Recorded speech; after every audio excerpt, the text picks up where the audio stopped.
fine leg, a big gap there in the leg side. There's also to say, go on then, Harry Brook, and try and flick one through there if you like. Although having said that, I think Bubba Azam has realised that's not the correct field. He's now bringing Sean Masood over. That didn't look right at all, did it? No, big old area. So there's now a mid-wicket as well. So 2 in the offside, wide bit off, backward point. And Harry Brook on 7. Waits for the first ball of the day, bowled by Khurram, who runs up and bowls to him. He pushes forward, steals a single there. And a big cheer from the crowd. A few might have nipped down St John's Wood High Street for a long lunch. I would think have a wander around, watching in the museum. They might start filtering back in now. We had a test match special, old boys and old persons catch up last night down St John's Wood High Street, which is lovely. Nice. Peter Baxter was there, and Shilpa was there, and Malcolm Ashton was there. Oh, Malcolm, yes. Johnny Saunders was there. Very good, very good. Oh, yes. Very good at balderdash, Malcolm Ashton. Yes, he is good. What a great game that is. Yeah, it is. Were you on that tour of South Africa where it rained all the time and balderdash kept coming out? Yeah, brilliant, yeah. Terrific game. A rear gunner in a Lancaster bomber, an Egyptian pot or something.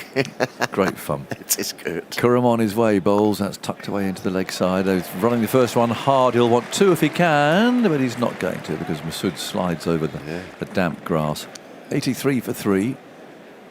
Abbas bowls. There's a peel flick before wicket out. That's gone straight along the ground. And poor old Gay, you can't play that. And that is a throwback to the Test match against New Zealand. That is shot along the ground. Poor old Emilio Gay. No. He finds some ways to get out, doesn't he, poor old Emilio? He's batted really well there, hung around, and then you get an absolute P-roller, daisy cutter, whatever you want to call it. That's a stinker. Yeah, bang in front of all 3. Unplayable, absolutely unplayable. Straight, pitched on the stumps and shot along the ground. Now, he's had a massive swipe here. Charging down the pitch. I think Stephen Mangan will be quite proud of that shot. Actually, the sort of calibre of shot that he might play. Charged down the pitch, massive swipe, and the ball's flown over slip for 4. Massive Yahoo. Well, I think probably that some of these England batters have been sat up in the dressing room thinking that's probably the best way of trying to get a few here. It might be now. Yeah, I mean, they've seen that one to Emilio Gay, an absolute worm burner. And it's zipping around everywhere, swinging around everywhere. May as well have a bit of a Yahoo. Oh, really? Yeah, he did all that hard work yesterday, Emilio, and then he's waited all morning, come out and then gets one of them. 2 slips and the gully. There's Khurram is in. A little bit fuller, turned and beats mid on. Nice. And that's going for 4. Along the ground. Use of the feet. Might see Rizwan come up to the stumps to Khurram as well. Here is Khurram in again now. Bit of whip slashed away, top edge. Over the cordon and between the gap, really. Down to boundary for 4 in the Allen stand. Flashy from Brook. Again, throwing their hands at it. And he gets the boundary. It was comfortably over the top of the cordon. That would have taken some catching. Yeah. That would have taken some catching. That Went was a hard. real hack. Width, full. May as well. Why not? I mean, as you say, it's going to take some catching if you do get a decent nick on that. That's absolutely flew through the slips. Interesting innings from Harry Brook so far. Very attacking in that last over after seeing the inconsistent bounce that dismissed Gabe. Quite a restrained start to his innings. It's his first 25 balls. He had just 8 runs, which is one of his lowest scores after 25 balls in his Test career. So Brook, in his first 25 balls, left 7. Only once has he left more than that in his first 25 balls, and defended 8. You add those two together, 15 balls defended or left, which is the joint most, according to the CricViz data, that Root has either defended or left at the start of an innings in his first 25 balls. Khurram in, angles it in. He's got an awful tangle there. Looking to play to the leg side. And there's some interest in an LBW. Rizwan wants it. He's keen. He's jogging forward as the keeper. Brook is on 18. He tried to make a bit of a shimmy forward. Almost then defensively tried to work it into the leg side. Are we going to have a look at this? I think. All eyes on Barber? Yeah, yes. Yeah. Oh, they will. It's Harry Brook. It's murky conditions. It's been challenging out there for the batters. Director, third umpire, we have a player review for LPW. Original decision is not out. Field leverage, just go to front on when it's ready. All right, Chris Gaffney then, the TV umpire, a third umpire to judge this one. It's 97 for 4 at the moment. Ball pitched, moved back into Nice and Brooke. slow. It's a good shot. It's nipped back. there's Yet no another bet one involved that's there. You nipped know, back ball coming tripping, up it's the really- hill. I mean, it's a good shout. It's a question. I don't think he's hit it. No, he's missed it. I'm pretty sure. Is it going to be hitting leg stump? Well, we keep thinking with these we're going to get an orange. No problem. But Just when it's ready. we haven't had many oranges, as in umpires' calls. Not the fruit. It strikes him just above the knee roll, but he's pinned on the crease. It has moved back appreciably up the slope. I'm fretting about this Blackheath cricketer at the moment, but I'll Oh, try I'm and keeping we'll you in focus on the suspense, elbow. Vic. In Oh, is there more to suspense for the come? Original decision LBW. is not out. Pitching outside off, impact in line, wickets missing. Just missing Colleagues will down get leg back on side screen and just after your band. original Yeah. decision of Good not ball, out. but he's got the ball to move both ways in this over. Yeah, It's the not height easy issue for as well. Brooke. Here comes Kurum again from the nursery end. It's down the leg side. That's whipped away with a lot of bottom hand by Lawrence out through deep mid wicket. Two fielders in pursuit. The ball's slowing down, but is just going to plop onto the sponge. And that is a shot he plays a lot. It can get him into trouble, but sometimes it can bring him a boundary. It has done here. He's gone to 11, 106 for 4 at the end of the over. Yeah, again, if you're Babar Azam or in the analyst room with Pakistan's team, you've got to almost realise what they're doing. These two, they're not even considering the offside. All they're thinking is get over to the off stump just outside and work it on the onside. So bringing another field to short mid wicket and kind of packing that offside, it might force them to try and play for the offside. Short, pulled majestically through deep mid wicket for 4 by Lawrence. Don't bang it down there, Kurum. And Lawrence moves to 15. It's really well played, just to the right actually of the mid on, all the way up to the boundary. Muhammad Ali not particularly eager to go and retrieve it. 114 for 4. Yeah, I think you're winning as a batter when the bowler has to go short to you on this kind of pitch.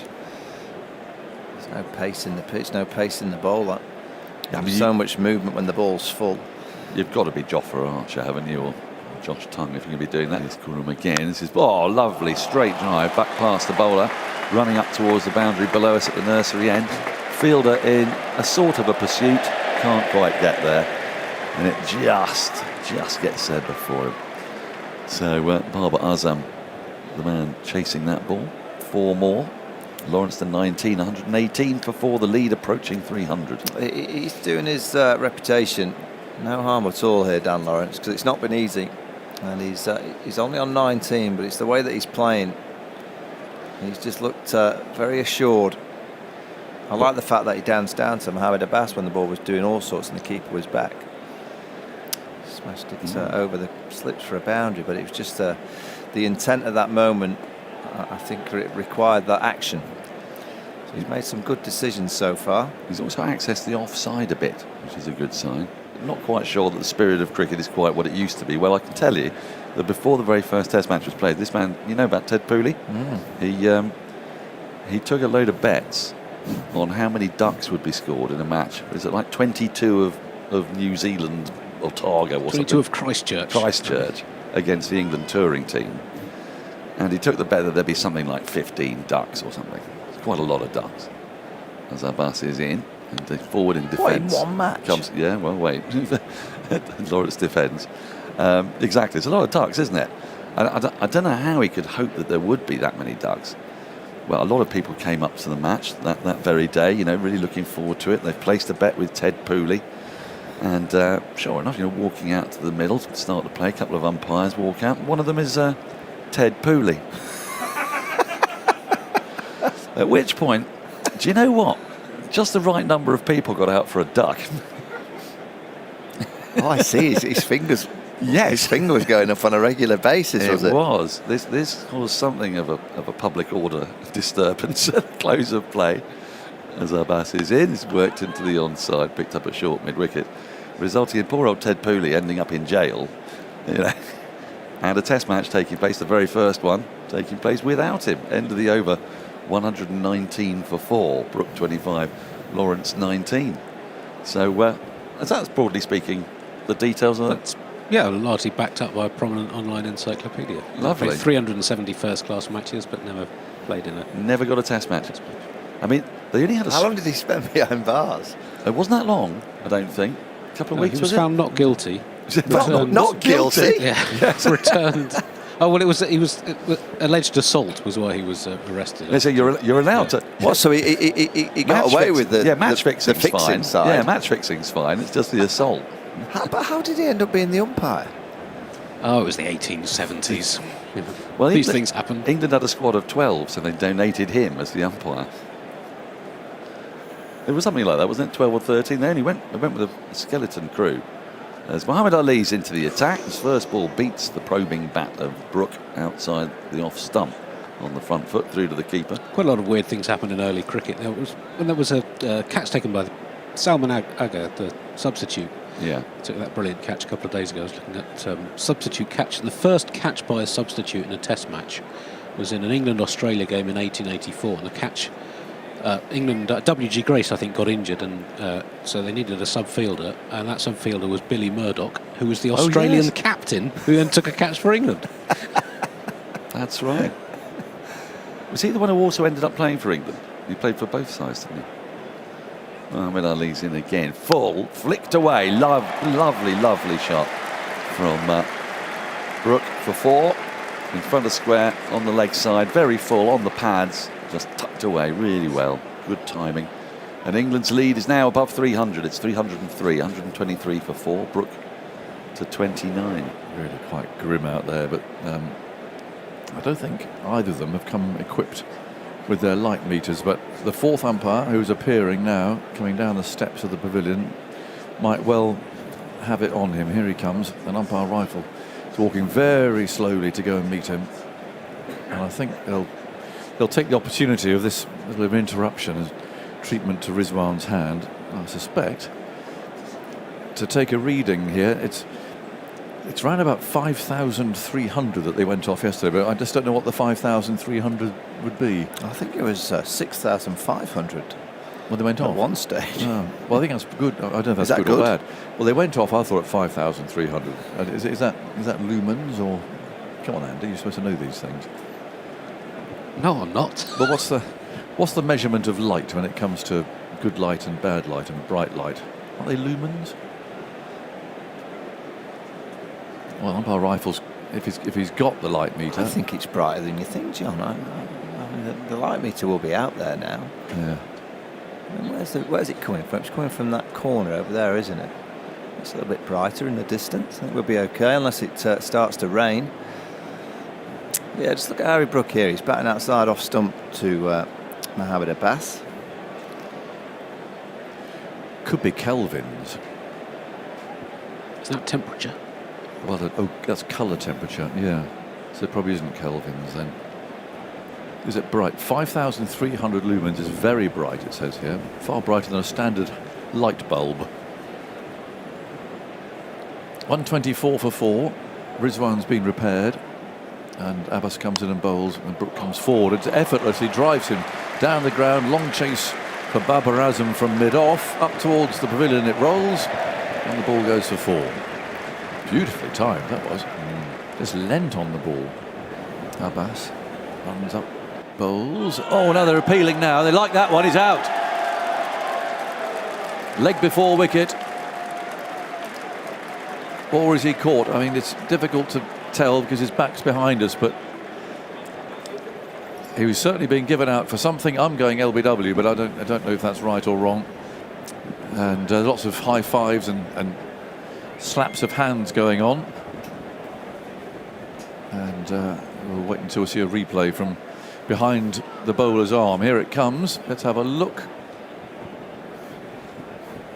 Oh, it's a brilliant catch. It's bounced. Brilliant catch by Rizwan. He's done a good job behind this. Hey, Ramiz. Hello. He's terrific blows catch. and bruises. Because your confidence is low because of the variation in the pitch, and he's had a few around the neck area. Harry Brook once again looked so good on a difficult pitch. 34 of 50 odd deliveries is a very good return. 2 slips, a gully. Muhammad Ali over the wicket, runs up, bowls. Oh, and Lawrence has gone after him. And he's played a sort of a helicopter shot there. He's gone flying down to third man before. He came charging down the pitch. swung the bat. It's flown away down to the boundary at the far end.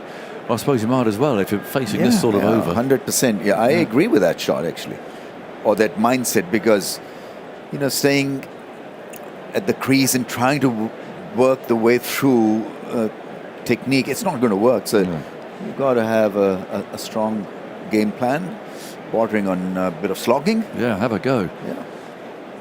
Well, Ali mops his brow. It's got the crowd buzzing. Lawrence waits. Ali again taking those shadows with him. Runs up and bowls, and again he charges and is lofted him over extra cover. That's gone for 6. Now that's a wonderful shot, actually. It was perfectly controlled. There's nothing slogging about that. It's got a perfect place, and he's just lofted Muhammad Ali over the boundary, over the stewards who were there, and into the mound stand. Wonderful stroke. Yeah, the inside-out cover drive there, use of the feet and then airlifting it effortlessly. What a shot that is. Magnificently played in the end. But that's the way to go, actually. So he got beaten with the first 3 balls, and then a slog over the infield, slip cordon for 4, and then this majestic 6 over cover. I think 350 should be good enough score for England to declare, really. 325 ahead, another 25, 30 runs maybe. A lot of time left in this test match. We all know that. It's going to be a fair day tomorrow as well, but it's just that you want to finish this off whilst Pakistan are feeling low. Smith crouches, works that through mid-wicket. Lovely timing there. It went aerially, but played it off the middle of the bat out to the deep mid-wicket boundary for 4. Yeah, I mean, that's such a good shot. It's, in one go, so he knew that this had to be put away. Not hesitant at all. Short back lift and timing the ball. I think that's the way to play on this surface. Don't go really with hard hands. No point in playing those kinds of shots. Look to time the ball. Smith wanting to show a bit more consistency with his batting. 149 for 5 then England as a batter's in again, and Smith defending to the offside of the front foot. Not a lot of foot movement, just all hands.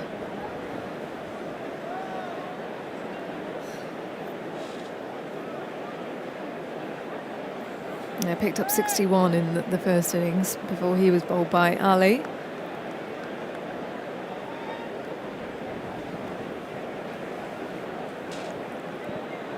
And that lead extended to 329 with 2 days to go in this test matches. Mohammad Abbas is in again to Smith, into the air and straight to Shah Masood at mid-wicket. Sort of floated up there. And Mohammad Abbas has another here at Lord's. He loves bowling here. 2 wickets now for him, and England are 6 down with Smith to go for 7. Yeah, soft dismissal, but it's a difficult pitch. You need to spend time on it to have a convincing knock, but he fell for it early. Had hit one beautifully through the same area, and just lobbing that one to Shan Masood. No timing at all. It's 0-0 going into the last game, and England has set something pretty derisory. Like I think they bowled New Zealand out twice, 250. Need 204 to win. 204? Yeah, third test, 0-0 after 2. 0-0 after 2. 204 to win. And what did they end on? They ended 159 for 4 from 75 overs. You see? How has this game survived? How has it survived? I don't know. I've always said that people have sort of glorified the 60s as a year of Lord Ted, Tom Graveney, PBH May, and yet it was full of... I mean, later in that decade, you've got Doug Insall, Chairman of State. He's dropping Boycott for batting too slowly. 2-4-6, they're desperately trying to liven up the game. Next delivery from Mohamed Ali is clipped away nicely out towards deep mid-wicket. Why, my word, that's sped off Atkinson's bat for 4. Just a little flick, no more than that, and in the air for a while, but through wicket and up towards the grandstand. And Muhammad Ali is resuming the over. He's part-way through, bowling to Gus Atkinson. 162 for 6 then, the final session of the day. A big drive and a miss from Atkinson. Little off balance through to Rizwan. It goes low. And Muhammad Ali has his hands on his head. The lead's up to 342. Is that first shot tough as a sign of how England might play now in this evening session? Would we? I mean, 6 down, will it be a declaration? Or England could well get bowled out, but they might try and get some runs quickly. Yeah, I don't think they're going to declare unless it's sort of likely to get more rain and it dribbles into tomorrow and what have you, and you start wasting time for England to bowl. But yeah, I think there'll be some positive shots here.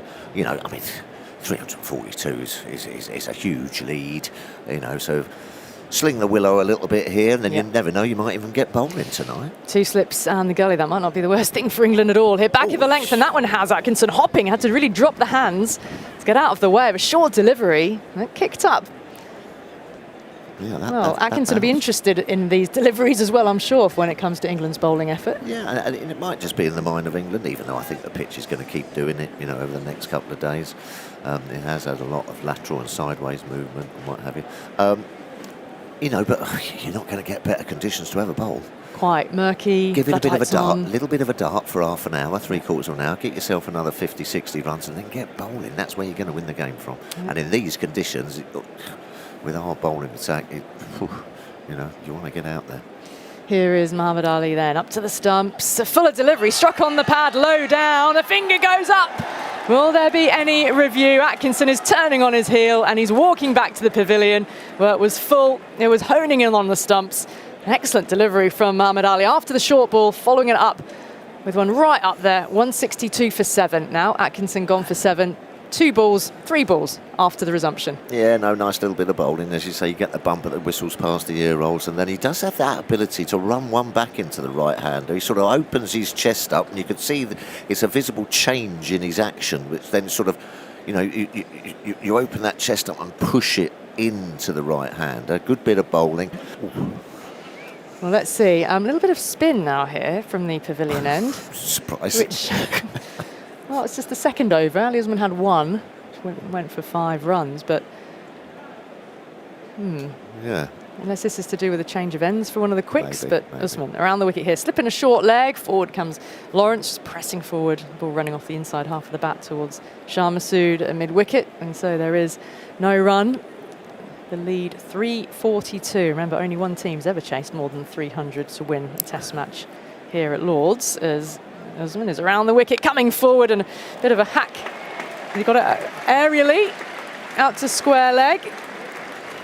Yeah, He's gone for 4, hasn't it? Yeah, England making their intentions clear here. On his bike, Dan Lawrence ran down the wicket, nowhere near it, and then just sort of followed through with a shot. A little bit fortunate to get a bit of a thick inside edge through mid-wicket. Aerially to begin with, and then scuttling along the ground out towards the scoreboard and the mound stand. Usman, left arm around, he's got down on one knee, heaves this over the leg side, and that has travelled for 6.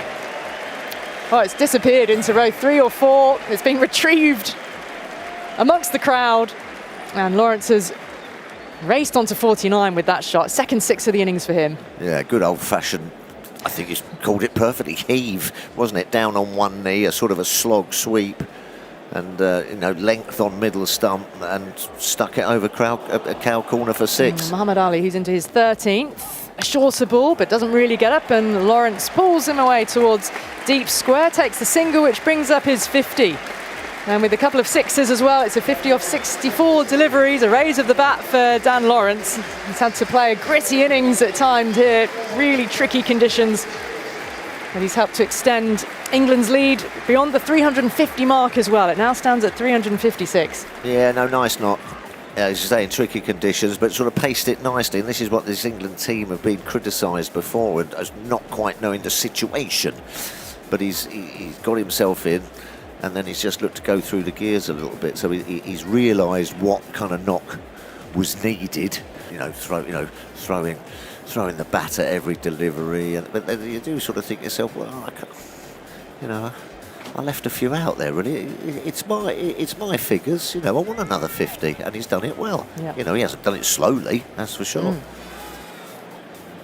He's helping to cement England's commanding position here. 357, the lead. So Robinson out there now, just Archer and Tongue to come for England. But, well, Lawrence is still there. England will bat on and continue to stretch the lead. And Ali's pulled out of his run. Is that because a bit more drizzle is blowing across the ground? And it is. Umbrellas going up and rain max being hauled on. The umpires haven't moved yet. Now they are moving and saying, no, it's time to go in. The covers are being called on yet again. So such a stop-start kind of day.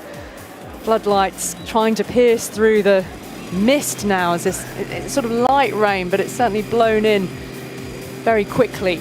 And so the players go off at 177 for 7. We haven't got far into this evening session.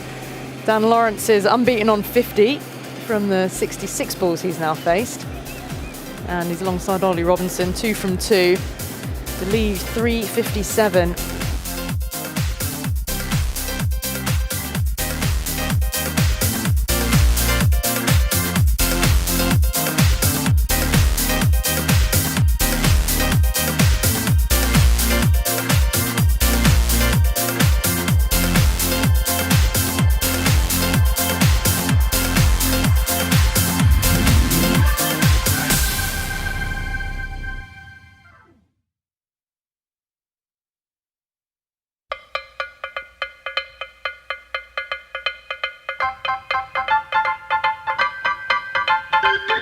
Ali, who's into his 13th. A shorter ball, but doesn't really get up, and Lawrence pulls him away towards deep square, takes the single, which brings up his 50. And with a couple of sixes as well, it's a 50 off 64 deliveries, a raise of the bat for Dan Lawrence. He's had to play a gritty innings at times here, really tricky conditions, and he's helped to extend England's lead beyond the 350 mark.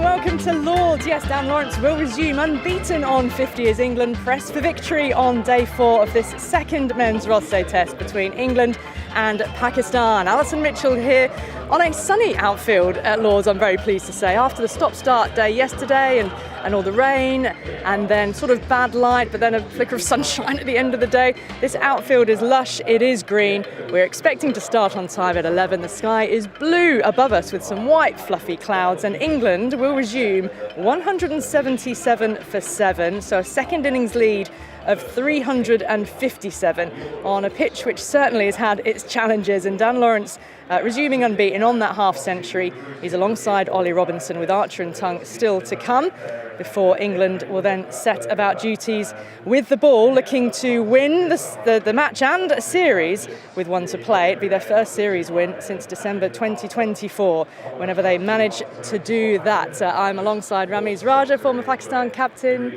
chief executive chair. I always like to give you your full titles, Ramiz. And Vic Marks, former England spinner. Vic, let me just come to you first of all. England are in such a commanding position. Is it just a matter of when that victory comes, whether today or tomorrow? Well, you would think so.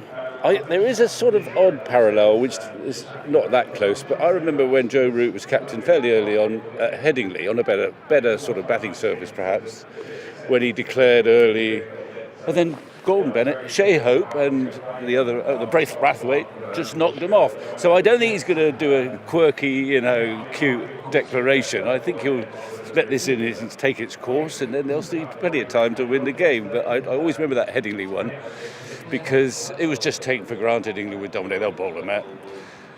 And then 2 batsmen played brilliantly. So they'll, but I'm thinking England are going to win this game.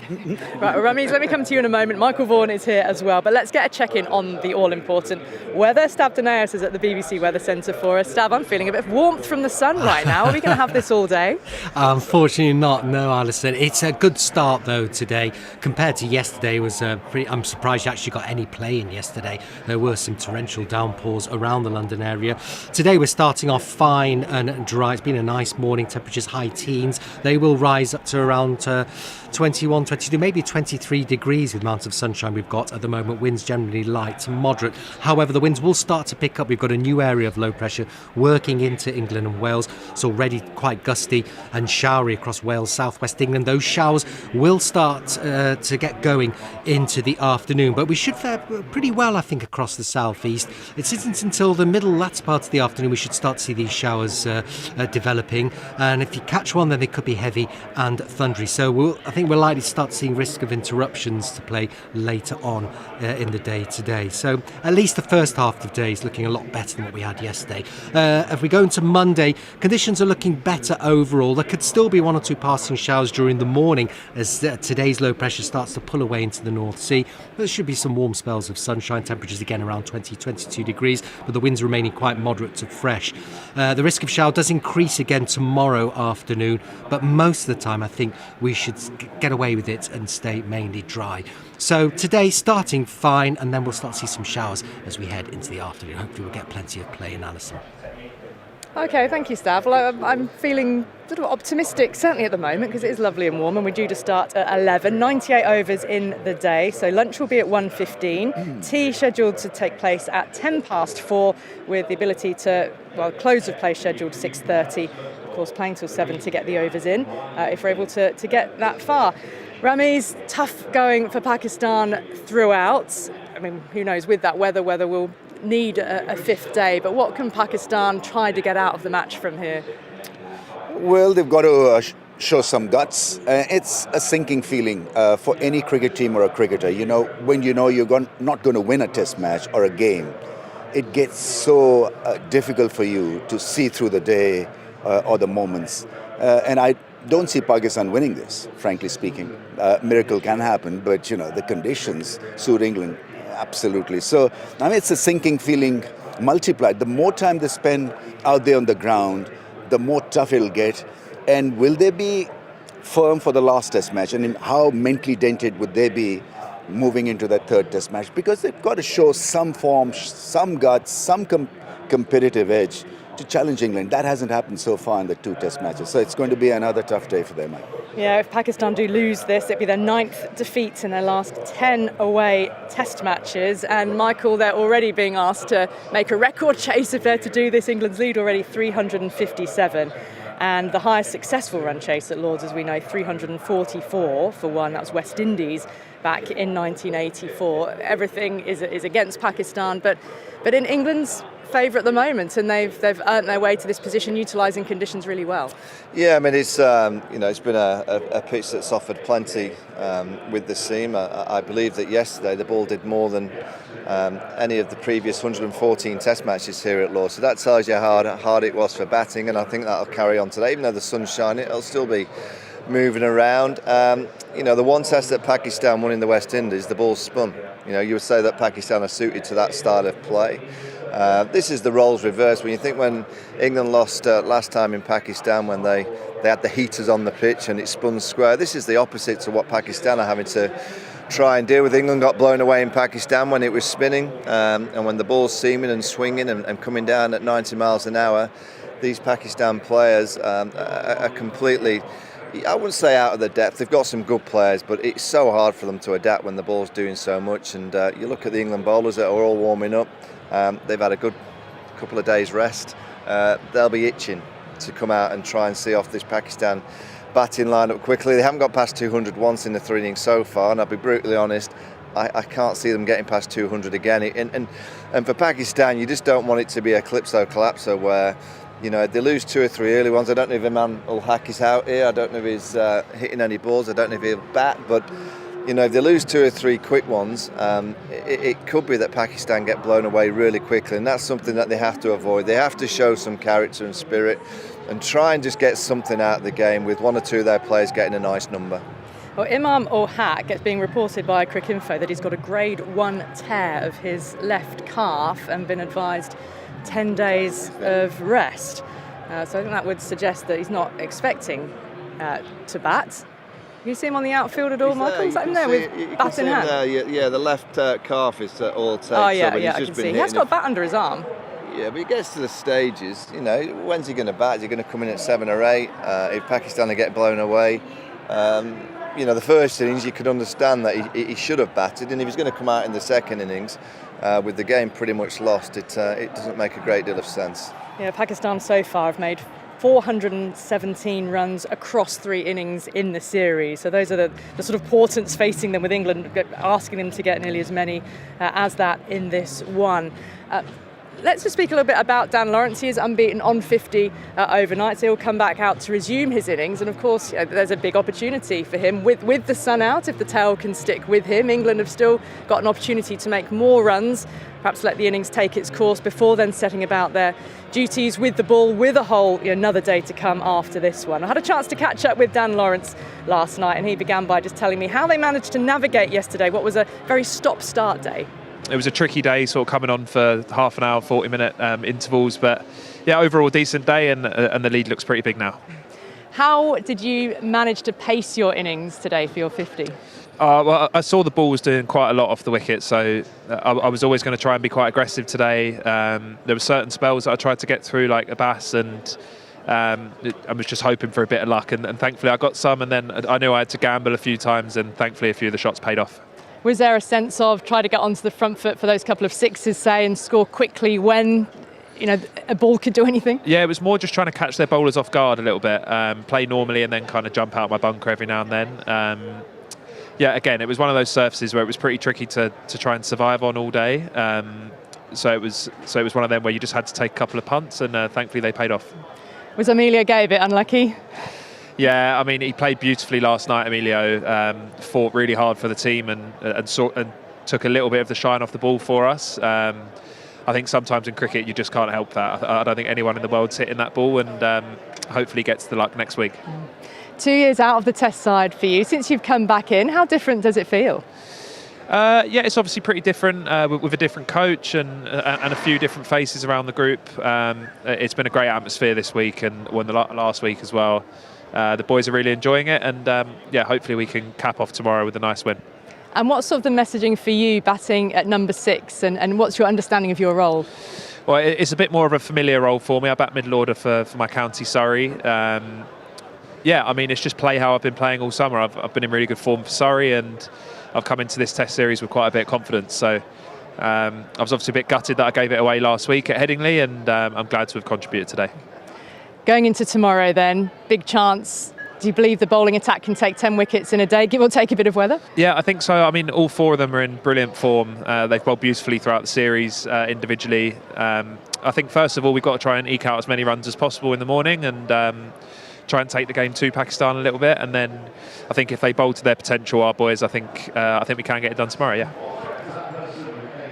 Well, that's Dan Lawrence speaking to me at the close of play last night. He had to graft, Vic, didn't he, in challenging conditions. He himself described himself as taking a little bit of a gamble, and that the first scoring shot, I think, was, in his own words, a bit of a whooshka, which then flew away over the slips. He did say to the press, well, if he'd been caught, he would have looked a little bit silly, but yeah, he stuck in there. Well, by Lawrence standards, he was grafting, all right. And he's obviously much more comfortable batting around about number 6. I never liked the idea of him being an opening batsman, and it didn't work, and it almost finished his Test career, I think. It is weird looking at that pitch. I mean, I haven't been out here much, and my initial reaction when you look at it without having experienced everything that's gone on, it looks rather inviting as a pitch. It looks fairly flat. It doesn't. I don't know how much the sunshine or the cloud makes.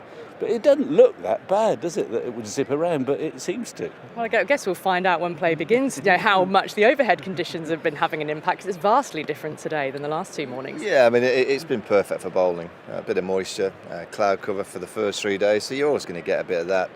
There was some balls, yes, I mean, Emilio Gay, I keep looking at him and go, I feel so sorry for him. The one ball that's kept low, obviously his name was on it. The ones that bounce, I have no problem with. I think and the MCC will have a concern for that low ball, because that shouldn't be happening in Test match cricket on a venue like this. They're doing everything they can. We got that statement released yesterday about all the work that they're doing, the groups that they're putting together to smash some heads together to work out how do we put it right. They will do everything they can to get this right, and over time they will. But at the minute, It's a pitch where if you're a bowler, you come through the grace gates with a smile on your face, and in my time as a batter it was the opposite. You walk through the grace gates, go, oh, it's a beauty. I think the batters walk through the grace gates at the minute. No, it's going to be quite a tricky week. Does Lords need to lose a test match to, I suppose, eventually improve? Or do you think this is enough? We're seeing the efforts that are being made behind the scenes to improve the pitches, because it's a world-class venue which at the moment has not been producing world-class, say, cricket matches, test matches in particular, because they are the pinnacle and your window box, top-notch product that you want to be making world-class. Well, they've lost the World Test Championship final next year, so that's going over to the Oval. I think they'll be the first to admit here that they need to get things right, and they will do everything they can to do so. And if it is that they have to miss a year, I'm not saying, look, the touring teams want to play here. This is the home of cricket, and all touring teams want to play here. Even if the pitch is a little bit spicy, you still want to play here as a touring team. But if it is that they have to miss a year just to make sure that they get it right, in the long run, that's going to be fine for the MCC and Lords. So, look, they'll be having so many meetings, they'll be scratching their heads. They've got expertise coming from different venues to try and give them some advice. And over time, the drop-in wickets, they've reported that they're going to do drop-in wickets here. The one thing that I trust in, that they will eventually get it right here. It might just take a bit of time. Yeah, drop-in wickets, we're told, by 2028 they'll start to be cultivated in the nursery ground.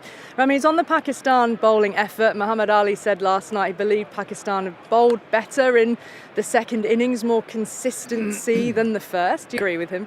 Yes, I think that Pakistani bowling has been pretty okay in the series. It's difficult really, if you're not getting wholesome performances, then one part of the deal can also suffer. And I think they've done exceedingly well in a very gloomy environment where they've been at the receiving end. One part has stood up. Even for half an hour, 1 hour, I think they've put their heart and soul into whatever they're supposed to do. And Muhammad Ali in particular has got good, strong body language. He gets that ball to shape away as well, which is such a handy thing to do because his bowling action marks him down as an in-swinging bowler. So, Pakistan could do only that much under the circumstances, and I think they should be pretty proud of what they produced yesterday. England's bowling is a bit of a package, isn't it? Although there isn't the express pace amongst the Pakistan bowling lineup, somebody like Muhammad Ali can still bring a bit of an element of his personality, his theatre, and that does contribute, doesn't it? Yeah, something for the dugout to take back home. But, clearly they're missing a 90 miles an hour bowler. You'll see England, how they operate on this surface. There'll be a different length, different set of problems for Pakistani batsmen. So, to have a balanced and strong bowling attack, one bowler has got to be around that 90 miles. Would you like to see Mohammad Abbas pick up another couple here today? Because he's had 4 wickets, 3 times so far at Lords. He's desperate to get on that honours board. And he's sitting on 3 wickets this innings at the moment with still 3 to fall. Yeah, in the last innings also, I thought they got him on just to have his name on the honours board because it was a long, long spell. If it happens, it'll be great. If it doesn't, then we know that he's tried his best. Yeah, but I have to say, yesterday he had a chance to carry on. He had a rest. And who came and bowled from the pavilion end after that rest, that tea break? The left-arm spinner. So if you're a seam bowler and you're allowed the left-arm spinner, I like left-arm spinners. I love spin, but on a pitch that was doing so much and you're on a 3-for, to allow the lefty to just have a couple of overs, well, I would say that he won't allow him to bowl this morning. Yeah, that was curious. Even as a spinner yourself, Vic, it was a bit of a head-scratcher yesterday. Well, if I was around now, look at the Lord's Test and say, I'm redundant. I've got me P45. They don't want me anymore. Well, for both sides, is it? Vaughan was asking you earlier, did you think, are we going to see spin much at all from this England team this summer? In this series, England have bowled 1 over of spin, I think. And we're coming to the end of the second Test match. I don't know what it'll be like at Edgbaston, but this could be a world record. Zaltzman will tell us for a series of lack of spin. Well, you go through the whole summer. Yeah. Just the second Trent Bridge when we Shoaib bowled quite a few overs when England were 38 overs, losing I at think, Trent Bridge. Let's but get that's- Andy Zaltzman working. I bet you this is the lowest number of spin overs that we've seen in the UK, possibly ever. I'm guessing at that, and I'm sure Zaltz will give us the answer. Yeah, oh, Yeah. you'll Set love us that right. challenge. You'll love it. Well, I that's think, it. by the way, Mohammed Abbas, if you don't get it today, I'm not sure he's going to get it ever, because he's about 36, 37. Yeah. After this series, looking like a 46. And of course, it might only be 9 wickets that England need to take to win the match if Imam doesn't come out to bat. Well, I saw him, and he was really hobbling. And of course, you can't have a runner in Test cricket. You can in Championship cricket, but you can't in Test cricket now. Would he have been impacted, do you think, Ramiz, by the noise around his injury? Because, of course, a lot of people making references to the fact that we've seen Nathan Lyon famously hobbling down these very pavilion steps when he did his calf in a horrendous way. We've had Chris Wokes with a dislocated arm, Rishabh Pant with a broken foot. And if it is indeed a grade 1 calf tear, it's been reported, should he be coming out to bat? Not in the second innings. I think his value was more in the first innings, where Pakistan needed a bit of support and help and show a bit of guts. But I think this is going to be tough now for Pakistan to survive the day, and so I think that moment has passed. Do you think almost just rest him, acknowledge the match situation and say, try and come back for Edgbaston? I think it's the context of the match. The other examples you mentioned, the games were still alive, where if the game is kind of gone, it's an unnecessary risk, I'd have thought. Is that justified criticism, though, from him not batting in the first innings? I mean, I've felt that he should have tried at least. I mean, it just sets a good example that we're looking to have all the players fighting for a cause. And it just puts you down because, A, you are losing matches, and B, then there's no cohesion. And teams are built around spirit and about sacrifice and about, showing a bit of selflessness. And I think that part did hurt me. Well, the sun's just dipped behind cloud here at Lords, but it has been sunny. It's been warm when the sun is out as well. We've got Rob White, the fourth umpire, out here at the moment, patrolling. I can see the lights of our cameras in the distance, just gleaming a little bit when the sun does dip behind cloud. It was a curious sort of scene last night, Michael, wasn't it, when it had been raining, it stopped raining. The light really was poor, the light was terrible, but then a bank of lighter sky was approaching, and at 6:30, the light meters had been out. Play was abandoned, and then the sun came out, which never looks good, and there were boos from those who were still in the stands. My understanding is that the light meters showed that the light just was not as good as what it needed to be for them to come back out. So sure, when the sun then comes out later, it never looks good, but then the sun being lower in the sky, it's a little bit more watery. The feeling, the understanding is that it still would not have actually been suitable to continue, and whether we'd have got to 7:30, who knows. But yeah, the crowd was still booing, but they got a refund, 50%. Yeah, I mean, they were booing and they got 50% back, so I think it was, usually I'm on the front foot having a bit of a pop saying, come on, get out there. It was getting towards 6:30, and clearly the sun came out, and they may have been able to play for 15 minutes, but you look at what you've got today, you've got I would think quite a full crowd getting the opportunity to see some good cricket, and I would think that this is the day that if the rain stays away, England will win the series. So great opportunity for everyone in today to watch a four-pronged quick attack from England go to their work. 3 wickets to get for Pakistan first. I'm sure Dan Lawrence will come out and play expansively, so that's going to be good fun to watch. But last night, I think we're being a bit picky if we're having a pop at whether they should have played for 15-20 minutes last night. I did pop on the Lord's website this morning, and you can get tickets for today starting from £70 for adults and £30 for under 16s. So if you did want to come and have the opportunity to see England chase a victory, then that's an opportunity for today for sure. But at the moment, we've got some of the Pakistan players still on the outfield going through some of their fielding drills.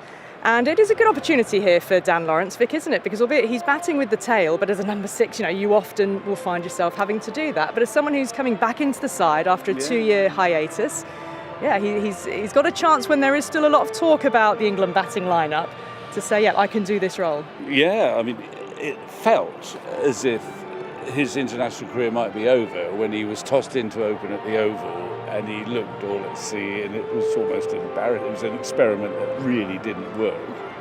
but he's got his stash of runs for Surrey. He's got an odd technique, and I like the way he talked about it. He said, I play sort of occasionally, and then I decide sometimes I'm going to dart, and down he goes. And you don't know quite what his system is, whether it's the fifth ball or what decides that he's going to go and play a big shot. And also, although we'll never find out, a passage into the team is there with his bowling, which is it's slightly quirky, like his batting is bowling, but he bowls off breaks, and he's a good part-timer, I'd say, at the moment. And that, in the current climate, is invaluable because England keep playing test matches, where the spinner hardly does anything. So that's another little passport into the team. But it's all about getting runs, and he gets big runs now. He'll obviously, I imagine, play at Edgbaston, and then he could easily have a prolonged run in the team. We're waiting for Jacob, of course, and how they fit him in. But, his England Test career seems to be reviving. Rami's watching him bat, and you wouldn't have seen a great deal of Dan Lawrence, but we're given that sort of slight unpredictability about when he might go for a big shot. And we saw those 2 sixes that sort of feels like they come out of nowhere. Does that make him difficult to bowl to? I like the unorthodoxy. That's very subcontinent in style and nature, because there you're brought up on certain technique and play the ball the way every English batsman should play. But he's different, which is great. I think he's got more chances to survive in subcontinent also, because you break your wrist. On those pitches, you have to play spin for about 60 overs. I think it's tailor-made for world cricket, actually, not only English specific. And you've got to find a way to survive on such a surface. And I thought he was really good because he's proactive. He wasn't waiting for disaster to happen. An odd thing with players like him, it happened to England in that Melbourne Test match. When it's doing so much, it is very easy to justify playing in an unorthodox fashion and to go for it, because the argument that, well, I'm going to get out anyway if I try and play properly, gets stronger and stronger. So actually, in a curious way, it sort of suits the likes of Lawrence when it's zipping here, there and everywhere, because it gives him more freedom to go for the eccentric shot by, old standards. And if he gets out, he gets out, but you understand what he's up to. Well, it's going to be fascinating to see just how much the ball does zip around today, and how much is about the pitch versus the overhead conditions now with Pakistan. And he's also the sort of guy that people like nowadays to bat with the tail. I mean, nowadays you want people with the tail who can clear the boundary, even if there are about 4 or 5 men on the boundary, which was, not the case in years gone by. Well, Josh Tongue will be, when he gets his chance, strolling out with the bat after his 30 not out in the first innings, a test best for him. The 5-minute bell has just been rung by Ed Smith, of course, a former colleague of ours, but former national selector and president of the MCC. So he's there with his family behind the white railings of the bowler's bar, having rung that 5-minute bell, and that has brought many more of the Pakistan team in their whites out onto the edge of the outfield. Still a few warm-up drills going on there before we'll very shortly see Dan Lawrence and Ollie Robinson appearing then. England won 77 for 7. So 3 wickets left in hand, a second innings lead already of 357. So Pakistan will try to take these last 3 wickets, and they've got an almighty task ahead of them. But England very much in the driving seat, and in our driving seat up in the commentary box for us, Ishika and Phil Tufnell. Good morning to both of you. Good morning to you, Ali. Thank you very much for that build-up. Beautifully done as always. As we can hear Jerusalem ringing out in the background here at Lord's Day 4 of this second Test match. England with a chance to seal the series today. 300 and plenty. They are ahead in this game. We did speak earlier, Phil, about whether there might be some kind of declaration, but we think that the weather's going to be set fair over the next couple of days, so maybe Joe Root's just saying bat as long as possible, get as many runs on the board, and then it's over to the bowlers. Yesterday, England added a further 96 to the score for the loss of 4 wickets with just 24.5 overs of play into 3 sessions. We had a very stop-starty day. It was frustrating for everyone involved, the players, the fans. But here it is looking a lot clearer. A few clouds dotted around, a bit of blue sky over to our right, but it is generally set fair. So very much looking forward to today. Yeah, morning, Isha, morning, everyone. Yes, welcome to Lord's. Declaration, perhaps not. There's so much time left in the game, isn't there? If the forecast was terrible all day today like yesterday, you might be thinking, but I'm pretty sure that the communication will be go out there, play some shots, Dan Lawrence try and farm a bit of the strike and clear the boundary half a dozen times and then get bowling. And I should imagine that this pitch will still be pretty similar. Okay, not quite as overcast or heavy conditions for sure, but it's still going to be doing a bit. And you've got 4 England bowlers who will be absolutely chomping at the bit to get out there and get some wickets. Second 50 in his second test back. Yeah, Dan nice. Lawrence. Yeah, nice. We can see him now. He's heading over towards the stumps. Interesting in this situation, because I was just listening to the guys there, you know, he's that kind of player to play a few shots and try and get it. But you still don't want to just sort of go and throw your wicket away on 20.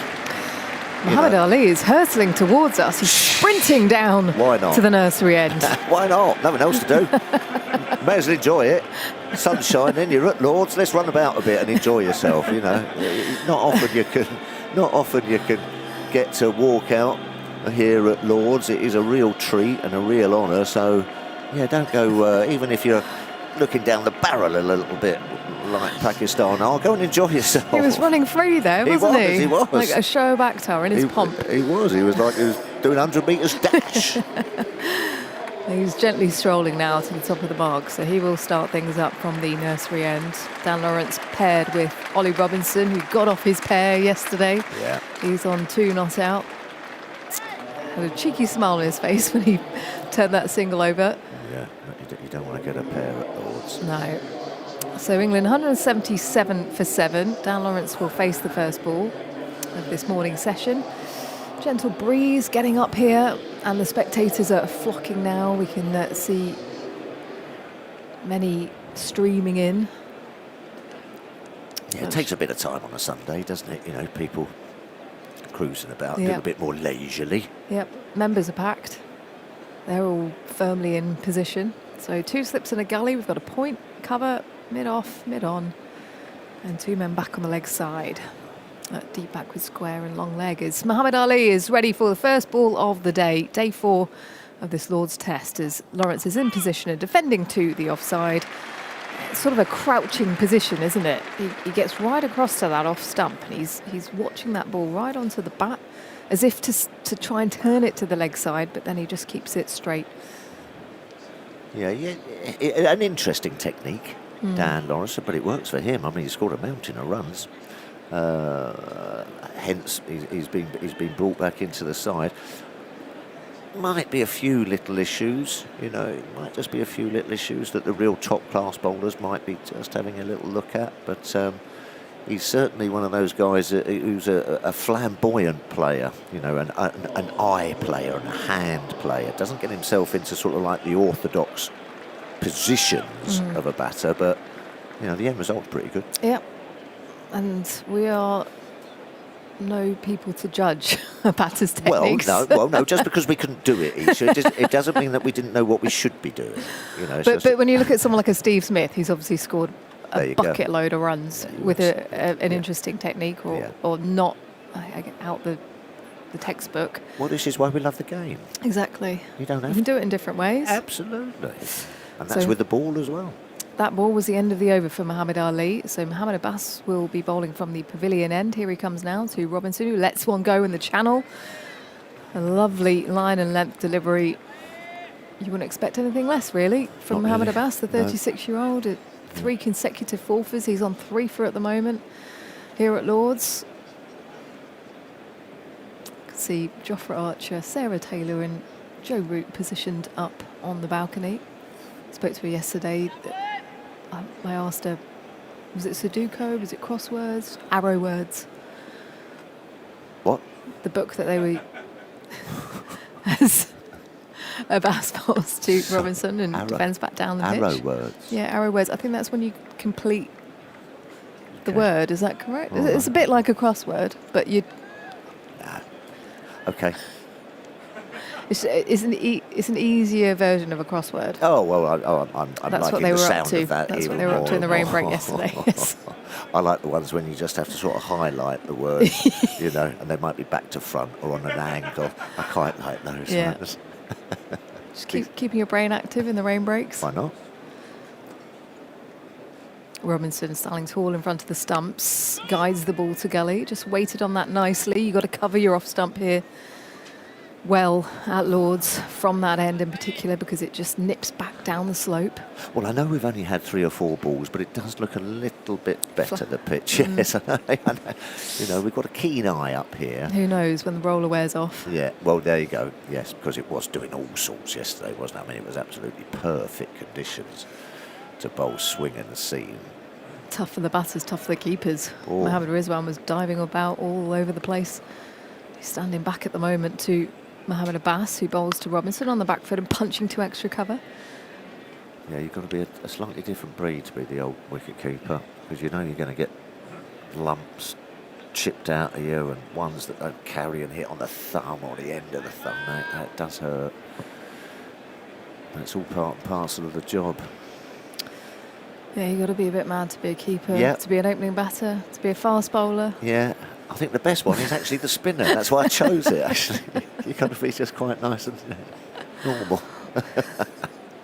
Robinson gently pats his bat down, forwards and inside edge. It's a square leg. A bit late on that delivery. That's where you've got to be careful of from that end, the chop on. But he gets off the mark here this morning, and he moves to 378 for 7. I just wished I'd have perhaps been a number 9 who had the potential of sort of, slogging a quick 50. Yep. And that would have been perfect. Spin bowler, batted 9, who could give it a bit of a whack and then just field at fine leg. Nearly got there.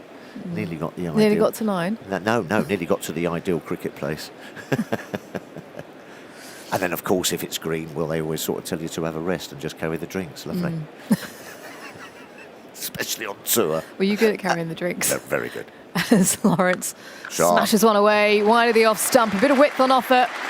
Throws his hands through it, and it reaches the deep cover boundary in front of the grandstand. First boundary of the day goes to Dan Lawrence, 182 for 7 as he moves to 54 at the end of the over in a lead of 362. So I set a task before the start of play during the discussion about overs of spin in English home test summers. And so far this summer, England have bowled 74 overs of spin in 4.5 tests. Obviously, they've got an innings to go here, plus the two at Edgbaston. So we mentioned Shoaib Bashir didn't bowl at Lords against New Zealand, bowled 38 overs at Trent Bridge. Jacob Bethel bowled quite a bit at the Oval in the second test, picked up 4 wickets. It's just under 15 overs of spin per match so far across the 5 matches this summer. Boo. It's an interesting conversation because the pitches have been a bit drier this year, and we saw that turn up at Headingley as Robinson sets up to defend a delivery from Muhammad Ali, zoning in, back up the slope. Good full length delivery from him. No run. Yes, I was looking at when England have bowled sort of fewer overs per match of spin, and some of the data's a little tricky because some bowlers are categorised as mixed on the data systems who bowl predominantly spin but a bit of pace. But it's up there with the sort of lowest overs of spin per test in an English summer. 2000 and 2001 were a little bit lower, both are pace-dominated summers. Yeah, that does surprise me, considering what summer we've had. Muhammad Ali bounding in past the stumps to Robinson, turning the ball to mid-wicket, no run. Craig White is one of those bowlers listed as mixed. Yes. He did bowl a bit of off-spin. I think those years he bowled mostly seam. Yep. Jimmy Ormond, 2001, played 1 test, bowled quite a lot of overs. I can't remember. He bowled spin. He bowled a mixture, mostly pace, but some offies.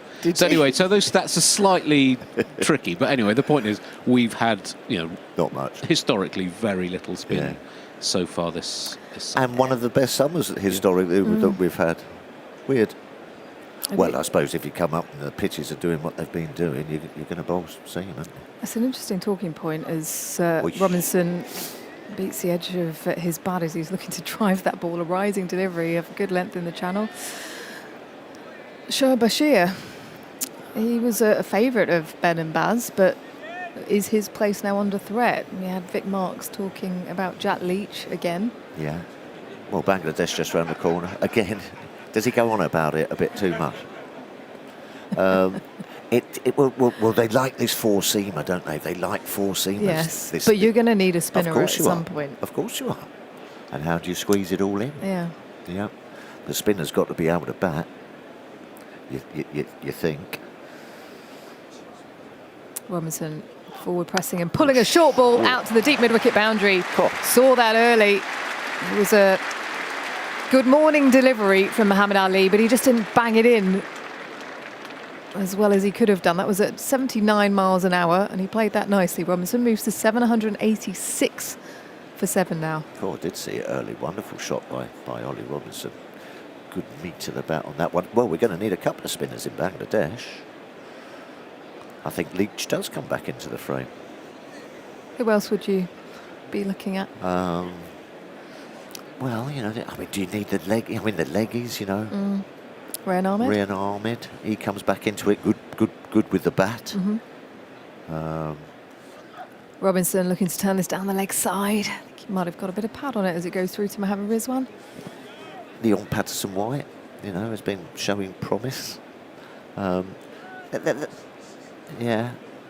at Sussex. There's a few knocking about, but it just seems that.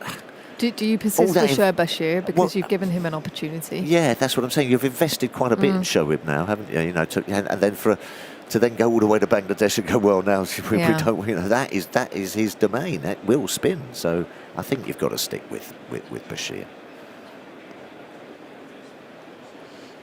Muhammad Ali past the umpire. He bowls to Robinson, who defends. Puts it down the pitch. There are some options about that.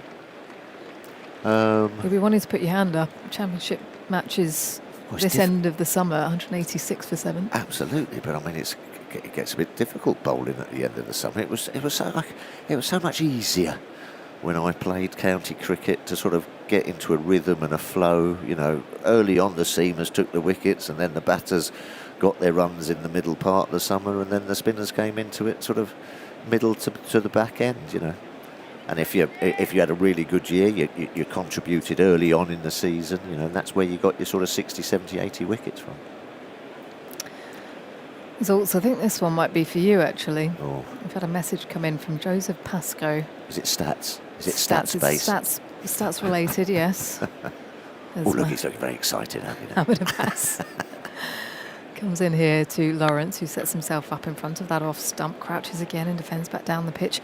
I need you to investigate something of potentially enormous importance to the statistical world of English cricket.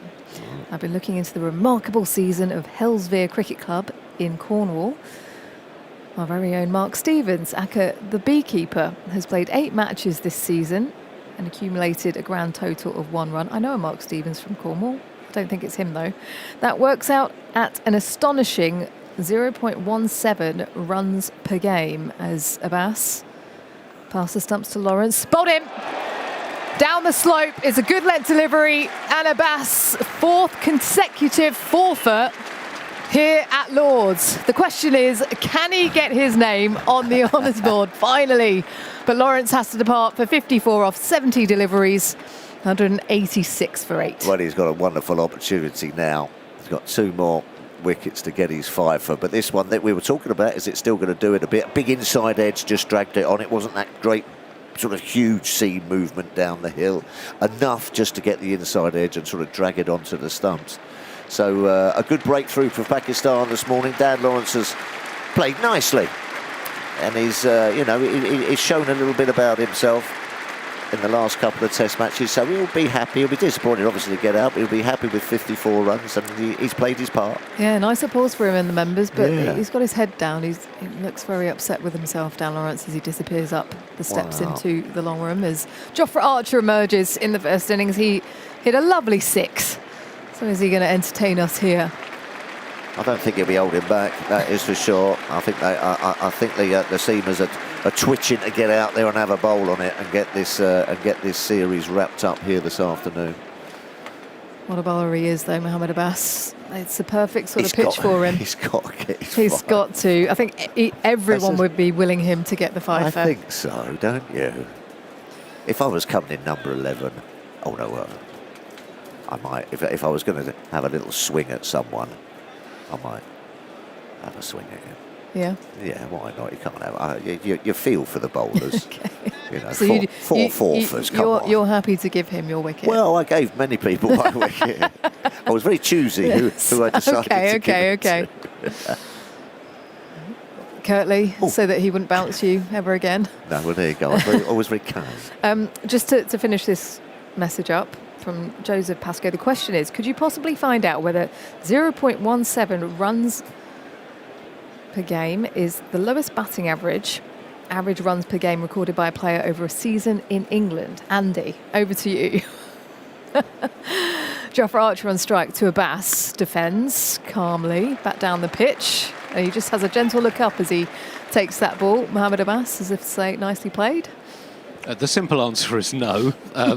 Not in club cricket. I don't have all the data there. I know there was a wicket keeper, I think, in the old sort of amateur days who played something like 7 first-class matches and never scored a run. Oh. But the person to look at is Nahid Rana, one of the most exciting bowlers in world cricket right now. Bangladesh fast bowler.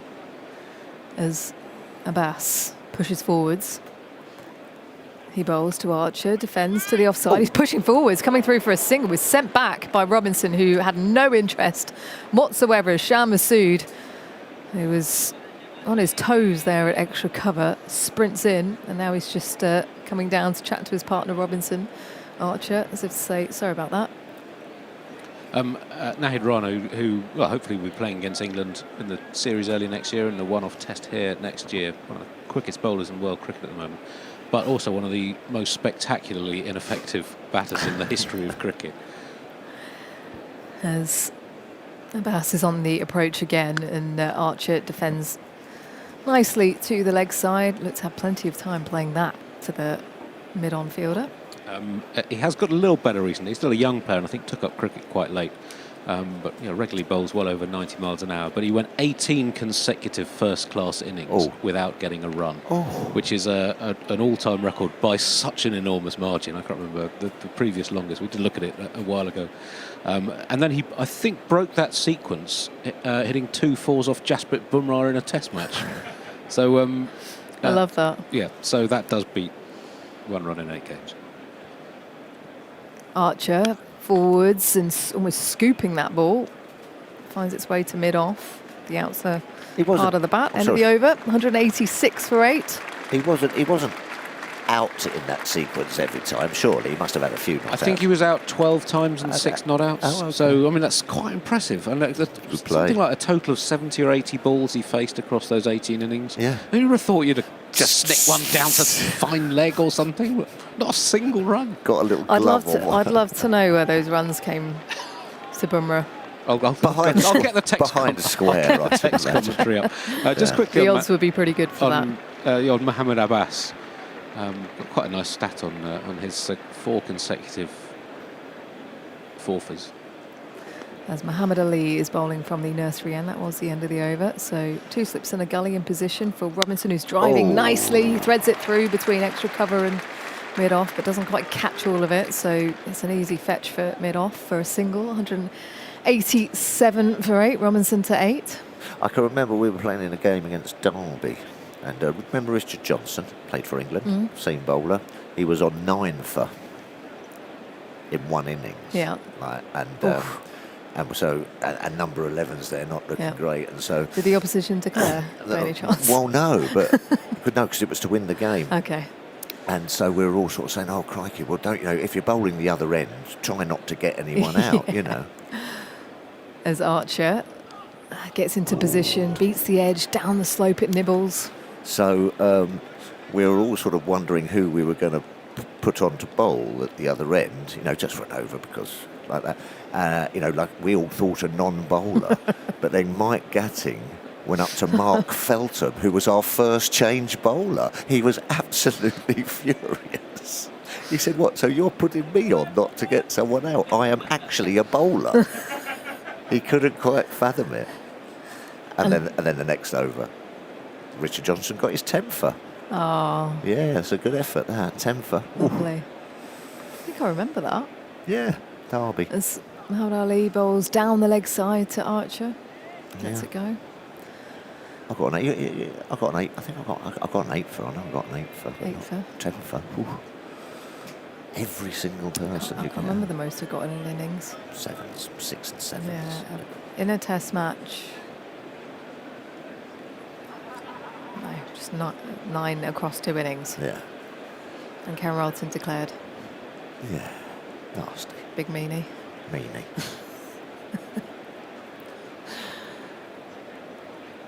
Archer gently pats his bat down, looking quite still at the crease as Ali Boz down the leg side again. He's searching for that magic delivery, isn't he? Trying to nip it back up the slope. Yeah, that Mohamed Abbas, 4 consecutive fourthers here at Lords. Only 2 other bowlers have ever done that. Andy Caddick, who had 5 for 16 against West Indies, followed by 4 in each innings against Pakistan in 2001 and a 5 for in the first test, in the Lords Test against Australia that summer.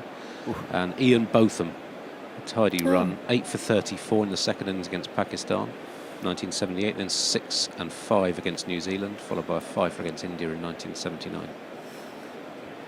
Well bowled. Caddy. Ali past the stumps and bowls to Archer again down the leg side. Really struggling with that radar. And the only bowlers with 3 consecutive fourthers on this ground: Headley Verity, Trevor Bailey, Fred Truman, Chris Old, and Test match special Stephen Finn.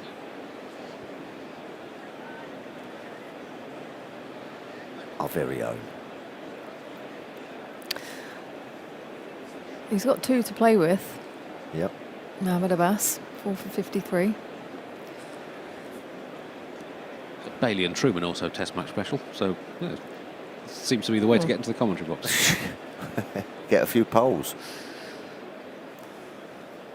Archer defends to mid-on. A good length delivery on that off stump. Best ball of the over.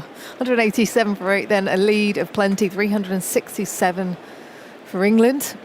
Plenty. A few words from you, Tuffers. Is he going to do it? Is he going to get his name on the honours board as Dan Norcross is coming in here? Well, I think we've all got our fingers crossed for him, as you say. Wonderful bowler for Pakistan.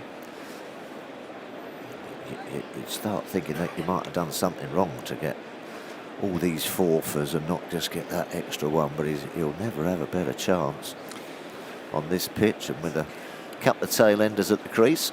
And he's 36, so who knows when he's going to come back. Yeah, well, there you go. Might be his last go. I would. Good chance. Isn't Absolutely. It? Good chance. Good morning. Yeah, morning. Here he comes. He's in, hunting his 5th, and beats the outside edge because he's got the edge. He has. That is his 5th wicket. Look at him. Oh, he's absolutely delighted. And, well, he might be. Robinson just tickling a feather through to the keeper. Mohamed Abbas has got his 5th wicket. He goes up on the honours board. England lose their 9th. He's mobbed by his teammates. He's, ecstatic. It's lovely to see, actually. And now he's going down on his knees and he's pressing his head against the turf.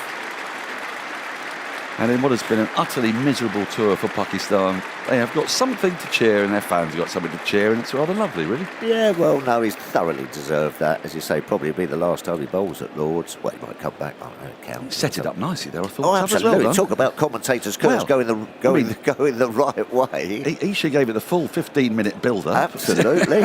You've come in there and just completely nailed it. Exactly. Who says we don't have... Thank you very much.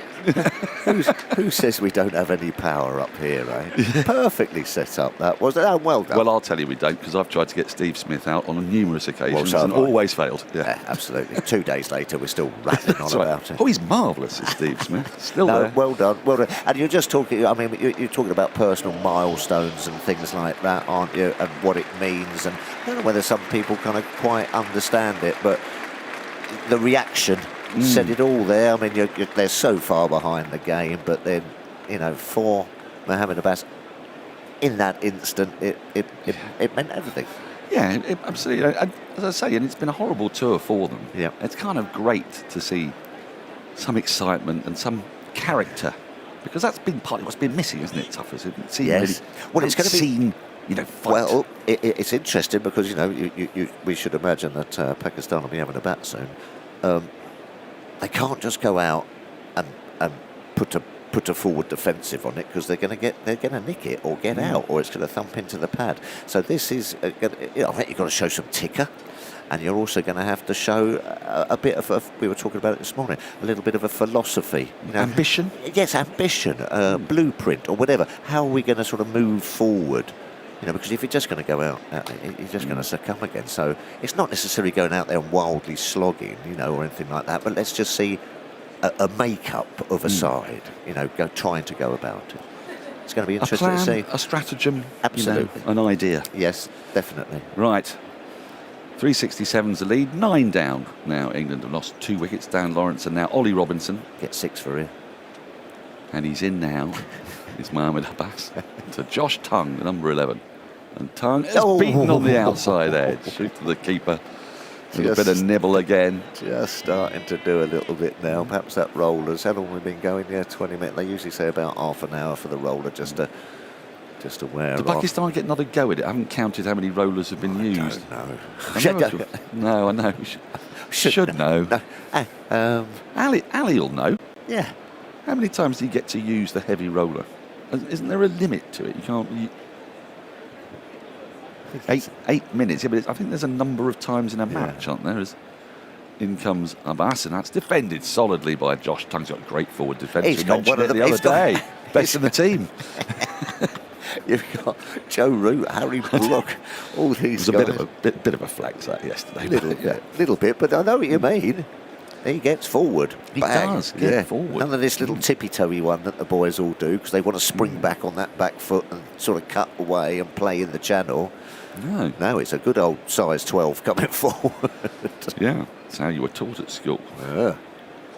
Here comes Mo Abbas again from the pavilion end into Tongue with 2 slips and a gully. And Tongue, does he leave that? I'm not sure. No. Goes through to the keeper either way. I think there was a bit of a prod, but he survives. He got 30 not out in the first innings. Played nicely. I don't know what England's plan is here, because at the moment Tongue's coming forward and defending. They're not trying to slap a few, but you'd imagine Jofra Archer might take a different view next over. Give it a bit of a go now. Give it a go, get bowling. Exactly, there's some cloud cover. It's still quite bright. You don't want to be, these two bowlers don't want to be pushing and poking around. They want to be getting wickets. I'm quite surprised at the size of the crowd, though. I'm going to say, I'll come to that in a sec.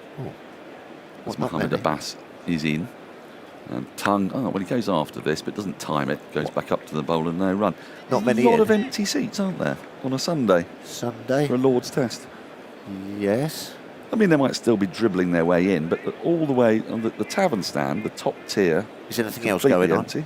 Is there something else going on? Sunday, probably football by now. Or yeah, perhaps. Is Arsenal playing at home or something? I think they're playing Monday. Biddy Smart Circus in town, is it? Or something? Could be the Mousetrap. 187 for 9. He's gone back now as Mohamed Rizwan for the last ball of the over. As Mohamed Abbas is in, he's driving his Tongue. It's going thick outside edge out to deep backward point for 1. Bank Holiday Monday coming up. Bank Holiday. Well, no, it might go away. Everyone might have popped off down to the coast. 188 for 9. Yeah, that's one way of looking at it. The other way is, why wouldn't you get tickets? Maybe fourth day tickets at Lord's a bit more difficult to sell these days owing to the games not going that long. I think I'd rather be down. They are available for £70 from adults. So if you want to rock up, 30 for children, you could rock up today. I mean, there's a strong possibility you're going to see the match end. Oh, this is great. There's applause for Mohamed Abbas as he goes down to long leg in front of the Warner stand. Standing ovation for him. And he gives him a little wave back with his jumper.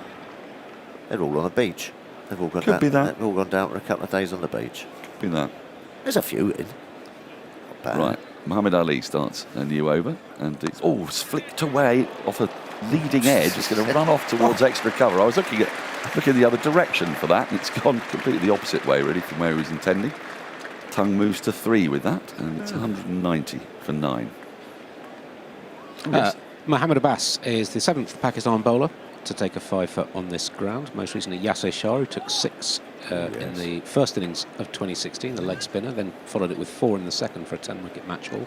Mohamed Amir had 6, including a brilliant opening spell in that 2010 test that proved so fateful for his career, those no balls. Here's Mohamed Ali into Tongue, who defends solidly up to mid-on. That's a shot. I tell you, Full face of the bat. He's been working at this. Looks like it, doesn't it? Doesn't it? Mushtaq Ahmed, leg spinner, took a fifer here in 1996. The great Waqar Younis, who we talked about at length yesterday, 5 for 91 in 1992. Madassar Nazar, better known as a obdurate opening bat. Oh, he took 6 for, didn't he? 6 for 32. 1980. Devastating blitz trundle. 1982 was it? 1982. And then Khan Mohammed in Pakistan's first Lord's Test, 1954. I was Another devastated Seamer, by that 5 for 6 for. I remember it now. In comes Muhammad Ali, and that's all. He plays at that. Maybe keeps his bat inside the line as it goes through the keeper, and they run. Because I got the news of that in. I think it was in France. I was 13 years old. And in those days, you had to go to the newsagent and get the paper that was 2 days old by then to find out the score. Yes, I remember. Because your mother would never let you spend money on a phone call, international phone call, to find a cricket score. No chance. So I sat there, eager anticipation. Copy of the paper. Sick Madassar Nazar. Oh no. Yeah. The young Norcross did not take that news awfully well. Threw yourself in the swimming pool and had to think of something. Muhammad Ali's into Tongue struck on the pad. They love it. Is it going down? Umpire's not interested. Tight. No, they're not going to review. They do have reviews, don't they? Still. One. Yes. By the way, Durham took 105 seconds to complete the 10-wicket win over Gloucestershire this morning. What? Prevented by bad light yesterday to have the time to score the 4 runs they required to win. So they bowled out their opponents, Gloucestershire, the night before. Oh, they have gone for the review. Direct third umpire. That With was a player taking a bit for of LBW. time, Original didn't decision's it? not out. Field deliveries go to front on. Are they playing for the draw? They're just trying to keep it going for a while. Nearly got through a whole email before they got this thing up. All right, I'll come back to that in a moment. Let's have a look. It's going way down the leg side, isn't it? Yes. Way miles down the leg side. We're going to need Valtrees here. It's just probably. popped out the bottom of the screen there. Well, I mean, Slipping down the leg side. Impact just about in line, maybe. They're checking to see if there's any bat involved. There's no bet there. You can go to ball trick when available. We'll just cover this off for you. It's going to be not out. Everyone's gone back to their place. This moment of farce is soon over. Original decision's not out. Pitching in line and picks. Just umpire score wickets missing. 10 inches. Colleagues can stay with your original decision of not out. When impact is umpire's call, you're bowling over the wicket, and the umpire's call in question is on leg stump. Yes. Then things aren't looking good for the review, are they? No, that might be Rizwan's fault, that. Muhammad Ali in again to Tongue, who fends one away off his shoulder down to the gully region. There's no run. Yes. County commentary on Sports Extra 2 and 3, every game on the BBC Sport website and app. So yesterday, they bowled out Gloucestershire. Yeah. 3 to win. Umpires go bad light. I mean, really?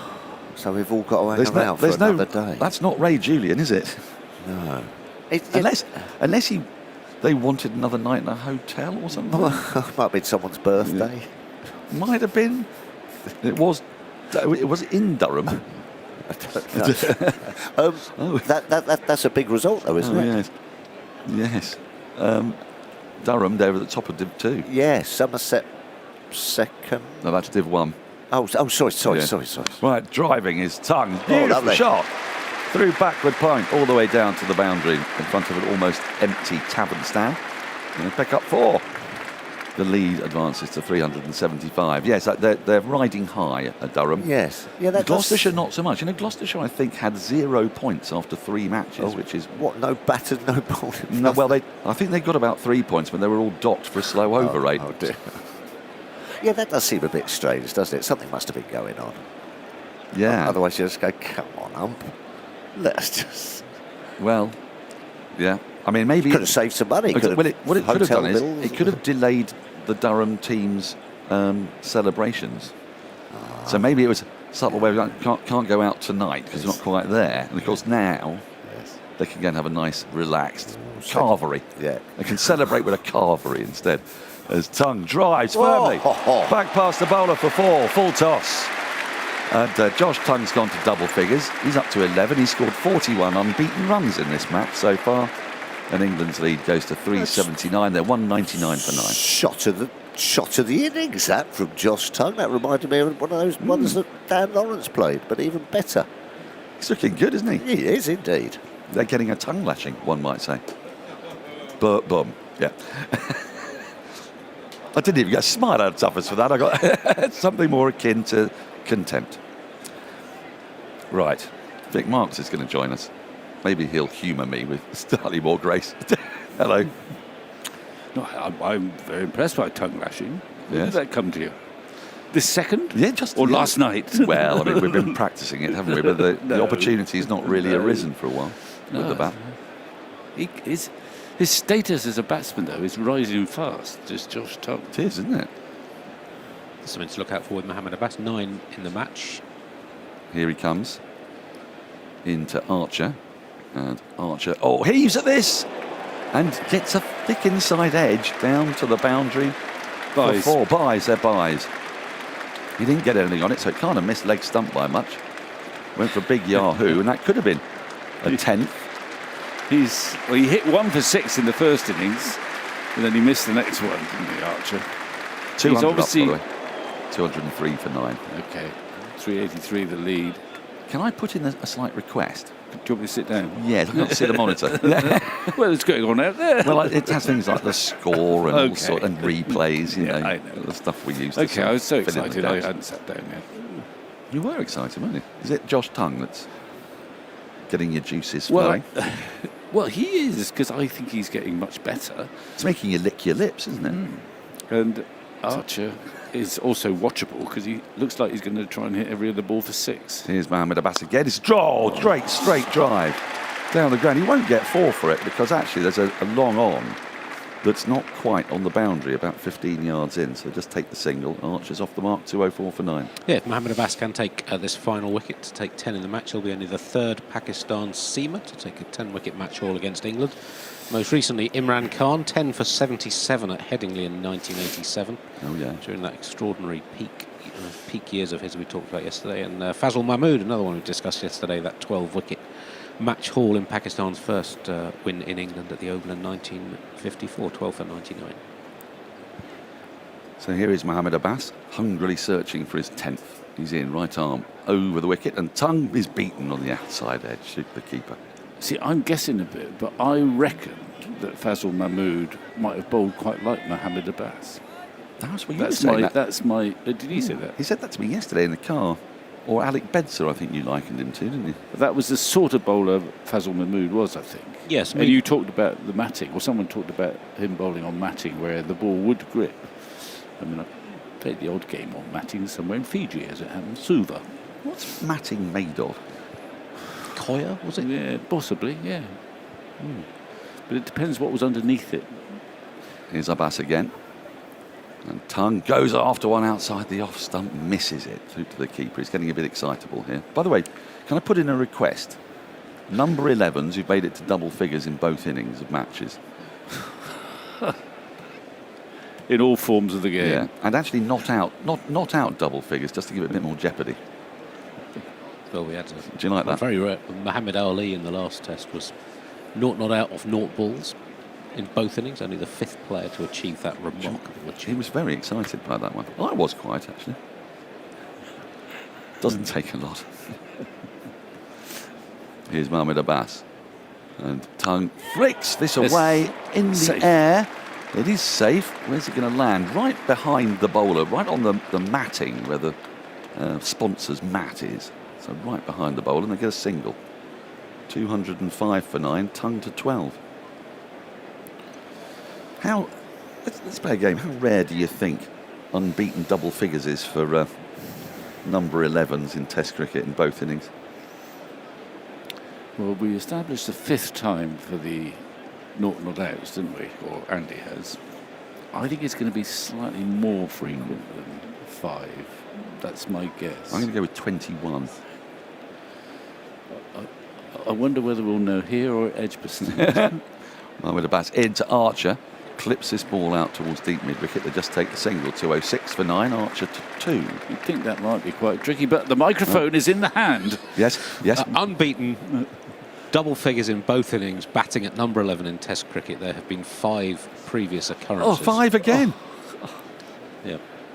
So tell me, it's an equaliser. Surely you're excited by that. The most recent Simon Jones in the phenomenal Edgbaston Test of 2005. Crucial runs at 11, 19 and 12 not out in 19 not out, 12 not out. Glenn McGrath in the Lord's Test here earlier that series, 10 and 20 undefeated, batting at 11 to Australia. Glenn McGrath? Yeah. That's a turn up. Because Simon Jones was quite a capable batsman, I think. Anil Kumble for India, 21 So was he. and 14 against Pakistan in 2005. Right, Muhammad Ali is into Archer. 2 slips and a gully. And Archer flicks this away down towards the long leg. I think it's come off the pad. He's coming back for a second. He's quick, isn't he? He is quick, yeah. He's got there. 208 for 9. I think I hope he hasn't pulled a hamstring. he's pulled up a bit, but yes, it's not the most vital run, is it? I don't think. No, but he wanted to. He knew it was Mohamed Abbas and there. Who's not the fleetest of foot. Yeah, the other 2 on that list. Derek Underwood for England against West Indies in 1966 at Trent Bridge. That would have been very early in his career. 12 and 10. And Barry Jarman, Australian wicketkeeper at the MCG in 1962. 10 and 11 not out, batting at 11. What's the keeper doing at 11? In the 20th century. Muhammad Ali, and again, full toss. Thwacked up to mid-off. Could go for the run. And direct hit. This could have run out Tongue. He's given him. Well, he's not going to get unbeaten in both innings. That's a great bit of fielding. The ball was whacked to mid-off very firmly. I don't think Tongue set off immediately. Fielder picked up, threw at the striker's end, and Tongue was out, well, we'll tell you in a minute by how far. But Quite he is a long out. way. Oh, quite a long way. He didn't even bother going up to the third umpire. I mean, he hit it so hard to mid-off that there was no time for Tongue to get going. He was always going to be out if it hit. And it hit. It did, and England are bowled out. 208 they've been bowled out for. Tongue finishing with 12, Archer unbeaten on 2. So the target is a mammoth 389. Pakistan have scored 417 runs in 3 innings in this series. So before I bring Alison Mitchell in to do the cards, I put it to you, Victor. What are Pakistan's chances of scoring 389 on this deck with this lineup? As the players walk off, and Mohamed Abbas is raising the ball to the skies. That run out means he's not going to get on the 10-for board, but he is on the honours board for his 5-wicket haul, and he was delighted to get it, thoroughly deserved it as Pakistan troop off. And that could be, well, probably the last time Mohamed Abbas bowls at Lords for Pakistan, you would imagine, but he's done a sterling job. England 208 all out, the target 389. Over to Vic, and then it will be Alison Mitchell. Well, I know there's Win Predictor, who I always assume is down in the valleys somewhere, but and they will have, I'm guessing now, well, England at about 95% to win, 1% draw because suddenly a tornado blows up, and about 4% Pakistan, I'd say. So if it was 4% Pakistan, that's 1 in every what? Oh, maybe that's a bit too generous. It might be 2% Pakistan. I mean, we're taking it in the context of what's happened with A, the pitch is zipped around, B, Imam's injury means they're a batsman short, C, what we've seen so far in the series. I mean, if it was another day, another pitch, another match, 380-80 is well in the compass of quite a lot of people's sides in the final innings, but it's all about context. 2 or Vic, 3%, I'd say. I don't know whether we've got a win predictor available. One may pop up on a screen in front of us, but I think it'd be pretty low for Pakistan, given all the context that you have just mentioned. But the stats whether they take into consideration, lateral movement, injuries to opening batsmen. Hello, Andy can tell us. It says 8%. There you go. Pakistan, You see, which seems so that's generous. massively generous, I would say. Yeah, I often have arguments with win predictor, but never mind. So there we go. We know what the equation is, though. 389 to win. It would be a record run Well, chase. it would be amazing, Pakistan's but I mean the draw, highest fourth innings total. Draw. If the weather behaves, the draw is now out of the question because there must be about 150 odd overs to go at least. So Pakistan just got to keep batting. Got to keep batting and knock them off. Can miracles happen? The miracle of Lords. Let's see. Mohamed Abbas has had his own little, well, not quite a miracle. He's earned his way onto the honours board. That was a delightful moment to witness. Yeah, well, he was morning. so thrilled. He kissed the turf Absolutely. eventually, and everyone was delighted. It's probably the highlight of Pakistan's tour at the moment, if we're honest. Yeah, it's been precious little for them to be, have anything to celebrate. So I hope they will get around him and share in his joy at getting on that Lord's Honours board. Heavy rollers going up and down. I mean, I think captains always think, bang that heavy roller up and down, it might just sort of quieten this pitch down. I suspect, I wasn't paying enough attention, but England would not have used the heavy roller this morning because they didn't want to quieten the pitch down. Yes. Years ago, you'd worry about the heavy roller breaking the pitch up, but our little glimpse out there, it didn't look like it was on the verge of. It wasn't in the verge of crumbling. Even the footmarks were very solid. Yeah, and quite. They weren't very pronounced either. Anyway, so we know where the game is. And it's just a question of whether Pakistan can, if they can get a start and just keep themselves in the game for a bit longer, and then who knows. But England, obviously, firm favourites. Robinson's already out there. I mean, he has caused havoc in his early overs. And it's only a tiny thing, but we'll see what happens first ball. But it seems to me he's a very good bowler of the first ball. And that's obviously when the batsmen are most vulnerable. A lot of opening batsmen actually said, I like to take the first one because the bowlers very often are rusty and you've got a freebie. If you want it, they're liable to bowl a worse ball. But Robinson has shown a priceless knack in this series and probably before of getting himself right on target from the very start. And of course there's huge dividends there because the batsman is also more vulnerable. And he's running in properly from his favoured end with probably the bowling at a mitt and a set of plastic stumps, and he's not just trotting in, he's bowling off his proper run up, trying to get properly loose. And I think it's Atkinson at the other end. It can't be Archer because he's at the moment he's just apologising to Josh Tongue.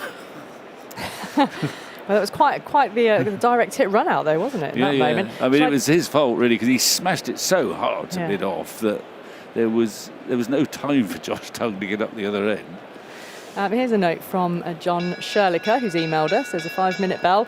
He says, Josh Tongue can certainly bat. Before he was recruited by Worcestershire, he made a century for my former club, Barnard's Green Cricket Club. People still talk about it as one of the best innings ever seen on the ground. Well, there you go. We've seen evidence of that then, haven't we? The way he batted in the first innings here and little flourish here. Shall I just take everyone briefly through what's happened today, just to recap? England then adding 31 to their overnight score. How many overs did we actually have the results? It was 7.3. 7.3. So England resuming on 177 for 7.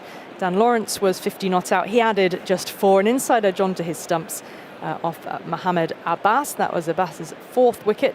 Ollie Robinson was caught behind off Abbas. Delight for then Mohamed Abbas to finally get on the Lord's Honours board after, at that point, 4 consecutive forfers. Well, he turned the 4th one into a fifer.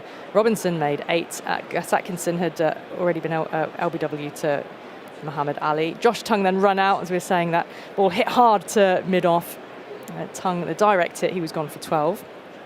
And Archer finishing not out 2. The bowling figures, Mohamed Abbas sent down 22 overs, economy rate of 2.59 as well, which was excellent. So 3 overs, 5 for 57. He becomes the 7th Pakistan bowler to feature on that Lord's Honours board. Karun Shahzad, 14 overs, 3 maidens, 2 for 56. Muhammad Ali, 16.2 overs, 1 maiden, 2 for 70. And Ali Usman, those 2 overs, which went for 17 runs, including one yesterday, which had us scratching our heads. So England all out for 208 in 54.2 overs, setting Pakistan a target of 389 where are a total of 98 overs to be bowled in the day today. We've had 7.3 of them. Lunch is due at 1:15, tea due at 4:10. Still a fifth day to come, but England certainly will be backing their bowlers to set about this Pakistan lineup, which hasn't showed itself to have much in the way of substance at all. We don't know if Imam ul-Haq will bat. He was on the outfield this morning with his left calf strapped. He had a bat tucked under his arm. But it was Shan Masood who took the first ball for Pakistan in the first innings, opening up alongside Azan Awais, who made a really gritty battling 46. So he's got an opportunity to build on that and show that he has got some stickability and some determination against this England bowling lineup, who have not got as helpful conditions as they had first time round in terms of the overheads. The cloud is high, there are pockets of blue. The sun is more shining than not at the moment, albeit, though, Vic, as we heard, as the day goes on, some showers may well roll in and the cloud could build up. But they will have Robinson and Archer to contend with, backed up by Tongue and Atkinson. And a lot of people will enjoy the prospect of seeing just how quick Jofra Archer can ramp it up to again, because he bowled an absolutely scintillating spell of quick bowling in the first innings. Yep, he likes to bowl at Lords somehow. Well, so do most bowlers, actually, just at the minute. Watching Imam this morning out there, I mean, he had a big plaster on his injured leg, and I watched him as he sort of moved towards pavilion, and he moved incredibly slowly and with a major limp. I think that's Shan Masood standing down. Oh, it's bound there, to be. isn't It won't be Imam opening the batting, that's for certain. Azan Awais is doing a few practice throwdowns in front of the pavilion. I mean, I think the rest would have to bat extraordinarily well for Imam to participate in this game. If Pakistan got off to a start and kept going and got into the late 200s, then Imam would probably limp in. But he's not allowed a runner, you see. That's a weird regulation, that, I think. But he's not allowed a runner. Well, it brings us back so to I don't know quite, I mean, he'll have to come in low down and prop up, but only if Pakistan have got any possibility. Any sniff of anything. Yeah. Right, the players are on their way out. They are trailing after the umpires. England in their bright, dazzling whites. Pakistan are in the more traditional, their whites are the more cream of the whites, if you like, which takes me to James Anderson and Stuart Broad's portrait in the long room. Have you seen a photograph I of haven't that? seen Pictures of it? No. Yeah, Stuart Broad has a very cream knitted sleeveless jumper over the very white whites. Jimmy Anderson has gone for the full whites, a much more modern England look. And Stuart's got the very traditional cream sweater, so it kind of looks like he's forgotten to put it in the wash. I'm just hearing it's actually Chris Broad's jumper. Then that makes sense. You didn't tell me that when I mentioned. It's Dad's jumper. Yeah, okay. that's a lovely touch then. Yeah, okay, yeah. I fully understand the sentiment behind it in that case. Yeah, Stuart didn't mention that when I ribbed him about it. Well, So, we've yeah, seen some nice jumpers touch. this match, because we saw Graham Gooch brought in Jim Laker's 1956 jumper, and it looked in terrific order. Wow. Yeah, I dug mine out the other day, and it didn't look so good as that. Yeah. Right, it is Shan Masood getting ready to open the batting here. Pakistan set a daunting 389 in the context of the match. That is an absolute mountain. In the context of the overs remaining, it's an absolute mountain for them to try and survive the best part of 2 days now. Well, if they did, the runs would be there. If they survive the best part of 2 days, they're winning. They win the game. Should be extraordinary in every sense.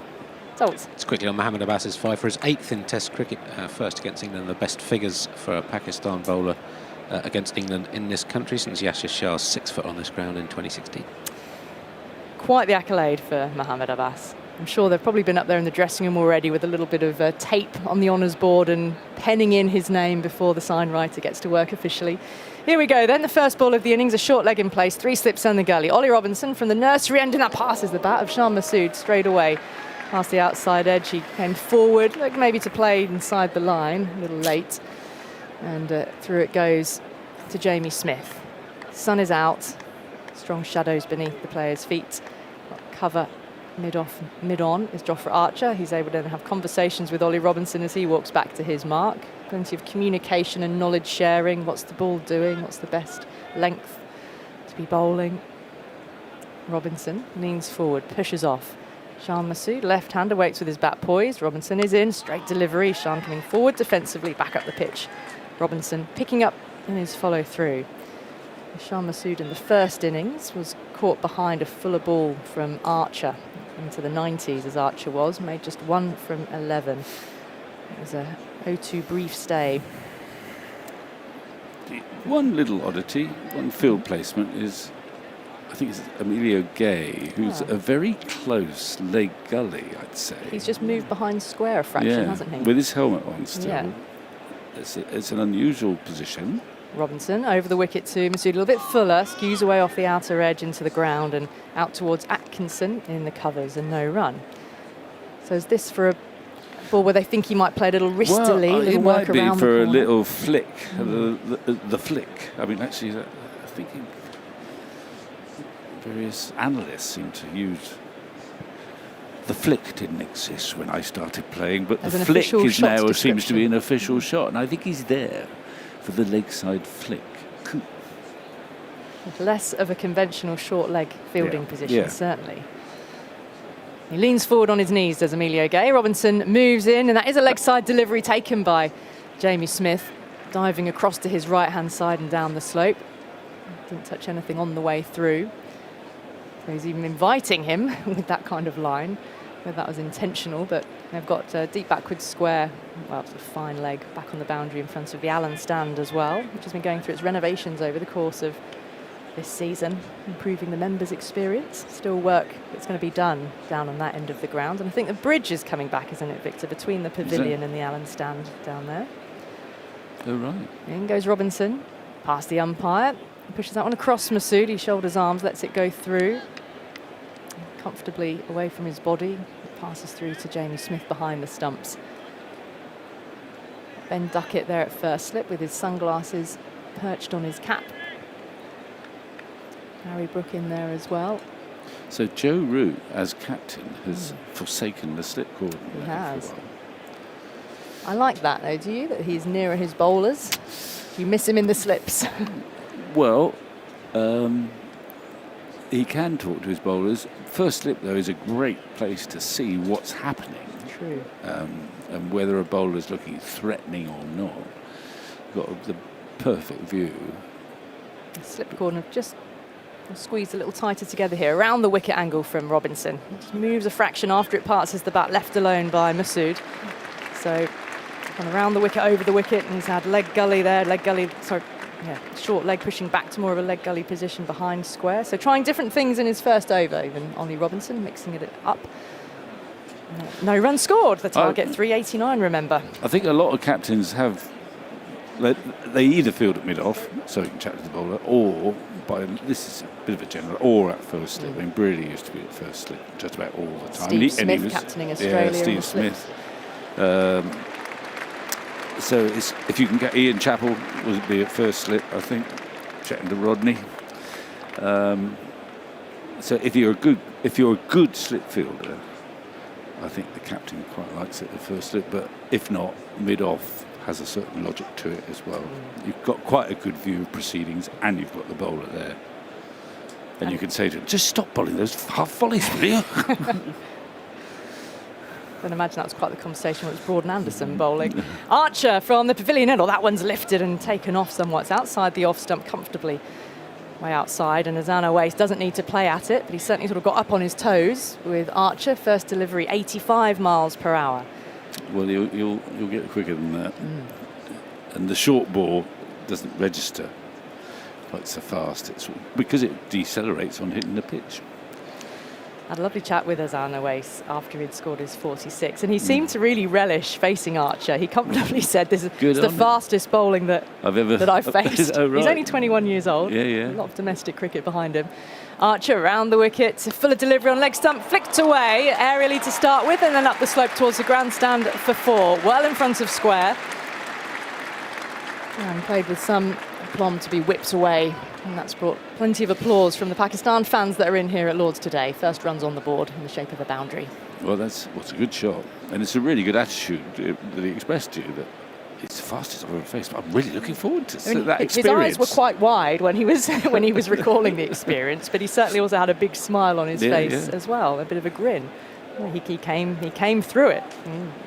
Batters get dismissed ultimately, but it wasn't Archer who got him, it was Robinson who got him. And that also can be partnership bowling as well, can't it? Archer won't always be the one to necessarily get the wickets with his pace, but the other bowler might. Archer moves in. Oh, that's a beauty of a lifter.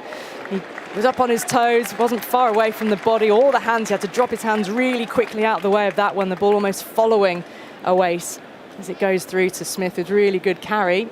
Fractionally quicker, Vic? Oh, I think so.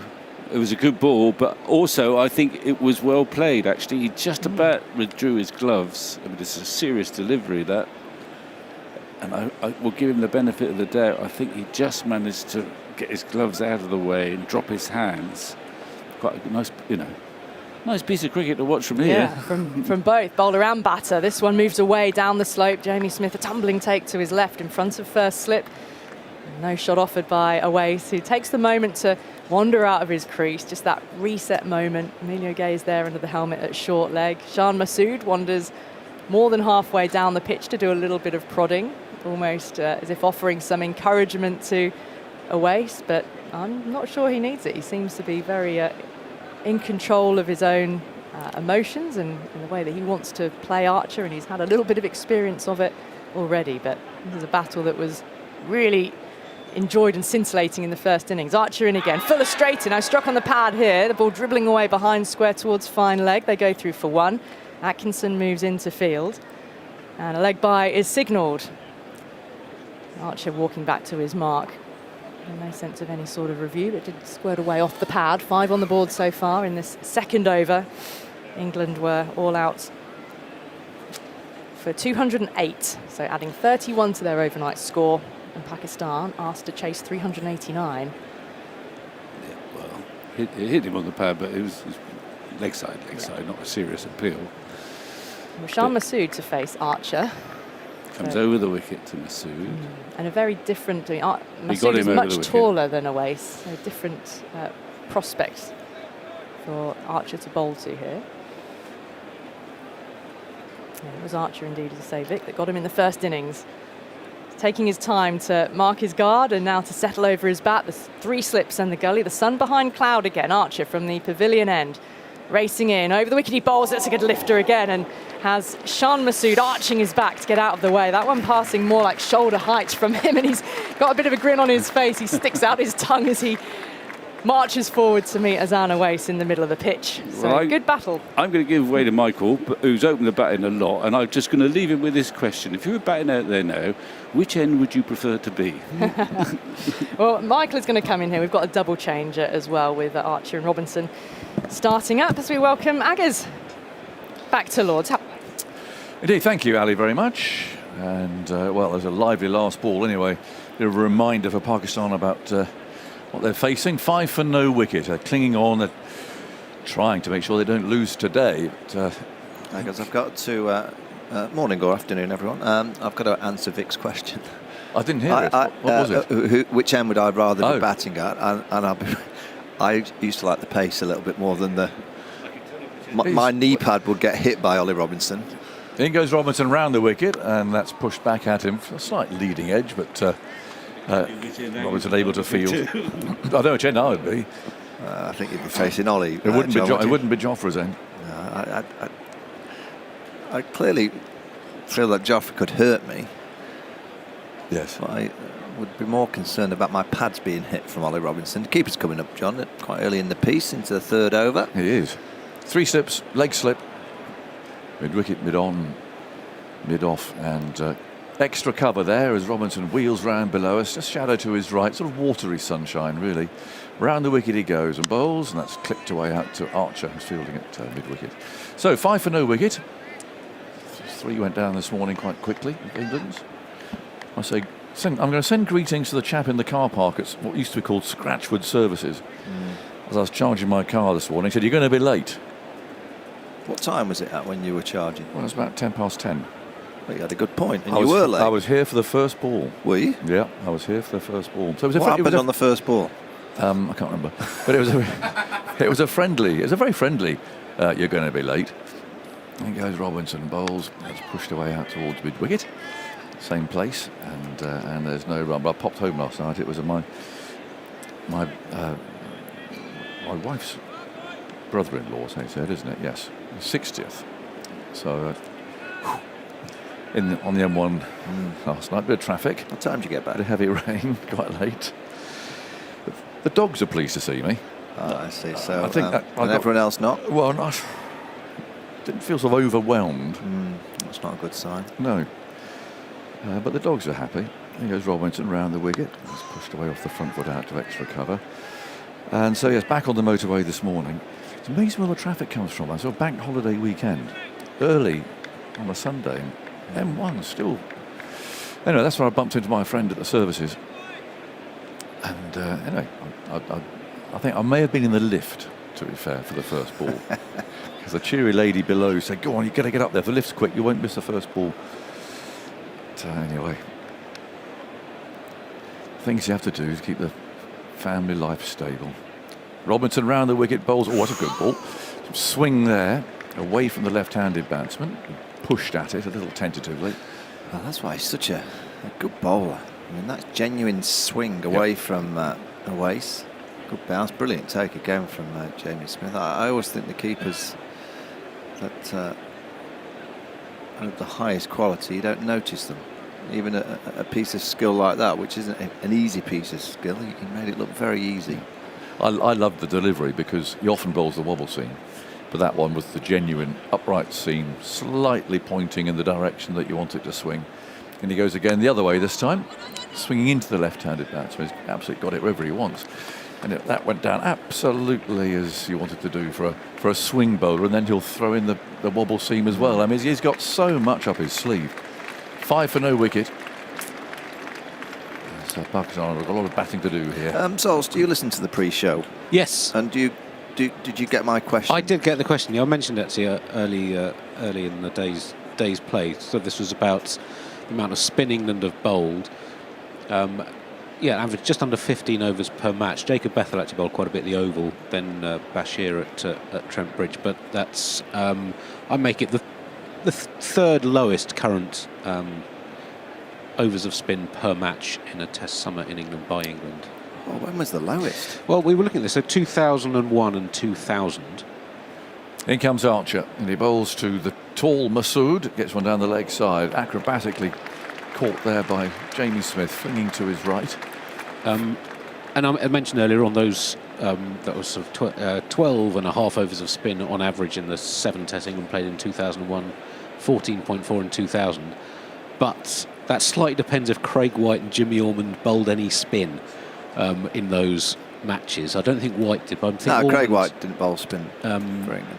No, but he's in the data system as spin stroke pace. Yeah, he may have done overseas.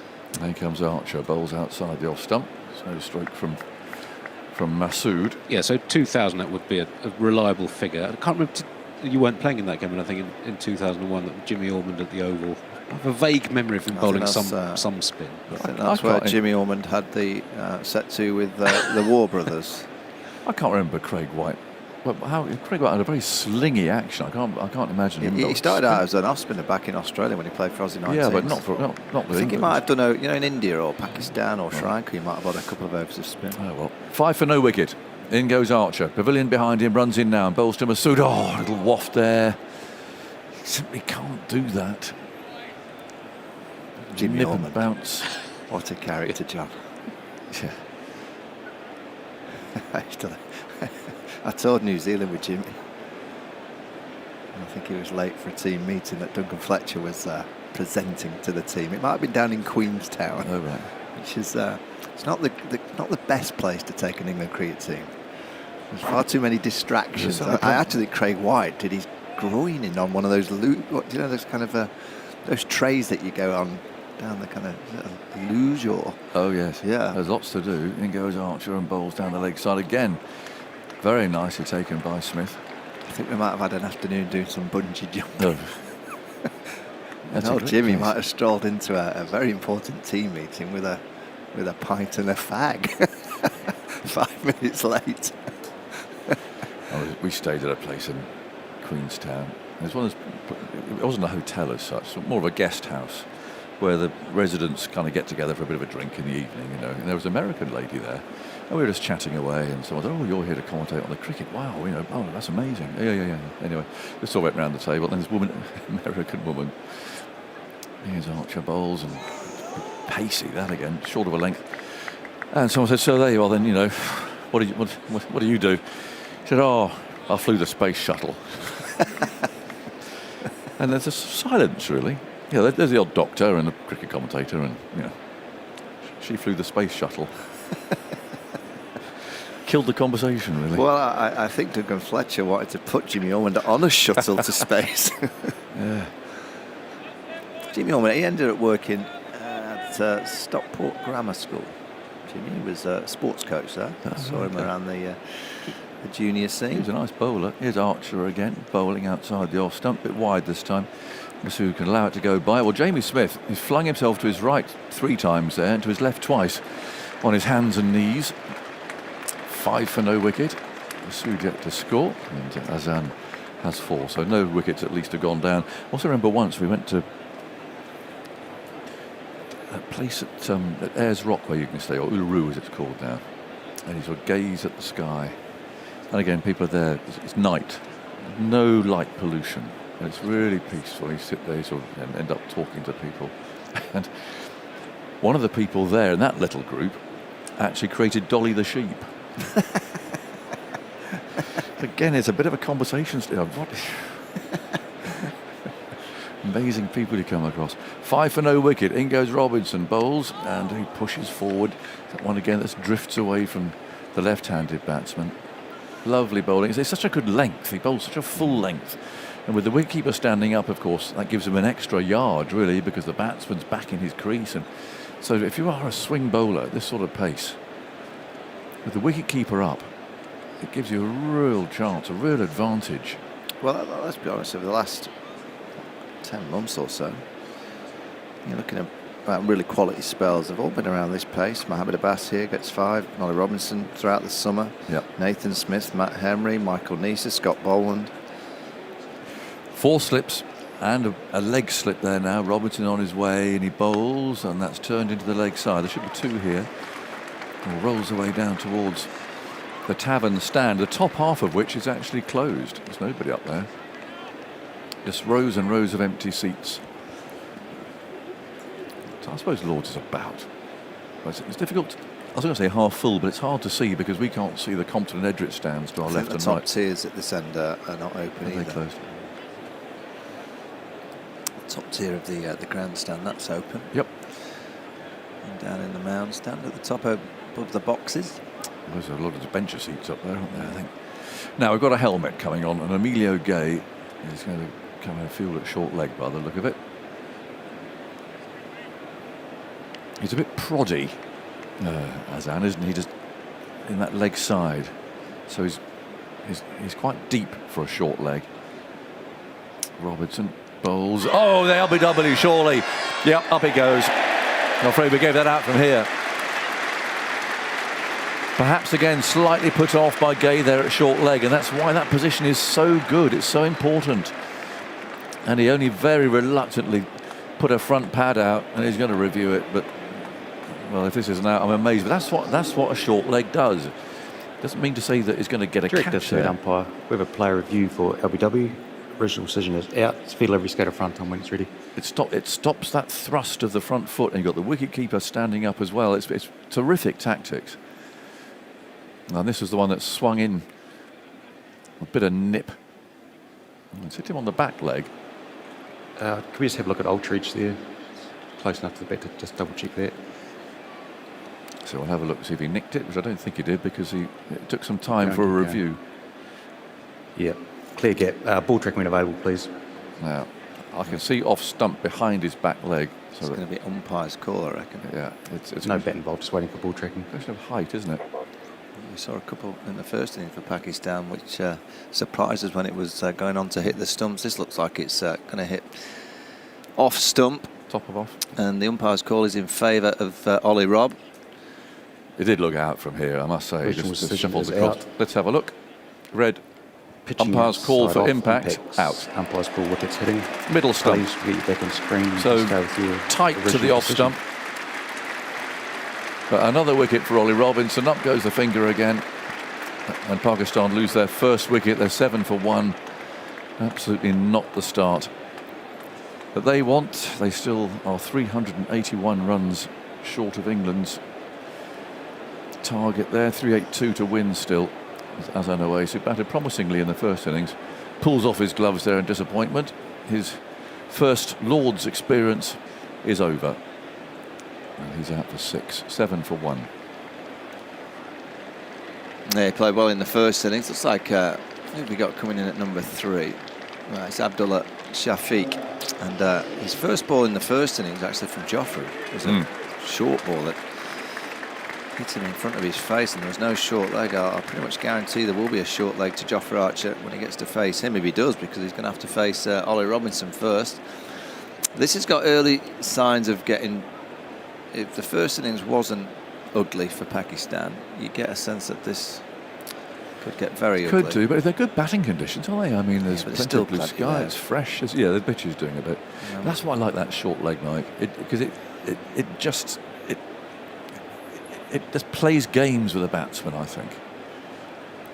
And there he was, he knew he was there, didn't want to thrust the pad. I'll tell you what else it is, Agus. Abdullah Shafiq would probably never have gone out to bat at number 3 and had the keeper stood up. No. You know, you just don't practice it. No. You just don't see the keeper behind you because you don't often face this kind of tactic. It's just the new cool, isn't it, in Test match cricket? Yeah. Michael Neser and Alex Carey and Andrew McDonald, they've got a lot to answer for. Yeah. It's nice, I like it. It's just different, isn't it? So there are 4 slips there as Shafiq's about to face his first ball from Ollie Robinson. Shoulders rocking. Oh, he pulls out of that one. Not sure what happened. But halfway through his run, he decided that he wasn't going to get there, so he's going to turn around and try again. Much clearer, brighter. We can see aircraft on their way into Heathrow. Old Father Time is interested in the cricket. He's watching at the moment, up there above the scorers. Occasionally doesn't. He can turn his back sometimes, point the other way. Now Root is coming into short extra cover, or short mid-off really. Robinson runs in. Is there any bowls? And Shafiq's beaten there. He played at it. Well, now hang on. There's an appeal here. An appeal for a stumping, I think. And I don't think Smith is particularly confident about this, but umpire Rifle at square leg and now strolling in has asked for a third umpire review of this. And I assume it's a stumping. It came from the slip cordon, that appeal. No one seems particularly engaged by this. And umpire Rifle's called for a review. Third umpire, an umpire review for stumping. It's field everybody's go to your first side on, please. None of the players are watching this. It's all a bit odd, but let's have a look. Foot's down, foot's Where does down. it go? Oh, it's down. Yeah, it's close. Okay, ready for my decision for the big screen. Just for a moment, his toe was on the line, but not at the vital moment. 7 for 1. There's Robinson. Past the umpire, over the wicket he goes and bowls. That's pushed away by Shafiq. That could be the first stumping that I've seen in which the appeal was made not by the wicketkeeper but by a slip fielder.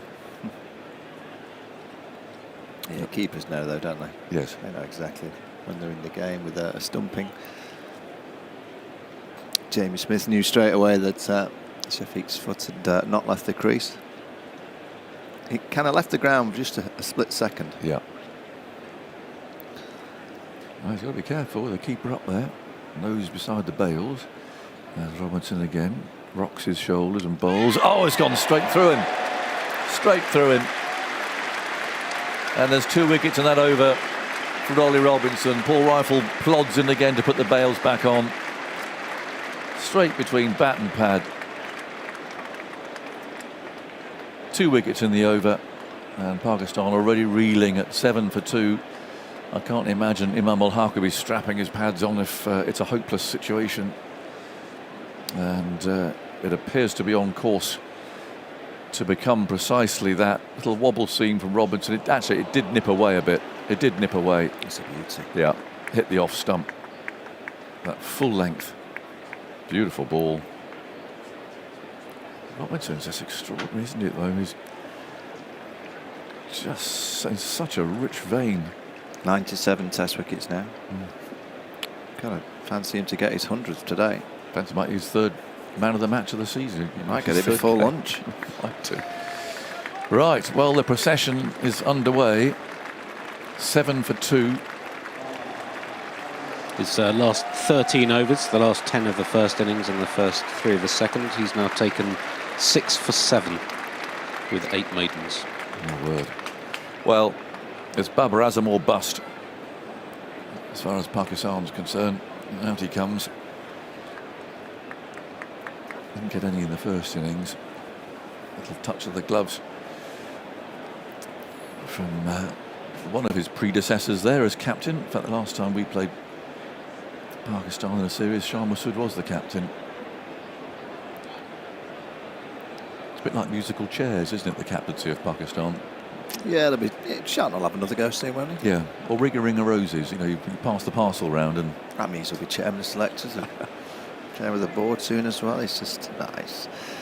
Yeah, this is sad times for Pakistan. It really is. I've just never seen a Pakistan team arrive here with the basic skill sets that we generally see from them. Archer bowls, and Massoud is forward now. He gets his first run, squeezing the ball out to point. So his 14th delivery. Have you ever seen a Pakistan side that's not had one bowler bowling over 85 miles an hour? No. And a leg spinner? No, they've always and batters that kind of just play a little bit unorthodox. And they're all nice to bowl to. Yeah, this is nothing like previous Pakistan teams. There's a cheer down there in the mound stand for Ollie Robinson. Fist pump from him. Got the great feelings. A lot of people there saying well bowled. And now Babar Azam's going to face his first ball as a leg slip, short leg, 3 slips, a gully, route on the attack. Archer bowls. Oh, it's a loose shot from Babar. You've got to wake up, skipper. That was a very casual, loose push drive. Well, he came out playing a couple of drives in the first innings. And then he got out playing one as well. I just get a sense from Babar. He probably thinks, look, I'm going to come out playing some shots. I'm just going to allow England to hit a length. You'd rather them do something, you know. You'd rather them have a go. And Dan Lawrence yesterday danced down on Nort to try and hit a bass off his leg. They've got to try something. Well, it's over his bat again, and in bright sunshine, Archer runs in busily and he bowls, and Babar Azam is on the front foot. Turns that away to mid-on. 8 for 2. 2 wickets for Robinson in his previous over. He's down there, wandering around, he'll feel 10 feet tall. And his figures in this series then. What are the figures in the summer? They'll be ridiculous. 8 for 2. Archer bowls to Babar Azam, who fends that away one-handed. And Robinson will come trotting in from the deep. Picks the ball up and throws it back into Jamie Smith. In the 2 tests this series, he currently has 14 for 93. And in the summer, so he played the first test against New Zealand here, he has 21 for 170, so averaging 8 wicket every 19 balls. Incredible. He has had some interesting pitches to bowl on. However, he has bowled absolutely brilliantly. Real control, skill.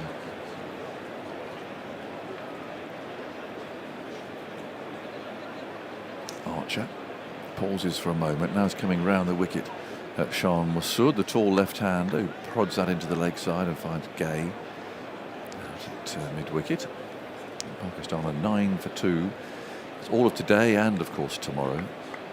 If they're still batting tomorrow, a chance of winning the game, but doesn't feel that's going to be likely. Pakistan's second wicket in this series has fallen with the scores at 6 and 13 in Leeds and 16 and 7 at Lords, a total of 42 runs from 8 partnerships.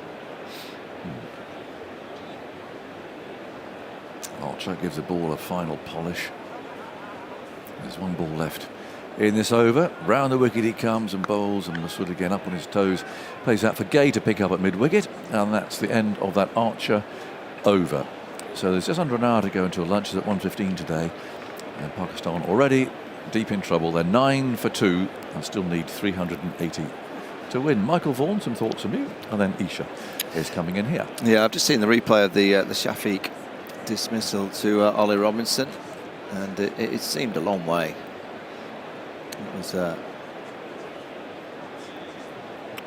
beauty. I have to say, I don't like Ollie Robinson's celebrations in these first 2 dismissals. Running down the wicket, looks to me swearing. I'm like, come on. Got Pakistan exactly where you want them. You don't need to give them a send-off when you're in this situation. He gets the eyes going, doesn't he? Here he comes, Robinson to Babar Azam, beats the edge, good length delivery, just nips down the slope, 4 slips in position for Babar Azam. Isha, I don't mind a bowler who's aggressive, as long as you're aggressive against every opponent that you play against. Because there'll be times that, it gets a bit tougher. South Africa or next summer, as long as you're doing that all the time, no problem. Not when it's easy like this. It's just quite a cheap shot to a batter that's just got out. It's the first time I've seen him back like this summer, as Joe Root moves in a bit closer at silly extra, as Robinson is past the stumps, bowling to Babar Azam, and again beats the edge. Just hits Jamie Smith in the gloves and falls forwards. Yeah, I know you've got to be up for it and you've got to be in the fight, but a batter out LBW and then you're bowling a peach to get rid of a back. I need to swear. Harry Brook just shifted to a leg gully and now he's being brought back to second slip.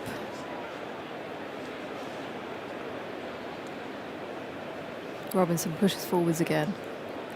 Babar Azam on strike. Works the ball leg side, gentle clip down to the fine leg boundary, and he'll fetch 4 for it. The Pakistan captain, he moves to 5. 13 for 2, Pakistan. It's the first boundary off Ollie Robinson in this match in his 17th over, prior to which he'd taken 6 for 13. Nice chat to Sarah Taylor yesterday, Michael, about Jamie Smith standing up to the stumps. Said it's all about being as still as possible and trusting your hands. She's working well with him, doing a good job. As Robinson comes in on angle once again, bowling to Babar Azam, who's forwards and pushing the ball to the offside with an angled bat, just held it on the line and it hits the outside part of the bat and squeezes out for a single. He moves to 6.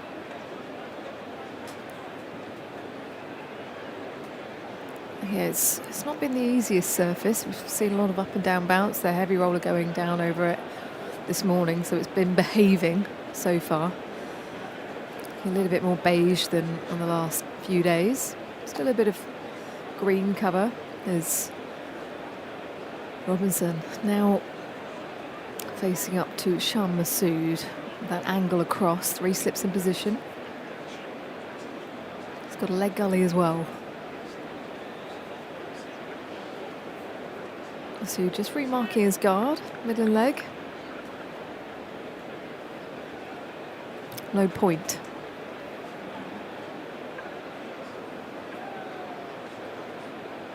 Shuffles forwards. As Robinson has passed the stumps to Masood, who's defending to the offside, averaging 9 this summer. I think it is, Andy. It's come down to 8. Decent. Yeah, he's bowled beautifully. I mean, he's had some nice conditions to bowl in. He's very rarely missed his length. What we have seen in the last couple of tests is this attack taking shape. I guess in the absence of Ben Stokes, who just gives you that extra option as an all-rounder. Robinson past the umpire to Masood, who forward and defending, but beats the edge through to Smith. Nicely taken behind the stumps. 14 for 2 at the end of the over. Yeah, I mean, it is taking shape. It's, 4 out-and-out bowlers. You can argue that Gus Atkinson's an all-rounder, but more so a bowler. So you'd expect the quality to be there. I mean, what we've seen is good variables from Ollie Robinson with his wobble seam and consistency, the pace of Jofra, the awkwardness of the release of Josh Tong, and obviously the kind of skiddy nature of Gus Atkinson. But I'd love to captain them, as any captain would do. But it's all about the bigger challenges of South Africa away, Australia, India. And this is just far too easy. Here comes Jofra. Short to Babar Azam. It goes up in the air. Agus said, Babar or bust. Well, it's bust. Jofra Archer, that was a hostile delivery. Catch taken. And another one goes for Pakistan. 14 for 3. Oh, this is a brute. He gets himself in a real awkward position, Babar Azam. I don't know whether he's looking to kind of fend it, and then he thought, oh, I'll try and pull it, and he just ends up with the ball hitting his glove. Yeah, it's really poorly played. It goes off the helmet, off the glove, off the helmet, and just balloons to Jordan Cox. This is ugly for Pakistan. Their best players now trudging back to the pavilion. 14 for 3. Archer bowling quickly. Robinson bowling with great skill. You can't imagine him and Al Haq will bat. What's the point in him batting today if he didn't bat in the first innings? And we know that they've got the lowest average from 6 wickets down from any of the teams that play in Test match cricket over the course of the last year or so. I'll be honest, I'd be staggered to get beyond 100 from here. Yeah, they struggled to get to 200 in this series. 110 they were bowled out in the first innings, Pakistan, but Babar Azam, the class of the man, made to look very ordinary with that delivery. The angle from Jofra Archer bowling from the pavilion end, his favourite end. That slope going towards the right-hander. England still with a lead of 357, but Pakistan 3 wickets down already.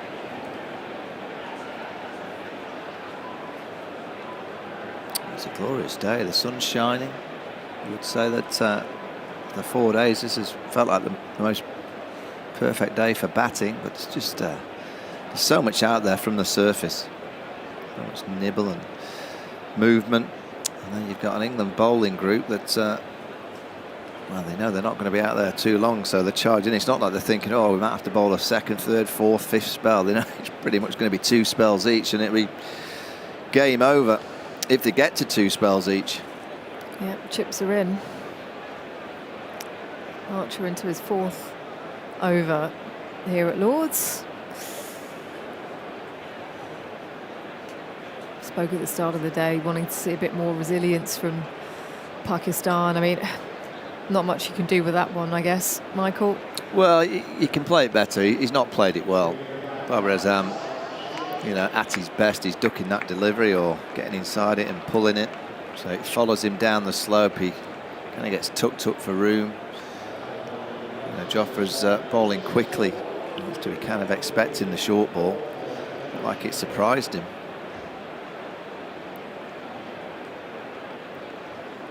Well, he's going to come over the wicket to the left-handed Saud Shakil. Just having a look at the replay of that. It was just angled in. It pitched sort of middle and off, and then came back down at the slope as well. He likes bowling Nasty. from the pavilion end, doesn't he? That reminds me of that Steve Smith delivery in 2019. He had nowhere to hide there. He was shaping to play it, and then he just got big on him, Babar Azam. So Jofra has got Saud Shakil to bowl to now. 3 slips and a gully in position. There's a leg slip in play as well, and a short leg surrounded the left-hander as Archer approaches. He bowls to Shakil, who ducks underneath that aptly. Short one that just went over the top of leg stump. 91 miles an hour. Yeah, that's the way to play it. You've got Jofra bowling like this, getting steep bounce. You've just got to duck and weave. Try and ride him. Jump up and kind of defend. I used to like to try and plate everything, but there were certain times, particularly with someone like Joffrey's getting steep bounce, you have to get under it. That steep nature, you try and ride it, just going to balloon in the air. Coming round the wicket now. Tail is up, rhythm up for Jofra Archer, past the stumps. Shaquille tries to slash it, a wide one. Doesn't catch any of it as it goes through to Jamie Smith. Fastest opening spell of his career in the first innings. Jofra Archer, 90.2 miles an hour on average. Yeah, I mean, he bowled a great spell last year, didn't he, against India? Got England over the line. He's just obviously got a feel for that end and the slight slope that he runs in with. Is it wicket in his first over? Back. Jofra Archer he pushes forwards again here. Past the stumps to Shakil again. It's another hostile delivery, and he just manages to get his bat down in time. Shakil shaping to play it. It's really incredible to watch. If you're watching side on here at Lord's, it really is a sight to behold. Lucky if you can catch any part of that ball. Oof. That's flown. That's flown off a length. That's not a short ball. Good luck. Shakil gently crouches as he tucks that away for 4. Lovely punch through a vacant point out to the boundary. He wins that battle. Yeah, I want to see something like this from Pakistan, where they try and strike a few, just try and put England under a little bit of pressure. At the minute, they're just sitting there, just waiting to almost get that good ball, and there's plenty of good balls coming, but the only way that you can overcome that is try and put the bowler under a little bit of pressure by hitting a few. Easier said than done, though. Cover just moving a bit squarer now. Oh, there's no mid-off. No mid-off, no one in front of point. Sort of a cover point as Archer approaches once more. Shakil beats the edge again. It's another good delivery, and Archer is bending down. He's got a big smile on his face now. That was mightily close to the outside edge. 18 for 3 at the end of the over. England right on top here at Lord's. Day 4 of this second test match. Searching for a series win. One of the problems Pakistan have is they've got quite an experienced batting lineup, but basically all of them are out of form on quite a prolonged basis. So ignoring Azan Awais, who's early in his career, the rest of the batters in the squad, well, Abdullah Shafiq, he was averaging just under 51 in his first 15 tests, 28 since then. Imam ul-Haq averaged 39 in his first 20 tests, in 11 tests since then, under 25. Babar Azam averaged 49 in his first 47 tests, just on 30 in his last 18. Here comes Robinson from the nursery end, bowling round the wicket to Shan Masood, working the ball leg side out to deep backward square for a single, just angled in at leg stump. Comes through for 1, Masood to 2, 19 for 3. Saud Shakil averaged 56 in his first 15 tests, 22 in 10 matches since then. Salman was averaging 46 after 17 games, 24 in 11 tests since then, and Rizwan 44 in his first 32 tests, 28 in his last 15. So they've got experienced players, but they have all declined markedly. The one exception, Shan Masood, has got a little better, but from a low base, averaged 28 in his first 35 tests, 35 in his last 14. So it's a huge and long-standing problem. It's not great listening as Ramiz Raja comes in here, and a Shakil struck on the back leg. Jamie Smith up to the stump, so he's on the crease playing that, but I think the impact was outside the line of off stump, hence the muted appeal. Bowling round the wicket here, Robinson, every single delivery there's a bit of movement and shape. That jagged back considerably down the slope. Ramiz, it's not great viewing. It is not, actually. I was disappointed with how Babar Azam was dismissed because the field was set for that kind of length and he wasn't ready and up for it, I guess. Here comes Looked very ugly. Past the stumps, he bowls again. Shakil on the front foot, inside edge, down to the ground, and Emilio Gay diving to his right at short leg to stop it from heading out to mid-wicket. Forceful push there from Shakil, so needs to be careful.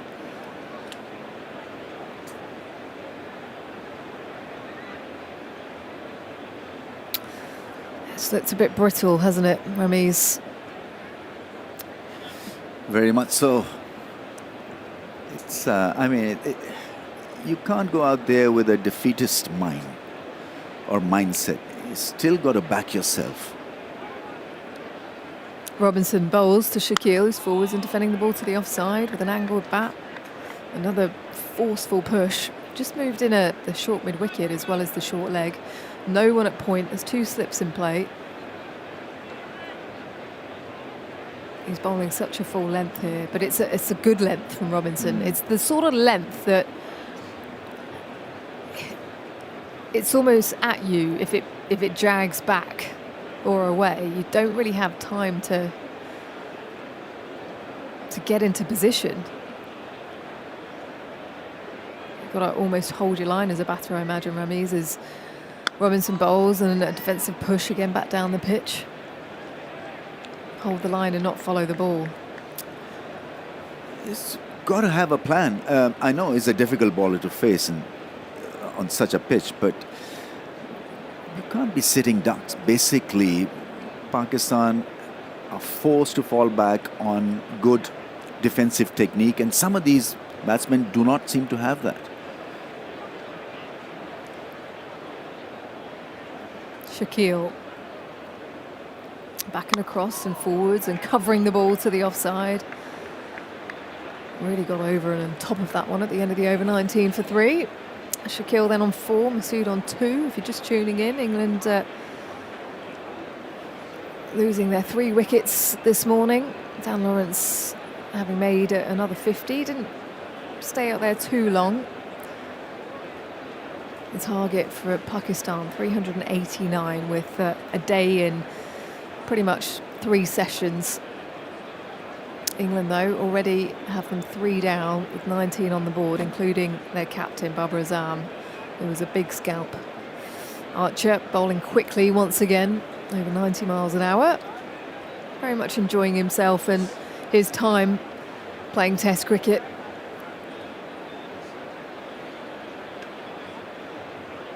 Well, they've tried bowling over the wicket to Shan Masood quite a lot this series, but he's coming round the wicket on this occasion from the pavilion end. Masood looking to turn the ball to the leg side. He pushes forwards as it heads towards Joe Root. Extra cover, he sprints in and sent back by his partner. There's never a single, but the idea is right to get to the non-strikers end because Jofra is turning out the heat. It really has been sparkling to see him. I mean, this is what Test cricket is about. He livens it up. It was fun watching the highlights of Wasim Akram yesterday and Waqar Younis when the rain was falling as Masood nearly ducks his head into that ball from Archer. He was looking to play it and had his hands up to the ball and almost dipped his helmet into the ball as he then swayed backwards. So Test cricket batting is not only about swaying away from the line of the ball. You've got to stamp your authority. And somehow, yeah, I mean, watching the replay, absolutely ducked into it. You've got to stamp your authority, but at least playing, every now and then that pull shot or the hook shot. Let the opposition know that we are here and prepared. Otherwise, batting can become so difficult because you're at the receiving end, you're just swaying away from the line, waiting for the length all the time, and you've got no real answers. Masood onto the back foot and pushing that to the offside. Gets on top of that one. Throw comes in from Emilio Gehi, rushing to his right. Made it comfortably anyway. Saud Shakil, 20 for 3 then, as Masood does get down the other end, moves to 3. Yeah, we saw the highlights on the big screen yesterday when it was raining. We had a fair amount of delays because of the rainfall, and Wasim Akram, Waqar Younis, Wasim Akram in particular, bowling that back of a length short ball, just rising, making Michael Atherton, Nasser Hussain, John Crawley all look very uncomfortable. That's exactly what's happening here with Jofra. As Point just moves into a catching position. No one in front of Point on the offside as Saud Shakil. It beats the edge, another good length delivery, and Jofra Archer is coming through, and reacting in a way that was so disappointing for him that it did not catch the edge. He looked up to the skies and jammed his hands down, almost in a petulant way. Yeah, I mean, there's a reaction from the umpire as well. He felt it was a close thing as well.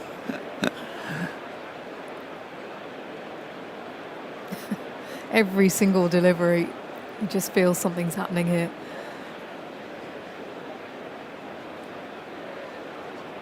Test match bowling at its very best is he's round the wicket to Shaquille, who again looks a little bit uncomfortable at a short ball that he almost ducks his head into, just sways his bat out the way.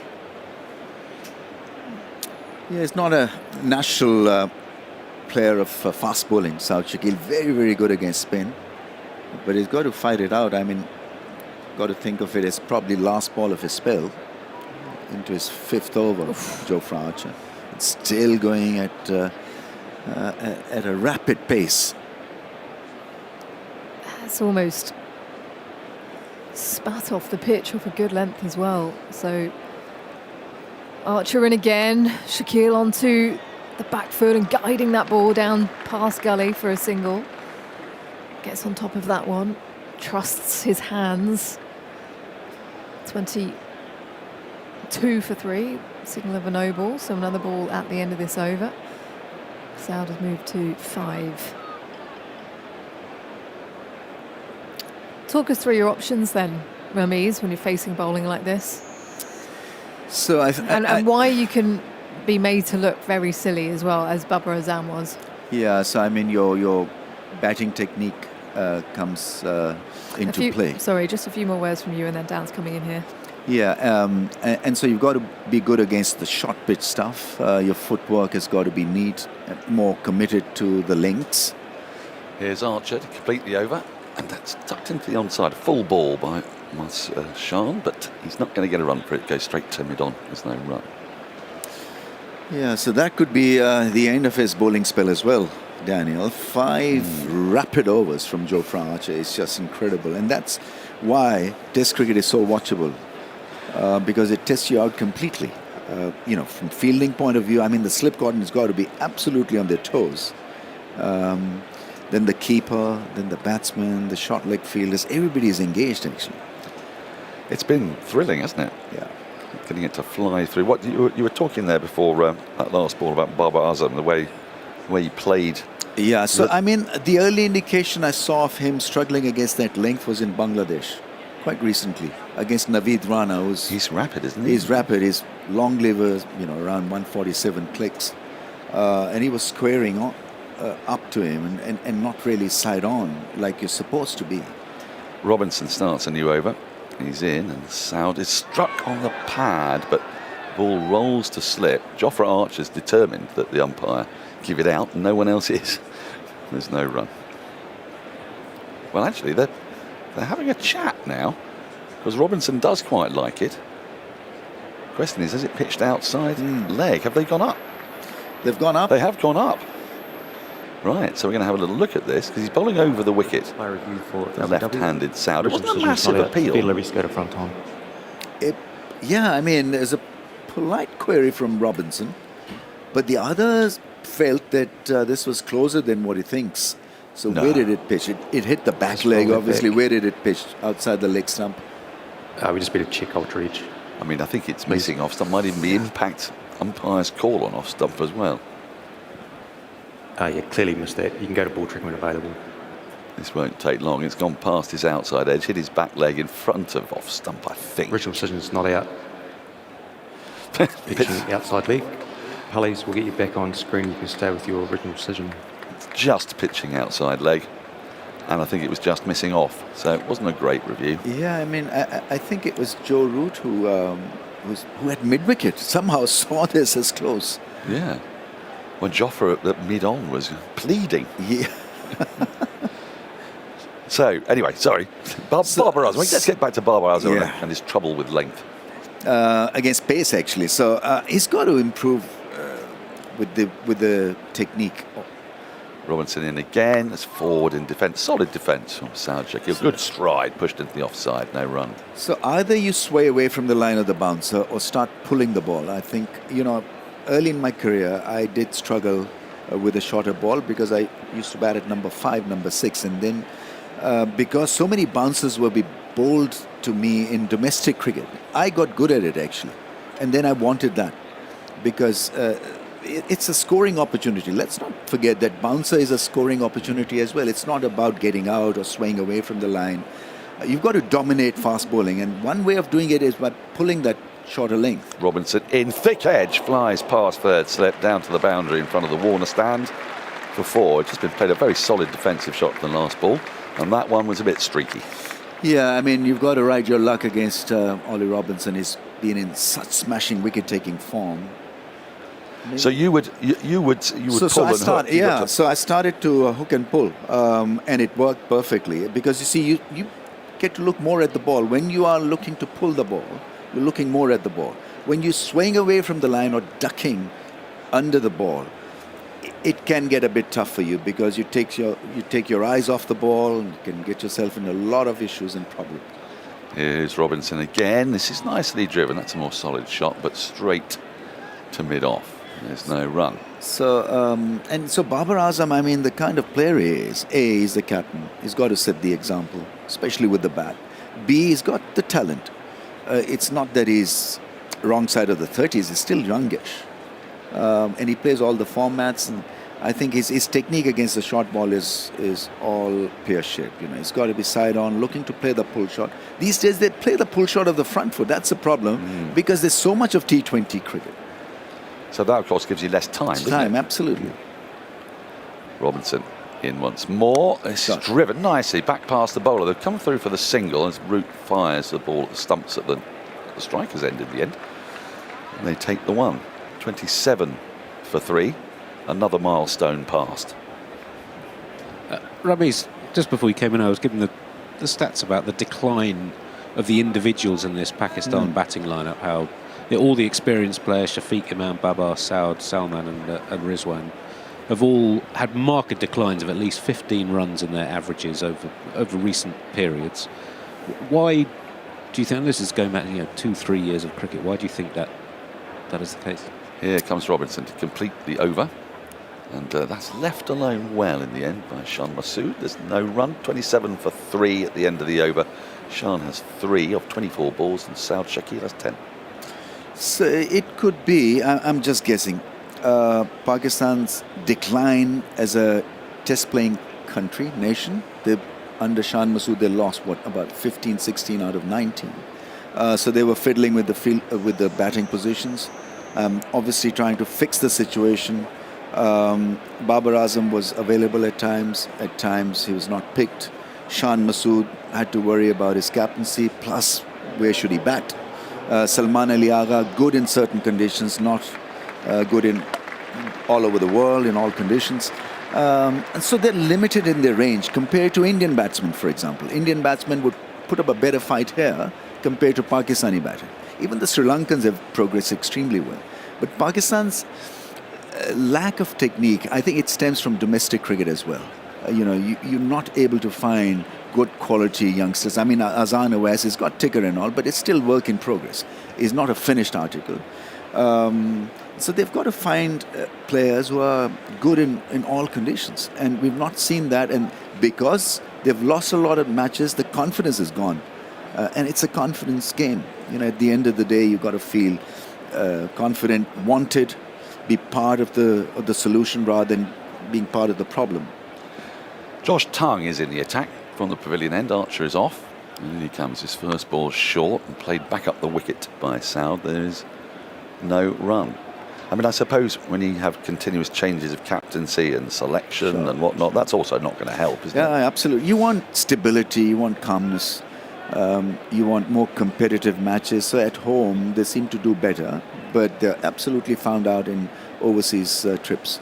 I mean, do they have much experience of playing overseas? Because, of course, there's every now and then, Daniel, they get their chance in Australia, in England, in South Africa. Here's Tongue once again. round the wicket, and that's just worked into the onside nicely, down towards long leg, and take a single. Will Saud on the front foot, moves to 11. Then it's up to the individuals also. I mean, if I'm struggling, I've got to find a way to get out of the rut. Make sure that, I work on my technique, what is bothering me. So you can make out that Babar Azam's real issue is short pitch bowling against quality bowling attack. He's got to work on that.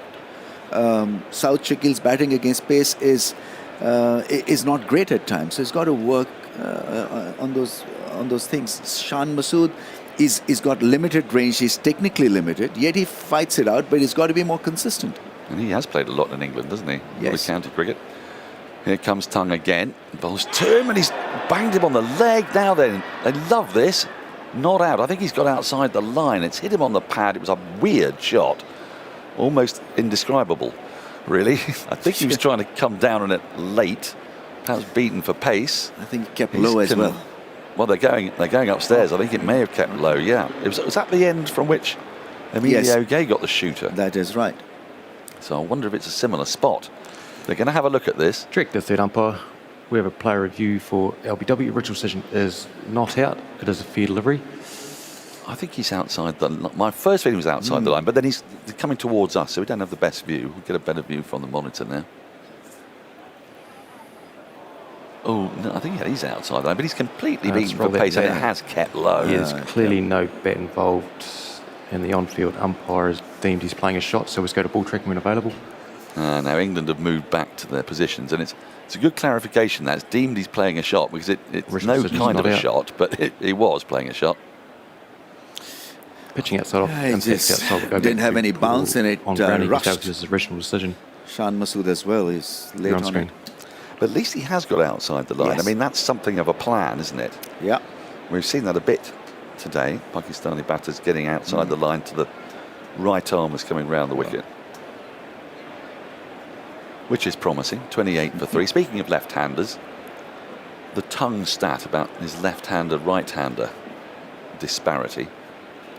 In comes Tongue, driving but with no power. The ball just rolls along the ground up to short extra cover. There's no run. It was quite a big difference between his average against right-handers and left-handers. Is that one of the bigger disparities for someone who's got over 50, 75 wickets? I'll put that on my homework list for between the two tests, where it stands historically. I'll get to get Have we broken it? Yes. I'm unbreakable, Dan. all stat requests will be considered. Right. I was asking for a friend, but here's Tongue again. And that's wide to the off stump, left alone through to the keeper. 28 for 3. Something of a digging in operation going on since Babar Azam got out. Tongue in his test career so far averages 21 to right-handers and 35 to left-handers. See, that feels like a big difference. That is doesn't it? Yeah, big difference. That's unusually big, but that's what I'm thinking. Well, quite how unusually big? That's the question. I'll put it on the list. There's a stat we were looking at, sort of in between the tests. Let's come to after this ball. Here is Tongue to complete the over. He's in. That's defended the offside. They're going to get a single for it. It goes back to the right of short extra cover. Shan Masood will keep striking. He moves to 4 from 28 balls, 29 for 3 at the end of the 12th over. You know, well, it will be well over 30 years between opening stands of 50 for Pakistan against England and England. Now 21 matches, I think 42 partnerships without a 50 opening stand against England in this country in that time. So there's all the Test Pakistan's played here this millennium. Their first wicket has averaged 15.2, which is lower than their figure for any other wicket. Even their 10th wicket averages 16.3, 9th wicket 17.8. So yeah, that's fairly extraordinary for your opening stand to be worth less than your 10th wicket stand over a, almost 2.5 decade period. It really is. I mean, opening the batting is tricky, but it shouldn't be that tricky. Yes, it is a challenge, but shouldn't be such a stern challenge that you've not really been able to crack open. Robinson continues. This is driven to short extra cover, pushed really, picked up by Atkinson. We haven't seen Atkinson yet. Didn't get a wicket, did he, in the first innings? Bowled rather well, I thought, but without getting a wicket. It's off often the way. Robinson's bowled unchanged in this innings.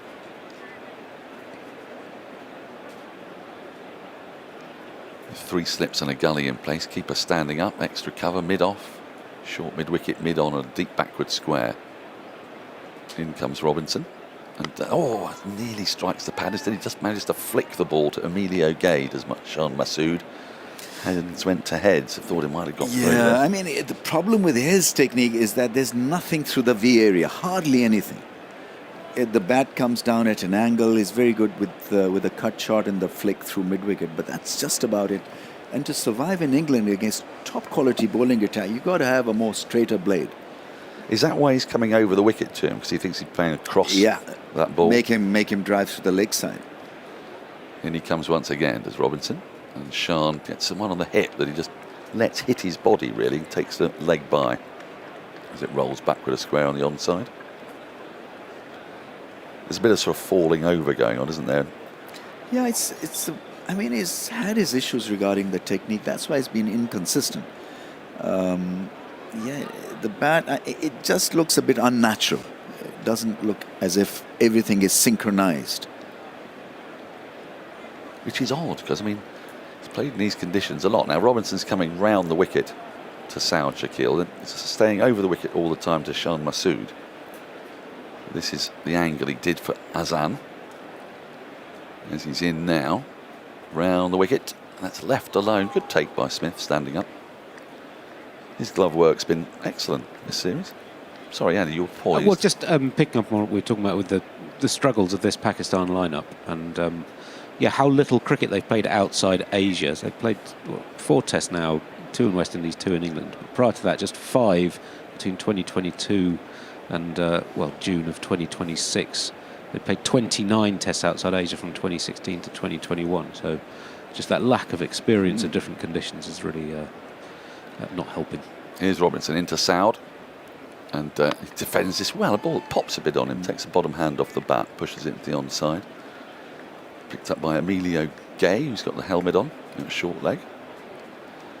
Still empty seat, £70 if you want to come.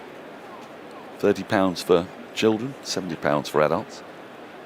The whole of the tavern stand, the upper bit of it, is completely empty, which feels a bit of a shame on a Sunday, bank holiday Sunday. Here's Robinson to complete the over. He's in, and Saud just he's struck on the pad, but I think just outside the line. He survives again. That kept a little low. His testing conditions: 30 for 3 Pakistan. Saud Shakil has 11. Shan Masood has 4. They're a long, long way to go to get back into this game. All thoughts from you, Ramiz? And then to take you up to lunch, it'll be Alison Mitchell. Yes, I mean, you've got to play him like a spinner, so you've got to really have that long stride, and that can be unsettling because it feels different. He's tall, Ollie, and he hits that length, that hard length, and you've got to pick it early and stride down the surface.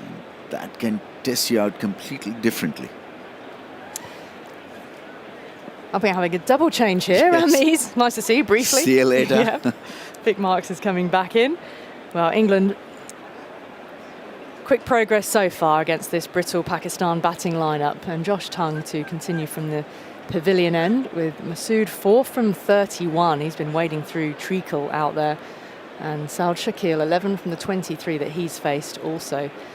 Now leg gully rather, and brought back into position. That's Dan Lawrence alongside the 3 slips. So Tongue sets off.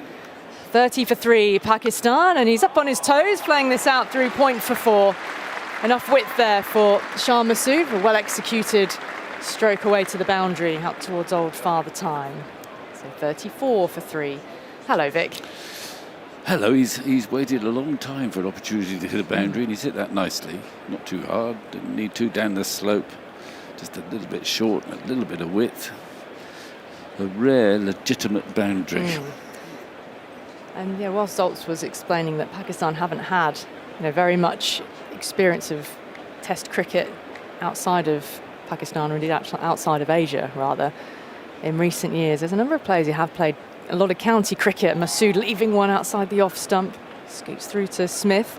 Shah Massoud is certainly one of them who's played a lot of county cricket. Yeah. Derbyshire, Yorkshire. Captain, didn't he? Yes, captain as well. Babar has had a stint at Somerset, mostly white that ball, what, I yeah, I was think. going to say, for him, mostly white ball. But, yeah, there's a number in this side who have. I mean, perhaps short stints and short stays. Karim Shahzad even turned out for Worcestershire last summer. Mohammad Abbas, of course, we all know how much championship cricket he has played. I suppose batting-wise, it's more of the concern here for Pakistan. In again, up on his toes, and this is aerially out over, well wide of gully and down to deep third for 4. Tongue offering Shah Massoud enough width here, but he's executing these shots with a degree of aplomb as well. Very quick onto it. 38 for 3. Massoud on to 12. Yeah, great riches suddenly. 2 boundaries. It's a bit of edge there, but he knew what he was doing. No third man. No gully, really. Just 3 slips and a leg slip. Just not quite got his line right. Tongue, given width, Shah Massoud's decided to go for it. Very capable of playing these shots. 38 for 3. Tongue around the wicket again. It's struck on the pad here, or half struck. Maybe there was some bat involved as well. Behind square it goes on the leg side. They're coming back for a second. Bit of hesitation here for Shakeel into the non-striker's end. And well, he's put in the full dive. Just as well. Root was right over the stumps to receive the throw. And they will check this. No real celebrations from Root. So it feels as if Saud Shakeel managed to get his bat over the line in time. He recognised the danger. Going back to the bowler's end, the players nearly always know with run-outs. Direct third umpire when umpire review for but run we're out. going to check it out. So That was an accurate throw from Gus Atkinson. I think a direct hit might have had him struggling. Atkinson recognised where the opportunity was. Yeah, and he's just hit. in, but a direct hit. He did well there, Shakeel, to recognise that, hang on, I'm the one in danger here. Just go forward again. Okay, ready for my decision for the big screen. The throw had to be gathered by Root, probably a good pace behind the stumps. He gathered the ball and then had to swing his right hand back into the stumps to dislodge the bail, and it was within that motion that I think Shakeel he's all right, but is his bat dived full touching the stretch. ground? It is probably at some point. I think it touched the ground as it passed the crease. Yeah. Good piece of fielding, though. It was always a Yeah. slightly tricky second run, that. Was that a leg by Andy? Was there a bit of bat there? Eyes went off the umpire at that moment. Massoud's on to 14, so that was given off the bat.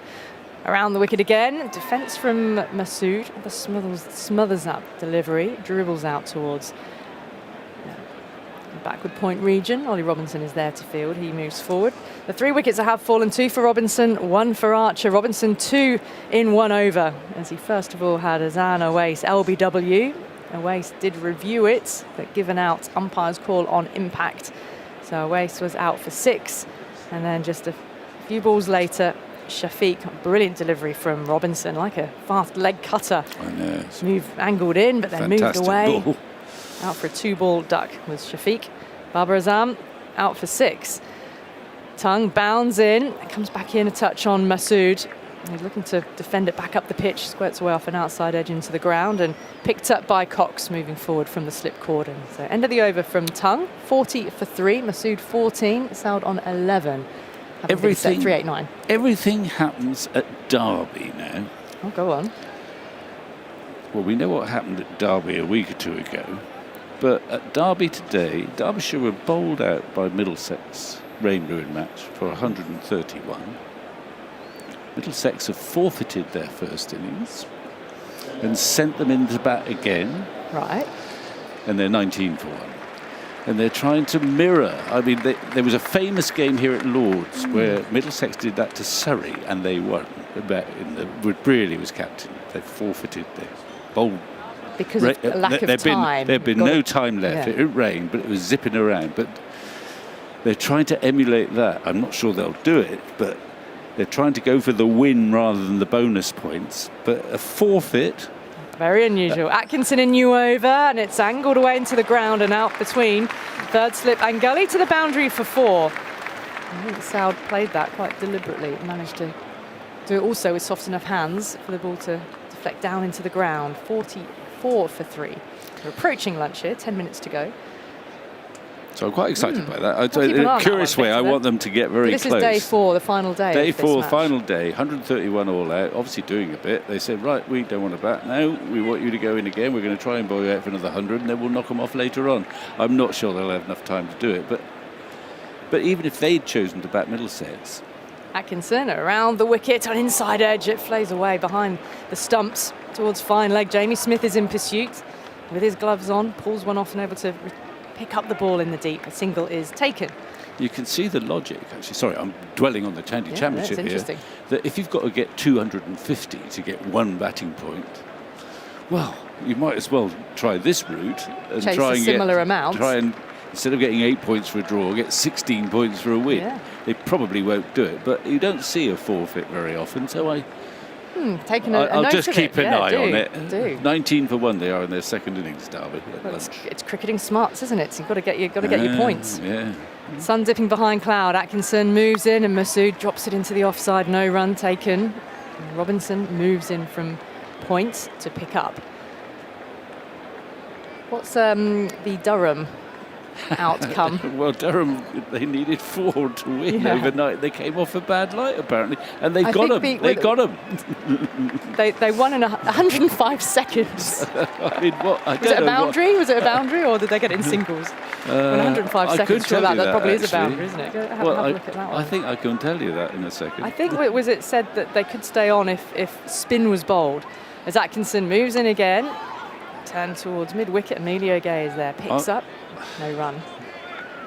I've got to find that out. I mean, that is a quirky I mean, the fielding one. side, obviously Is well it- within their rights to either say we will bowl our spinners, there's 4 runs needed to win, Well, it we'll was- bowl the spinners and finish the match, or no, we want to bowl our quicks. Let's come back tomorrow. Who knows what the weather gods might have done today? Well, I if the day know. was a washout, you Yeah. avoid defeat. But it's up to the umpires, not the players. Well, they got it with I've worked it out. They've got it with a boundary off the last ball of Oliver Price's over. 45 for 3 as Atkinson is in on a length that steered into the ground, fielded, gully. But I want to Good know. stop from Lawrence. Sorry, I'm Yeah. just checking who the umpires were, because that's some call. For the umpires Well, to say fairly it's bad familiar light. figures. James Treadwell and Steve O'Shaughnessy. Steve O'Shaughnessy's been doing it for a while. Well, Anyway. the umpires have their light meters, don't they? So I mean, Well, they would say it's yeah. not their judgment, their eyes. If the light meter says the light is not good enough, they've now got a benchmark, and I wish There you Agus go. had been covering that game. Atkinson past the stumps, full of delivery, a drive and a miss from Masood. That's a good length from Atkinson, and it draws the false shot. Through to Smith it goes to end the over. Atkinson, the boundary and the single off his first over in the second innings. Pakistan set 389, but already 45 for 3 in the first 15 overs of this second innings.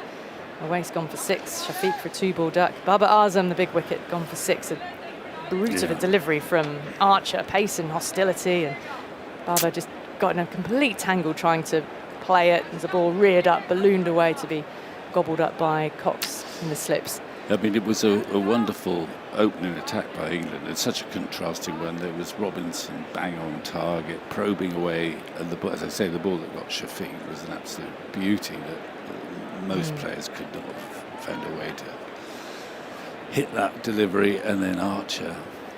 Shaquille facing up to Tung now. The left-hander strokes one away through the covers for 4.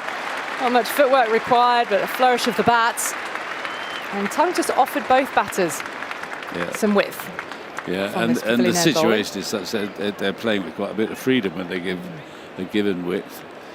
Archer, I mean, Babar, who's sort of coming back, isn't he? And that'll go around. He'll get a few more short deliveries. It was a very good short ball, but he ended up in a horrible position.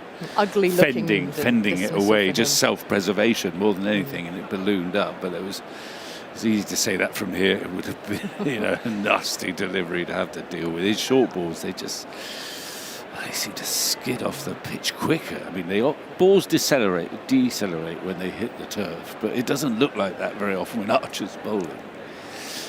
Tung, however, has just yielded a few boundaries, and he's actually got a bit more protection now on that offside. Yeah, leg gully. Dan Lawrence has moved out from that position, and he's now plugging that cover region. Around the wicket here, Tongue again, and he strokes it, and it goes to Lawrence. So good field change by Root. Tongue never took that call, fielding it low to the ground to save any single. Now the next test, so Edgbaston starts week on Wednesday.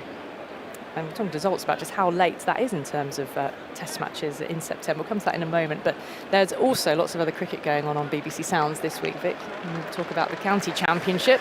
But also we've got England's women with an ODI series. That is Ollie Robinson, I think, down there, isn't it? Getting some warm applause from the grandstand. He's coming in a few paces from the boundary. Yeah, England's women start an ODI series against Ireland on Tuesday. Here is Tongue from the pavilion end, left alone outside the off stump, a shouldering of arms from Shaquille. We've got matches on Tuesday, Thursday and Sunday in Leicester, Derby and Worcester on 5 Sports Extra and BBC Sounds. And the county championship picks up again from Wednesday as well. I'm going to Derby for the women's ODI series. I'll be there for the second of those matches. Whether I will venture into town of an evening, some good night spots apparently. You'll be there, I'm sure. You know, your professional sort of conscientiousness will have to send you to that particular nightclub and just check it all out, Ali. Tongue around the wicket, the outside edge out towards a backward point, no run. I think possibly my age will mean I do not go and check out any particular night spot. I don't mind a dance, Vic, so you don't mind a dance. Oh, well, thanks very much.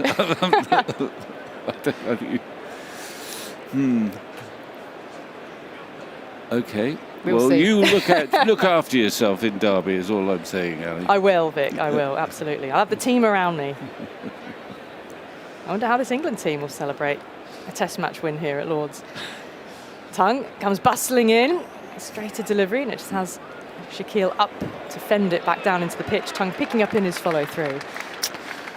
Yeah, the 9th of September start date will be the second latest a test match has ever started in England in terms of depth into September. The only time a test has started later than the 9th of September was the 2019 Ashes, which began on the 12th of September, a game which England won to tie the series at 2-all. Finally found a way of getting Steve Smith out for less than 80 in that game, last innings of the series. Tongue bustles in outside the off stump a fraction and looking to cut it away. Shaquille bottom edges it into the ground and picked up by Tongue, end of the over. We'll squeeze in another one here before lunch, I think. I think Jofra Archer got a good haul in that game as well. The cancelled 2021 fifth test against India in Manchester, I think, was due to start on the 10th of September, and it was cancelled on the morning of the game at about 8 a.m. due to we were in Manchester ready for it, weren't we? That was quite dramatic. Just remember, that was a sort of COVID cancellation, was it? Yeah, it was sort of India disappeared as that went home, had gone home, or were going. Right. This will be the last over before lunch, to be bowled by Atkinson, but Masood isn't ready, holds up a glove, slightly an apology, where there's some movement behind the bowler's arm. That's got the umpire now looking back behind Atkinson as well. Somebody needs to sit down or settle. Masood still not quite happy. He is now. He's going to settle over his bat once more. Atkinson still looking over his shoulder at what the disturbance was. 49 for 3. In goes Atkinson. There now, bowls tucked off the hip by Masood, gently taking a single. The other one, which would have been September, did you say 2005 at the Oval? Yes, that began on the 8th of 50 September. up, sorry, 50 up for Pakistan, 50 for 3 with a single. The first ever test in England began on the 6th of September 1880, and there was no September test between then and 2002.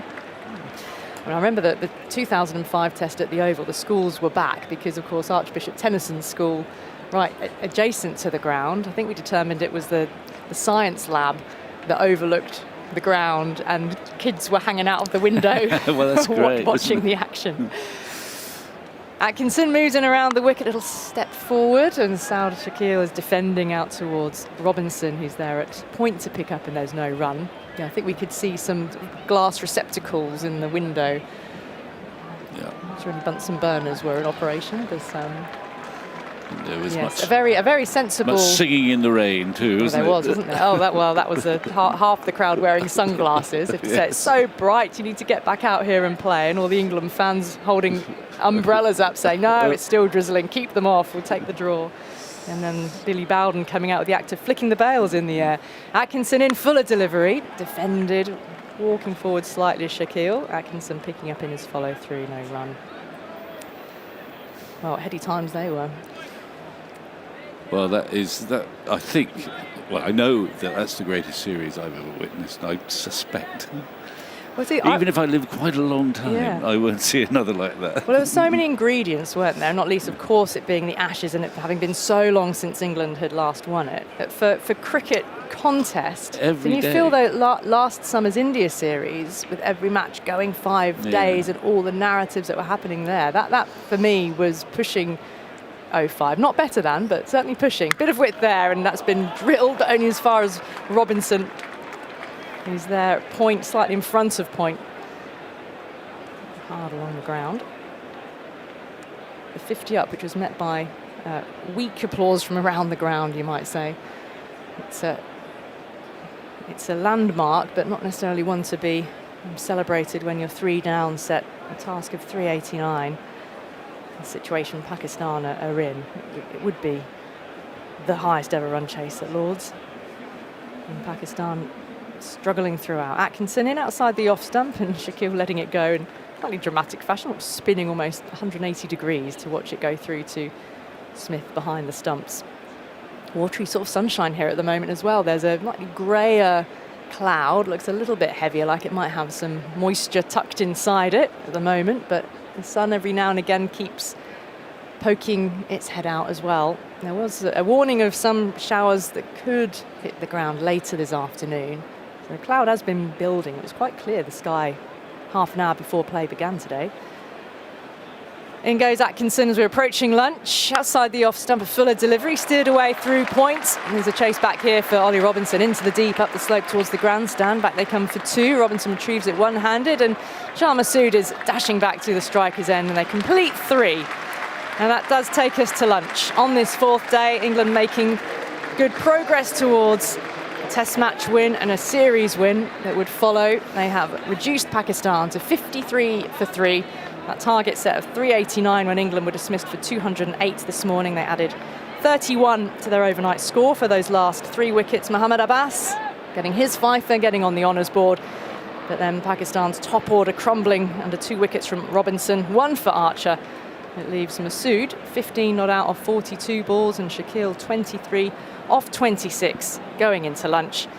And showers permitting, Vic, England know they will only need, if there's no Imam or Hack, they only need another 6 wickets today. Yeah, it was a blistering opening spell from Robinson and Archer. Actually, this pair has brought a certain respectability to that scoreboard. They put on 39 quite quickly, and 53 for 3. Well, it's not great, but it's a downside better than 14 for 3. And it did seem to quieten down, and Shaquille was batting quite fluently, and even Shah Massoud, who'd been just hanging on, found a couple of boundaries. So that's something, I suppose, from the Pakistan point of view. And it didn't seem to move quite so much when Tongue and Atkinson came on. But Pakistan with a massive mountain to climb, and as I say, Robinson exploiting the conditions here yet again, absolutely brilliantly. And Archer getting near as, he's hostile at the moment. Those short balls, they just come a bit quicker than you expect. So he's been on song. So all going according to plan as far as England are concerned. They hope there won't be interruptions from any rain. And once you get to about 5 wickets down, you're into a tail here. So the prospects of play tomorrow are very thin, I think. I think you're probably right, Victor. The ground staff have come out to do what they need to do over the pitch. Cloudy but dry here at Lords, and we'll take our lunch break here. I'll just let you know that Robinson's figures: 7 overs, 3 maidens, 2 for 13 for him so far. Archer 5 overs, 1 maiden, 1 for 13. Tongue 3 overs for 16, and Atkinson is 2 overs for 9. So we will be assembling our journalist panel very shortly. I can see some take you through the heavyweights lunch break. there. Oh, they're assembling behind us even. They'll be moving forward to take the hot seats and the hot mics in a moment. Aggers will be with you for that. But first of all, let's just check on today's other cricket action, which you can follow on the BBC Sport website and app, as well as Sports Extra 2 on BBC Sounds. It's been a really rain-affected round of matches in the Rothesay County Championship, but there is plenty to play for with the table so tight, especially in the First Division. And Kevin Howells is watching the leaders and holders Nottinghamshire at Warwickshire. Kevin. Yeah, you're right. I mean, weather ruined for some, but still some fascinating matches on this last day. I mean, the forecast is for some of them to get a bit of rain, as you were talking about there, maybe later on in the day as well, which is a disappointment. But let's imagine that we're not going to get any more rain, and some of these games are taking quite an interesting shape. Let's talk about that result you mentioned earlier in the Second Division, Durham and Gloucestershire, that 10-wicket victory. 105 seconds it took for Durham to score their 4 runs as needed. Last night, Gloucestershire, having been bowled out for 250, leaving Durham needing those 4 runs.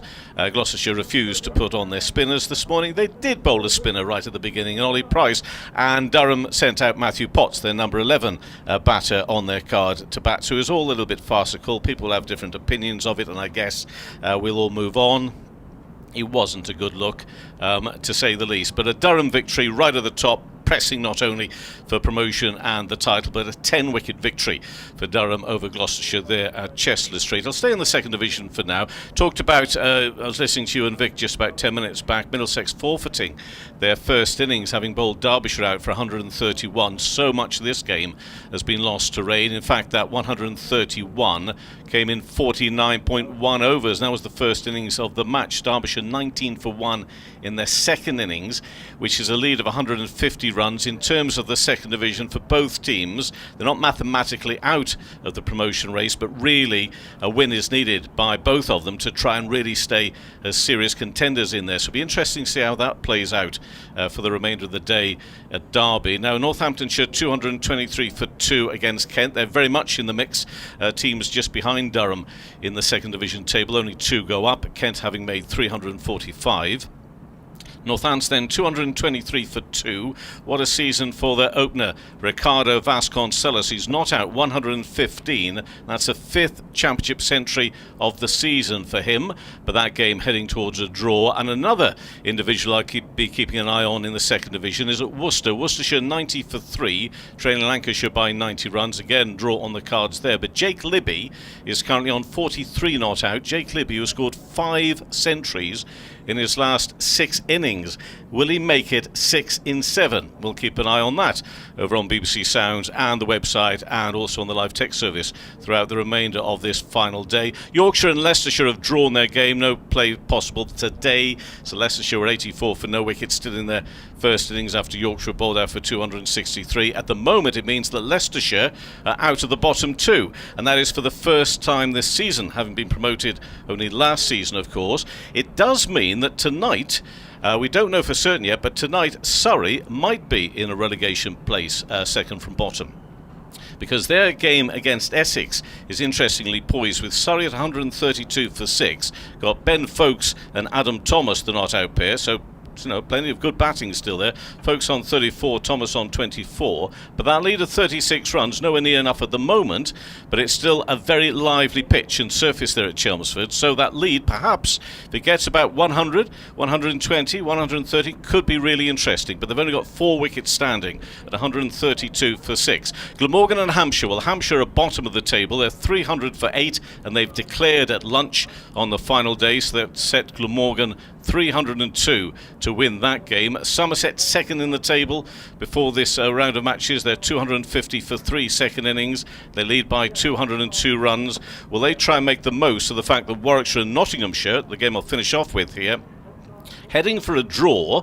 Ollie Stone, though, has taken 3 wickets this morning. Picked up 10 last week in their victory over Surrey. But Warwickshire is 64 for 4. They trail Nottinghamshire by 261 runs. Nottinghamshire having declared, with Joe Clark on 150, becoming the first to 1,000 this season in terms of runs. So congratulations to Joe Clark for that. But when he was out on 150 this morning, they declared, and that score at 325 for 8 means they actually meant that Warwickshire couldn't get their full bowling points. Of course, that comes at 9. So Interesting, maybe a quote or two to be had on that later in the day. But Warwickshire 64 for 4. They trail Nottinghamshire by 261 runs. Hopefully in for a good afternoon still. Back to you, Agat. Indeed. Thank you, Kevin. Dodging some showers, perhaps, but let's see how all that pans out today. Very important day in the Championship. Now, here we are with our journalist panel, and I think it's the first time we've convened this season, which seems extraordinary, but I think it probably is. And it's nice to have everybody here, some familiar faces. Lawrence Booth from the Mail, also, of course, the editor of Wisdom, Daniel Rasool, the Pakistan correspondent of Cricinfo, and Ali Martin from The Guardian. It's the first time, because there have been some short games, haven't there? I think it's the first time we've all got together. I've forgotten what tests lasting more than 2 days are like, Aga, so you may well be right. I think I probably am. Anyway, lots to talk about. Daniel, let's start with you, because there's been lots said about Pakistan, haven't they? I just wonder how, this is a pretty tough series for you, isn't it?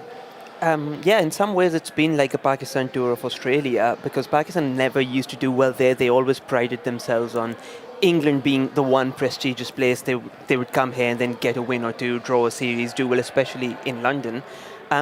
But unfortunately for them, I don't think anyone back home will be surprised. This has been one of the worst teams, statistically the worst team in Test cricket for the past 3 years. They finished bottom of the World Test Championship last time around. They've lost 14 of their last 19 tests.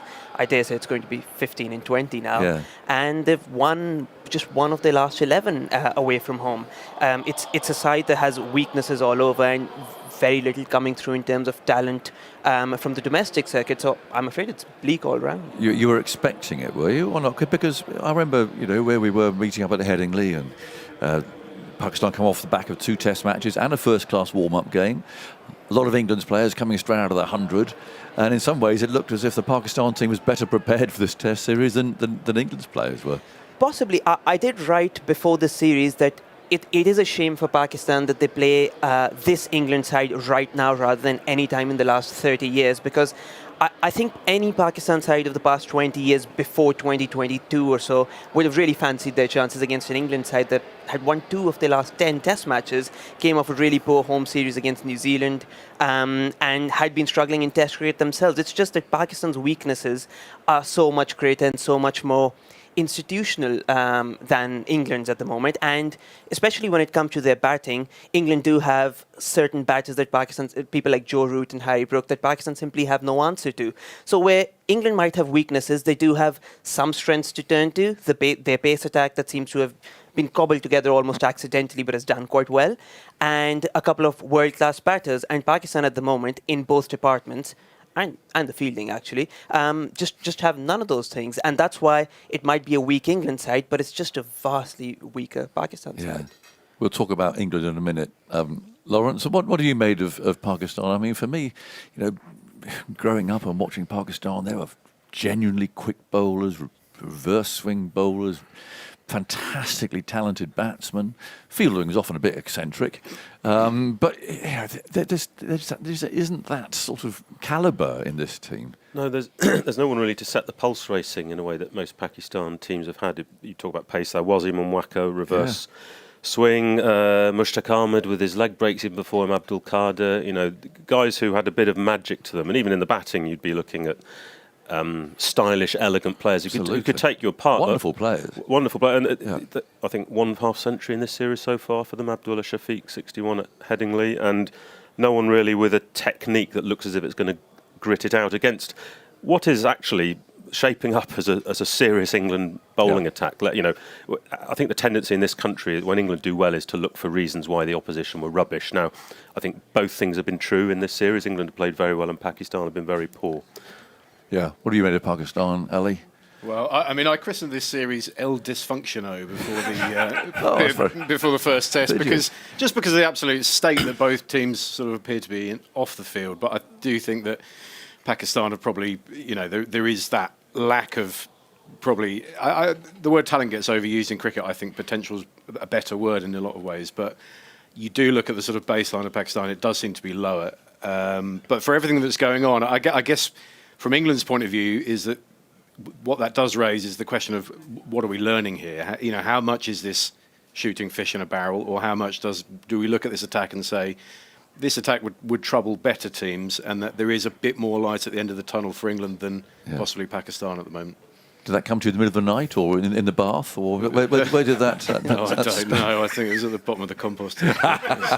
That's rather good, though. And it's just a shame. I mean, is this? Could you see light at the end of the tunnel, Daniel? Is there, I mean, from what there isn't domestic cricket, or is Pakistan going to struggle for a while now? I think the biggest worry here is it's not that they had a bad test at Headingley. Pakistan, even the best Pakistan sides, had a shocker of a test in them at times. It's just that they haven't even been bad in any interesting way. They've just been bad because they can't bat, they can't bowl, and they can't field. It's not because of any specific reason where they might be infighting within the team. Someone might be carrying a niggle but still playing anyway. This is all they've got, and that's what's most concerning, because even when you go down to the domestic circuit, Sarfraz Ahmed was doing press, the Pakistan head coach, a couple of days ago, and he said, our problem is that we don't have anyone who can bowl 140 at the moment, and we don't have anyone in domestic cricket who can do that. And then he said, maybe someone turns up this season, as if they can almost magic a new quick bowler out of thin air. And that's why, and that's the biggest concern, because it's not... people always quibble about selection with Pakistan. Could they have selected this or that bowler? But with Pakistan, it's just there's no talent down the line either. And so I'm afraid they've been a bad side for at least 3 years, and I fear that might continue unless really something worrying. changes. That's really worrying. And does I mean, if they do lose here and lose the series, is it going to be yet another clear out and more, change of selectors, new coaches, and everything else? I mean, are we going to be in for another captain? Are we in for all that again? Even that's got a bit boring. There've been a few clear outs of selectors. It's become quite routine. Yeah, you had a couple of years ago. You had this new era with Jason Gillespie as the Test head coach, and then Gary Kirsten as the white ball coach. Seemed to be solid appointments. Both were gone within 5 months after falling out with the PCB. I don't think Gary ever turned up, did he? Did he actually coach a series? I can't remember. I remember. So the PCB said, well, he's won an ODI World Cup with India, which is why he's coach. He didn't coach a single ODI. No, I don't think he did. He coached a T20 World Cup in the US and the West Indies. Pakistan never made it to the Caribbean. They were out after losing to the US and India. And then since then, there have been, I think, 24 different selectors on 6 different selection panels. It's extraordinary. You've got Aqib Javed, who almost accidentally found himself in a coaching role because of those heaters and those space heaters and fans in Multan. He still has an influential role. But there's only so much the coaches can do if there's no talent coming through, and if a board doesn't let them exist for more than 5 minutes. And I think that's the concern. I think it's raining now, so that might be their saving grace for a bit. It is, yes, well spotted. It is. That's unfortunate. They can hear I can hear the gentle hum of the cover below us. It's not going to be much if it. So let's just we'll keep an eye on it. But the cover's going out anyway, so there's blue sky around. So, gents, what do you make of England then? I mean, you touched on the bowling attack.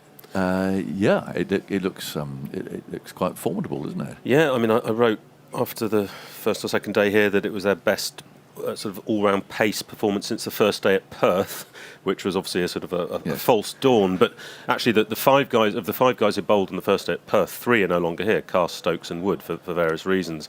They've kind of stumbled across this attack slightly. I mean, it was weird to think that Archer and Robinson had never played a test together before this series, but those two dovetail perfectly with the new ball. The 2 Sussex guys, Archer's out-and-out pace and touching 95 miles an hour in the first innings, and Robinson, no one cares that he's been dropping regularly below 80 because he has the ball on the string, and his test average has just dropped below 20. It's the lowest test average for England since Frank Tyson in the 50s. It's extraordinary. Yeah. Numbers to conjure with. And then Atkinson, who's then been sort of shunted down to second change, and perhaps partly for that reason hasn't got the wickets that his bowling has deserved. And Tongue, who looks like there's a wicket in there every over, even if there's a bit of loose stuff to the left-handers, especially from around the wicket. So 4 right-arm seamers, yes, but guys who complement each other.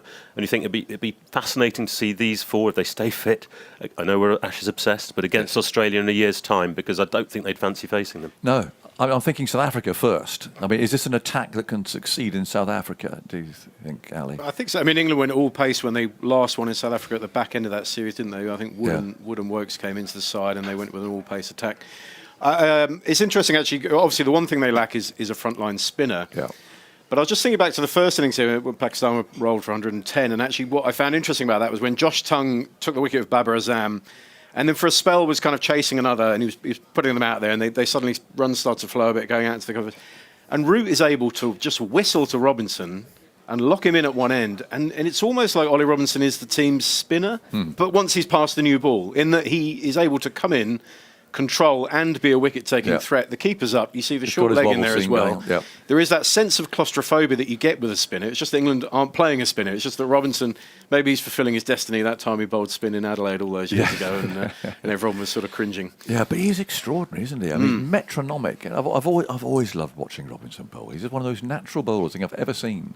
Just everything's so rhythmical and easy and quite loose for quite a big fella. And a beautiful release point. And watching the seam, it's either a perfect seam for swing, both ways, or of course that lovely little wobble as well. And he mixes it up and combine that with the accuracy. I mean, he's at you all the time.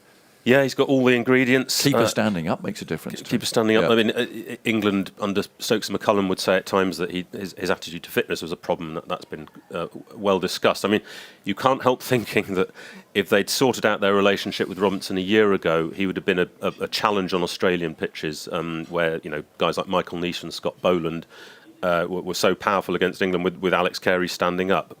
Robinson probably wasn't quite ready, but we saw here a couple of months back his first test match for 2.5 years against New Zealand. He begins with a triple wicket maiden, which was a ludicrous way to start, really. And he hasn't looked back. I think he's averaging 8 or something this summer, this comeback summer. So when things click, he's outstanding. The question, of course, will be, can he do it on flatter pitches overseas when he has to bowl longer spells?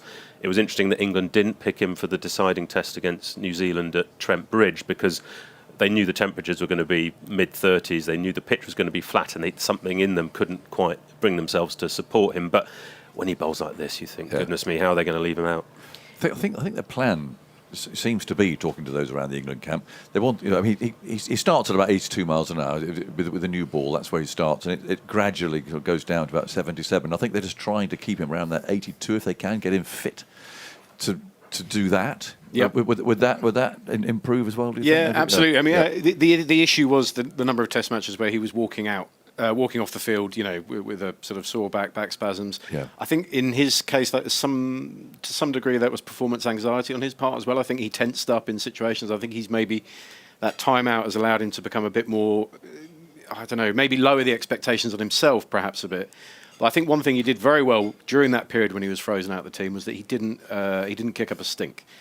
Some players get kicked out and they've got a lot to say for themselves. And in some cases, it's not, they're sort of, I don't know, it's the delusion that some sports people have to have. But Robinson actually, he hasn't really changed much. He hasn't fundamentally upped his fitness. He's not, a sort of cut glass figure, a full-blown athlete. But what he has done is stick to what he knows best. And in English conditions, and with some of the tactical sort of changes that we're seeing in the game, as you say, with the keeper up, and also some of the cricket balls around the world that nowadays are staying harder as well. The seams are staying more prominent, it's shown this summer that it's quite a potent combination for him. Well, I was just going to say the cover never actually made it to the pitch. So that's good. So whatever little shower blew through there, it's gone, and the sun is shining. Go on, Daniel. I just wanted to jump in quickly and say the obvious comparison Pakistan might try and make is Mohammad Abbas. Of course. But what the advantage Robinson has is if he's bowling 78, 79, he's got someone at the other end bowling 91, 92, and so it's very hard to get into a rhythm against any pace attack. Whereas with Mohammad Abbas, he's got no pace support at the other end. He's got two versions of bowlers that are probably slightly worse than him, but try and do exactly the same thing. Yeah. And then it's really hard to build up pressure in the way that Robinson can, because you've got Jofra Archer, you've got Tung, you've got Atkinson at the other end. And I think that's been one of the differences here. Abbas might have done, in terms of his figures, almost as well as Robinson, but England still scored 400 at Headingley. They scored 290 first innings. They got over 200 again here. So Pakistan might have one elite bowler in terms of Mohammad Abbas, but then when you don't have backup, when you can't bowl in partnerships, that's where the difference between the two bowling attacks really shows. And I think that's been one of the reasons that's a good point. England have been so far and ahead. I wonder how long they'll have him for, because he's knocking on a bit now, isn't he? Obviously, he can keep trundling in like that for a while, but crikey, you need him. Yeah. He's been doing the same thing for more than 10 years. Pakistan at times have just thought he's too slow. One of the strangest things they did was 2 test matches ago in the Caribbean. They dropped him for the second test because they thought he wasn't quick enough. But then Abbas has shown in England and pretty much in every country, he averages 17 in the UAE. He's shown wherever he bowls, it doesn't matter what his speed, as long as you mentioned, he's metronomic, as long as he's got that wobble seam, as long as he can get it to move both ways off the seam, he's a handful, as someone like Joe Root found out this test too. And if he can do that for a couple of years and tide over Pakistan while they've got this fast bowling drought, I do think they desperately need him. Yeah. I wish wobble seam were invented 30 years ago. Seems to be the answer to every bowler, doesn't it? It's not swinging, it's not doing it. Get the old wobble out, and everyone.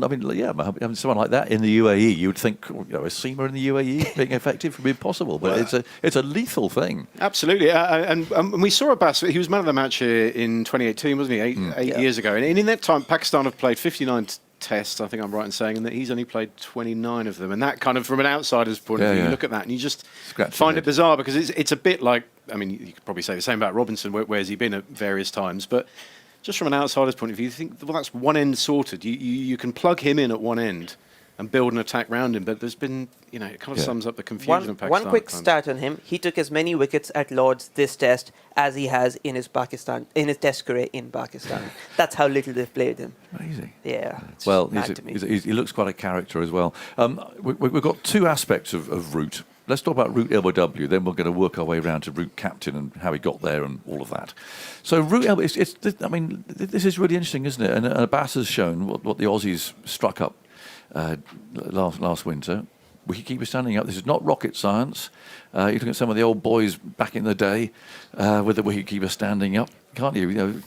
Derek Shackleton bobbing in and bowling like Mohammed Abbas, keeper there. So it's not new, but it's been reinvented, isn't it? This old tactic, and it seems to be working. What's Joe Root going to do about this? What would help Joe Root deal with this would be to have a bit of extra bandwidth mentally, to not be dealing with the off-field stuff that has already bubbled up, 2 tests into this full-time return to the captaincy. And actually a feature of the back end of his first stint as captain was to bring his press conference forward by 24 hours. He did it 2 days out pretty much in his last year in the job previously, because he was so focused on his batting.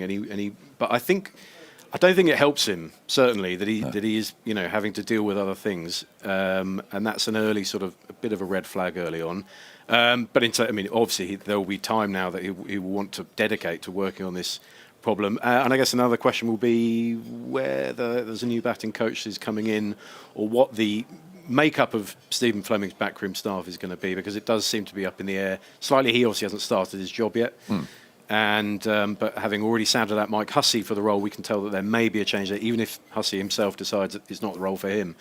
So there's a bit going on there, but you're probably going to ask, some of the more technical side of it. Again, one thing I have also heard, this is second hand, is slightly this belief that the more prominent and harder seams are creating this issue for him. Because the ball's nipping for longer, essentially. Yeah. Well, he's missing the ball. And I saw some stats yesterday where he's got 45% of his runs this summer, of course, behind square through third man, like he always has done. But in terms of runs in the V, mid-on, mid-off, 7%.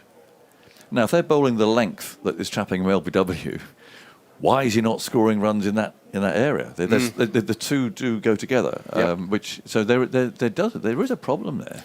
Yeah, before this series started, I was doing a piece, I think a couple of us did, about wicketkeepers standing up to the thumps, the new trend.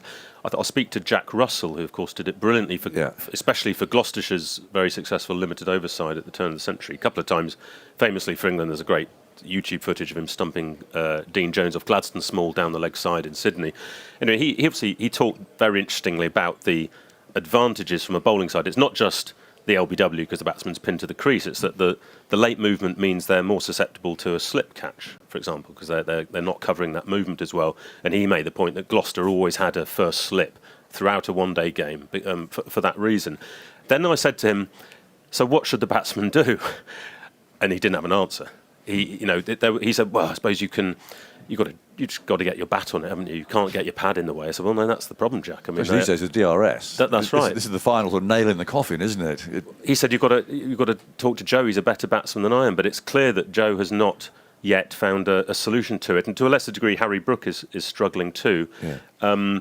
Their averages have both dropped this summer. They're pinned to the crease. I mean, you could say, is it worth taking a risk and carrying on with that footwork that has made Joe so successful against seamers? And taking a risk and saying to the wicketkeeper, look, if you're good enough to stump me off an 83-mile-an-hour delivery, go for it. But I'm going to keep trying to hit the bowler off their length. But no, it's fascinating that one of the all-time greats hasn't yet come up with a solution. Yeah, I can just imagine him really working. He works so hard and being a bit tormented. It reminded me a bit of the sort of the Kevin Peterson left-arm spinner argument. You know, KP saying for ages, I haven't got a problem. Oh, there's another one, a left-arm spinner. And it gets to a stage where actually it clearly is an issue, isn't it? And I think Root is at this stage now where everyone can see that there is an issue for him to sort out. Yes, and of course, the opposition have to have the players who can carry it off. I mean, Rizwan is an exceptional wicket-keeper. He's brave, isn't he? I mean, he's took some blows. He always is someone who will be theatrical even when he does get injured. I remember famously once said when he got cramps against Sri Lanka in a World Cup game, well, sometimes it's cramps, sometimes I may be acting, but he does like to put on a show, and he's never been afraid to keep up. I think 6 years ago when Pakistan were here, he was phenomenal behind the stumps at that time too, and clearly it's a tactical advantage to have a keeper like that. So Root the captain then, and how we got there. Where do we start with all of this? I mean, it's interesting, I think, and I might be wrong saying this, but it just feels to me as if the public reaction to stuff has just become stronger. In that, while I think those who were in Australia, and I met a lot of supporters there, were really disappointed with what was going on the field, really. Perhaps they weren't quite so aware of what was happening off it, but the stories that were written, obviously, Harry Brook and so on, emerged. And then there's the case of Ben Stokes and Gus Atkinson out and about. Well, of course, they can go out and celebrate. Cool, what's wrong with that? Well, you know, there's a curfew that was in place, although perhaps it wasn't clearly done. Then you get the cast one. It just seems to me that people are saying, hang on a minute. You know, actually, there's been stuff going on here. What's your take on it? Let's start with you, Ali, on where this team has been for a year and a bit, maybe, in terms of off the field, and not talking about on necessarily, but in terms of the professional attitude that you expect international sportsmen to have, and the code that they should follow. Yeah, I think there was definitely an active sort of decision or policy on the part of Brendan McCullum as head coach that he wanted his players to feel relaxed. He didn't want people to be letting their career pass them by off the field, that they're so tormented and consumed by the game, that he definitely wanted that area of sort of relaxation. I would say that the original issue of Harry Brook and what happened the night before an ODI it's pretty unacceptable. I think we can obviously have these big conversations about the sports relationship with alcohol and drinking cultures, etc. I think that you can get a lot of pearl clutching when that debate comes up, because I think the expectation from the public's point of view, I would see, would just be that there is a base level of professionalism, and certainly the night before an ODI when you're leading your team is not one of those occasions.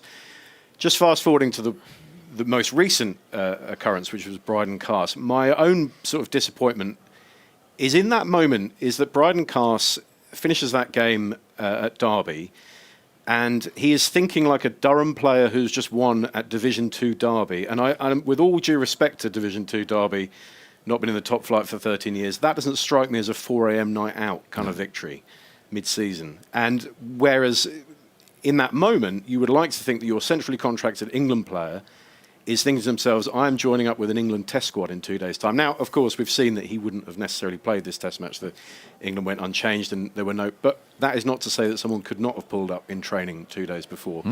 And I guess it's just that you want the players to be giving themselves the best chance. I don't think people are looking for full temperance and the idea that these guys, should be monks, and then that down that road leads a lot of, guys that don't have a release.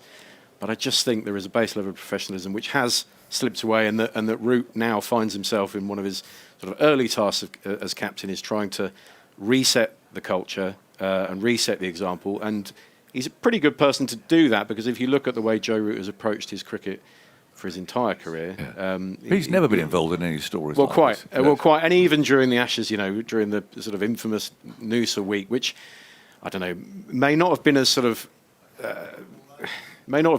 chaotic and loose as some of the perceptions that came out of it. Nevertheless, it was quite a strange week, but it was still telling that in that week, Joe Root had a separate Airbnb away from. He was just away from that and had his family with him. And it's, as I say, I don't think anyone wants to sort of suck the joy out of representing your country, and if players are able to pick their moments in better ways. But I just think that they've kind of lost sight of the bigger picture at times along the way. You could. One of the things I was thinking of is, but you'd never catch Pakistan in that kind of trouble here, because they haven't had anything to celebrate. Well, that's true, Daniel. But yes, I wouldn't expect to see Pakistan out like that. Lawrence. Well, I mean, when Root was appointed captain after Stokes, my first thought was that's not a very exciting appointment. We know how it all ended. I was never that convinced he was a brilliant strategist or tactician. That feeling for me was confirmed a bit during the Oval Test against New Zealand. But again, the only alternative was Harry Brook, who himself had a black mark on his drinking CV, should we put it that way, and obviously was white ball captain, so they didn't want to overload him. So they had to go back to Root.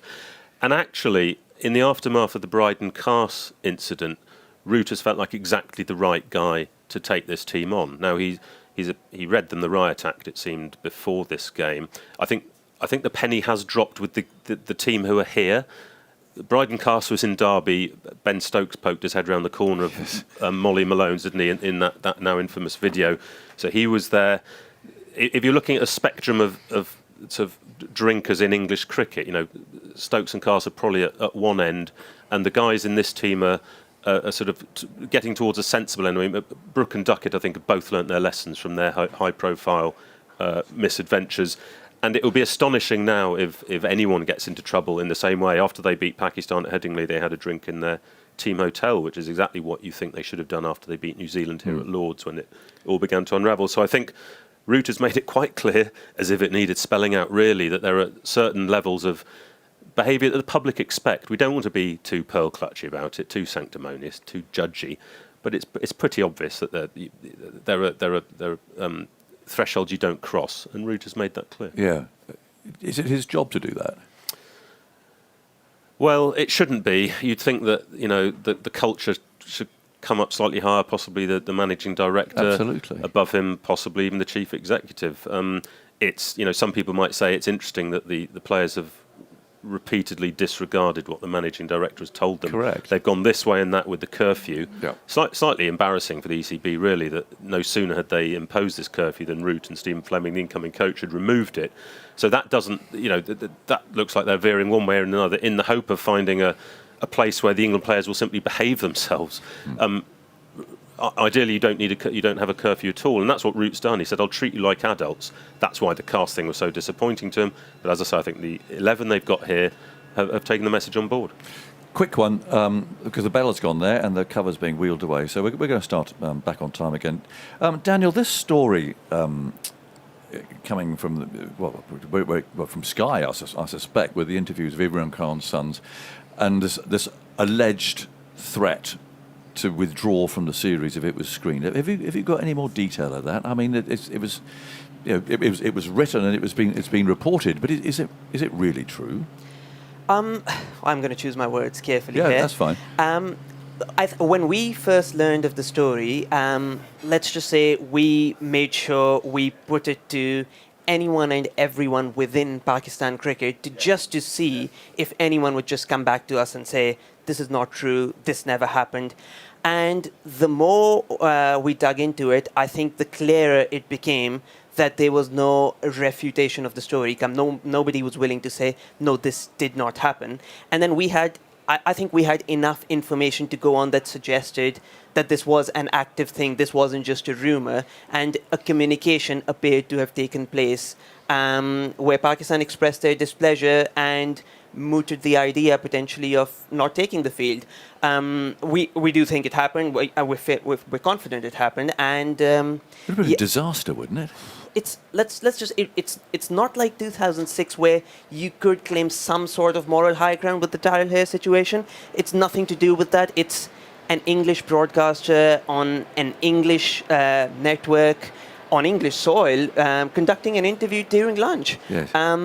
And yeah, the position that I guess Sky and even the ECB could have taken is that it wasn't really anything to do with the PCB or Pakistan cricket or this test match, and it appears that better sense in some way or another seems to have prevailed because everyone did come back out. The interview was slightly delayed, but it happened, it took place, it was broadcast during lunch, and then the players returned to the field.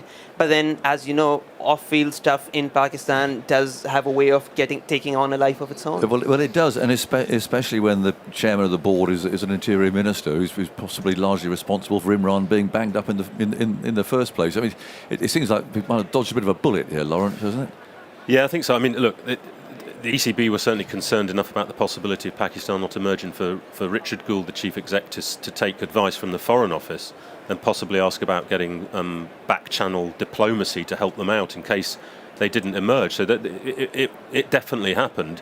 Of course, they were petrified of a repeat of the 2006 incident that Daniel referred to there, where Inzamam al-Haq didn't take his players out on the fourth day of the Oval Test, and with ruinous financial consequences for English cricket and reputational consequences for Pakistani cricket. So no, they were deeply concerned about it happening. Common sense did prevail, but it's not to say that we won't be that far away from a repetition of something like this in the near future. Yeah, I think there's a bit of argy at the moment with the Sri Lankan board and politics still. I mean, the ICC have tried to ensure that there's no political involvement in the governance of cricket boards, but they're clearly failing. No, well, absolutely, and you see it across many boards. But it's put it this way: if the intention of the PCB in that moment was to sort of minimise or sort of reduce the message that was being put out by that interview of Imran Khan's sons, then like a lot of things on this tour, particularly for their team, it's gone the other way, let's say. I think it's a fair place to end it. Thanks, you three. That's really great. Daniel Rasool, Lawrence Booth, and the last voice you heard there, Ali Malti from The Guardian. Thanks, fellas. So much to talk about, and it's nice to finally have had a chance to catch up. So, thank you to all three of you. We're going to have a change here. The players are out in the middle. There's some cloud around, and there was a very slight sprinkling there during the course of that conversation, but the cover's not actually required, and they're going to get it underway again with Pakistan 53 for 3. We think that's effectively 4, with Imam unlikely to bat, but there we go. And Dan Norcross will get us underway here. Thank you. It's quite dramatic, that shower, because suddenly all the camera operators realised that their cameras were not protected because they had no expectation of a shower, and there was scurrying down the fire escape. Along the gantry. Swift movement. There's a lot of that going on. Right, Shan Masood and Saud Shakil, easy for me to say, are digging in a bit. Well, they've just found a bit of sort of flow, haven't they? Just found a bit of momentum. Yeah. Well, they've got Jofra Archer to contend with now. Josh Tongue was on, and I think he was a bit more friendly for the left-handers. Yeah. Jofra Archer has been a bit explosive today. Yeah.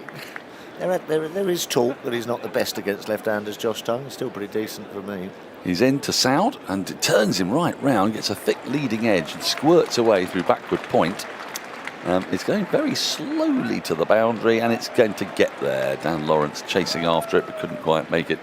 You didn't make a rain sign at me, did you? No, I made a sort of... A 4 sign. A sort of 4 sign. Yes.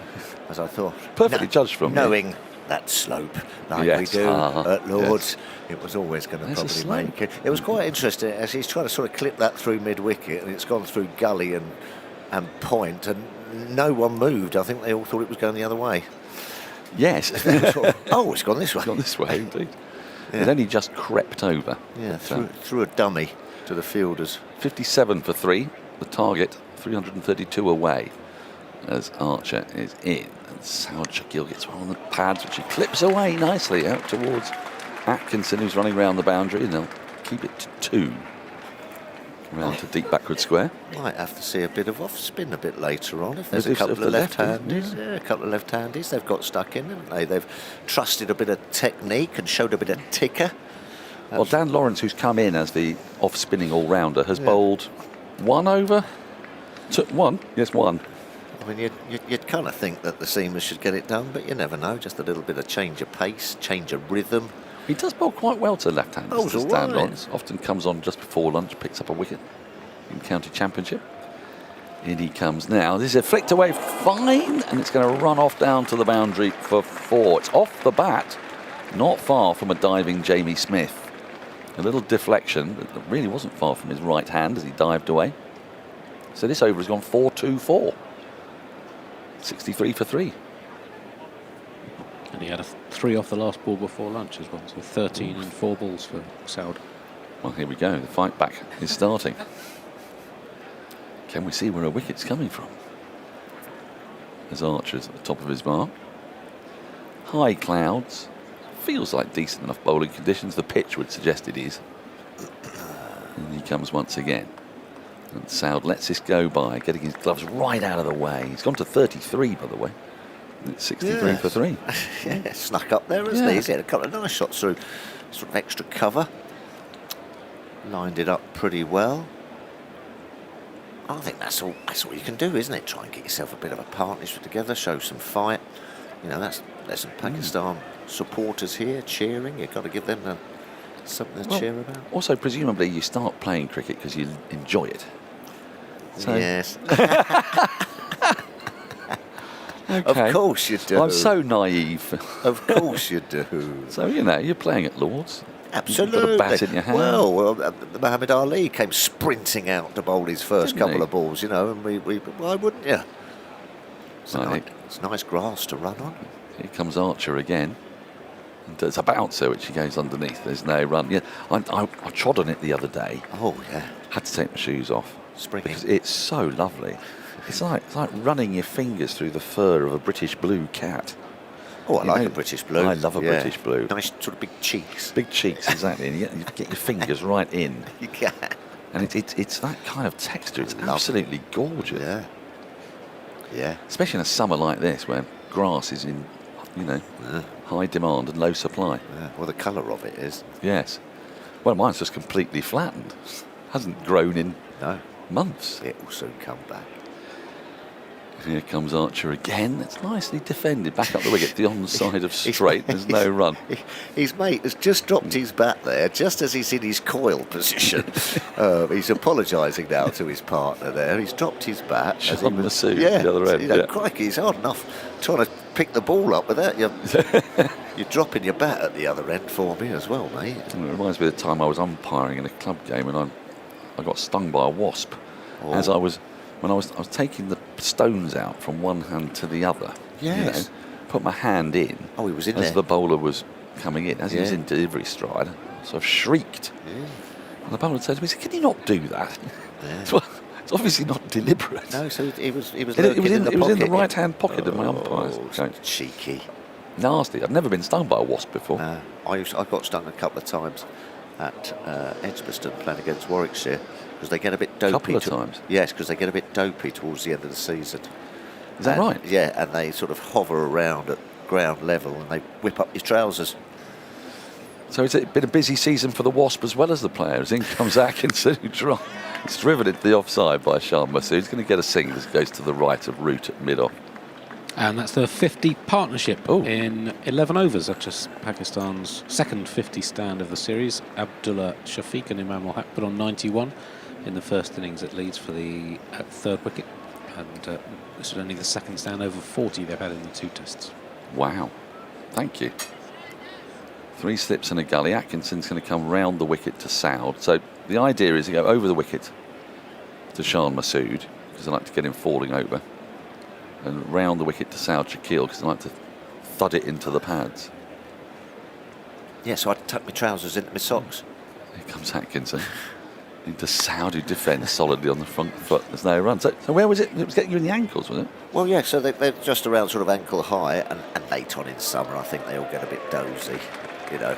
Yes. Last game of the season, everyone had enough of it. And, you know... The Wasps. Yeah, yes. Yeah. They've been doing a lot of flying by that stage, haven't they? Tired Wasps. Yeah. And, you know, and there's your cricket flair. There might have been a bit of a breeze. And they'd whip up your trouser. And go all the way up. Because I used to wear a nice sort of... baggy pair of trousers. Here's Atkinson into Saud Shakil, punches off the back foot nicely down through deep backward point for 4. It's a really good shot, that. Got high on his toes, utterly deliberate, guided away. He's gone to 37 here. Yeah, just 68 for 3. I know, it's just getting a bit frustrating for the England bowlers. They're sort of going, well, come on, what's going on here? But he's playing nicely. Well, Atkinson would love a wicket, wouldn't he? I think he might be bowling the wrong end, you know. Where's he got all these wickets from? Do you know that, Andy? What end? Sorry, mate, but I'm going to have a little punt. Because he's got a few here over the couple of years, hasn't he? I'm going to have a punt that he's bowling at. He's got mainly at the pavilion end. Well, we used to have that debate about Anderson and Broad, didn't we? Because he had a better record at one point from the end he wasn't bowling from. Yeah. A lot. As in comes Atkinson again. Round the wicket. That's defended once more. Just slightly turns him round a touch as he pushes it into the offside. Saud Shakil. There's no run. Might be totally wrong, but I've just got a feeling. Well, I know what you mean. Yeah. Because of that sort of nippy jag. Yeah, nice down length, the slope. Nice sort of English length as well, he bowls. Sometimes tongue, you know, they're a bit more banging, some of the guys, aren't they? Yeah, his tongue feels like a more correct. Nursery end bowler. I agree. Yes, because he likes to... it's not great for radio. He likes to... I got give you it in and take it away. Yeah. But this is the 2 left-handers are in now, as Atkinson is in, and this is solidly defended. Gets outside the line well, doesn't he, Saud Shakil? So for a tiddler. Yeah, he's avoiding LBW. Yeah, I mean, he's only a small man. Yes. Andy. Atkinson has, according to the CricViz data, bowled predominantly from the pavilion end in his tests at Lords. 25 of his 26 wickets. And that's more than predominantly. So he's bowled. He's got 99.9%. So he's. I thought I'd got a feeling. Predominantly. Yeah, 71 overs from the pavilion end, and this is his 6th from the nursery end. Here's Atkinson again. It's completely over again. Solid defensive shot out into the offside. There will be no run. End of the over 68 for 3. Saud Shakil 37. Shan Masood has 16. Yeah, 25 wickets, average 10.8. 10.8? From the pavilion end. And he's taken 1 for 23 in 6 overs from this end. Nursery end. Well, I think obviously because they fancy Archer streaming in from the pavilion end, but I might have been tempted to. But they didn't want to give Robinson. Why not? I was going to say, they could have put Robinson on, but presumably, have they decided, how many overs did he bowl in that burst? Was it 6? 7. 7. Oh, 7. 2 for 13. Yeah, well, someone's got to do a bit of donkey work, but Josh could have had a little go there. He's had an hour off, though, hasn't he? I suppose 20 minutes and then the lunch break. What's the matter with an hour off? Loads of time. Dream of an hour off. Absolutely nose to the grindstone. The coal face of cricket commentary, Phil. Yeah, fewer harder working people in the game. Here's Archer around the wicket from the pavilion end. Into Shan Masood, who defends a full straight ball up to short mid-off. Strange. No run. Sun's out now, isn't it? But we're sort of surrounded by clouds. Oh, that happened, didn't it? The other day when the shower came in completely inexplicably. Yeah. There's been a lot's been quite inexplicable in this game. It was like going off for bad light the moment the sun came out yesterday. Yeah, that was strange. I mean, thank heavens they did, because there'd been a lot of articles written and an awful lot of podcasts had been made. What early doors? Yes. Archer is in once more. This is worked up to mid-on the front foot, but can't beat the fielder. And this is all about batting, which I could never quite get my head around when I played. You know, it does get easier, doesn't it? Once you get yourself in, you get a mate, you get a partnership going. When it's zipping around everywhere, you sort of go, it's just I can't even score a run. I won't be able to get a run here. You know, it's impossible. But that is part of batsmanship itself. Patience. Yeah, well, not just patience, but belief and, you know, that grit and bravery to get through those awkward parts and come through the other side. And, you know, all of a sudden, you know, look, here we go. The England bowlers are having a look at the ball. You know, crikey, it's not doing so much. And so you just you're forever just trying to turn the tables, aren't you? And they're doing it pretty nicely here, Pakistan. It's gone through the hoop. So there will be no change of ball. They are doing it nicely. Let's start talking about the target, 300. Oh, yes. And 88, yeah, 89. There we go. Gordon Greenwich will get a mention, surely. Well, we're at Lords. Absolutely. 200 odd not out. Yeah, I watched that. Were you here? How old would I have been there? It was 1984. Here's Archer. And this, it's flicked away really nicely down to long leg where Atkinson will field a full ball on the pads. 69 for 3. 84. Well, I joined the Middlesex staff in 86. Yeah, that might have been my first. What year were you born? I do not want to say. Or we could check it. It was a very, very good year, 1966. Very good year. Yeah. So you were 18. I was 18, and then thinking about, I might have been on the ground staff here, actually, the MCCY season. I can't remember, but I remember either sitting on the sofa watching it or being here, sort of giving out scorecards, whatever, and thinking to myself, wow, this is what I kind of want to do.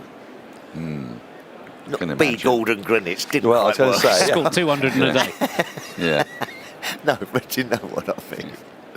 Here is Archer. And the bouncer is evaded by Saud Shakil. Yeah, because everything else was just all, just messing about, playing a little bit of cricket, you know what I mean? But then all of a sudden I sort of saw it and just sort of went, wow, Lords chasing 200. Loads of people. Yeah. Viv Richards. Like it was just sort of quite inspirational, I should think. Exactly, that's the word I was looking for. It was an inspirational time in my cricket career seeing that. It didn't quite match the batting. No, well, there you go. So I decided to become a spinner. Yeah, he got 61 more runs in that day than you scored in your 42 Test career. Did he? Is that true? Easy. Absolutely true. Is that true? Must be, yes, definitely. But I went out there in that mindset. Here's Archer. It's just driven. Oh, nicely past the diving route at short extra cover off the front foot. Up towards the Allen stand, and they're going to come back for 3. I think they get 3 there. Here you go. Now you're a bit of a cricket geek. 72 for 3, yeah. Well, what kind of bat was he using? Oh, Gordon Greenwich's bats. That's a good one. Well, I'm going to say I don't think it was a Fernley. I don't think it was a scoop. Was it a Tusker? Oh, well done. A Tusker? It was a Simmons Tusker. Wow. Very good, you see. I was going to have to take them all away before I was going to get the right one.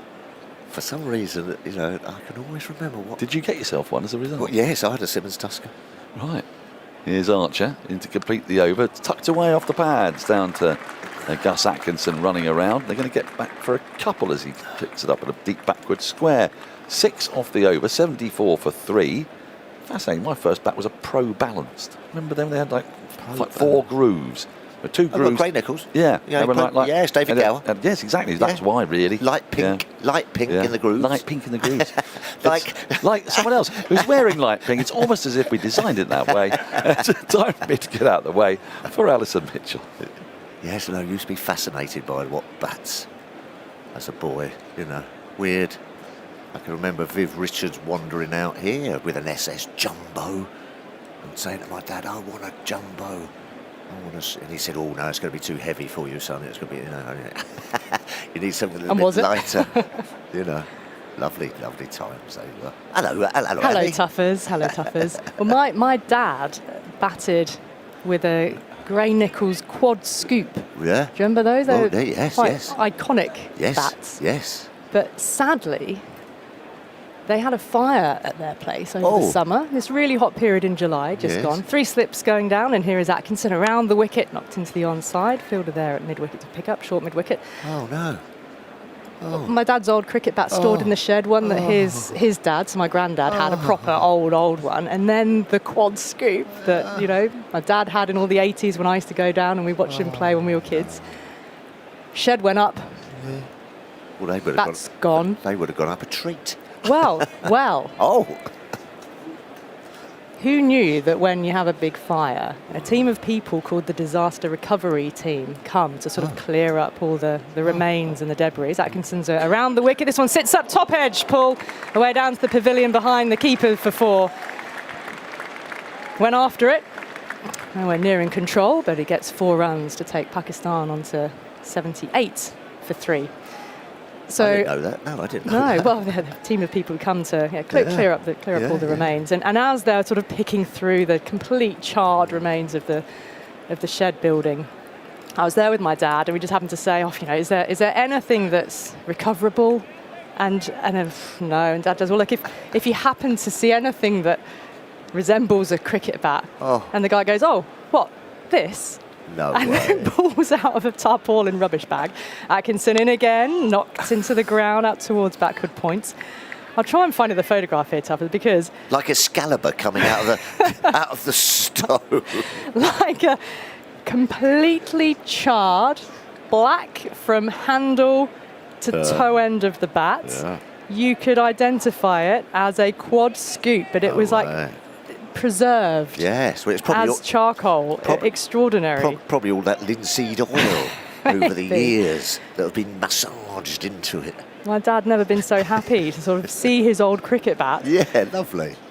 Waiting here again for Atkinson, steered away, finding the gap this time between third slip and backward points, away towards the Warner stand. I'll come back for 2 here. Saud Shakil, he's now on to 44.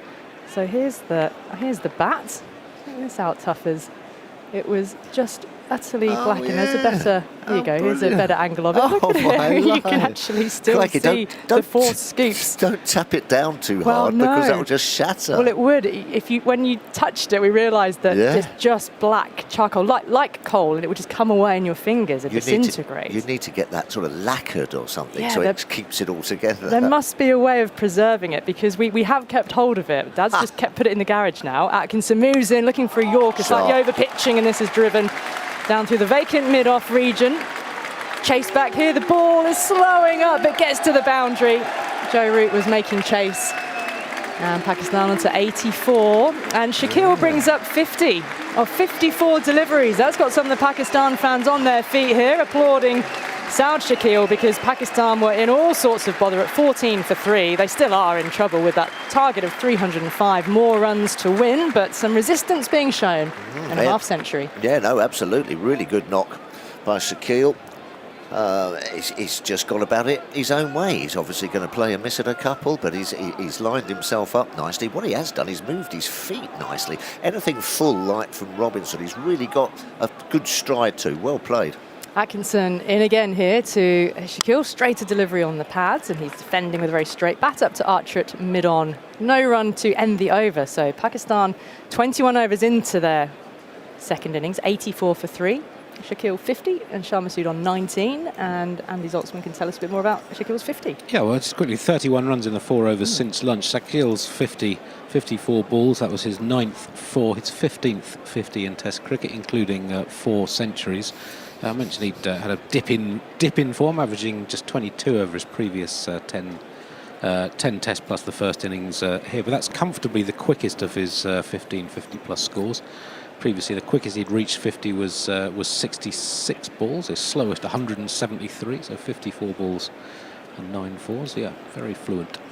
Yeah, much welcome for Pakistan. They'll take any bright spot they can forward into a third Test in Edgbaston, and who knows what might yet happen. Can miracles happen for Pakistan? Yeah, I mean, what it also does as well, it makes the England bowlers work for it. Well, exactly. You're not just going to roll over. Yeah, they could do with a little bit of testing in this match. Yeah. Archer from the pavilion end. Sunshine around the wicket here. Masood gets when he's able to tuck off his hip towards a square leg umpire. Mid-wicket is there. Robinson picks up and they take a single. Well, I'll tell you what, this bat was like a miracle, Tuffers, the way it was sort of preserved by charcoal. It was rising. Yeah, it meant a lot. I've just realised it is actually missing the handle. You couldn't see there. My dad was holding it, and he was kind of holding it right down at the base of the top end of the bat, the shoulder. But yeah, the handle disappeared, but the actual bat blade itself. Could this be the new stick of rhubarb? Could have played it with the charred remnants of a quad scoop. Well, we did when it did. We realised it was sort of crumbly in the fingers. We did wonder whether we should just turn it into ashes, find a little perfume jar, stick it in there, and then have an annual family ashes match. Love that. But it would be a nice idea to somehow frame it. I don't know. Maybe somebody knows what you do to preserve things that have been sort of completely charcoaled. Archer gliding in. Oh, and that struck Shaquille. He's just turned his back on that one. It didn't get up so much. He's whirling his arm. He's okay to get him right on the pad of the upper arm, his right arm as he's facing Archer. Deltoid, I think that might be. Oh, they're very, very good tuffers. Could be You a paid attention in your biology class. Could be a deltoid. Yeah, completely lost sight of that. Yeah, and just let it smack into that shoulder.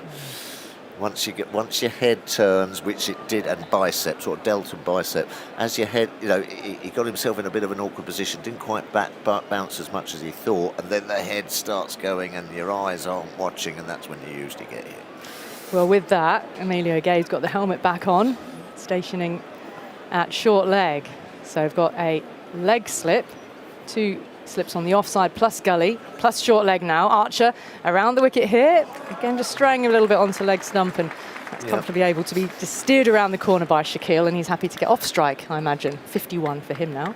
Yeah, just been a bit off straight. Off the thigh pad. Yeah, been a bit straight, Archer. A little bit too leg side. Round the wicket, I suppose it's quite easy just to drift down leg side, but you've got to get them pushing outside that off stump. That's how they've got all their rewards. Well, everyone actually who's got all their rewards this match, isn't it? Just lost their line a bit here, England after lunch. Sun's out, flattened out just a tad.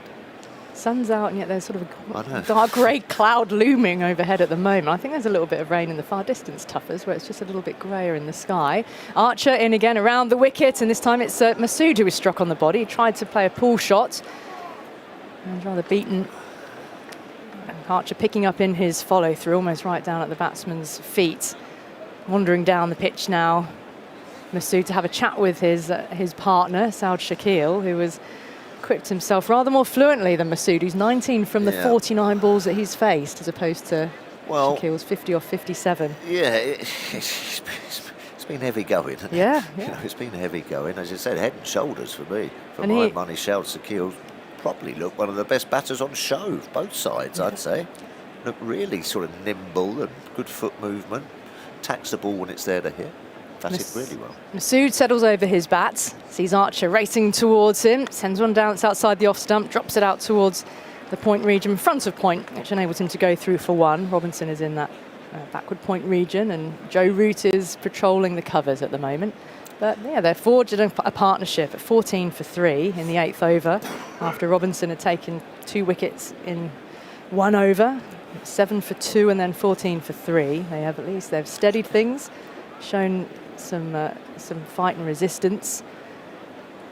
So Shaquille and Masood doing the job here. Excuse me, Ali, you don't mind if we open the window just a little bit? It's warmed up a bit. I've just got a bit of a... Yeah, why not? Let's open the window a little bit more. I'm very happy for that. Yeah. There he goes. Here's Archer in again to Shaquille, down the leg side this time. It skips up, and actually down the leg side there, Jamie Smith skipped up on his toes to grab that. Maybe bounced a little bit more than he was expecting, but nowhere near it with the bat. Shaquille, he wasn't going to chase it. 87 for 3 at the end of that over. Yeah, it's quite nice to get a little bit of breeze in the box now, although with that comes a bit of darkness. I fear for this cloud a little bit, Tuffers. It is sitting right on top of us. Yeah. Or at least getting ever closer. It's right over the pavilion at the moment. The ground has suddenly, everything's got quite gloomy very quickly with this dark cloud. Let's hope they stay out there. And here's a development, Tuffers. We are going to have a bit of Dan Lawrence and a little bit of spin. I thought we might get a little bit, couple of lefties in there. You know, the seamers have done well, but when it's one of the of the skills of a captain, isn't it? Yep. Just to feel when things aren't quite happening. Is there a little change that's needed, a change of pace? Something might happen. Let's see if he can affect something here. The sun's now come back out. But sometimes it works the other end as well. You know, you put a spinner on and it just slightly knocks you off your balance and your rhythm as a batter, and then hence sometimes the seamer at the other end can benefit from things like that. The actual spinner doesn't have to get the wicket. Yes. That last delivery from Archer, by the way, was 93 miles per hour, the quickest of the 6 in that over. Now we've got a slip and a leg slip here for Lawrence. Backward point, man on the cover boundary in front of the mound stand. Catcher at extra cover, mid-off, mid-on. Here's his quirky action, a whirl of arm, sends it down the leg, side on, it's got through everything. Was there any bat on that? Was it going to be byes? It's away to the pavilion boundary for 4, and byes is signalled by the umpire. So immediately some runs, and yeah. When's the last time he bowled? Has he been bowling in the championship? He bowled 1 over at Leeds. I'll get his yeah. stats for the summer up.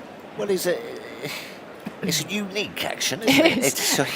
It's frog in the blender type of almost, action. Almost, yes, very whirly and sort of arms and legs, but when it actually comes down the other end... Effective. Yeah. Here he is, a bit sort of gangly with it, arms go everywhere. This one, another one down the leg side, looking to whip it away, missing it this time, and ricochets off the pad of Smith. So it's a dot ball, Smith able to retrieve it. And he gets some revs on it as well. I mean, I've seen him spin a few. So, as I said, everything's there, not necessarily in the right order. Off spin around the wicket he goes. It's a straighter delivery. It comes off the outer edge of the bat into the ground, and Emilio Gay is there at backward point, moves forward. There's no run, so a sign of something happening there. How much purchase is he getting out of the pitch here? Toughest? Oh, yeah, no, that's straightening up. Yeah, that's straightened. That's straightened. Masood, 20 from 53. Settles over his bat. Overcast again. Lawrence sends one down, a straighter delivery, and met with a defensive bat from Masood. Back up the pitch, Lawrence picking up off his own bowling. Big smear of white zinc across his nose and his cheeks. Shirt hanging out. Crop of tousled short brown hair. Tosses himself a catch. Approaches around the umpire. A small little leap, well to release the ball, and played back up the pitch to the bowler once again. A little bit of purchase, a little bit of bounce. Yeah, a little bit of drift. Oh, I've got some help here from Laura in Cardiff about my dad's old charred bat. Lawrence is in a little more air that time, and toe end of the bat and off the pad to root at mid-wicket to end the over from Lawrence. So 91 for 3 is the 4 byes from the first ball there. Now Laura says, according to my chemist husband, oh gosh, you want to soak it in PEG, polyethylene glycol. Okay. PEG. It's what they use to save shipwrecks. Oh, well, right. yes. Mary Rose. Mary Rose. Titanic. You'd need quite a lot to cover the Titanic, I think. Yeah. Well, I don't know. Where'd you get that from? Is that your local hardware store, DIY? Hardware store. Around the wicket. Archer is back.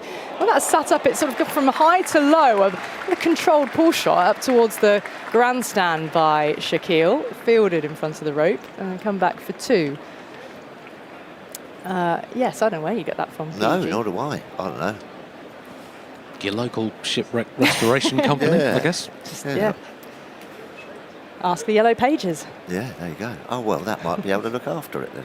Other forms of obsolete telephone directory are also available.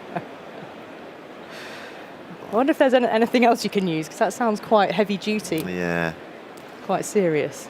Silicon or something. Hairspray? I mean, when you I don't know about that. I don't know.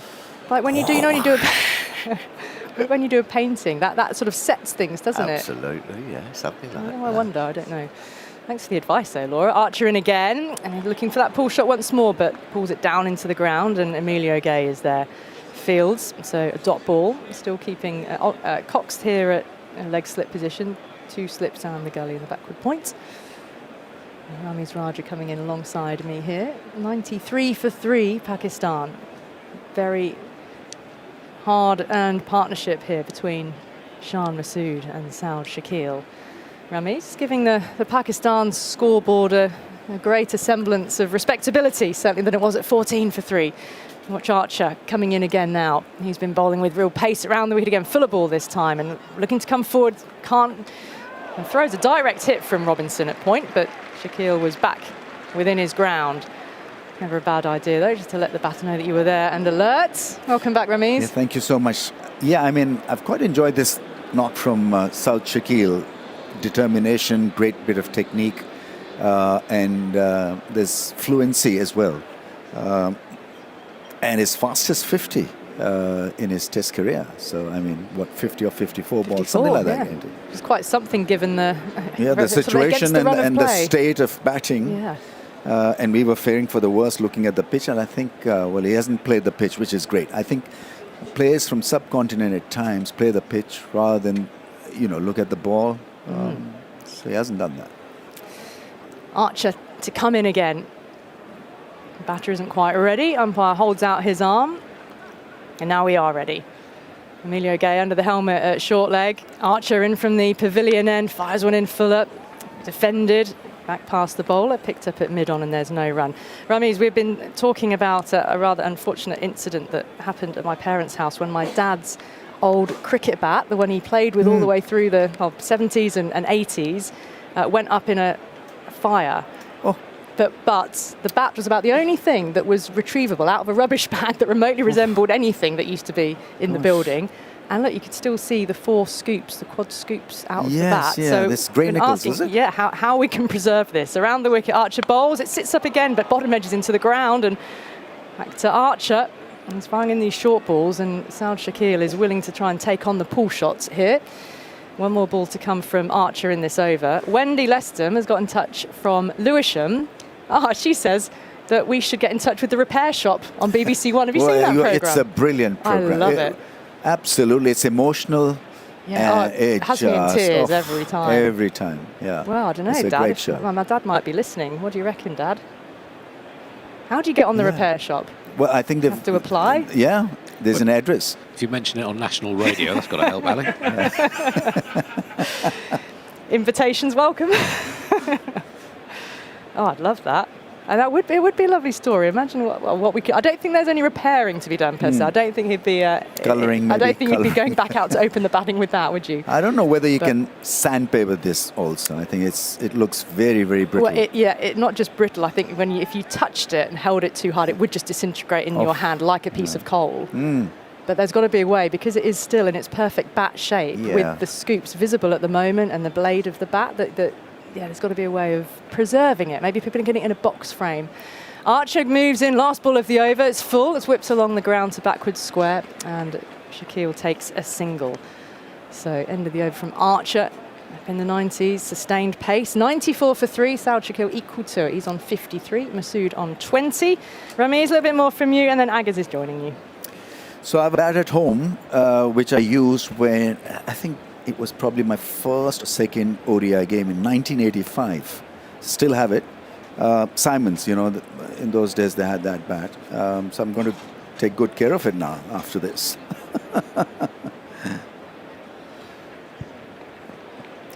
Now, what's the 4th umpire doing there? He's either... I don't think things to do with light meters. Hopefully it shouldn't be. There's a dark cloud overhead, but plenty of brightness around. I think maybe they're umpire Pelika's sunglasses, which would be an encouraging sign.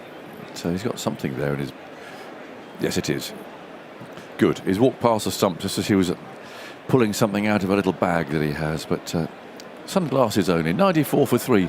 And these two showing proper guts and fight and spirit and all the sorts of things that you talked about, Ram. Yes. And some technique too. Saud on 53. He's checking his guard. Lawrence, with this very unusual action, is going to continue from round the wicket. You wonder sometimes how bowlers come up with an action like this. All arms and legs and stuttery and all sorts of strange things. But anyway, he bowls in the right place. And that first delivery is tucked away out to mid-wicket where Root fields.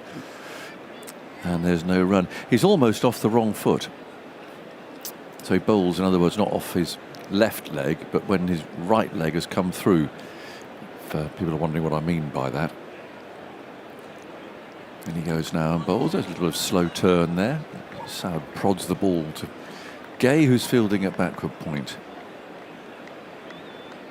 Now, there was a review earlier on today. I want to run this one past you, Ram. Yeah. It was when Tung was bowling to, I think it was Shah Masood, the left-hander, anyway. There's Lawrence. Round the wicket. And there's goes on with the arm there a bit, but Saud plays it nicely. And it was an LBW appeal, if you remember it or not. And the question was really, did he play a shot or not at it? Because it's a bit hard to tell. It all happens very quickly, doesn't it? And so it was given not out on the field, and they reviewed it. And goes Lawrence round the wicket, and that's driven out towards cover. They reviewed it, not knowing whether or not he had played a shot, because if they knew he'd played a shot at it, they wouldn't have reviewed it, because he was struck well outside the line of the off stump. But of course, if you don't play a shot and you're struck outside the off stump, you can still be out LBW. So they reviewed it upstairs. It went to the third umpire, who almost immediately said, well, it's been decided on the field that he had played a shot. Here's Lawrence. It's tucked away off the back foot, which clearly England didn't know. So don't you think that's a bit of there's a loophole there in the system, and that the umpire on the field should say, not out, and he's played a shot, or 100%. something? Yeah, absolutely. I think you make a very good point. Yeah, because, or the third umpire decides whether he's played a shot or not. Here's Lawrence, and that's pushed away out towards backward point, because actually, I mean, his bat was, I think he was trying to play a shot. It all happened a bit quickly, and his bat was some way from the ball. But I just thought England lost a review there, that if they'd known that it was going to be ruled that he had played a shot, they wouldn't have taken the review. Oh dear, it's hosing down. There's a sudden panic in the grandstand, and you can hear the noise. Players rushing off. Pakistan batsmen there trying to protect their precious bats. Umpire rifle never breaks into anything, but it is so severe that for 4 or 5 yards he broke into a trot, and now he's walking. Yeah. It's absolutely hosing down. That's a serious sign. If umpire rifle breaks into a trot. Yeah. Well, I mean, that's like that really is something. Taking care of 10 calories. Which I don't think I've ever seen him do that since he stopped bowling. Yeah. But it's going to blow through very, very quickly. The cover's going on, and there's a sheet being produced. But I think this miscreant, this cloud overhead, well, A, it's quite high actually, and B, I think it's going to pass by reasonably quickly. The floodlights have suddenly come on, but it was that moment of panic there in the grandstand. It must have just suddenly hit, and there's no cover there. See umbrellas going up quite swiftly, but everyone reacted at the same time. So there's going to be a little bit of a break. I don't think it'll last for long, because lots of brightness around, and that's one of those sort of bad luck clouds and showers that you get if you're a mile or two either side. I think that would have passed harmlessly by. But anyway, they've got the cover on, and now the first of the green sheets will come on just to protect the bowlers' run-ups. All happens very quickly these days, and I think by the time they've got them all on, then it might hopefully have stopped. But rain has stopped play then, with England needing 7 wickets to win. We think it might only be 6. Have we had any word, any official communique from the Pakistan dressing room about Imam? No idea. I mean, we saw him briefly on the ground in the morning. Yes. When the players were doing their drills, and he didn't look comfortable at all. He wasn't moving very well, was he? He wasn't. No. Actually, and I think the real thing would have been for him to bat in the first innings, when situation could have been sort of recovered. I mean, you only would want him in a draw situation, or when Pakistan are winning, and it's like about 100 miles away from that target. Well, I suppose there's 10 days to go until the final test. I think the advice we heard that he was being told not to play for 10 days, so that could put him in a place to play in the final test of the series. Still raining, and streaks of water on our window here, and the ground staff out there putting on the extra covers and so on. Most of them wearing shorts, unveiling the hoses that'll take the water away. Of course, the hoses have to go to the left-hand side, because that's down the hill, which is quite handy here at Lord's, because you get that natural slope, and so all the water that gathers on the covers can go down in that direction. And now the extra covers are being rolled out as well. Very well-oiled machine, all this, isn't it? Sometimes I do. Back in the old days of watching a rain break in the Caribbean, for instance, where you got all sorts of bizarre machinery coming on, often much of it not actually working, or breaking down when it got out into the middle. and the tiniest sort of motor mop things, almost like a shopping trolley from Tesco's, we wheeled out the little sponge on the front. And you think, well, that's not going to do any good at all. Yeah. It's absolutely hammered down, proper Caribbean rain for an hour. Have you seen the ground staff in Gaul Cricket Ground? They do a fabulous job. So they've got a unit of women, don't they, as well? Yeah, right? a unit of 103. Wow. And it's synchronized, and they Every cover sheet. the entire Yes, cricket ground. I have seen it. It is brilliant. It's It like, really it's like a is. massive jigsaw puzzle. Yes, and but somehow it's they like, know where each piece goes. Yeah. So they're like little ants. Yep. All Racing over. round. Yeah. You often see women ground staff in that part of the world sweeping up with the saris, pitches and so on. wearing saris. Absolutely. Yeah. I think there's one woman on duty here, I think, at Lord's. There's one up at Old Trafford I always say hello to. She always dyes her hair a different colour for the Test match just to stand out, but she's a great character. She's been out on tours. So hello to you if you're listening. But here, well, yeah, the sheets are now out. The last of the hoses are about to be stretched out. It is still raining. It's tempting to say that it's all laid out and now it's stopped, but it hasn't quite.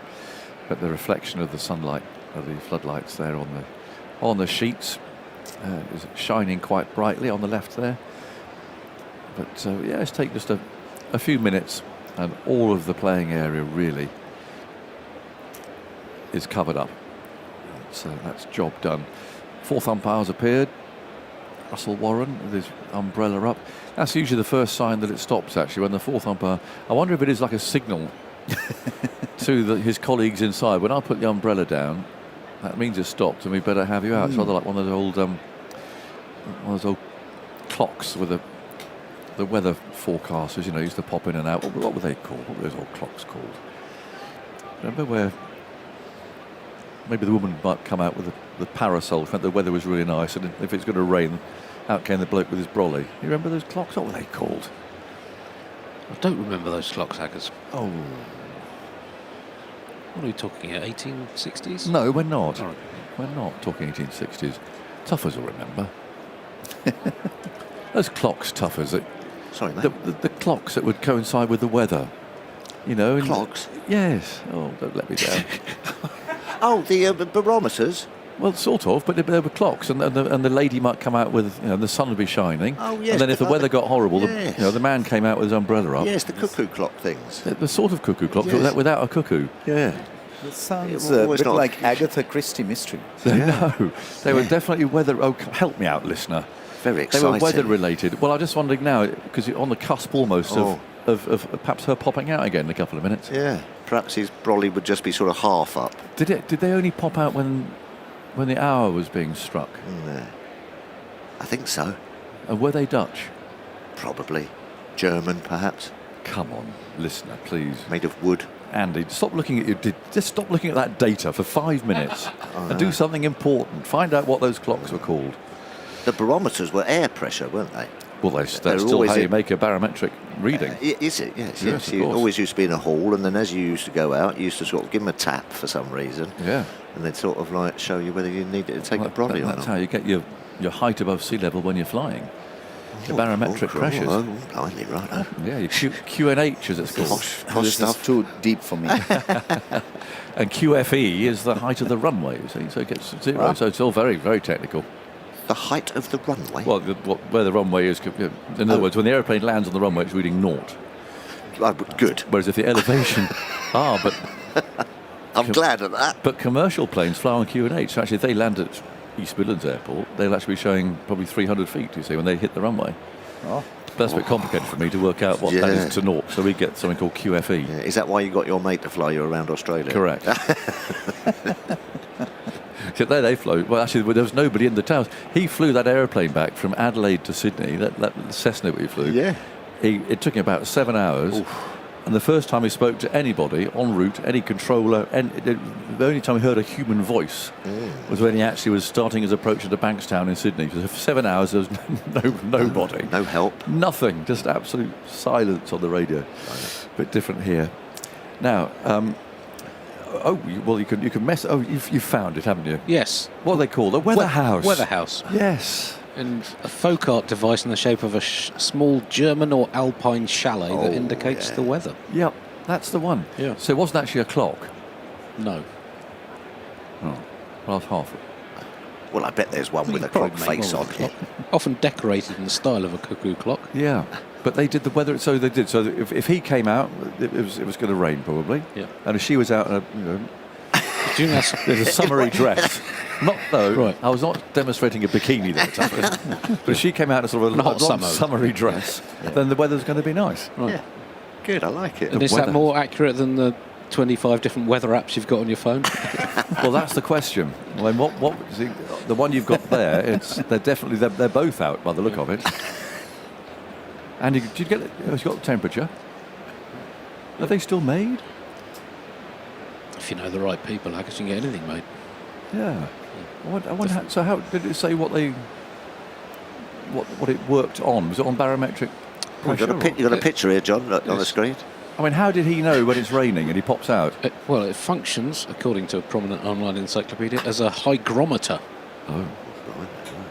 Yeah. The male and female figures ride on a balance bar, suspended by a piece of catgut or hair. Oh, right. The gut relaxes or shrinks based on the humidity in the surrounding air. So it's very technical, you see. Yeah. And Alison Cotton, thank you, Alison. She's done the same thing. So, yeah, it's okay. So it says, so it's not a clock. I wouldn't have fancied being a cat back in the day. no, because tennis rackets were made of catgut, weren't they? They were. Blimey, no wonder they all were hiding. Clocks were made out of them. I wonder why it was clock. Why is it catgut then? I guess it was, it worked. Yes. Yeah. What else are you going to do with it? They didn't have tennis rackets in 1726, did they? Well, not many. Sound very nice. But tennis rackets were made of catgut. Yes, they were. The strings. Yeah, not the wooden bit around the outside, but the. Right, we can probably gather by the nonsense that's being spoken that it's still raining. It's a blue sky, though. Well, there is. It's not going to last for long. No. So, in fact, the ground staff, I think, are wandering around.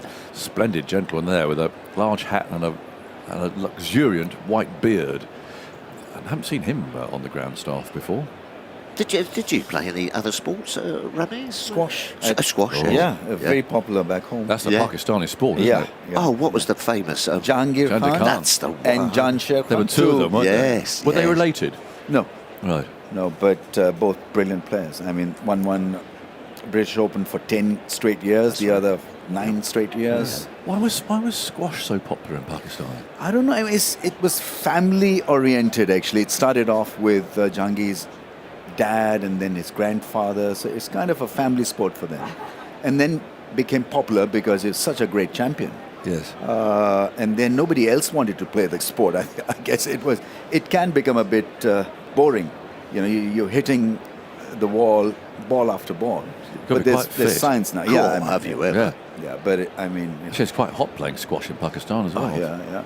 Summertime. Yeah. You've got to own the middle of the court, haven't you? Yes, squash in the middle. Yes, so that you'll be nearer the bar. Yeah. So I think the idea is to hit the last bit of the bar top. Yes. To score points, because that is the hardest thing to do. And you sort of get the ball to drop into the corners. Yes. Look at your part. I used to play quite a lot of squash. It's a great. I think it's a great game. Yeah. It's going to be in the 2028 Olympics in Los Angeles. Really? First so it time. should be. Yeah. Oh, wow. So it's making a comeback. Yeah. Egypt is very strong in squash now, both the men's and the women's game. Jahangir Khan won 555 consecutive matches between 1981 and 1986. Wow. What? Really? Yeah. He was a powerhouse. He really was. Consecutive? That's a ridiculous record. Is he still with us? Yes. Yeah, 62. He's a bit of a legend in Pakistan. He is. Jansher as well. Jansher was aesthetically more pleasing, taller than Jahangir, languid and would get to the ball very easily. Jahangir was more robotic. Right. And they had a rivalry. I think it was Jeff Hunt and Jahangir Khan. In those days, they were the two best players. I think Jeff Hunt was from Australia. Yes. And so I remember, when I was doing my O-levels, I think, or A-levels, they were they were rocking.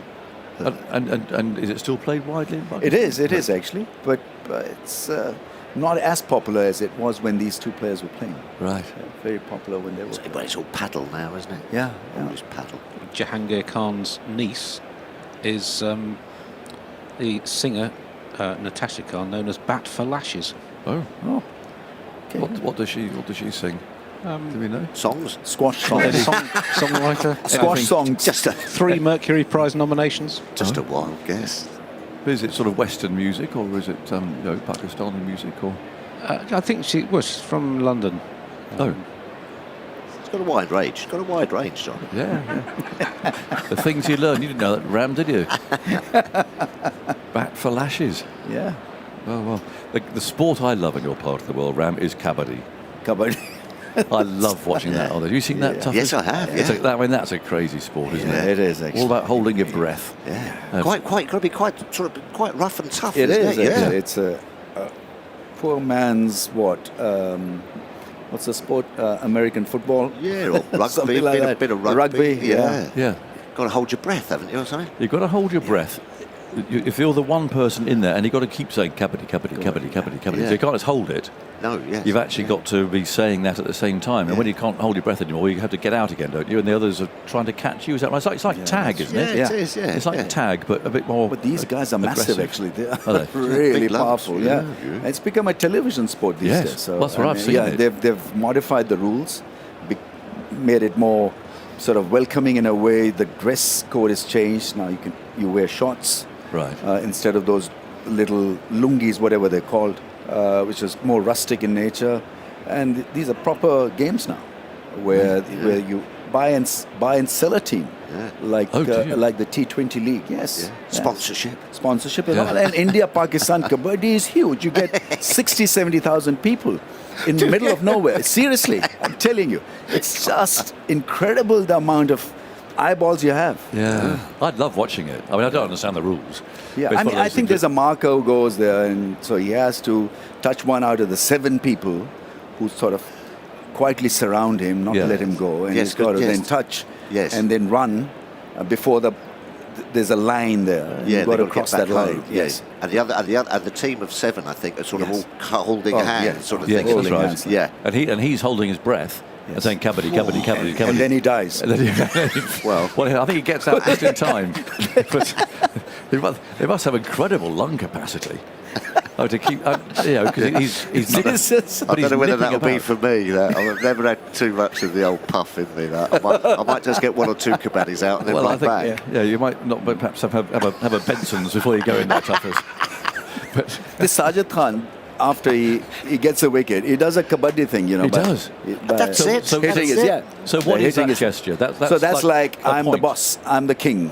So I've got a point. I've seen him do it, but I didn't I've floored you, and so that's the way. I see. So that's from kabaddi, actually. No. And so would that sport have been played sort of out in the villages? Yes, it's a village sport. Yeah. Volleyball very much is a village sport in India, Pakistan, in subcontinent. Yes. So is kabaddi.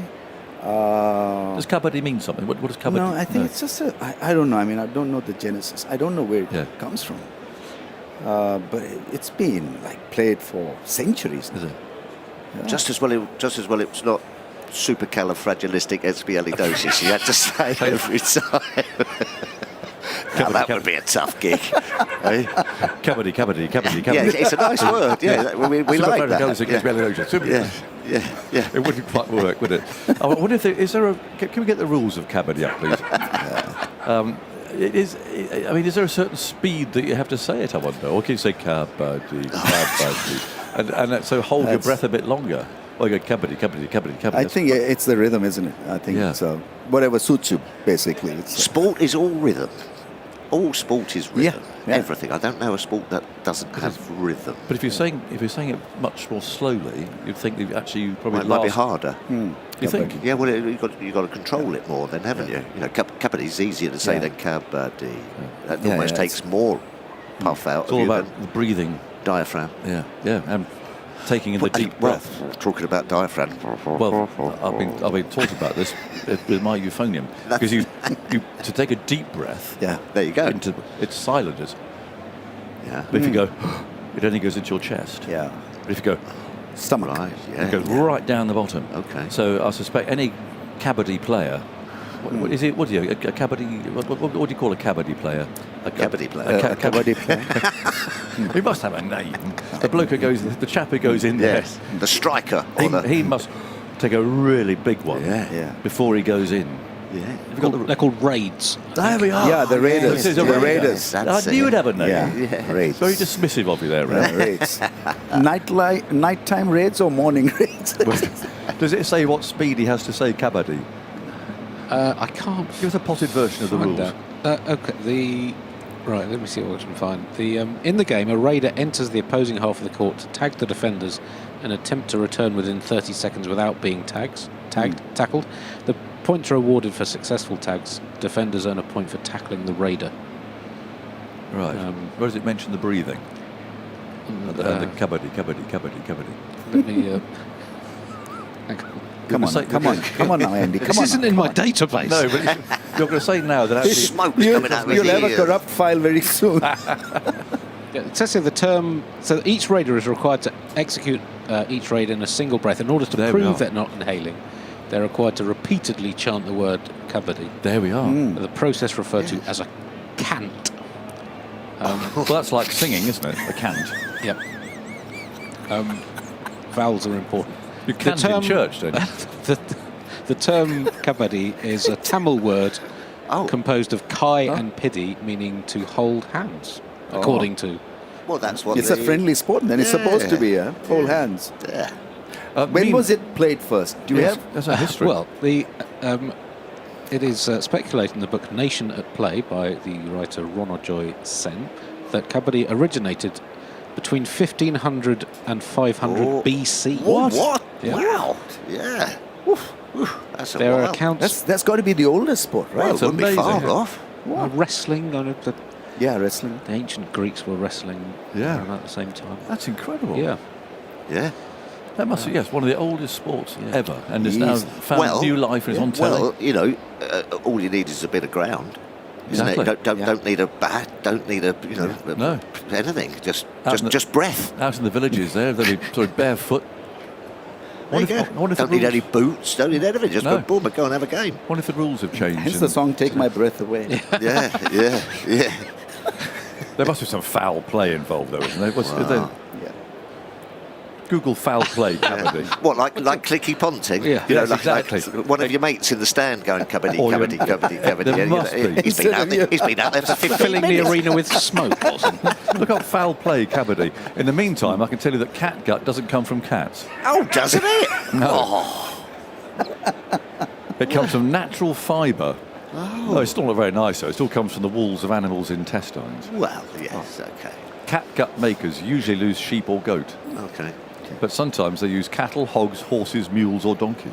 What a load of old tripe. Despite the name, catgut has never been documented to be made from cat intestines. Well, thank you, Jim, on that note. Yeah. Just had my lunch, actually. Uh-huh. How are we getting on with foul play and kabaddi? Cover's coming off, John. Good. Well, that's got us through that break. So people now, they'll be getting out and, do watch it. If you can find a way of watching. He had a real splurge on the telly about, I don't know, 5 or 10 years ago. What, here? Yeah. Did it? Yeah. I mean, if ever got a quiet night in Pakistan or somewhere, and put it on, it'll be on a channel somewhere. Yeah, 100%. It really will. This is going to be interesting now. Removing the line cloth. Foul play in kabaddi, what happens? Well, there's been some steroid issues. Not thinking of that. There's always. Fixing. There was a guy found to have 3 oxygen tanks under his T-shirt. Is there not any sort of obvious... Armed violence at a kabaddi match in Derby. People were jailed after armed violence. BBC article from a couple of years ago. Was Bryden Cast involved in this? Or was it It all goes on in Derby by the sound of it. Kabaddi in Derby. Sounds great. Well, Alan Grove, you may be interested to know the 2025 Kabaddi World Cup took place in... Derby. Wolverhampton. Oh, right. Wow. Well, it's a global sport now, yes, right? Yeah. Global sport. Olympic sport, Andy? It's not in yet. the Olympics. Not yet, Brad. Not yet. Let's not give up on that dream. Well, when India get the Olympics, they might be in. Well, yeah. The hosts are allowed to bring in a sport, aren't they, I think? Okay. I think it's how it works. The last of the sheets is still there, and umpire Warren still has his umbrella up, which is a bit incongruous because the other sheets have gone. The stewards have appeared, ringing the boundary edge there, making sure no one comes running on. And I'm not quite sure what they're doing with those sheets. Well, that last sheet there, but that's taking away the last of the water. It was quite a heavy shower there, actually, just for a moment or two. But now the sun is shining brightly. And I think by the look of it, the ground staff who had taken one of the sheets off has returned, including our old friend there with the beard. And anyway, he's mopping his brow. It must be quite warm, I think, when the sun comes out. You've had the humidity of the rain. So he's pottering off. But they're just waiting now, I think, for the instruction to roll that cover up. But the fact that the fourth umpire still has his umbrella up at the moment. I was doing, I threw a little dummy though yesterday. That doesn't necessarily mean anything. We was out there doing the last piece for the highlight show, and it had stopped raining, and we decided to put our umbrellas up just to be. Why did you do naughty? Well, just so you probably up here were going, oh look, there's old Tuffers and Vaughan. I was on the M1. Oh well, yeah, we tried to throw you a dummy up here. Right, I see. Yeah, That's what it's all about. Yeah. Now, I remember as a school kid in the 1980s playing kabaddi, inspired by it was on Channel 4. Yeah, that's I right. watched it, Yeah. Many a ripped shirt from a lunchtime's kabaddi on the moor by Crossley Heath in Halifax. I mean, it's played all over the place. There you go. Things that you can, well, it's certainly worth watching the pros play. Things that you can find out when it's raining. Yeah. Can you trip somebody up in kabaddi? So the raider who's saying kabaddi, can you stick your leg out and trip him over? I think after touching, you can do anything. So it's a matter of survival. So the first touch is an important one. And do they then jump on it? And then, the idea is not to let him go past that line, which is their half. Yeah. So as soon as you touch him, off boom, you go. Everyone's on him. Yeah. Right. That can't be very nice. Handy if you've got really long arms. Yeah. But they're very, very quick with their hand movements, and it's just a slight touch and you're off. Snicko. They might need ultra red. Actually, I probably touched do him. now. No, you didn't. You didn't touch me at all. I wonder if they do. Can you Google? You might have to get Google technology in kabaddi. Just the barest of snicks. See if there is some sort of DRS in there. It wouldn't surprise me. It gets everywhere now. The umpires have appeared, but not sort of ready for work, as it were. What have we got? This is a very basic internet search. Have we got Snicko? Major tournaments like the Pro Kabaddi League use multi-camera replays to let teams challenge disputed touch points or lines. There you go. I knew it. Yeah. Very serious. I don't suppose that necessarily technology answer to many arguments in 500 BC. And do they have a spider cam as well? That's unclear. But there are apparently proposals for infrared imaging to trace skin contact. Hotspot. Go on, hotspot. Anyway. Definitely. Andy, I know you love your data, but you've learned. Every day's a school day. It is. Every day you learn something new in this commentary box. The umpires are walking off very slowly, but then one of them is umpire rifle. Yeah. That's normally the case. So the last sheet is being dragged away. Still, the hover cover itself is in position, but there's a long discussion here between, three umpires. God, they messed about last night, Aggers, when you was on the M1. Well, I did wonder, because I had to get my sunglasses on at one stage. Yeah, yes. They were messing about a little bit. There was unrest. Was there? Amongst the crowd. We was down there, and there was a little bit of sledging going on. Oh yeah. What, just general sledging? Well, they sort of called it off as the sun popped out, which is always unfortunate, isn't it? Yeah. It must have been quite late. Yeah, it was quite late. How many lumens were showing on the light meter, do we know? Oh, not sure, but there was a lot of messing around. Leslie Garrett, my friend, the lovely opera singer, has described those readings as twinkles. Okay. I don't know if that's true or not. Is a lumen the same as a twinkle?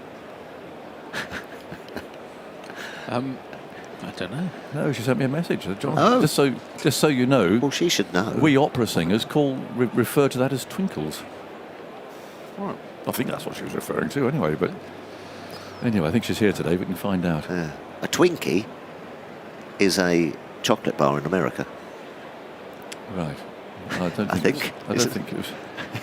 It wasn't referring to those. Umpire Rifle's moving up. And he's going up the stairs. Yes, hurrying upstairs. Well, no, he's not. He's going up the stairs.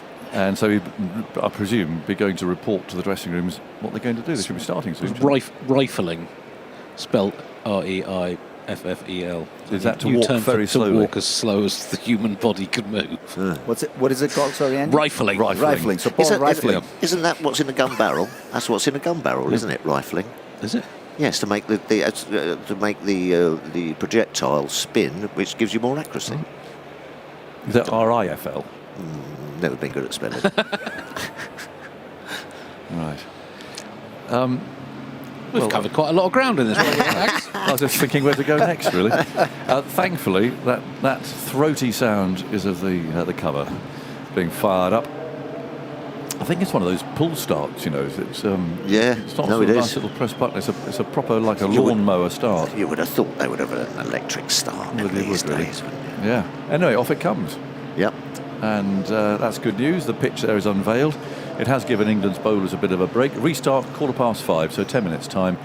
Tees all over the place. It's now 16:40 to 1700 hours. Evening session is 1700 to 1900, and that does not include the half hour for the overs, does it? Sorry, John, because it goes through to 7:30, doesn't it? Yeah. Sorry, I think you said restart 5:15. Oh, I meant 15:15. Yeah, sorry, just a. So 96 overs left. No. Sorry, 96 left.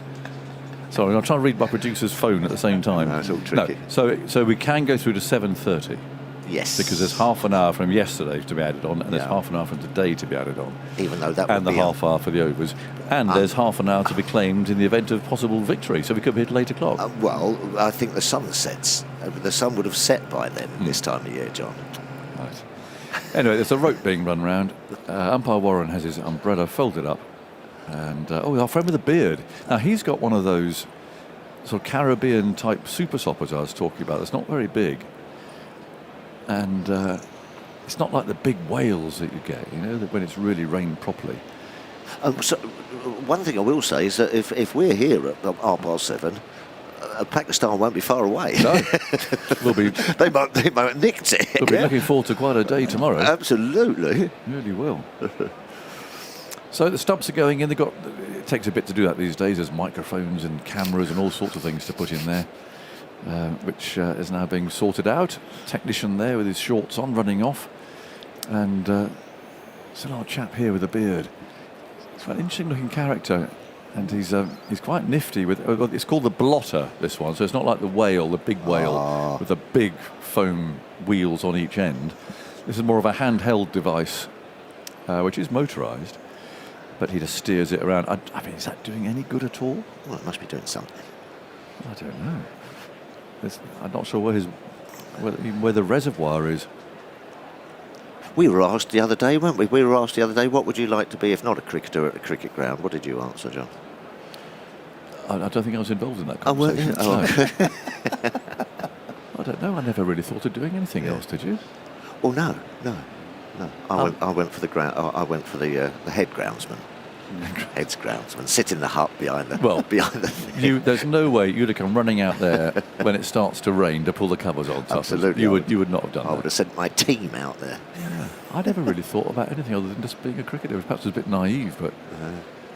I don't mind sitting. You would have liked to ride on mower, John, wouldn't you? you would have liked to. Well, I'm still hopeful that I might get a ride on the heavy roller at Edgbaston. Oh, okay, yeah.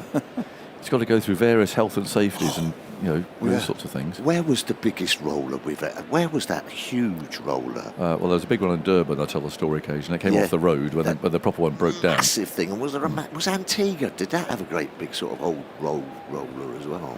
Possibly. Yeah. But the one in Durban was a road roller. Yeah. The proper one broke down. Yeah. All diesel coming out. Yeah, it's purple. Nancy Cronier called this thing on, and the whole ground was shaking. The umpires had to chase it off because it wasn't the legitimate piece of cricket equipment. It had tarmac on it and all sorts.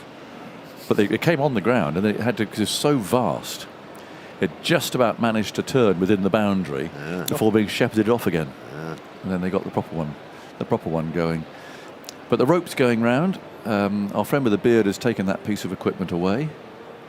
and we've got the England fielders coming down the steps and loosening up. So, Andy, you can give us a reminder of where we are in the game. That's right. I assume someone would have been queuing up by now to have come in, but there's nobody around. No, so I shall carry on. Yeah, 94 for 3. Pakistan need 294 to win. Got a little Ollie Robinson stat. So this summer, 21 wickets, average 8.6. We looked at bowlers in English Test summers with at least 10 wickets in the summer. And it's the second lowest average since Tony Locke in 1958, averaged 7.4, 34 wickets in 5 tests. Wow. I think New Zealand were the touring side then. And the only bowler with 10 wickets in an English summer at a lower average than Ollie Robinson currently has since then, Phil Tufnell. 1997. Really? Yep. Really? just the one game, 11 for 93 at the Oval against Australia. I'll take a mention. And Andy's actually very good every now and then of just massaging a stat to make us up here seem rather good and in fact flatter us, haven't you? Yes, I mean I could have gone at least 50 overs and then you'd have dropped out the stat. But I've got 10 wickets, Tuffers, just for you. Thanks, he's a kindly fella. He'll find a stat that Ram will prove that you were the greatest batsman there's ever been, or the greatest catcher, last ball. So last wicket catch, 92 World Cup. I saw that. Yeah, I was there. I remember that. Were you doing commentary then, Angus? Well, I was in the commentary box. I was actually commentating, but I was in the commentary box. I think, from memory, it was the early days of Radio 5, and there was a children's radio programme, and it was called, I'm looking to my producer for help here, the children's radio programme was on Radio 5 back in the day. Was it Wiggly Park? Wiggly Park. You were the listener. You listened to Wiggly Park because there we were in Melbourne, and I had to interrupt Wiggly Park, of which I imagined the listener. I didn't think Andy Zoltz would be a listener, but I imagined the average age would be about 7. To break the news that Pakistan had won the Cricket World Cup, and I did about a 30-second report into Wiggly Park. Yeah. And that was it. But no, Ram, I remember you mid-on or mid-off? I was mid-off. Mid-off. Yeah. Who slogged it up in the end? Richard Illingworth. Oh, Illy. Yes. 17 needed in the last, or something like that. Yeah. Oh, it was an interesting game of cricket, wasn't it? Was it ever? Right, umpires are on their way, and England's fielders are ready. The last droplet is being removed by the rope. It's being pulled around by a couple of buggies there, and we're just about underway. Isha's still got a coat on. It's a smart coat though, Isha. I do like that, I must say. Predominantly blue and white in squares. Very smart.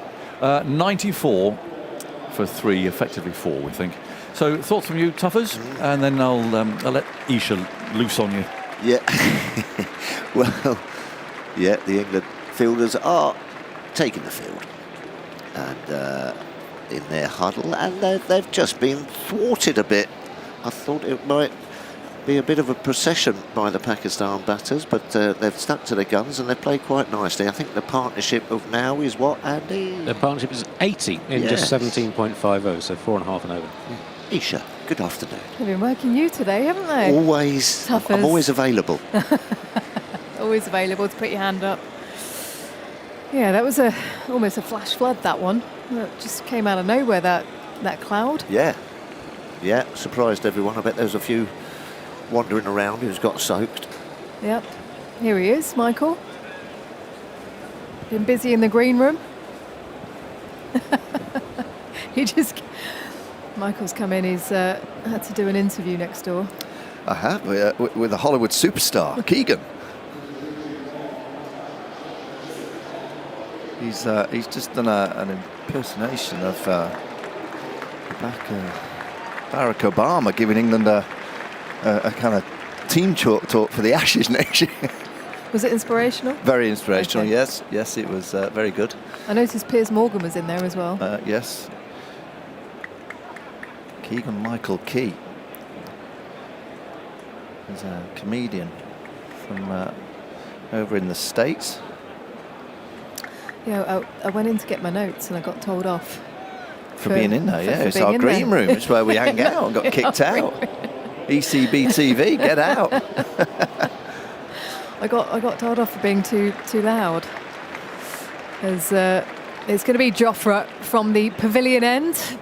See a bit of blue sky over to our right, and the lights are just coming on here. Day 4 of the Lord's Test match. England well in control, although a positive partnership for Pakistan, something for them to cheer about. 94 for 3. That target set of 389 here on day 4 after England lost their 3 wickets this morning. Dan Lawrence with his second consecutive 50 in 2 test matches, 2 slips in the gully then. Jofra is going to start round the wicket to Shan Masood on 20. Here he comes. Bounding in. Masood just covers the ball and defends to the offside. No run. Yeah, they played really well because it's not been easy. Apart from that 3rd wicket partnership at Headingley. This is the only other partnership really where the England bowlers have been challenged. I just wonder whether the break will work for England. Saul Shakir was in the flow of batting. Masood's played a different style of it. He's 20 from 57, but he was looking rock solid, but now they've got to start again. England bowlers have had, what was it, 40 minutes? Bit of a breather, bit of a massage.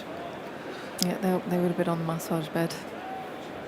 They've got a bed in there now, apparently, is Archer past the stump, short to Masood, who just turns that around the corner, almost a short arm jab, a little swivel as he plays that down into the ground.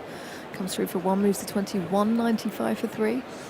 So Saud Shakil, slightly shorter in stature, another left-hander, made his way to 53 off 70 deliveries. His fastest 50 in Test cricket, Michael. Oh, he played some really good shots. Oh, I tell you what. Masood's been hit here. Yeah, he has. On that bottom hand, I think. He's thrown his gloves off. It's let's see where it hits him. Yeah, it's come off that bottom hand.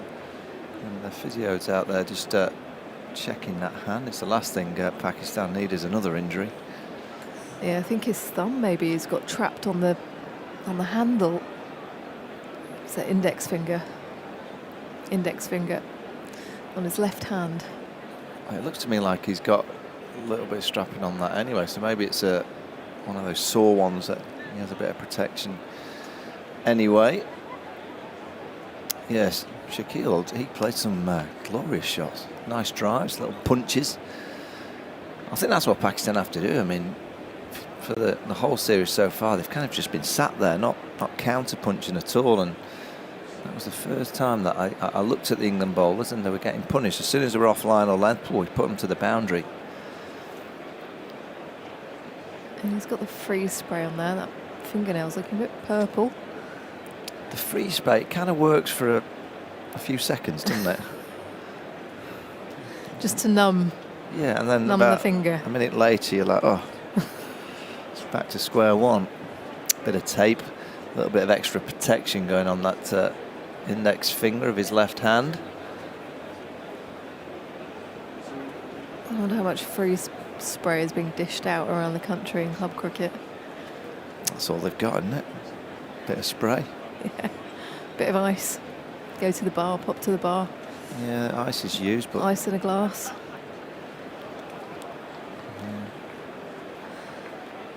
Oh, he's all right. He's carrying on.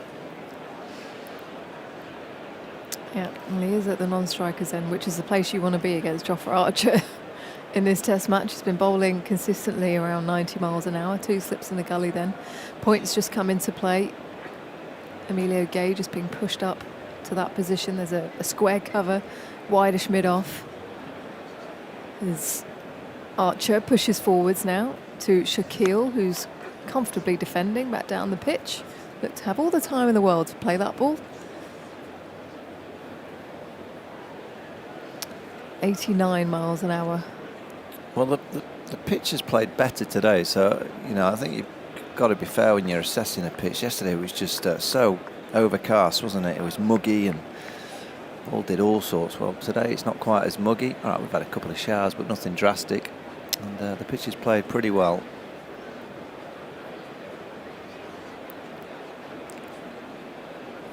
Shakil gently taps his bat down. Now looking up, Archer running towards him.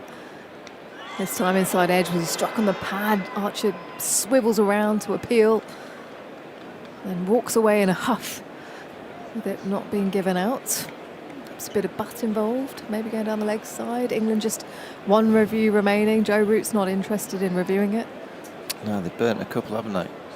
England will know if they get one more. Rizwan will come in at number 6. I can't imagine Imran's going to bat too high up if he's going to bat at all. I think we'll know if they can get a couple of wickets. It could happen quite quickly. It's just getting this first one. This partnership, breaking it. Who's going to be the bowler? Who's going to produce a bit of magic? Archer bowls to Shaquille, who comfortably plays a short one down into the ground, out to the deep square boundary in front of the grandstand. Again, looks unfazed by that. 99 for 3. Saud Shaquille to 57. All time in the world. He kind of sat up from Majofra, but it's still 87 miles an hour. He gets over the top of it and controls it very well indeed. I just wonder, with him playing so many pull shots, whether it's worth just an over of pure bounces. England have gone to it in the past. Joe Root probably just feels that the sensible approach of top of off stump works as much as that. As Archer bowls to Shaquille on the back foot and defending the ball to the offside. No run. Played that a little bit late. At the end of the over, it's 99 for 3. I guess on a surface like this, you're lured into bowling that line and length delivery because of the slope, because of the uneven bounce that we've seen. I just think for one over, just for someone that's just not ducking, just worth it. Then you can go back to decent length. Who's it going to be? Ollie Robinson? Ollie Robinson coming into the attack. He's bowled really well, averaging just under 9 this summer, Ollie Robinson. I've seen this stat on the screen here. Day 3, the average seam movement, 0.990 degrees. This partnership, 0.74 degrees. Who's measuring that? So they're saying that's the reason why they've been able to form a partnership. Yeah. And that's the CricViz. Well, I don't know particularly what Sky used, but the ball tracking data measures sort of angle of deviation. But Very precise, isn't it? Yes. Is it accurate? Well, I assume it's pretty accurate. I guess There'd be over some enough standard balls, deviation, wouldn't there? So it's kind of figure that doesn't really mean much unless you compare it with other similar that's true. figures. What's a flat wicket? I'll get the deviation stats for the different tests this summer to try and put some context. Here comes Robinson, bowling round the wicket to Shah Massoud, 2 slips in a gully, and a man around the corner as that's guided to gully for good length. He's picked up 2 wickets in this innings. Just 13 runs into his 8th over. Jamie Smith standing up to the stumps once again.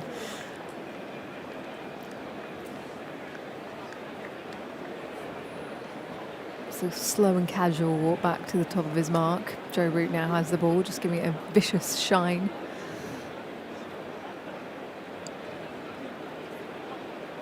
No point in position. Shuffles forwards now.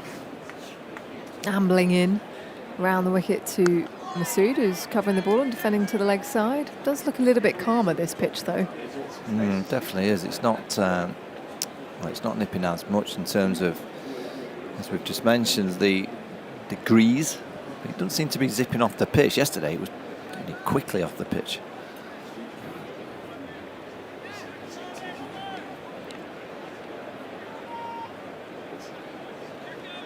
Helicopter hovering in the distance as Robinson moves in again. Flashes of orange from the bottom of his shoes as Massoud looks to defend. That goes straight through, beats both bat and pad through the gate, through to Jamie Smith. Yeah, another great take. I know you've been spending some time with Sarah Taylor. And whatever she's doing with Jamie Smith, carry on, because it's working. Just seems so solid, doesn't he? Behind the stumps, so well balanced. I think it's just the confidence of doing it as well, I guess, in a pressurised situation. There were a couple on day 1 that just popped out of his hand as Robinson is in and beats the edge again, just nipping up the slope. But that was taken comfortably as well. Phil's come back from downstairs with a cup of tea. Yeah, he's got his nice blue jacket on as well. Looks smart, does Phil. Yeah, you'll see him on the highlights. He's at the start of the show, isn't he? Just setting the day up, just setting the show up with his expert views of what's going to happen.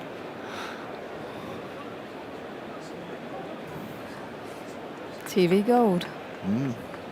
Well, o'clock. the other night on television, he produces I the know. stats of Ollie Robinson. Yeah. It was magnificent Yeah, research. yeah. Robinson in, just lets that one go in the channel of a good length. 7 o'clock BBC Two highlights. Also available on the iPlayer if you want to watch any of the other shows that we've done this week on Today at the Test. Yeah, if you want to go back and listen to Phil's summary of Ollie Robinson's stats. Expert analysis. Over the course of the summer, his career here at Lords. What night was that? Night 2? Night 2. It was the stats have changed since then, because it was 95 wickets in Test cricket. Then he's now got 97 with the 2 he's got in this innings. Masood guides the ball past gully. Thought he was in the game there. Robinson angled back in off a good length. Just nice soft hands as he comes through for a couple. 100 up then for Pakistan. 101 for 3 after being 14 for 3. Pakistan fans enjoying this. Masood to 23. After earlier on today, Mohammad Abbas finally got his name on the honours board with his first Test match 5 for here at Lords. 3 consecutive forfers. Is that a cup of tea, Tuffers? Good one, good brew. Yeah, a couple of babies in the stand there. It's got the TV screen, just one's having a feed. First Test match. Still the same field for Jofra Archer to Shaquille. 3 slips. Orthodox ring on the offside. Square leg behind square for that flick. Shaquille turns that around the corner past backward square down to long leg for a single. 102 for 3. Yeah, a few babies in today, but we had our first 91-year-old, was it a 91-year-old dad that came for his first Test match the other day? Really? Mm-hmm. Long time to wait, isn't I it? know. Well, he's just got something his, into cricket. his daughter, he's been wanting to come for years. His daughter got them for his birthday. Oh, lovely story. When you say wanting to come for years, a lot of years by the sounds of it. Years. So it's his first time at cricket at 91 or his first time becoming a dad at 91? Is that even possible? That's got to be a record, isn't it? Shamasu swivels again, turns that around the corner, down into the ground for a single. It's not possible, is it? 103 for 3. Well, you never know these days. Biology keeps advancing. Masood to 24. Just sacrifice the right number of oxen to the Olympian gods. Just on this, these deviation stats. So the average for seamers in this match is 0.85 degrees, which is the second highest such figure in a Test in England in the last 20 years. Saad Shakil drives beautifully, picture perfect. Watch that back on the highlights. Oh. Available on iPlayer, on the website and app, I'm sure, as well, as he moves to 62. That was punched away beautifully, 107 for 3. No, we're lucky in the Test match special box because we've got a window, and that was a marvellous sound off the willow. Oh, this is what the Pakistan supporters have come to see, just a little bit of hope for Pakistan.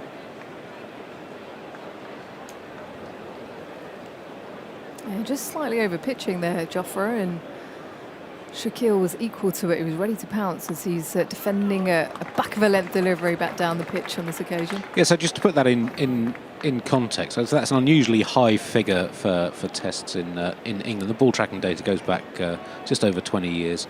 So the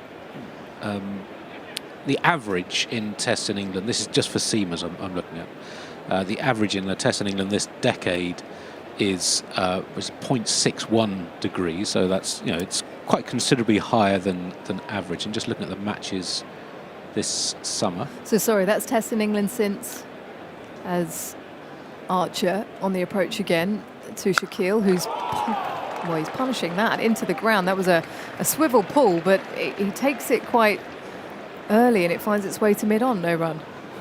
Yeah, so the 0.61 is for Test in England this summer. This Test 0.85 basically. The Leeds Test was 0.76. So this is all seamers from both sides.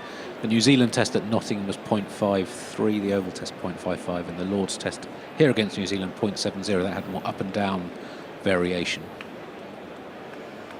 Archer bounding in again past the stumps. Shaquille this time pulls it in the air. It's going up and over square leg, who's tracking back down Lawrence. He can't get there. Not comfortable with that short one. That's he's safe. 108 for 3. Saud Shaquille to 63. Yeah, he's just starting to tick, isn't he? And he's earned the right for a bit of fortune, and that certainly was with him that last ball. That's why I just think an over of bounces, because he's just not going to duck. He just spread the field out and hope that one would go to hand. But that drive was as good a drive that we've seen throughout the whole series from both teams. There's a bit of conviction associated with it. Yeah, so just to finish on those stats, so the actual degree doesn't really mean anything else. You compare it with other matches and try to compare it with similar conditions, because it varies over the course of the innings. What's notable about this match is the deviation has endured past the 20th over to an unusual degree. But yeah, so this that shows that this match has been unusually difficult in terms of the sideways movement the seamers have extracted. Still a bit of green on this surface, a green tinge, but it is looking beiger than the other days as Robinson is in and Shaquille aptly forwards and defending the ball with an angled bat. Wide open space on the offside, trying to encourage the drive. I guess the slope comes into play as well on this surface. Yeah, that leg slip's an interesting position, because I just don't think that pitch has got the pace. Generally, you need a bit of pace and bounce for it to go that fine. Shaquille forwards and defending again, catches the inner part of the bat, finds its way to mid-wicket.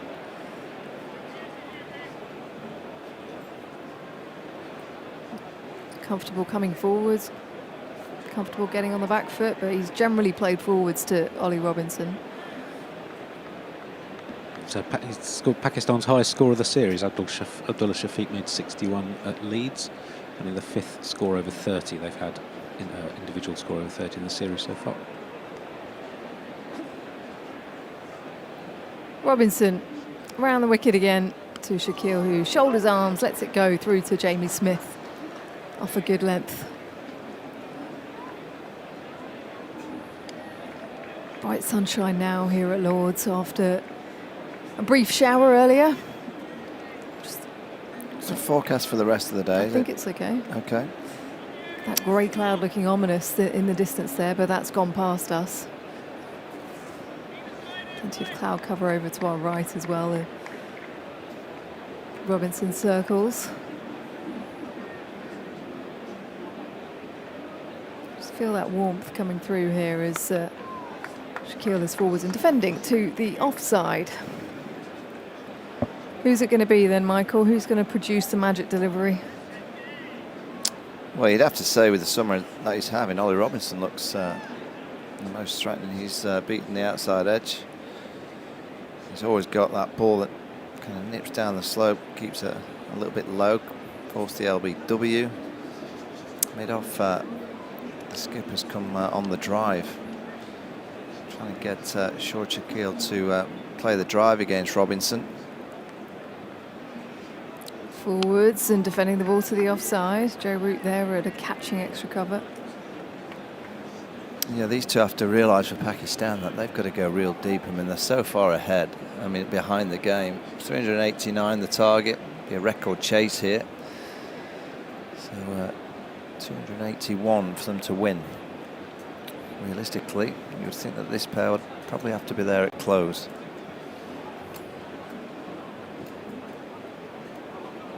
Take it into day 5, showing that they're not going to just lie down as point comes up.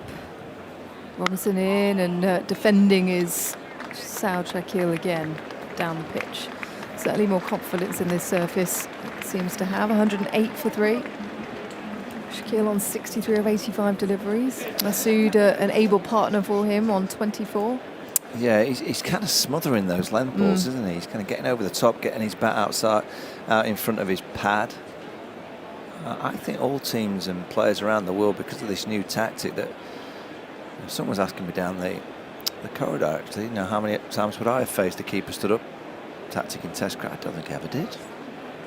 Obviously, maybe Corey Connolly more for the West Indies once or twice. But not like this. This has now become a genuine tactic that all batters have to realise. They have to find a way of being able to play it. Maybe in county cricket, Dimmy Mascarenas for Hampshire. Oh, he should have me on toast. Darren Stevens, I imagine, in county cricket. Yeah, David Masters. He used to play for Essex. Similar kind of bowler. But you've got to work it out as a batter, because if you don't, you're going to get found out. Well, Alex Carey was coming up to Scott Boland during the Ashes. Gus Atkinson is on from the pavilion end to Sharma, who beats the edge first ball, replacing Jofra Archer from that end. Better end for Gus. I heard Phil talking when he was bowling from the nursery end. He's only got 1 wicket from this end, is that right, Andy? And 25 from the pavilion end? Yes, he's not bowled much from this end, but yeah, that's right. And he was on from the nursery end, and it didn't quite look right. Just, I think the problem is that a few of the bowlers probably want to bowl from the pavilion end.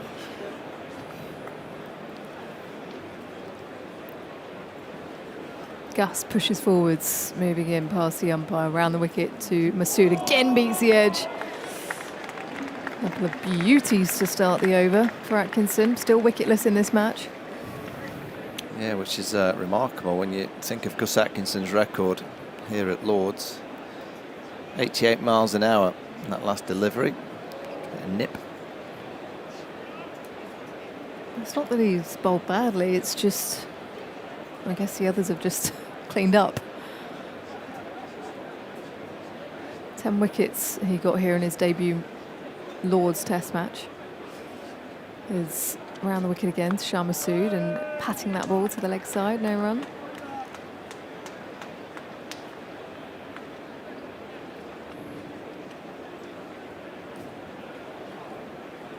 He's got ties to Chile, hasn't he, Gus Atkinson? Has he? Pretty sure. What are his ties to Chile? Is his grandfather part of the military or the navy there? That is not a filter I have in the database, Isha. Okay. Maybe I'm just making that up as Atkinson bowls. Back of a length. Masood guides that past gully down to third. Emilio Gay running around. And to be fair, it's not the kind of thing you'd make up. There must be something in that. I need to find this. No smoke without fire. So, the Chilean army, do you think? There we go. Great-grandfather. A naval officer who moved to Chile and was highly ranked in the Chilean Navy. And they still now toast to his grandfather as Masood pushes that to the offside, dot ball. Right. So you were right. Yeah.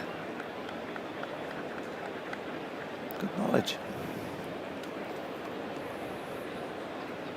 I saw because his dad Ed, he was here on day one, looking very smart. Over just behind the pavilion. Emilio Gay's mum. He was here yesterday. Was it yesterday or which day? When did he get the role? Or was that yesterday? I think it was yesterday. Yeah, she was here yesterday. Masood clipping that down to the leg side. Jamie Smith tracking that one down off the pads, I think. Yeah, leg by signalled. 110 for 3. 111 for 3, in fact. Masood 26. Saad Shakil 63. It's not a bad thing this is for England, though, because it's been so easy. Yeah. For the bowlers throughout this series, they haven't been challenged.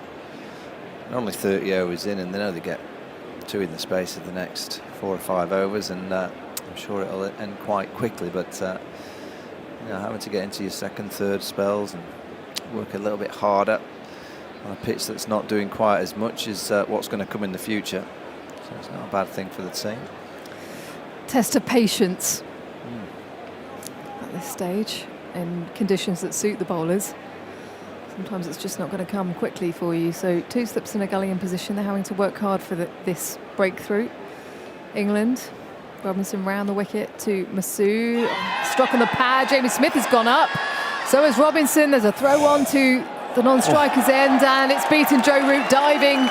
It's gone out to the long off boundary for a 4. I think he's gone upstairs. But Joe Root has decided to take this upstairs for a review. Well, there's also there's Director's buzzards. head umpire.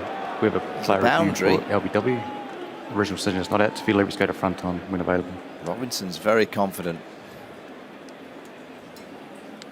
Jamie Smith, arms outstretched, pitching outside off stump. Impact in the line of the stumps. Was there any bat involved? That's going to be the first question. You can see. Yeah, we'll just check ultra edge. It looks like there's no bat, but bat's going across in front of it.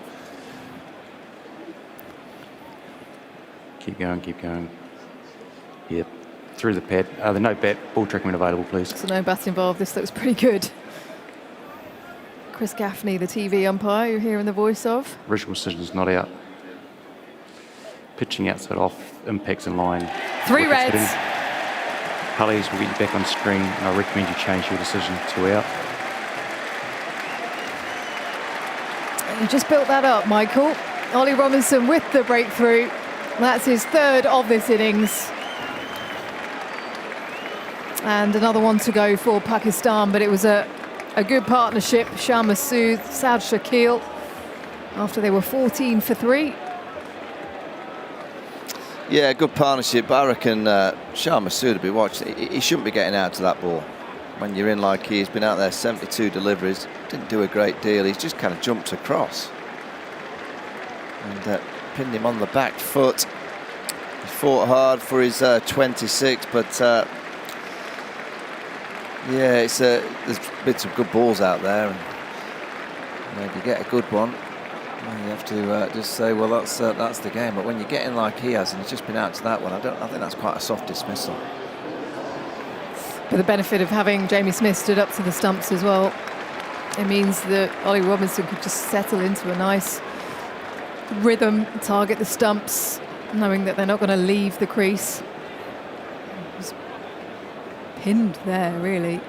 Struck on the front pad, knee roll height, and angled in from round the wicket. So another one for Ollie Robinson. He's just gone for 15 runs into his 10th over. And Mohammad Rizwan has appeared out onto the field. A few words from you, Michael. Pakistan 4 down, and Dan Norcross is going to come in for me. Yeah, Mohammad Rizwan. Thank you. He's out there. He's been troubled by the keeper stood up tactic. Well, he's going to have to face it straight away. Also might mean Josh Tongue might come back on now that one of the left-handers has gone. Yeah, absolutely. I mean, it's England 1 wicket away, really. We'll have to wait and see about Imran Haq. I saw him having some throwdowns this morning. Really? Just batting on. Yeah, he had a few throwdowns. But he can't use that. He's got all his left calf strapped up, so he wasn't using his left leg. Basically batting on his right leg only. That's quite tricky. Yeah, if he didn't bat in the first innings, why are they going to throw him out in the second innings?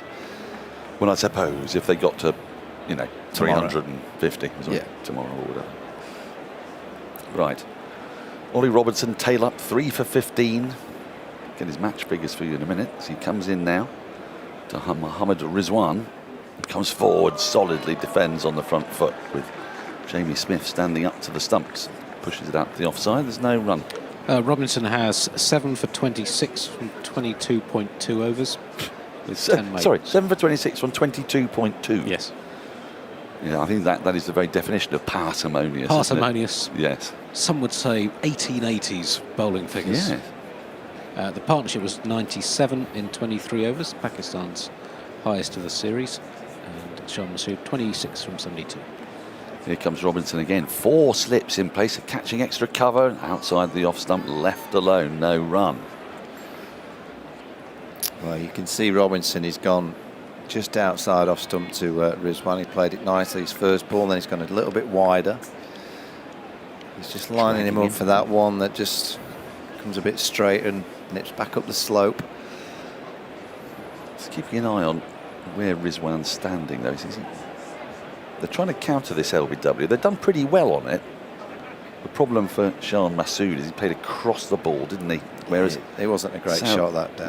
No. Saud Shakil has got out to it a lot better. As Robinson is in. Oh, it's a big swipe from Rizwan.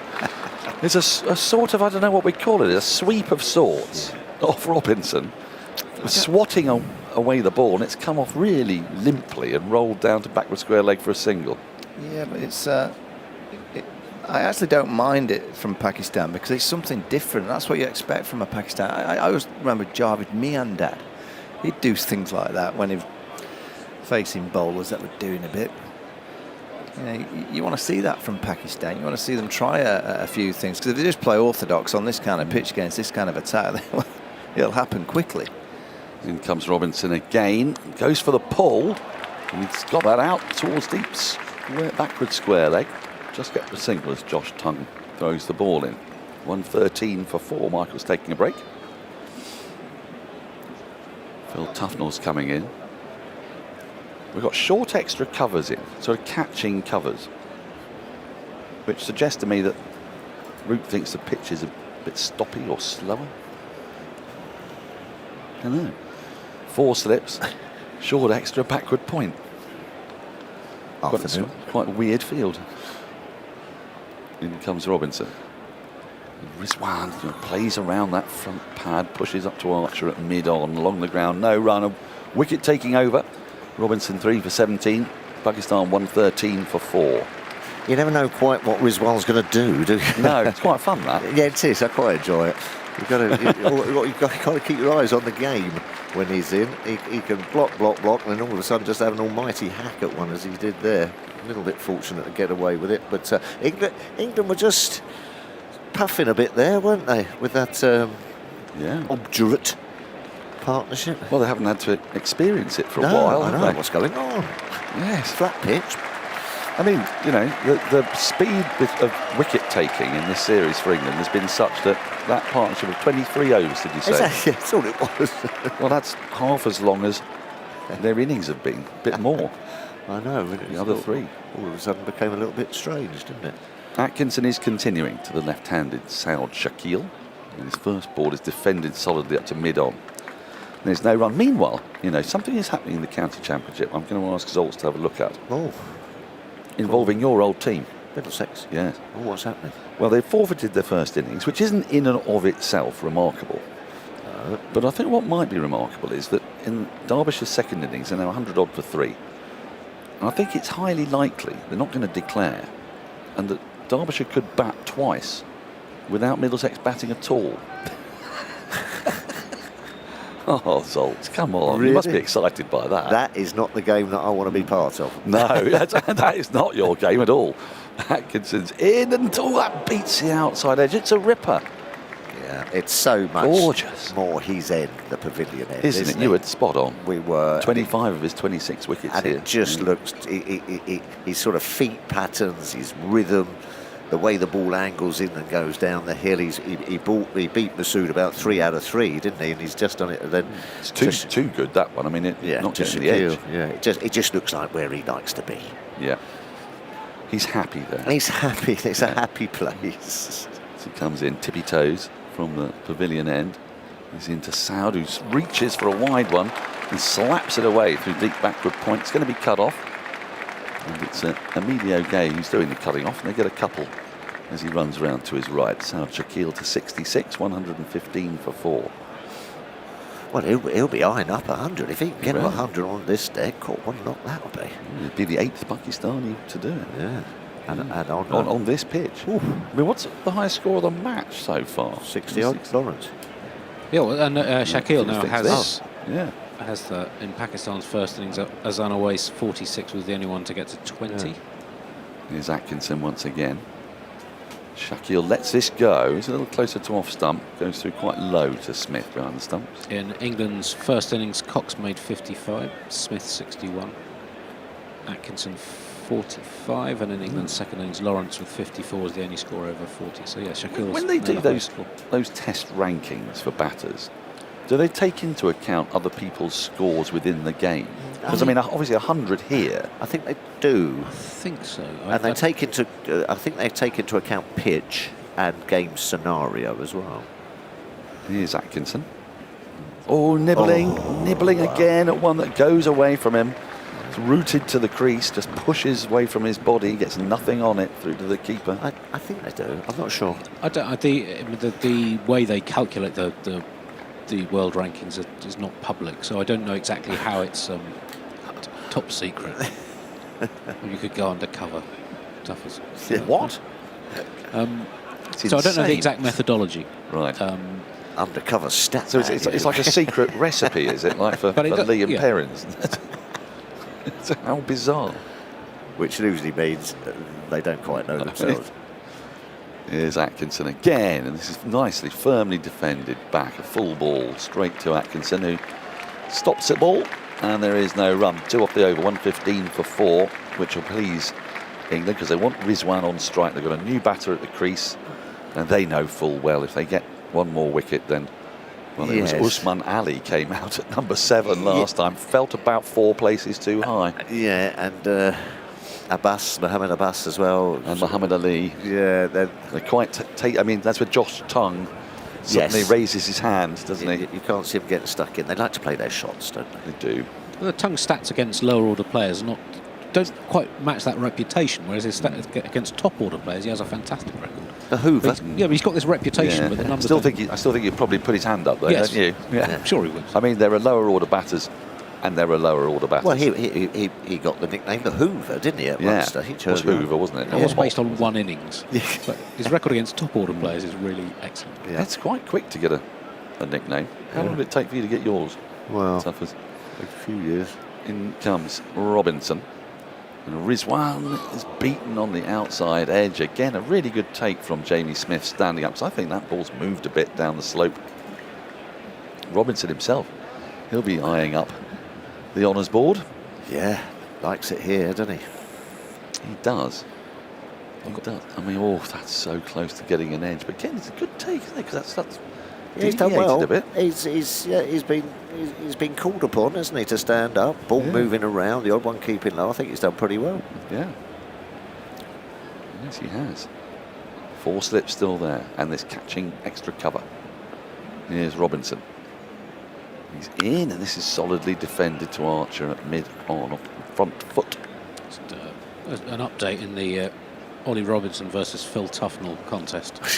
Yeah. So we're looking at best averages in an English Test season. I've now done it as 40 overs minimum. That gets you back in the running, Tuffers. Thank you, mate. 11 for 93, average 8.45. Robinson currently 22 for 185 in his 3 tests in this summer. Average 8.40. So you need him to ship a few runs, Tuffers. Okay, what would a 4 do to that average? Take it out a little bit. Here's Robinson into Rizwan, who gets turned round and nearly presents a leading edge catch back up the wicket, but luckily for him, it drops short. He examines your technique, doesn't he, Robinson? He examines your mental process. You know, I'm not going to get a half volley here. I'm not going to get a short one. Where am I going to get my runs? It's just going to be there. Is it going to hit a pad? Is it going to, you know, I mean, it's... Can you just like put that out of your mind and go, well, I don't mind, we'll have maidens. Well, absolutely. Keep bowling if you want. Yeah, Not going to get me out. Yeah, I'll out, think, you know, wait you. Yes, exactly. Patience. Patience. In comes Robinson once again. Again, he plays around that front pad. He gets bat on it up to mid-on, but if he hadn't, there'd have been an almighty whelp for LBW. But he survives. He played that one crazily eccentric sweep. Oh, no, I like that. Want more of that? I'd like to be entertained. Absolutely. Yes. But I could see... He's put it away since. Yeah. I wonder what the thought process is, you know. Well, as Jeremy Coney once famously said about a player I shall not name. What, neither one thing or the other? Tell you, no. Oh. Robinson is in. Then goes for a big swing, big appeal for LBW. Given! Rizwan's been given. Robinson's got his 4th. He's going to refer it. He has referred it. They have to refer it. He's gone for it. He went for the swipe again. He went for the big swipey, sweepy thing and has missed it. Now, could be outside the line. Review for LBW. Original decision is out. It's Fiedler was go to front on when it's ready. I mean, umpires do love to give people out when they play cross-batted shots. Yeah, but I don't quite know where it hit him. It was such a flurry of movement. Oh, I think that's out. Just rock that back. You were going to treat it. Looks like it's gone under the bed, but just double check it.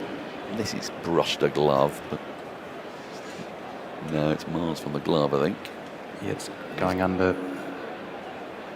Another strange shot. Yep, the gloves through to the thigh pad, then go to ball trick when available, please. It's hit him on the top of the back thigh, but his leg is bent. Yeah. So that doesn't tell you a great deal. Umpire's Impact. call. Yeah. Impact. Umpire's call. Possibly we can see. Here we Original go. decision is out.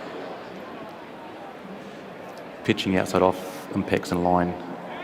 Wickets, umpire's call. Palace will get you back on screen. You can stay with your original decision of out. There you go. Robinson has got his fourth, 4 for 17 now. Rizwan goes. It was a tight call because the height of it was just clipping the top and middle, but it's 5th wicket. Pakistan are 115 for 5. I'm with you there, Dan.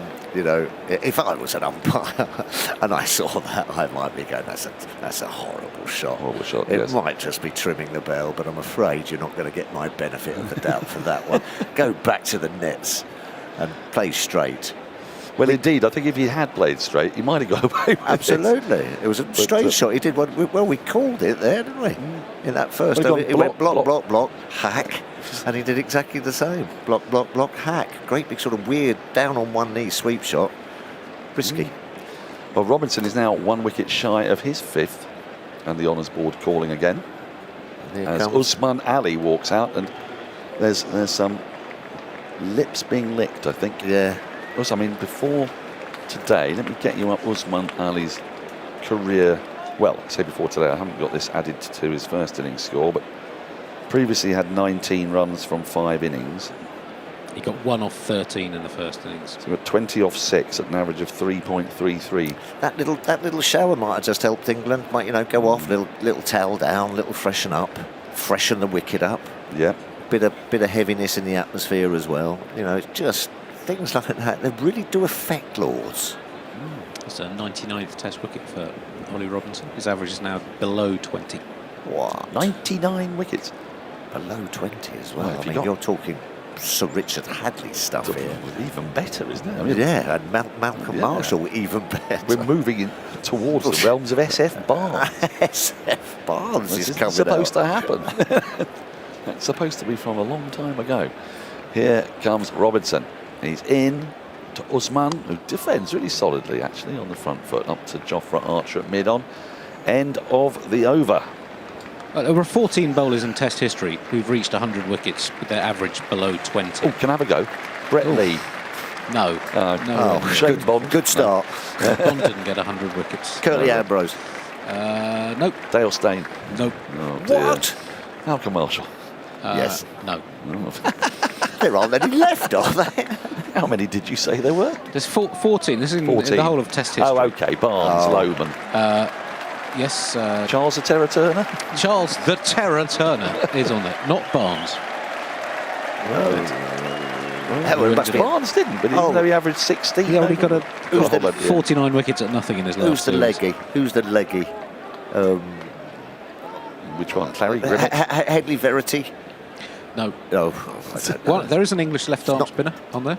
Derek Underwood. Yes. Nice, well done. He was averaging 18.5 at the end of the Test in which he took his 100th wicket. Right. Atkinson is continuing into Saud Shakil, the last man really who can give Pakistan any hope at all, and he just guides his first ball off the front foot out towards deep point. They take a single.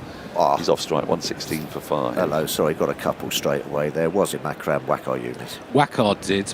Wasim didn't. Wakard reached 100. So look at the average at the end of the match in which they took the 100th wicket, 19.5. There's another English left-arm spinner on there.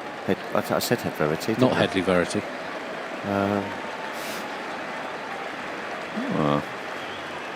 Monty Panison? No. Good shout. Good bowler, but no. Surrey player.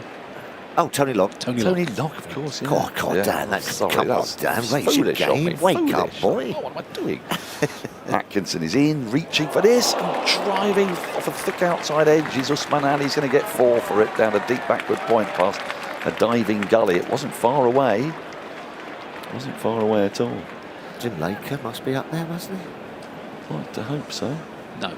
No. Blimey. No. Not Morris Tate. Harold Larwood? No, he didn't get 100. Didn't get 100. Okay. Alec Benson. Aussies. Think Aussies. Warney. No. Murray Litheran. No. What? This is a terrible game. Yeah, a bit of a slow start. He would have had several runs of 100 wickets below, with an average well below 20, but not. We're looking just at the first 100 wickets of a player's career. Right. First 100. Oh, Ian Botham. Yes. Well, why have we forgotten the beefcake? He averaged 18.9 for his first 100 wickets, 19 Test matches. Extraordinary. Here's Atkinson in again to Usman Ali, and he gets a short ball which he rides well enough, comes off the hip and rolls down towards long leg. It's fielded by Robinson. They take a run, 120 Kapil Dev. for 5. No. Just think of the Has great. Jasprit Bumrah done it yet? Well, he's passed 200, but he wasn't averaging under 20 when he passed 100. It just goes to show. I mean, it's a strange quiz because we're not very good at it. but it just goes to show that some of the legends of the game, haven't done it. No. Here's Atkinson once more. This time to Saud Shakil, and he gets up on his toes and works the ball away to deep backward square leg. Jofra Archer comes in from. It's a slightly weird position he's in, about 20 yards in from the boundary. They take a run, 122 for 5. Well, the most recent player to do it from any country was Vernon Philander. Of course. It's a similar sort of bowler, I guess. High 70s. Who said there's no room for bowling at 80 mile an hour and hitting the top of off stump? He was averaging 17.5 when he reached 100 wickets, which is the lowest figure for anyone reaching 100 wickets since the 19th century. What's happening? Hold on. Ollie Robinson's moving around to much acclaim. He moves from side to side because of the right hand, left hand. Right. Usman Ali is beaten on the outside edge. It goes through to the keeper, fending away rather unconvincingly. By the way, I'm going to tell you the next test is week on Wednesday, but we have plenty of live cricket this week on BBC Sound. England's women have an ODI series against Ireland with commentary on Tuesday, Thursday and Sunday in Leicester, Derby, Worcester on 5 Sports Extra and BBC Sound. County Championship action from Wednesday as well. I meant to give you a roundup, but a wicket fell and Ollie Robinson got near 100 wickets, and so that might have to wait. Although there's a lot of very interesting games bubbling up, I can tell you, including one at Chelmsford. But there's been rain at Cardiff. Here's Atkinson, he strikes the pad. He doesn't like it that much. Smith liked it more, and they're not going to refer this, I don't believe. That is the end of the over. Any others, Andy? Well, yeah, so this is the full list of bowlers who've reached 100 wickets with their average under 20, which Robinson is set to do when he takes his next wicket. His average is currently 19.4 for his 99 wickets. A few players in the very early days of cricket. George Lohman averaged 10.5 when he reached 100 wickets. Did play against South Africa at a time before they were any good, and in matches were only retrospectively given test status. Johnny Briggs, another left arm from the 19th century. Bobby Peel, similarly, and Charles the Terror Turner from Australia. Colin Blythe, an English left arm spinner before the First World War, died in the First World War, had 100 wickets at 18.6. Right, start of a new over. It's Robinson. He's in. Forward comes Shakil defending into the offside. There's no run. And the 9 bowlers to do it since the First World War. Mentioned Philander, Derek Underwood, great English left-arm spinner. Bill Johnston played for Australia after the Second World War. Botham, a couple of West Indians, Ian Bishop and Joel Garner. Bishop's career was sort of derailed by injuries, but a fantastic bowler. Waka Yunus, Tony Locke and Rayland Walk, great Australian fast bowler in the post-war years. I'm off. Jonathan Agnew's arrived. It's a great quiz, that one, John, I tell you. We didn't do very well. No, well, fair enough. Sun shining, Robinson's on his way round the wicket, and bowls one, just moves away a little from Saud, who's played very well here. Give him some confidence anyway for the final test match. Played nicely in the first innings. Yep. And sort of threw it away, pulling one sort of as an act of defiance. He's done okay, but 122 for 5, effectively 6. Yep. England should finish this off today. Congress at the moment, they've got bright sunshine, but the floodlights on. It's warm. Some dark clouds behind the pavilion, but I can't see any showers on the radar at the moment. Robinson again rocks his shoulders, runs up and bowls short, and Sau just helps that around the corner. Tongue will pick the ball up in front of the tavern stand, down to the left of the ground in the distance. When's tea, John? Sorry, I've become a bit confused. Have you lost count? What time's tea? I think it's about half past-ish. Half past what? I don't know. Doesn't seem to make any difference, does it? No. They'll walk off at tea time and they'll come back 20 minutes later. Yes, there you go. Whatever Nice. that might be. Yeah, that was. No wonder old Dickie, God bless him, used to find it so tricky. 1640, I think. 1640. Keeps changing. 4 slips, Robinson on the way, and he bowls. Oh, crikey, it goes straight through. Usman there, the left arm spinner, just pushed forward, but straight through. And Robinson's just bowling balls that no one else seems to be able to do. It's that's incredible. I mean, Schultz's Keel is the one who's negated him. He's looked very sort of comfortable against him, hasn't he? He has. He's played and well. I think that's because he's getting that real big stride, getting himself outside the line. He's not worried about the keeper standing up. Yeah. If it nips back, it's not getting him out. No, very true. Robinson again bowls, and that gets a thick edge, and there's a half stop there at 4th slip. It's Lawrence in that position, who's the first wicket out today. Well, it's awkward, isn't it? If you're hitting that length and you don't quite know which way it's just going to nip, or is it going to go straight on, and the length is always your poke, and you can't go back, because if it nips back you are then scuppered because you're trapped in the crease. It's quite difficult to sort of even... Because the keeper standing where he is means you can't even take a Shuffle, yard out yeah, of the ground. No, it's a great tactic. All you've got to do is be as accurate as Robinson is. Yeah. And he goes again. Bowls absolutely on the slot, turned away into the leg side. And they'll have a single there. Atkinson picks it up as he trots in from the grandstand area. 124 for 5. I mean, flatter pitches, sun shining. Yeah. And the pitches have helped the bowlers in the summer, haven't they? Yeah. But having said that, he bowled beautifully in Pakistan, didn't he? Did. On a real flatty. So perhaps the trend is, just changing a bit. Now, the view from the boundary yesterday came at a bit of an unusual time, but it was not to be missed. John Sopel, now available as a podcast on BBC Sounds. Really recommend that one. It was really interesting chat. Yeah, you've been raving about it, John. His dealings with Donald Trump and all of that. I mean, really good. So that's on BBC Sounds now. In comes Atkinson running in hard, or scuttling sort of a run. He bowls a bouncer. And there's other ones too. Ask the umpire. How did that go with Ian Gunner? Gould being challenged, very good. Did it? Yeah. Did he get them all right? I think he did. Yeah, or most of them anyway.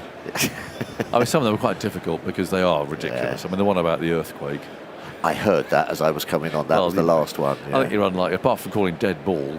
There's not much else you can do, really. I don't think I'll be playing cricket. No. There's the look back on that feisty 1992 series between England and Pakistan. It was feisty as well. And our top 10 Pakistan players. There's Atkinson bowling, and that's nicely played off the front foot by Usman. And there's no run. So they're available during the week. They're not actually all there now, but just to keep you busy during the week. Atkinson trudges back. Roots had a word with him about a field change, and he's getting Jofra Archer to go around to extra cover, really. Root himself coming to leg slip.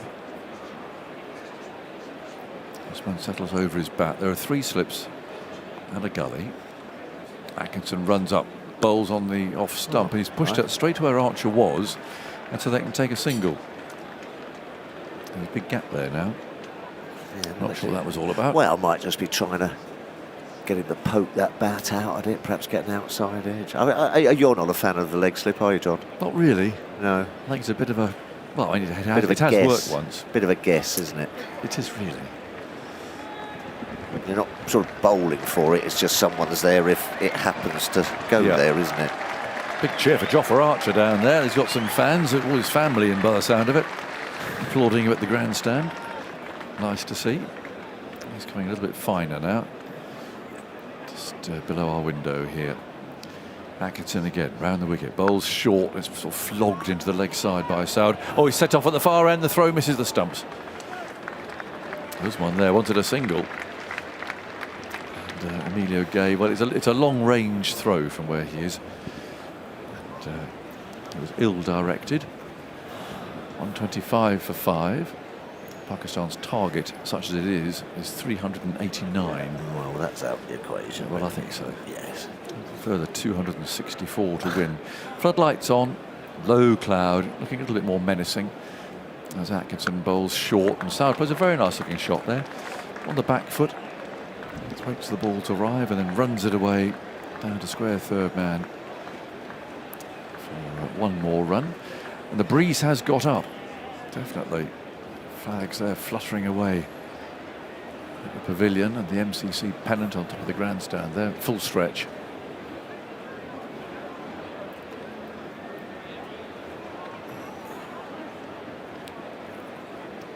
Brooke takes up his position at second slip. Got Cox to his right and Duckett to his left. And Lawrence in the gully, hands on knees. Atkinson's on his way, bowls to Usman, who plays out quite nicely. There's block headed to the offside. Archer's after it, picks up cleanly, throws up the stumps up at the non-striker's end, but Usman is already in his ground. That ends that Atkinson over. With England requiring 4 wickets to win this match. And to win the first series, 2024, the last time. Yeah, late 24 in New Zealand. Yeah. Yeah, so a little bit of a landlock. Yeah, good start. Good start. Not a nice position for Stephen Fleming to come in. Yes. And start laying the law down a little bit, or doing whatever, or starting to just get his philosophy across. I think he'll be interesting. He's good. He's a good chap. Yeah, he is. He's good. I think he's probably a very solid sort of fella. Yeah. Traditional batsman himself. Yeah. So a hard-working opening batsman. And a deep thinker. Yeah. It doesn't mess about either. Now Robinson moves in and bowls to Usman, and that bounces out of Smith's gloves as Usman plays forward at it. A little stinger there on the end of those gloves. 127 for 5. Robinson's taken 4 for 19. Lining up for third man of the match award, possibly. Should be remarkable. It's been quite a summer. His firstborn as well. Arrived, just before the last Test match? Oh, no, before this Test match, wasn't it? No, the last Test match. Now, 1, 2, 3, 4, 5 slips. And Robinson bowls into the breeze. There he goes, and he's beaten him again there. I think he missed that by miles looking at it. He sort of prodded in the vague direction of the ball. Missed it by some considerable margin. 127 for 5. Josh Tongue's loosening up. Victor. Hello. That's a new shirt. I think it is. It's quite new to me, I think. It's got a very well-known sort of posh label on it. It has. I think my son-in-law gave it to me. It was one of his cast-offs. It must have been a Christmas present or something, was it? Wow. Thank you, Tom. Very smart.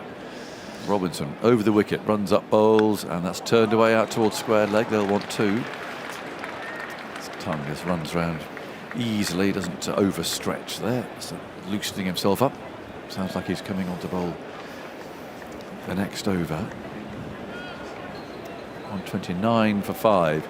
It's a feel of inevitability about this, really, and when England will manage to take these wickets.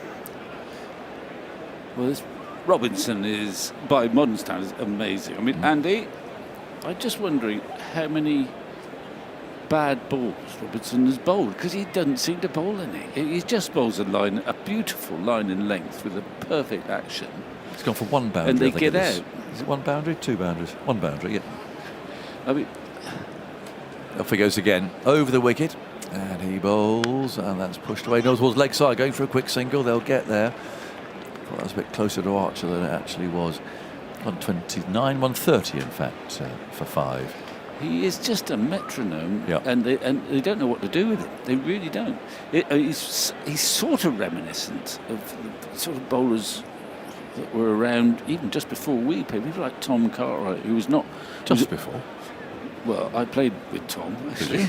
Well, Tom was my coach. He was a wonderful cricketer.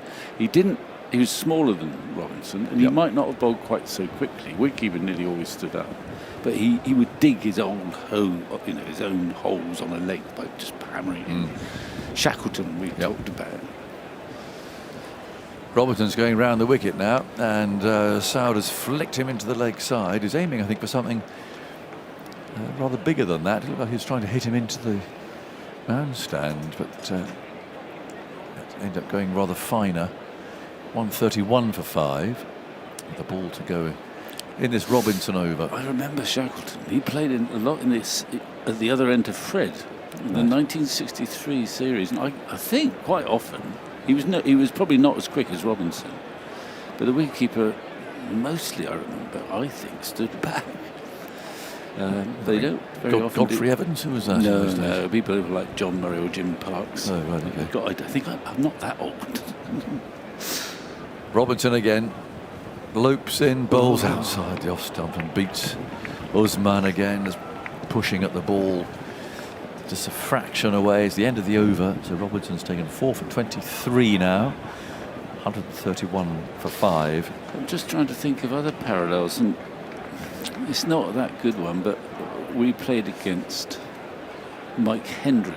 Oh, yes. Now, I think Hendrick might have been a tad quicker than Robinson, but he didn't give much away from a height, didn't he? He was a bit quicker. He bowled a different length too, didn't he? Yeah, he was. Yeah, they always thought that Hendrick bowled slightly too short, didn't they? He beat the Because bat, he kept of. beating the bat. Yeah. He doesn't fall. He bowls full enough to make things happen. Yes, he did. And admittedly, he's had a good wicket to bowl on, but he's a fantastic metronomic bowler with the perfect action that seems to get movement at will.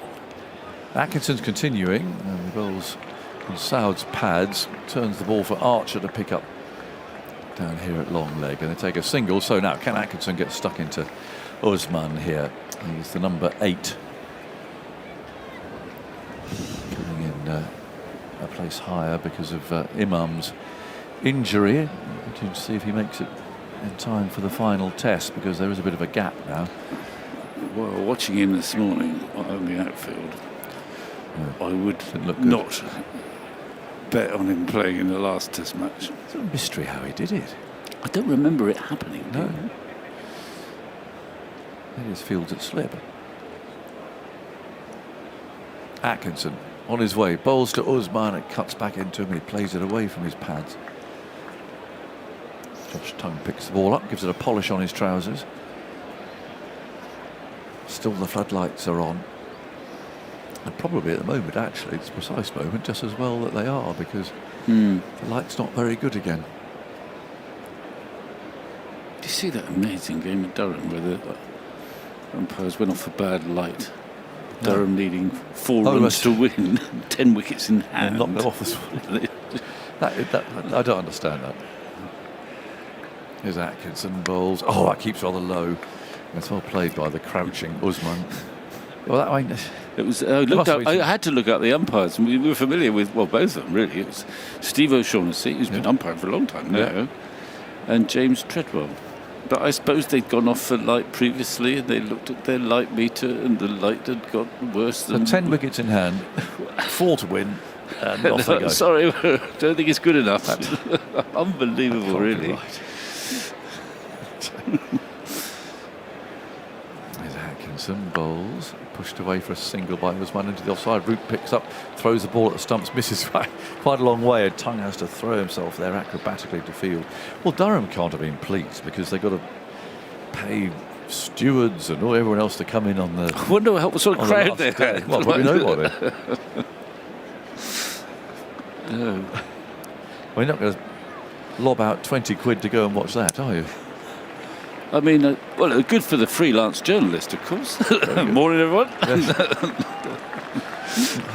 I'm not sure you'd get 500 words out of it. Well, there'd be an interview, probably. Someone. 133 for 5. Soud waits for Atkinson, bowls short, and he's just paddled that away into the leg side. And he's hit it well in front of square too. And Gale retrieved that one, running up in front of the grandstand. 35 for 5, with a ball to go in the 38th over. Root giving it a rub on his trousers. He's back at mid-off again now.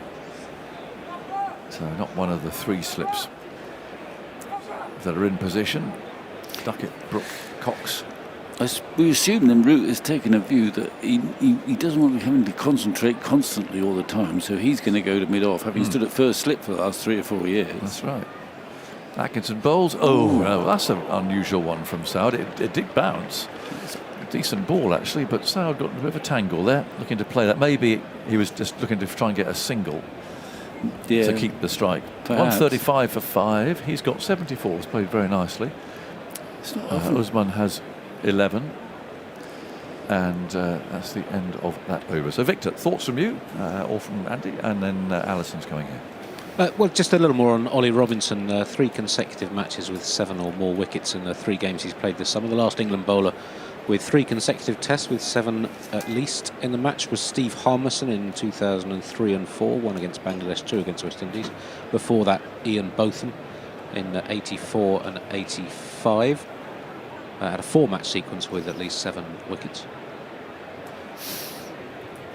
Hello, Vic. Here is Robinson then under the floodlights. A full delivery forward comes Usman. Defensively out to Emilio Gay at point. Battling away. Hello, Zoltz. So, yeah, looking at Robinson's ball tracking data, trying to compare him with his previous incarnation as an England player, what's noticeable in this summer is how much more often he's bowling at the stump. So 18% of the deliveries he's bowled this summer, the ball tracking data say would have gone on to hit the stumps. And compared with his last summer as an England player, 2023, played 3 tests that summer, 12%, and in 2022, 9%. So he's been a lot straighter in terms of how he's bowled. And he comes now over the wickets. Well, again beats the edge, but it scoots through low to Smith, that one. And Usman couldn't do much about it, but made the wrong line regardless. Just quickly, the other difference is he's bowled fuller, pitching on average 2 or 3 feet closer to the stumps than in these previous summers. Now, see, that doesn't take into account how many bounces he might have been bowling in previous summers. He's hardly bowled any this summer. He's got a lot more lateral movement, certainly than in 2023. A lot of that is down to the pitches. And he's bowled quite a lot slower as well this summer. A couple of miles an hour down on what he bowled in 2023.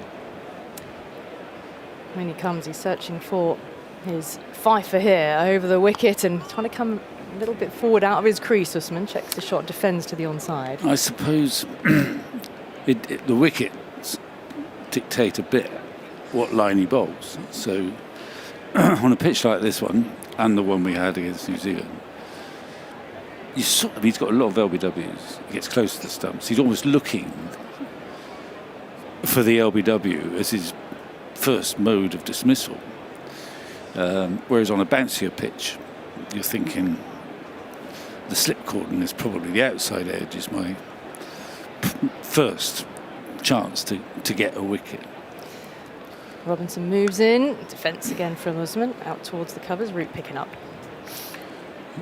So he might have wittingly changed his line a bit rather than improved things. If you're playing on a bouncy pitch, you're not going to hit the stumps very often. But here, he's had LBWs, and some of the time we'd looked at them and thought, well, that might be going over the top, but they never quite are they, in this game?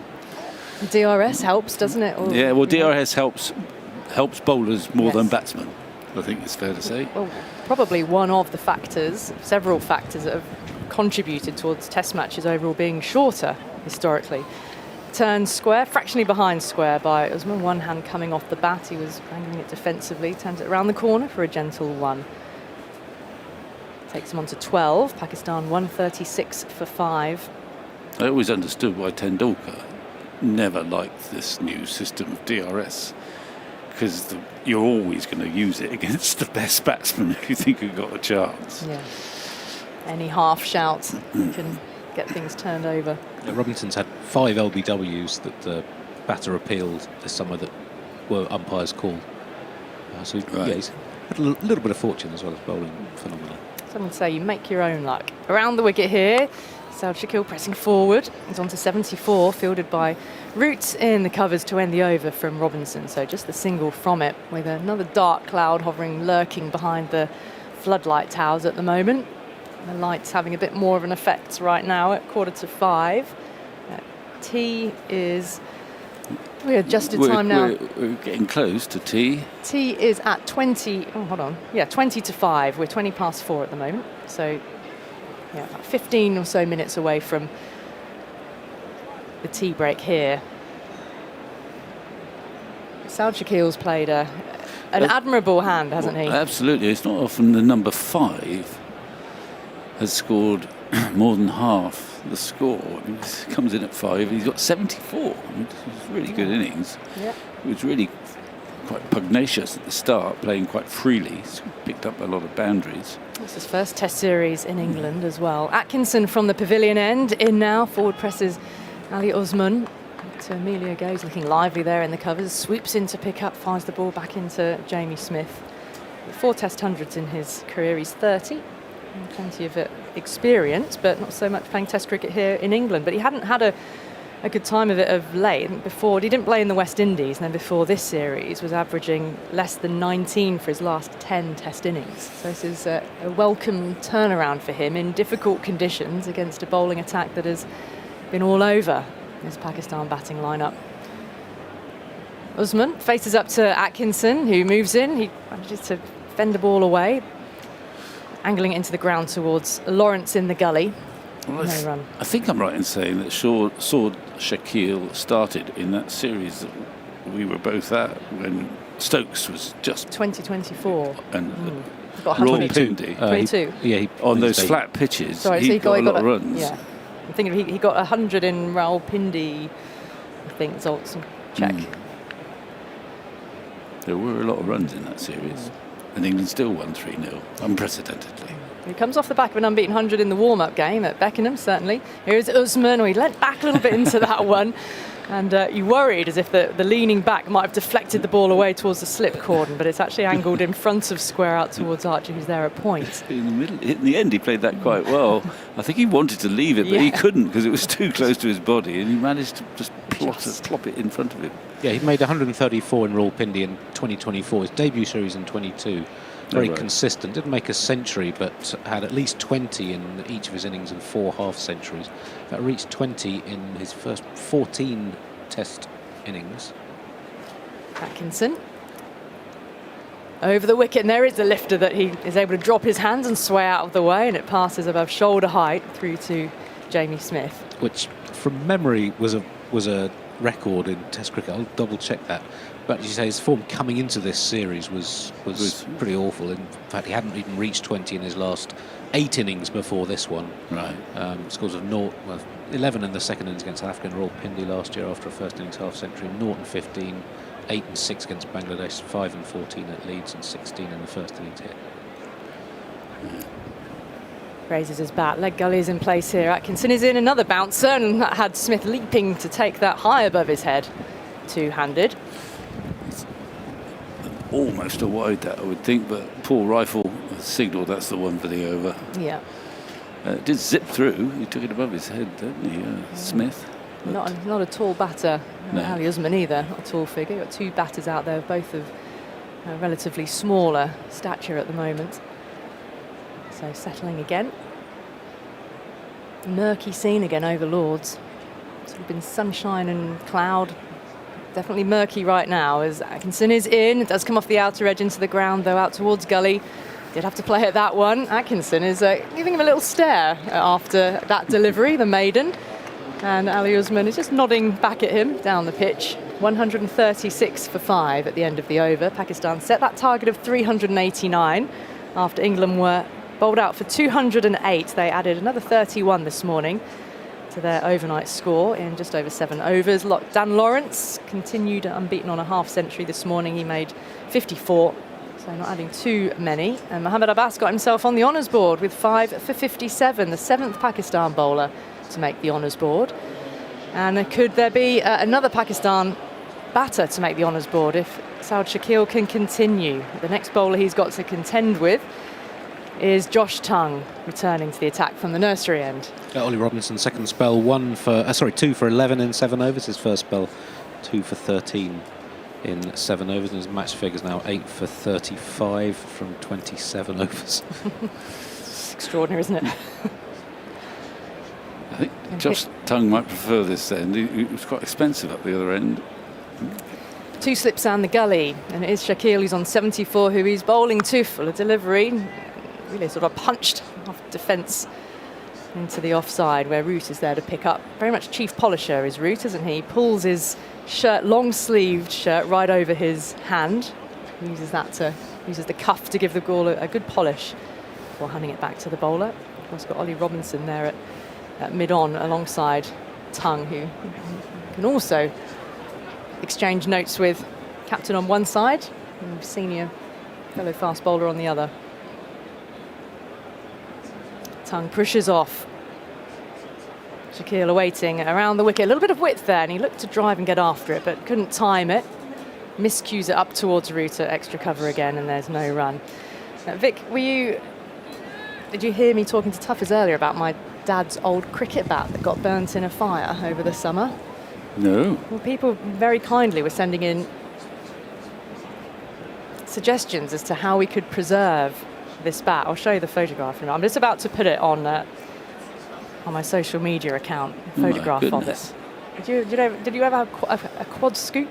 Tongue in, a little fuller and a little tighter onto the stumps, driven out towards Root, and there's no run. No, I was a rock-solid Stuart Surridge man in my time. Had a jumbo, but not a scooper. Oh, right. Well, that looks as if it takes some preserving. It does look like... Well, in a sense, it could fall apart at any moment. It's remarkable. It is in one piece, all bar the cane handle.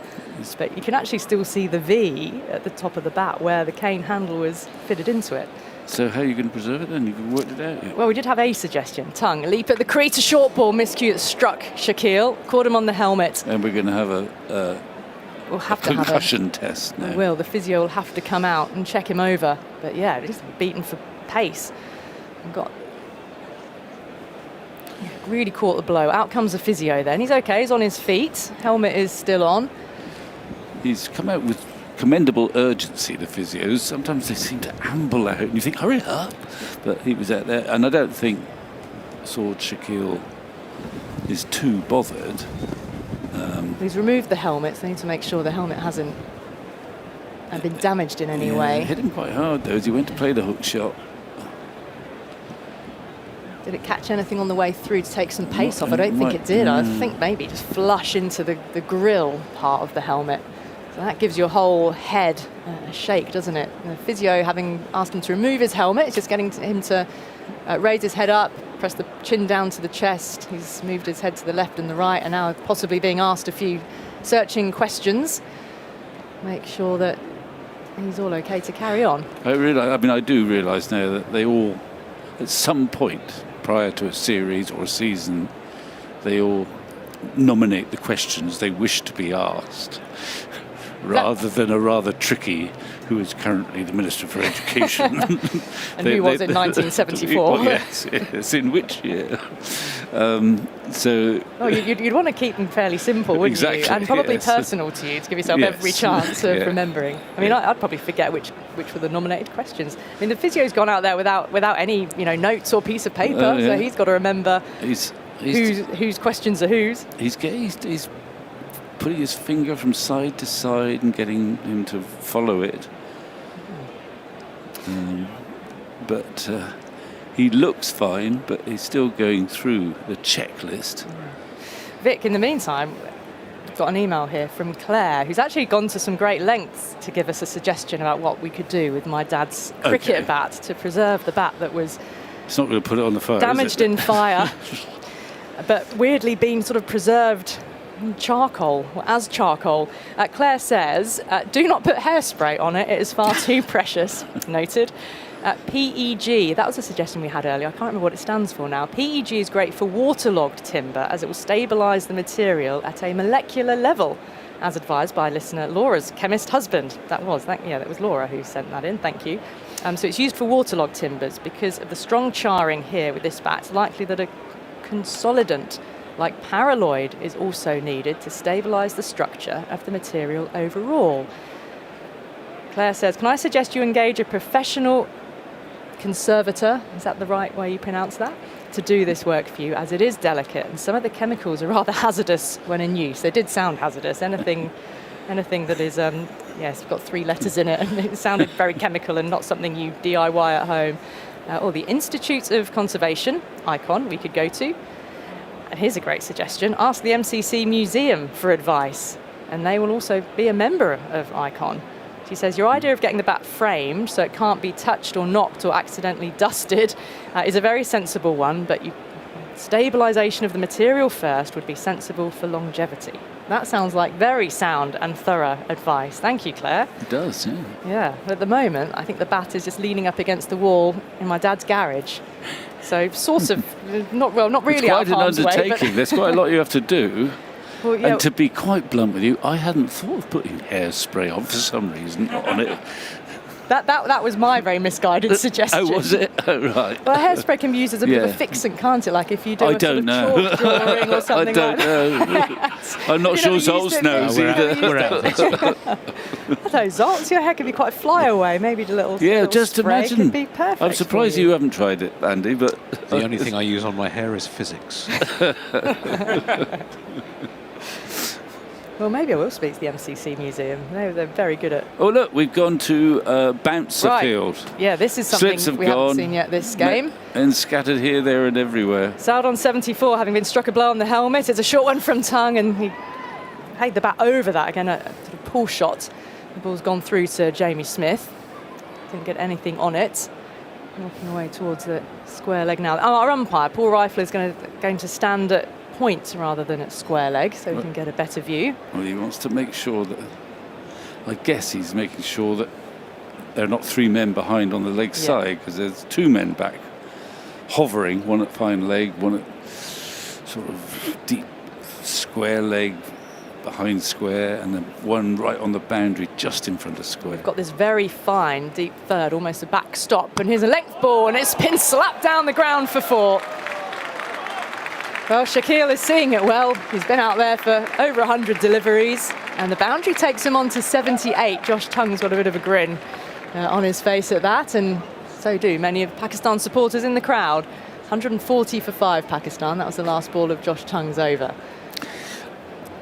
Ploy, this is welcome or not? I mean, you would have thought on the way this pitch has behaved, this is not the sort of ploy that you would think would last for very long. It's zipped around off the pitch, left, right and centre for nearly 4 days when we've had play. So it's a surprising turn of events. Do you think it was just a few delivery, one over thing before it was tea? maybe a smartish after the blow to the head. We'll see. It might work, but back to the norm, if you like, for Gus Atkinson. From the pavilion end, 3 slips down the gully, the backward point is Atkinson, moves in now, and it's a straight delivery. It's been getting in behind it, defending it back up the pitch to Atkinson. Yeah, I don't mind it just to try something a little bit different, but probably not for a sustained period at the moment. Well, I wouldn't have thought for a sustained period, but you never know. They like these ploys. I think actually Atkinson he's making Usman look uncomfortable with those short leg balls, but I feel on this surface, following the lead from Robinson, there's something to be said for bowling a little bit fuller, frankly. Here comes Atkinson with the lights on, a gloomy sky, deflected into the ground and into the hands of Lawrence, who's there at gully. And his long jumper untucked over his trousers. It's a little bit chilly out there today whenever the sun is behind cloud, and there's a really stiff breeze that's been blowing all day as well. We did have a couple overs. How many overs did we have of Lawrence? 2. So there's now been 3 overs bowled in the series of spin. By England, yeah. By England, yeah. Atkinson stands stock still at the end of his mark, pushes off small but quick paces as he approaches the crease, and that was a ball delivery which Usman didn't pick up. I think he thought it was going to rear up more than it did, and ended up deflecting it unconvincingly into the offside. Much waving now. I think Joe Root wants a helmet out here so he can put in a forward short leg or something, because he does look susceptible, I suppose, to the short ball. Here's someone rushing out with a helmet. He's fending, isn't he? So one of these you think could be a silly point or a short leg catch opportunity. Short leg, I think, and Root himself is coming to a leg slip. So Usman is on red alert for some more short deliveries, I guess. He might have the double bluff. Tongue's coming a bit for the miss hook. Usman awaits. Atkinson is in. It's outside the off stump. Length ball. Prodded forward. Through to Smith. It's probably the last over before tea with two deliveries to come. 20 to 5. Okay, well, they're allowed to try anything they like just before tea, I think. Got a bit of a free license. Hang on, there's more field changes. What's happening now? Long leg is coming up into kind of a leg gully position. So there's 1, 2, 3, 4, 5, 6, 7 then round the bat, plus a shortish mid-off and a shortest mid-on. Fifth ball of the over. Atkinson is in. A big swing and a miss. He thought he could perhaps fetch this from it was outside off stump. It was shorter, but through to Smith. He kind of premeditated that one. He thought it was going to be short, which it was, but it wasn't quite in the slot. And he knew there was no one back, so he thought, well, I'll hope for the top edge. But he got no edge. It was hopeful rather than executed. 140 for 5. This will probably be the last delivery before tea. Catcher's stationed behind the bat. 3 slips a gully. Leg slip, short leg, leg gully as well. He sways out of the way of a short delivery. Fizzes past him. He did play that well.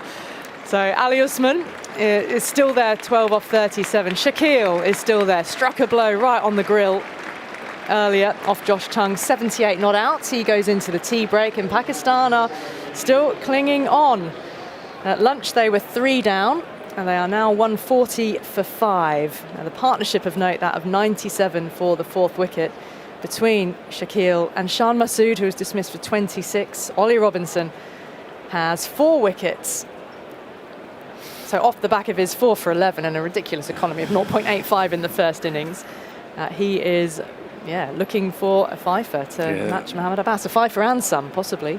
I think so. I mean, he's by a distance the likeliest bowler to get wickets, followed by Archer, I'd say. He's been unplayable, really, in this Test match. Rather wonderfully, really, at 77 miles an hour. The speed is not everything on surfaces like this, especially. You've got, I mean, there have been 2 little gleams of light for Pakistan. Obviously, Mohammad Abbas this morning getting his wickets, and Shakil, the solitary run score, 78, highest score of the match, I suppose, is still there. He's looked uncomfortable occasionally, but he's played some glorious shots. Initially, he was really quite aggressive. He thought, men all around the bat, I'll play my shots. He got quite a few boundaries early on. Sort of been a bit more restrained ever since, and he's still there. He's faced 110 balls. He's been out of nick. So that's another gleam of light. Actually, Robinson has been so far the most dangerous bowler that you think perhaps the others are thinking, well, hang on, we could do a bit better here. But England's still in charge, but it's a matter of when, not if, isn't it? It is, and also if the showers stay away. At the moment the cloud is high. We've had a couple of flurries of rain, so see how much play we get in the evening session after this tea break now, which will take us up until 5 o'clock thereabouts. So the 2 wickets that fell in this session, Shan Masood, that was the big breakthrough, I said, off the back of the stand of 97. LBW to Robinson for 26, 111 for 4, and then soon after, Robinson got Rizwan given out, so it's an ugly shot he played and nipped back up the slope to be LBW. That was Robinson's 99th Test wicket. Rizwan out for 115 for 5, and so Pakistan now 140 for 5. There are 249 runs away from that target set of 389. Now the bowling figures: Ollie Robinson's bowled 14 overs, 5 maidens, 4 for 24. comfortably the standout with Archer. Good support from him and pace. 11 overs, 1 maiden, 1 for 45. Tongue, 4 overs, none for 20. Atkinson, 11 overs, 2 maidens, none for 41. And then 2 overs from Dan Lawrence, where he didn't concede a run. So that's the state of play at the moment here. Now, there have been rave reviews for England's seam bowling attack this series, possibly the most promising since the international retirements of Stuart Broad and Sir James Anderson. Now, that famous duo have been honoured this week with the unveiling in the long room of a unique double portrait by the award-winning artist Jamie Routley. And Jonathan Agnew has been speaking with Anderson and Broad about how they felt when they first saw their picture. Overwhelmed, actually. Yeah, really special. Jamie, the artist, done a wonderful job. We talked to him at length, actually, about what his vision was and what our vision was, and I think both Jimmy and I agreed we'd liked it quite traditional, almost stand the test of time. Not sponsors on the shirt, etc. And he's done a wonderful job. Yeah, came in today having not seen it, so there's a few nerves. I said to Jimmy just before we went up, a bit nervous here. I don't know how to react. But yeah, really special, and ultimately, we haven't played the game with a mission to end up with a portrait in the long room, but actually, with the time we've been in the game, it's a really nice moment to sit back, reflect, and go, "Wow, that's really special." Yeah. How did you feel, Jimmy, when that curtain came down? Again, I was nervous, like Stuart said, but I think we'd spent enough time with Jamie to know that he'd do a good job. And yeah, it's just still surreal, still sinking in, like the feeling of the amount of times we've been to Lords and played here and walked through or down the stairs from the home dressing room, seeing all the captains on the wall, walking through the long room. And generally it is captains, so again, it feels like special because we never captain England in Test cricket. So to see that on the wall with some of the other incredible portraits up there is just, it still doesn't seem real. No. And it must be very special here for you, Jimmy, young lad, red streak in your hair, making your debut, getting the wickets against Zimbabwe. I mean, you would never even thought in a million years that it would end up like this. No, I remember that week actually making my debut and looking at because some of the portraits here are fairly old and they've got little plaques on the bottom, and you're reading the plaques to see who it is and what it was, what's that moment that they've captured. So I think to know that that's going to be there long after we've gone is, again, just an incredible thing to have. The fact that our careers have been good enough to allow that to happen is incredible, and we're grateful to the MCC, Mark Nicholas, Emma John as well, who's and the committee for commissioning that portrait, because it's such a special thing, and not many people get the honour of having one. No. I love your sweater in it, Stuart. There's a story behind that, isn't it? I mean, it just stands out as being completely different.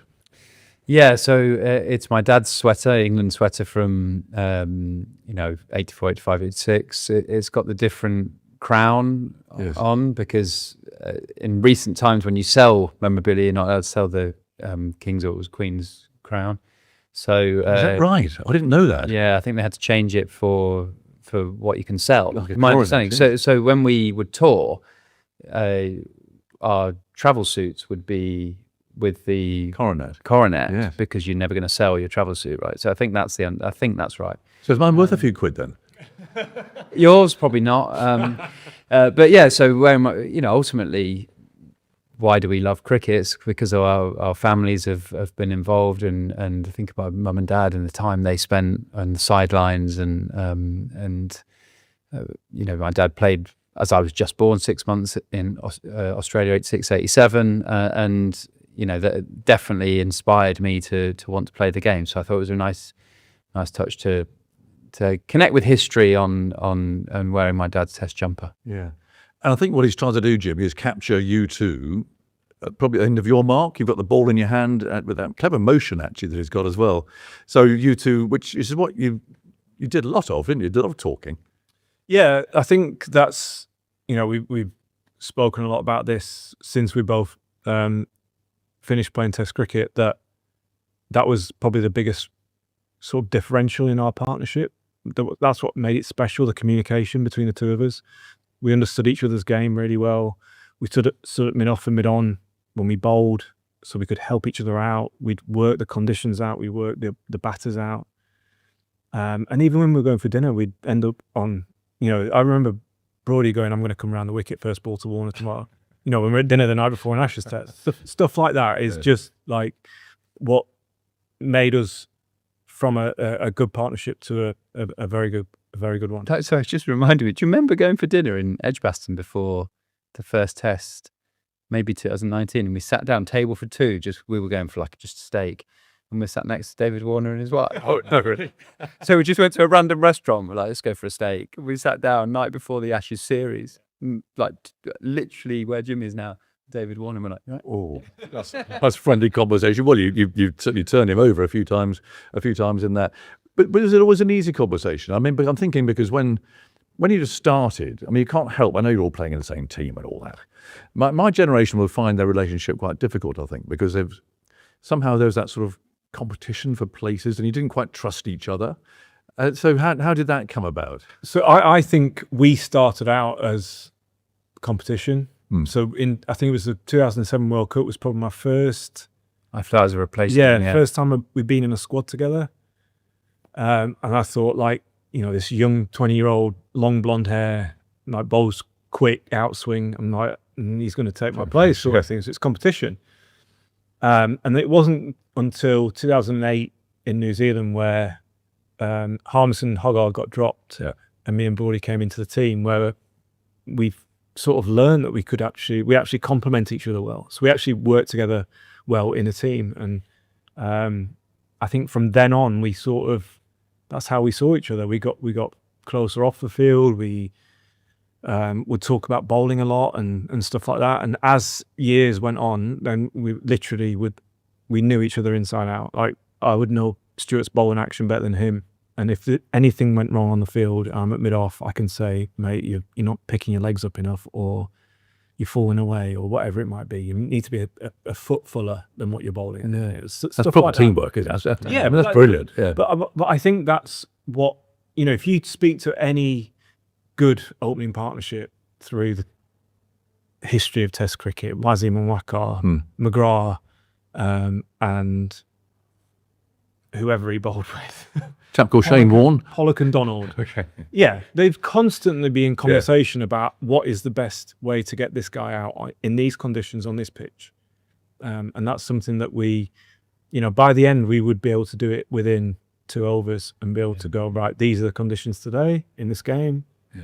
And this is how we're going to bowl. Yeah, that's interesting because you're both different bowlers, aren't you? So bowling really different lengths and with different mentalities what you're trying to do. So that you should try and help each other is really interesting. But I think that really suited us because there'd be a length that Jimmy would consistently be bowling, and when Jimmy would say you need to get a bit fuller, when I did, they might drive at one that Jimmy they're being really cautious at, but they think, oh, that's a freebie from Stuart. I'll have a go at that and nick it. So we'd often work in the partnership in the sense that we were just coming from different angles. I was a bit wider on the crease. Jimmy was a swing bowler. I would try and wobble it.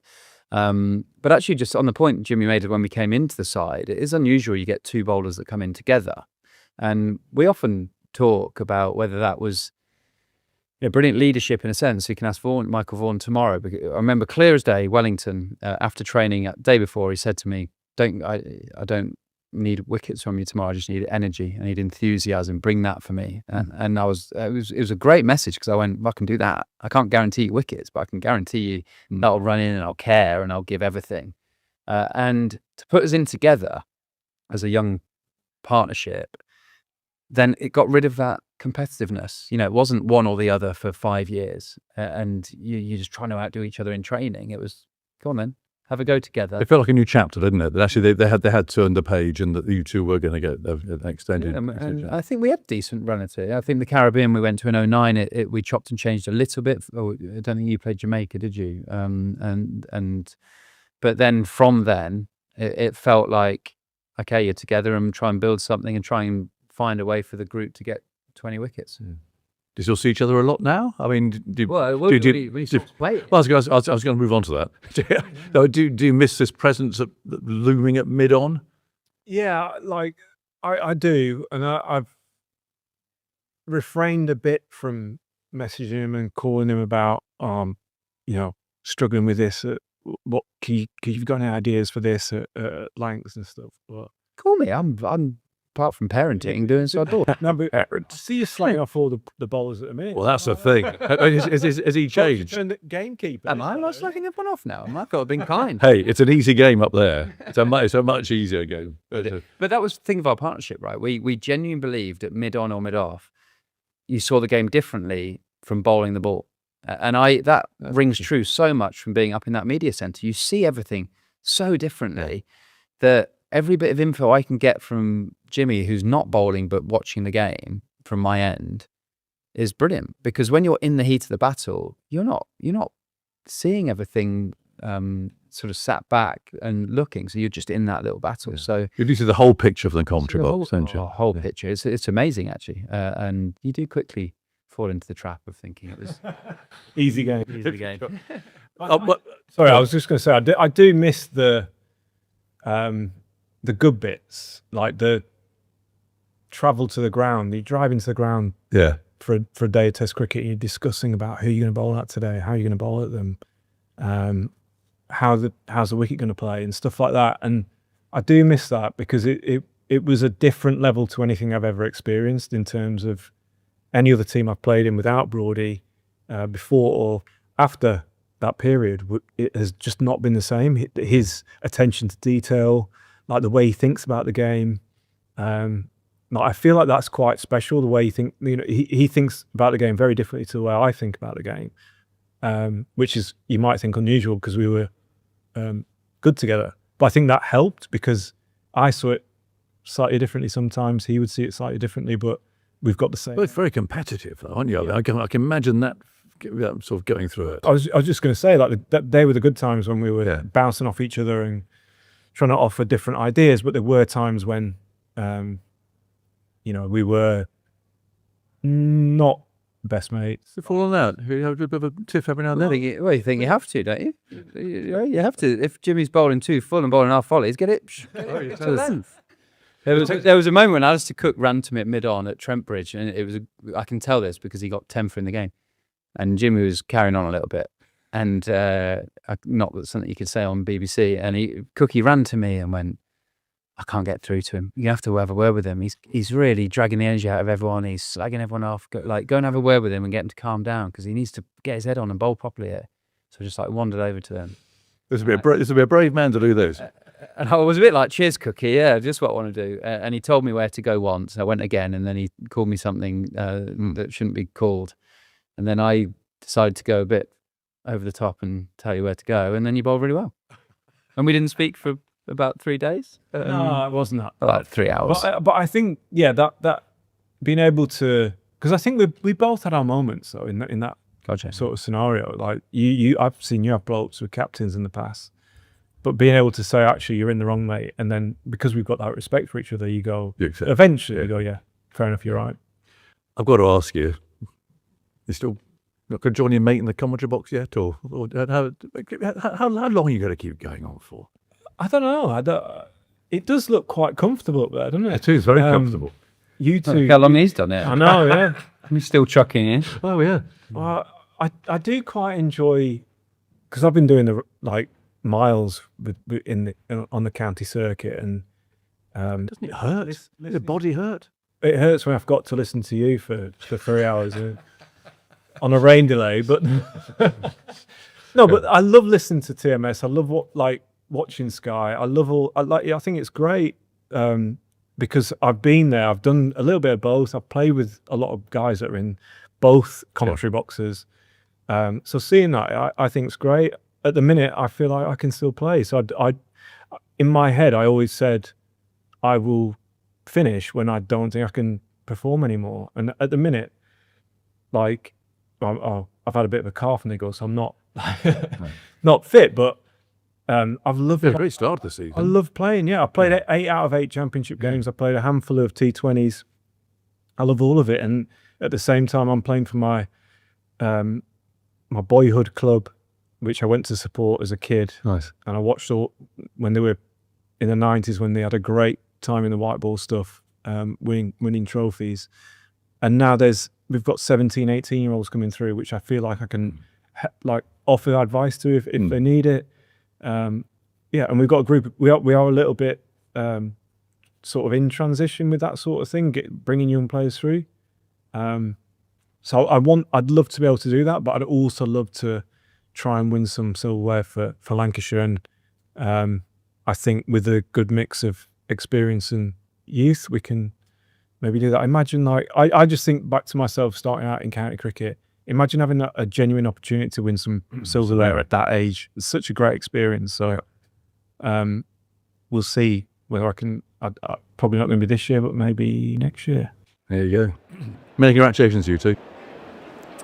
That's nice. Stuart Broad and Jimmy Anderson, just before this test match at the unveiling of their joint portrait down there in the long room. Lights are on, but the actual light is fine at the moment. So some dark clouds around. It feels a bit nip and tuckish whether or not England will actually get these 4 wickets. There's still plenty of time to go. Because here we are, at 5 o'clock, and theoretically go through to 7:30. In fact, even 8 o'clock at the very last resort. But I think we'll have our miners' lamps on by then, and torches and so on. But there's certainly an hour and a half, maybe, Tuffers, 6:30. Yeah, perhaps, as you say, getting towards the back end of the summer now. It soon goes, doesn't it? And if there is a little bit of cloud up there, it goes even quicker. So I think England have probably got about an hour and a quarter or something to get it done. I'm in trouble here. What have you done? I've spilt water on Andy Zoltzman's score sheet. What? Yeah. What? And he doesn't know, and he's not here yet. Has it dried? It wasn't my fault. What do you mean it wasn't your fault? You said you did it. I was trying to move his little laptop thing, and it shot back. But Hit a glass of water. It's gone all over his. They're works of art. It's gone over his score sheet. So they're works of art, John. I know, but we're not going to say anything. We're just going to pretend it hasn't happened and see what his reaction is. Has it all smudged? Yeah, it might be ugly. Oh, no. So let's just. Is he in a good mood? Well, I don't know. I had a quick look out, and he was enjoying some cheese and biscuits. That's a good start. So is he in a good mood, Dan? He was. Right, well, I'm going to sit here quietly and pretend I know nothing about it. No, absolutely. What happened? I don't know. Leaky pipe in the ceiling. Actually, we could talk about that, about the plumber coming in. When he comes and sits down and puts his headphone on. Yeah. That last shower... Very, very difficult to get a plumber these days. That last shower produced a leak through the ceiling. Yeah. And it's just been fixed. I thought it was a downpour. Yeah, OK. Well, we're going to have Josh Tongue bowling from the nursery end. And, England theoretically need 5 more wickets. We think it's only 4. Yeah. Last couple aren't great either, are they? So it's probably about 2 or 3. Imam wouldn't have... shown some resolve, though. He played nicely. Very nicely. Shakil, I mean, he's looked at it on a tricky pitch. He's made it look quite straightforward, hasn't he? He's 22 away from 100 at Lords, which would be very special for him. Cool, what a knock that would be. So that's a motivator for him. Oh, all right, a complete change in tactic here. What's going on? They're going to go short. Yeah, short. Shades of the winter. 140 for 5. And so Tongue from this end.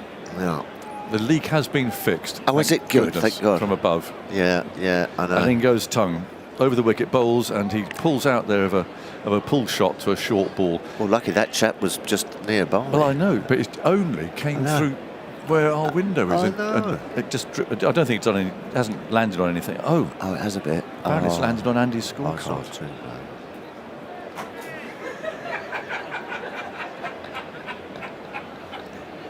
I mean, it was a heavy downpour, John. It was a heavy downpour. Andy, I'm very, very sorry. I tried to move your laptop, and the back went, and I'll write out 100 lines tonight. In goes Tongue, bowls down the leg side, and it's flicked away very fine, and they take a run. I'll write it out this evening. Have you got a good lawyer? I just tried to move that, and it went. Never seen Andy like this before. He's absolutely furious. Threw his glasses on the floor. I had a seagull befoul a scorecard when we did the England-Scotland one-dayer in Edinburgh. Remember the commentary position was on the roof of the pavilion. Oh, no. Was that better or worse than that? Much worse, Aggers. Not and a human is involved. Am I forgiven, Andy? Well, let's give it time. I was trying to just tidy things up. Yes. perhaps a period of separation might just... I'm stuck with him for 20 minutes now. I've got to sit next to him. He's glaring at me. In goes Tongue, and he's there now, and he bowls, and Usman just inches away there towards the leg side and plays the ball out to mid-off. There's no run. I think you might have got away. No, I with haven't. it. No. It's been quite cross. Yeah.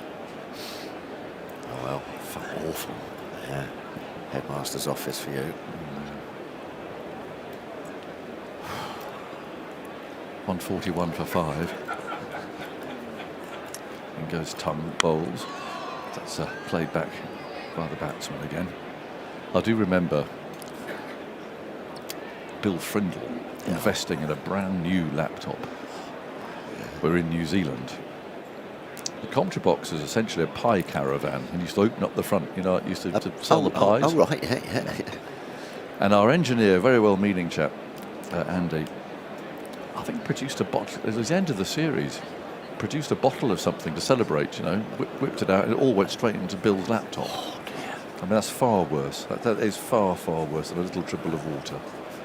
Here goes Tongue, bowls, and that's pushed away out towards mid-off. And there's no run. Won't be seeing Andy this evening if we're still here. All those lovely colours, beautifully done. Bit of Tipex. Tipex. Hairdryer. Yeah. In goes Tongue, bowls full outside the off stump. There's a swish. There's a swish from the batsman, and it's the end of the over. And Andy's got something to say. And get it over with. Just say it. Well, it's got another Ollie Robinson stat. 99 wickets average, 19.5. Looked at all England Test bowlers since the First World War who've taken 4 or more Test wickets, and that average puts him 12th on the all-time list out of the 257 bowlers on that list. Jonathan Agnew is in 254th place out of 257.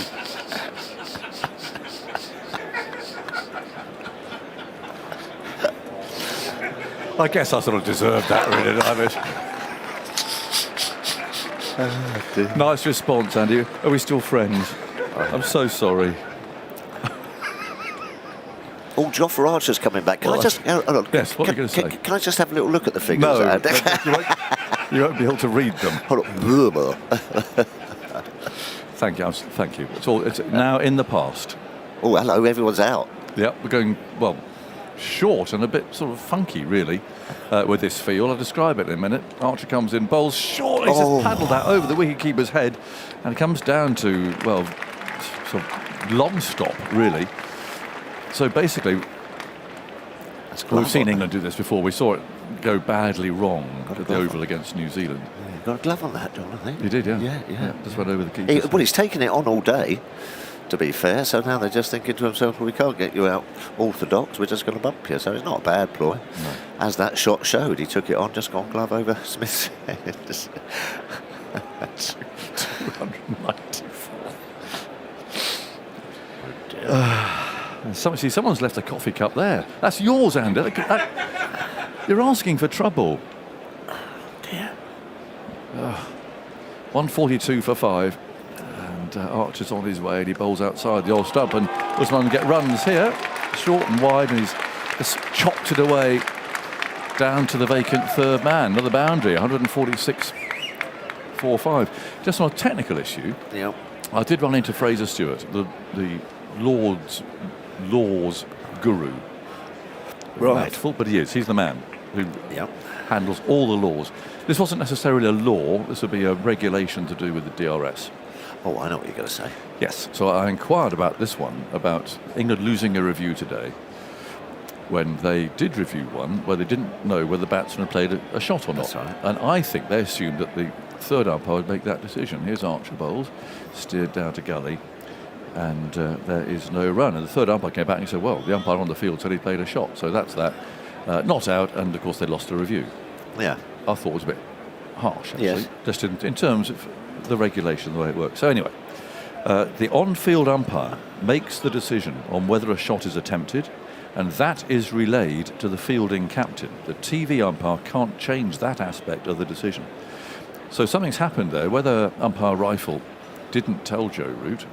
In comes Archer. Bowls. Oh, he's played on. Little bit of bounce. A reluctant Usman, not really getting into line. Hanging in there round about the leg stump area, and Archer's followed him and he's just deflected the ball straight into his stumps. So England need three more wickets at 146 for 6. And a little bit of bounce. Didn't really get himself into much of a position there. He played all right though, didn't he? He stuck in with his mate at the other end there, who's batted beautifully, Shaquille, but it just one too many short balls in at that rib cage has done for him. So who's next? Khurram Shahzad will be next. What did he get up to first innings? I can't read the sheet. Sorry. It's all right, that one wasn't smudged due to incompetence. Khurram, he was caught behind swiping at caught by Brook swiping at Robinson for 1 off 5. Right. Well, he's running out. Look at this. He's dashing out to bat. Yeah, bring it on. He's a man on a mission here, and he's playing shots as he comes, swinging his arms like Ian Botham. Both arms. This could be quite exciting. But the light again. Yeah, just got dark in it. Yeah. It keeps coming and going. Yeah. There's low clouds scudding across. I mean, there are patches of blue knocking around, so it's not that sort of filled in dark, is it? But it has got noticeably gloomier. Little chinks of light. But at the moment, it's quite gloomy.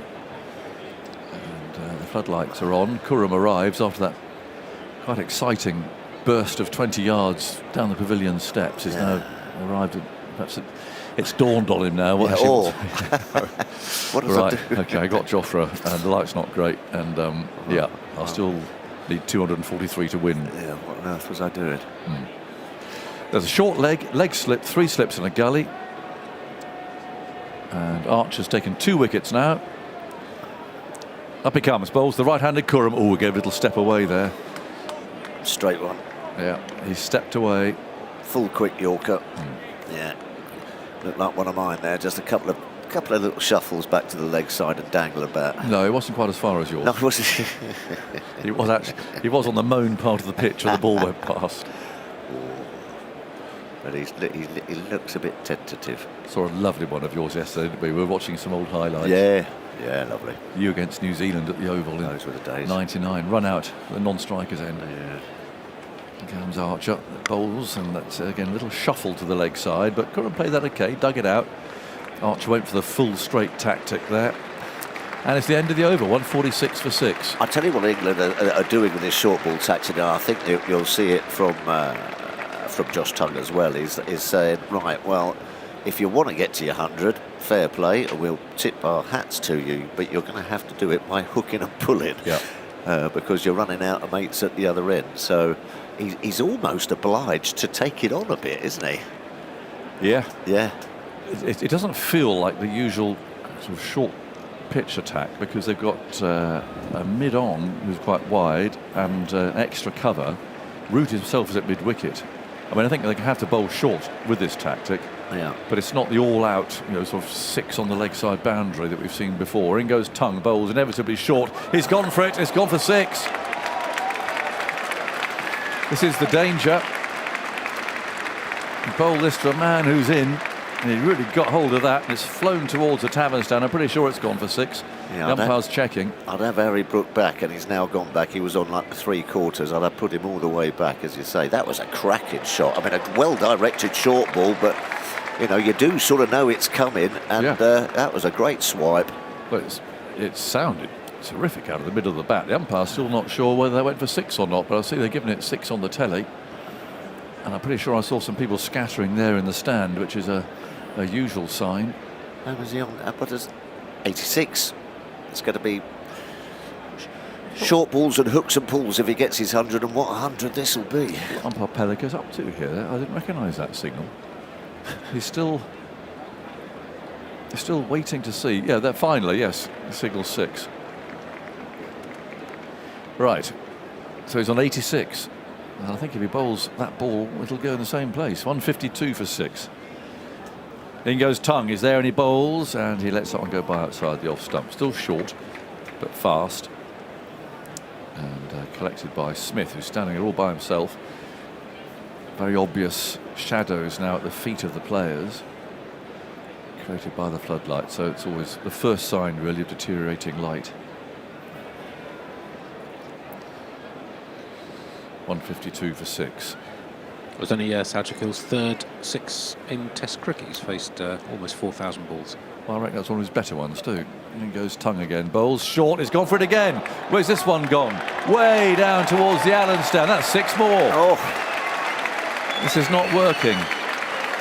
It's gone to 92. Well, a couple of more of them, and he'll be raising his bat. He will. Well, are they going to carry on with this? It looks like it. Yeah, 2 sixes in his first 3,852 balls in Test cricket, and then 2 in 3. London buses. Yeah. Well, there are 3 out on the boundary. Yeah, one at that sort of fly slip. Yeah, he's just hitting it so well. 158 for 6. No change to the field. In goes Tongue again. He bowls another. Well, it's a slow bouncer, this one. And Sauer just watches it dribble past and into the glove. So he's on 92. 158 for 6. He'll be ticking now. Yeah, well, he's going to take it on. Yeah, to be fair, he's been quite selected of them, hasn't it? Those ones were both leg side of him, and he could nip inside and whack it. When they've been sort of outside that off stump, which is the perfect line to get top edges, he's left them. See there, Umpire Pellico indicated that as being a second short ball for the over, which was only a slow one, wasn't it? 158 for 6. Tongue again runs up, bowls short. Is hoiked this away to the leg side. 2 fielders there, neither of them can get it. That's 4 this time. Well, this tactic simply is not working. It's flown to 96, and Pakistani supporters in the crowd are on their feet, and Root simply tosses the ball back. Have another go. Says he'll try it again, and if he does that, he'll be raising his bat for 100. Some knock on this pitch against this attack. I fancy him to do it, though. He's seeing it like a beach ball. Well, he is. And he's placing them. 2 6s and a 4 so far. Here's the last ball of the over. Tongue runs in, bowls to Saud, outside the off stump. He's skied it into the offside. He's got it. It's safe. It's safe. He went for the shot. It wasn't as short as the previous ones. He completely mistimed the shot, and it went into the offside. And 2 fielders there tried to get to the catch, but they couldn't take it. Duckett and Atkinson, and very luckily there for the batsman, that fell into just open ground. That could have gone anywhere.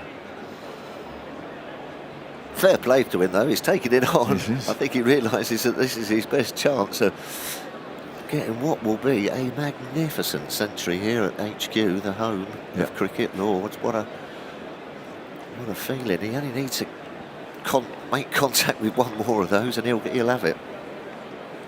So Khurram is now facing Archer from the pavilion end. Here he comes, running in, bowls short of a length. Khurram fends it off via the glove there. He's wrung his hand as he took it off the handle. And it's something to keep an eye on. The proportion of runs that Saud Shakil has scored. Currently 59% of the innings total of 162 he's scored. The all-time record still held by Charles Bannerman, who faced the first ball ever in Test cricket and made 165 out of, I think it was 244, 67%. Here's Archer, bowls, and he steps away a bit. Nice. Prods it up towards a bit off. And they'll take a single. He brings Saud down on strike. So what's Saud's percentage at the moment? 59. Bannerman opened, so it was the very first Test match, one of the longest standing records in any sport. In terms of players who batted at 5 or low, and this is just completed innings where the team's been bowled out, the current record is 57%.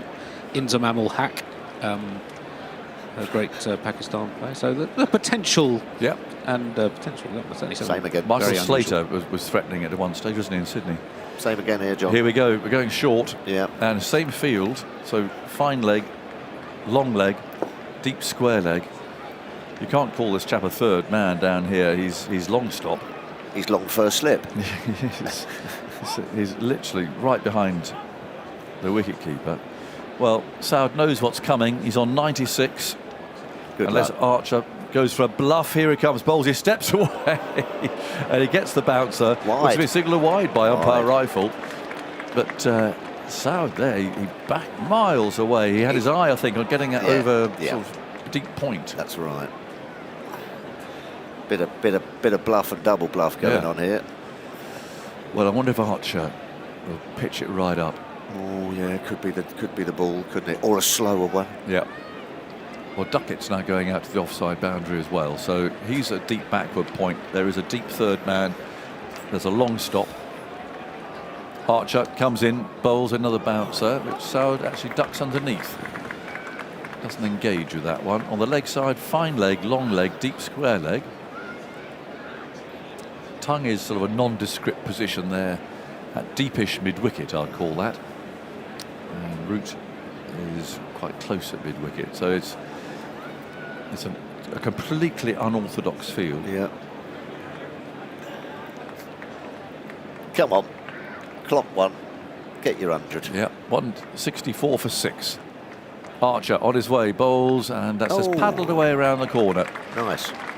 Didn't go for the big hit, he just controlled the pull shot and goes to 97. He just tapped it on his head, didn't he? Yeah, 165 for 6. 2 balls left in this over. Well, Can Archer clean up Curran? Yeah, that might be a little change of tack by Shaquille now. We might just say, well, hold on a minute. I'm not just going to slog one up in the air. I'll just tap it on the head. And I'm only 3 away.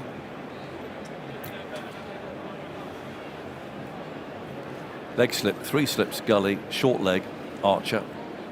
To the right-handed Curran. Here he comes at bowls to him, and he was homing on his boots there, which were a little way outside the leg stump. But Curran's managed to jab the bat down. 165 for 6. 20 past 5. You feel there's probably another hour of play. Oh, just, only just, probably, yeah, hour, just.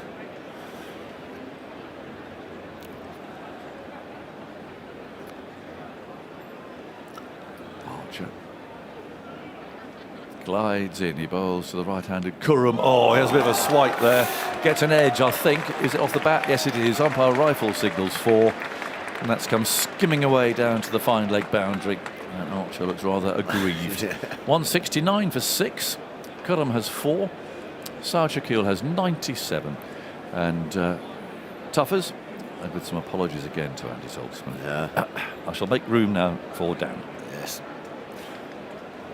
Yeah, well, this is the contest. Can he get there? He's played wonderfully well. Really sound technique. Brave, determined. He's got himself into some great positions and put the bad ball away. It's been a lovely 100 on a pitch which is probably worth about 150. Dan is. I wouldn't begrudge him at all. Well, it'd be wonderful, wouldn't it? Yeah. Mohammed Abbas getting his 5 for, and then Saud Shakil. Same story. All short, all out the boundary. All out the boundary as Tongue runs in to Saud Shakil on 97. He's going after this, he's walloped it, and he's caught! He's caught at deep backward square leg. Oh, would you believe it? Short ball, pulled away, straight down the throat. And he's got to go for 97. And a disappointment in the crowd as well. But at the same time, really rich and warm applause for what's been a terrific knock. 97 out of just 169 for 7. Of 122 balls to force so close to 100. I tell you, that's probably the longest part of the ground as well. And he's middled that, and he just hasn't quite got the elevation. And he's creamed that straight to Harry Brook. He didn't have to move, what, a foot in from the boundary? Oh, hard lines. Yeah, he's going off a bit dejected, and you can understand why, but he should be very proud of what he's done there. He's batted really, really well for his team. And although it's going to be obviously in a losing cause, there were some scintillating shots once he got down to the tail and started swinging for the hills. But before that, he just played a sensible and measured innings. Gets a pat on the back from Mohammed Abbas as he goes into the long room. But his head is bowed. And he's probably thinking, as any visiting player does whenever they come to Lords, how many times do you get the opportunity to be on 97? Oh, I feel for it. To get out like that. I feel for it. Yeah, me too. It's a wicket for Tongue, his first wicket in the innings. Wow. And one fancies that the end will be not far away now, because we're down to Khurram, Mohammad Abbas and Muhammad Ali, and between them they don't really inspire confidence. No, especially when you've got the likes of Tongue and Archer sniffing wickets and bowling quick and zipping it round your ear rolls. The resolve of the tail usually fades away. But that was a fabulous knock, you know. Really was. Amazing knock on that sort of pitch. All we've been talking about is sort of it's been jagging and swinging overhead conditions. It hasn't been easy at all, but I think that was chanceless. I think you might be right. Yeah. That wasn't indeed the first or catchable chance he gave. 2 sixes, 13 fours, 97 from 122. I mentioned he'd only hit two sixes in his entire Test career prior to those 2 and 3 balls in Tongue's previous over. The next highest score in the match is 61. That's Jamie Smith in England's first innings. I don't know, you can read that. Have you spilt water all over your... It was not me. Shush, don't bring it up again, will you, Dan? Here comes Tongue. He's fending out.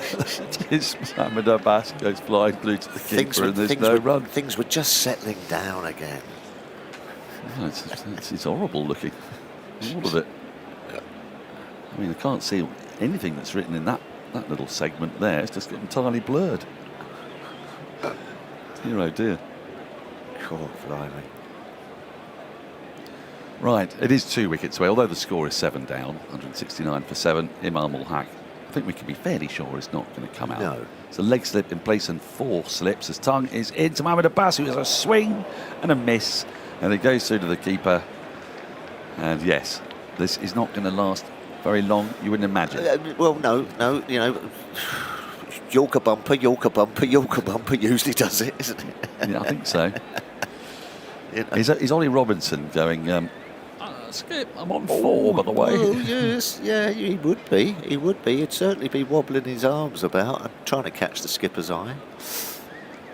That's when you've got to buy him a drink in the bar, isn't it? Here comes Tongue. He's in. This is another monumental swipe that's nowhere near the ball. It fizzes through to the keeper. It was a foolish one that time, wasn't the short one? It's 92 miles an hour as well. Yeah. Stab. Yes, Mohammad Abbas was playing that quite close to the forward short leg. Yeah. I think the helmet there is probably to avoid being hit by the bat as it goes to the follow through. Not so much the ball, because at the moment it doesn't look like connecting particularly well. He's having a look round the field. Yeah. He doesn't need to look far. He needs to look behind him, because that's where most of them are. 4 slips and a leg slip, forward short leg, mid-off, mid-wicket.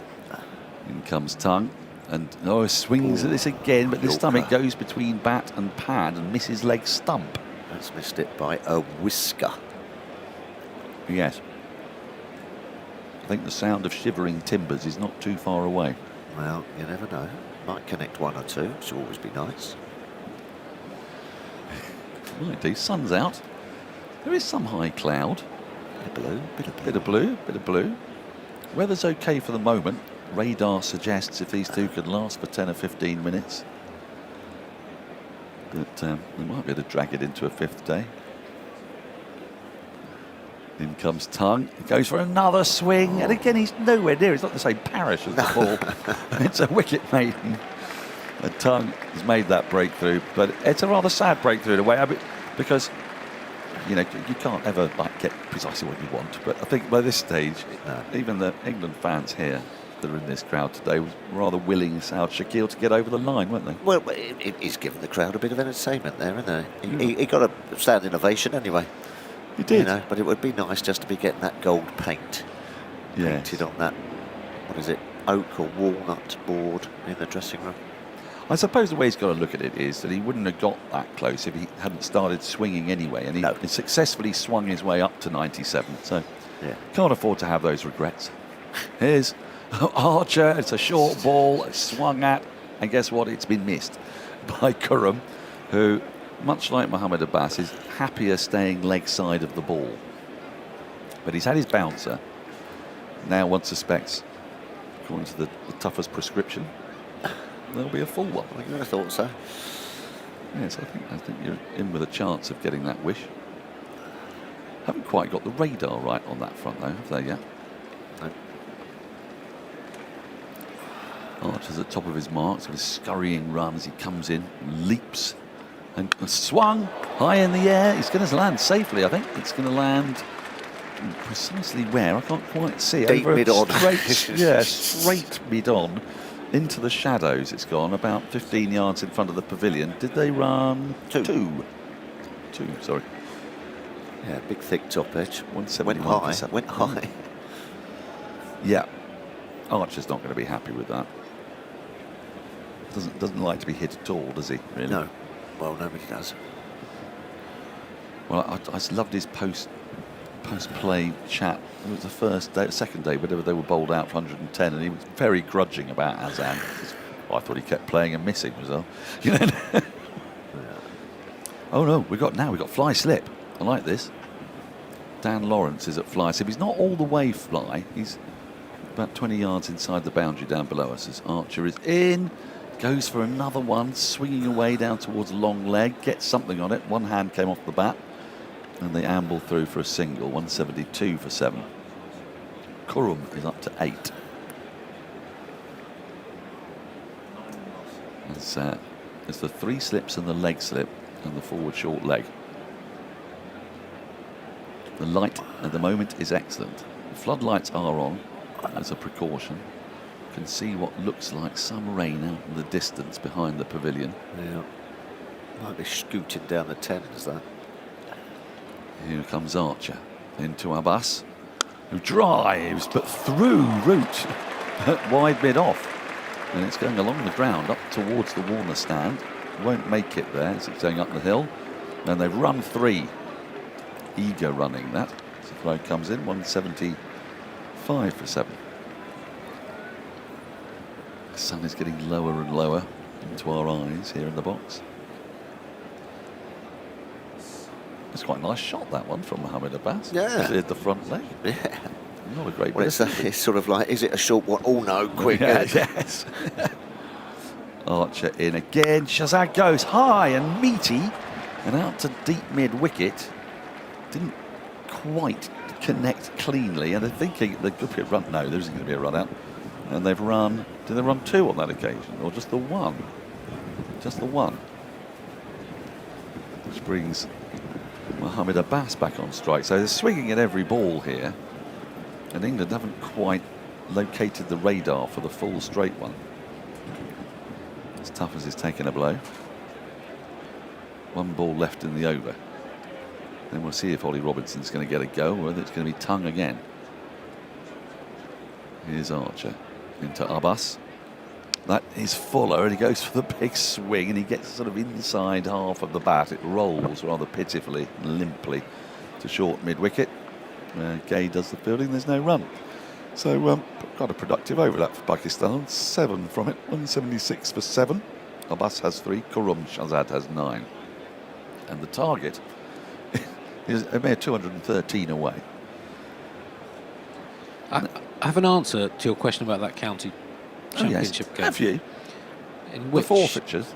Yes. So Derbyshire and Middlesex forfeited their first innings in order to try to bowl Derbyshire out and then win the game. That ended in a draw. You asked whether there's been first-class games in which one side has batted twice and the other side has not batted at all. And that actually have been... We thought it might be unique, but actually it's happened about 10 times. Oh. In all first-class. Well, that's a massive disappointment. Let us never talk of it again. The next test, by the way, is a week on Wednesday, so there's a bit of a gap now.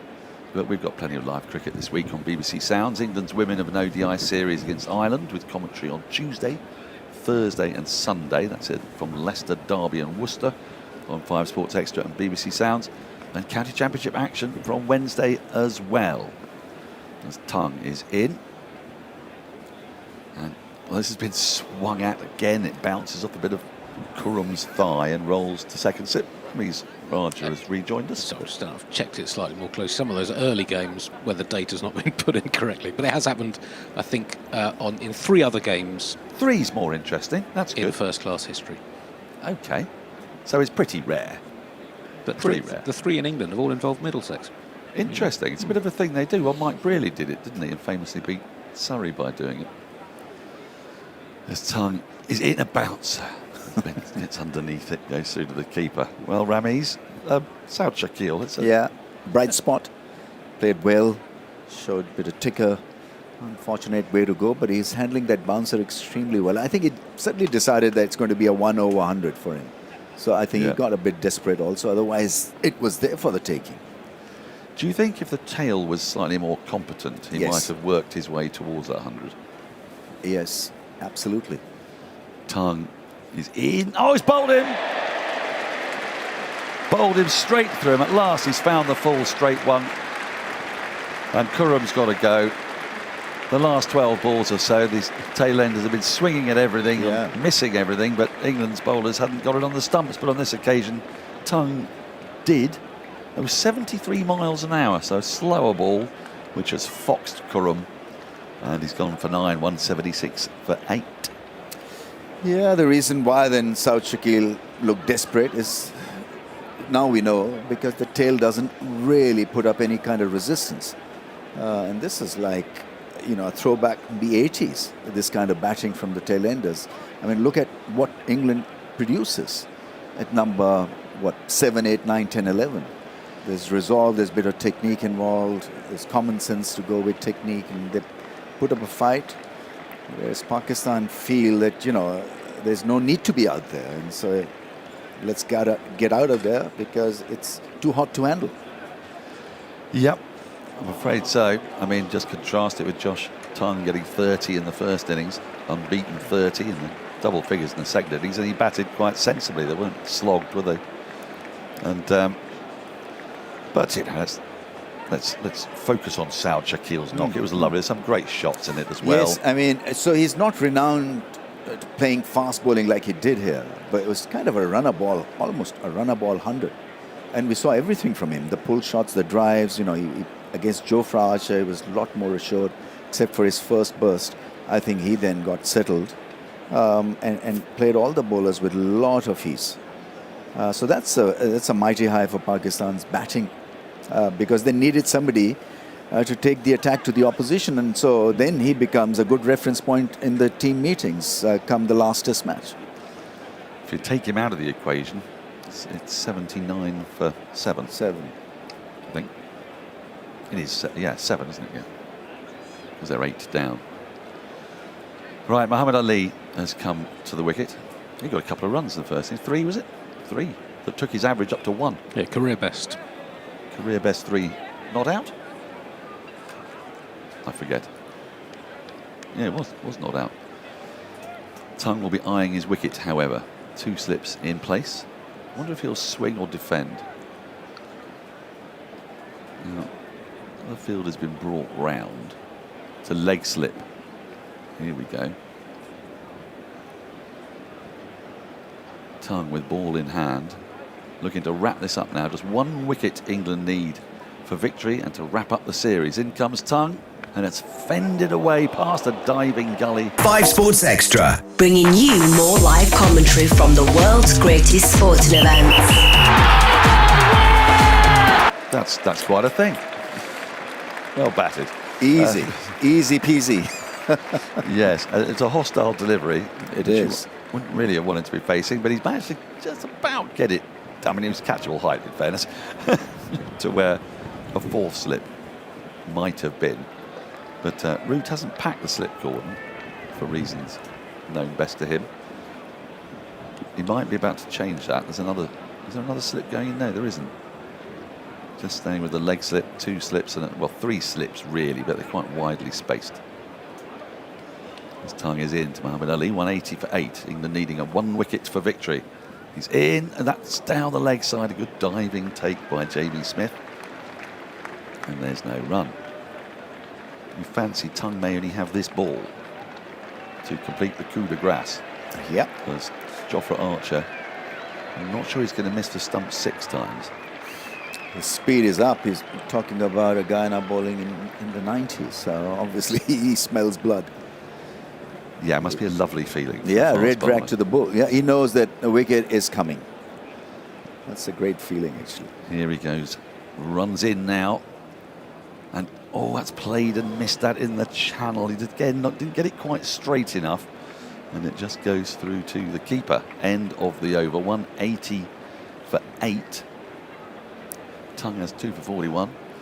Mohamed Ali has 4. Mohamed Abbas has 3.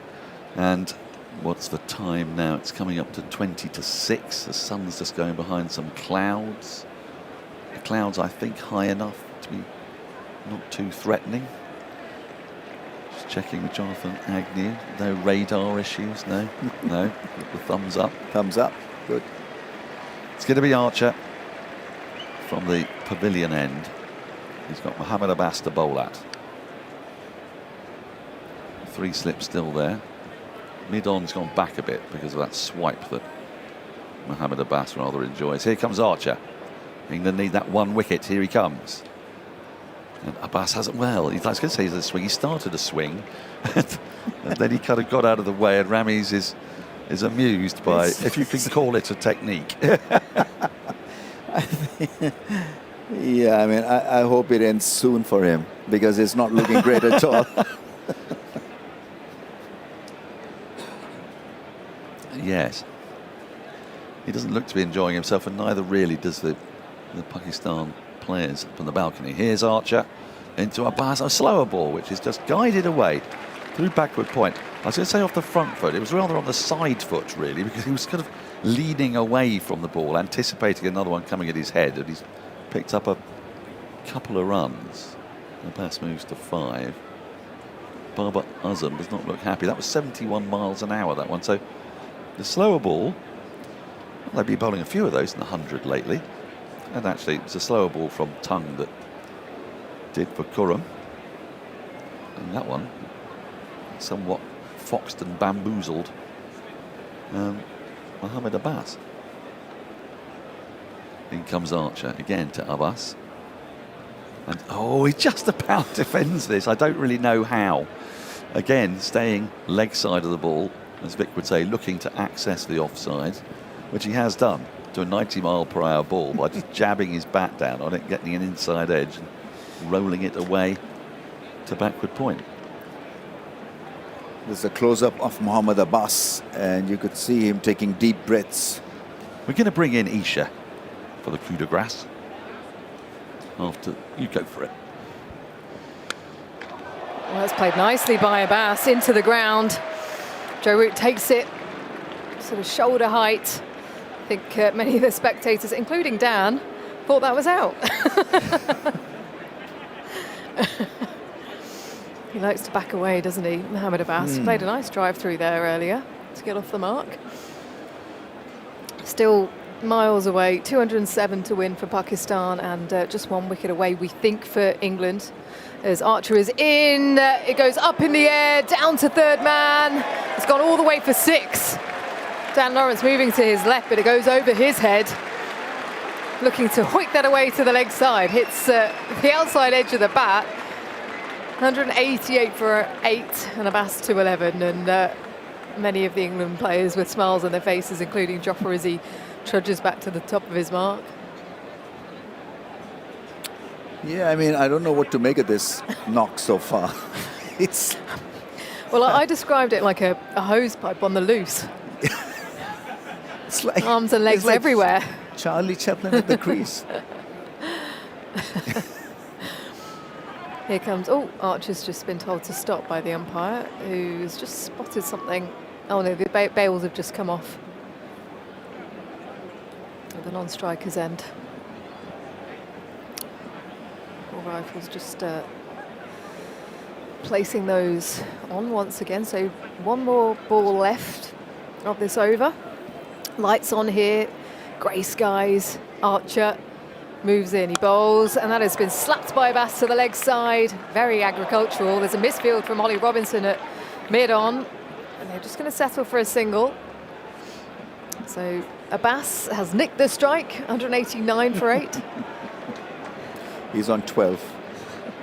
His average is 6, so he's done extremely well. Well, one had to connect. didn't it, Ramis? Yeah. Ah.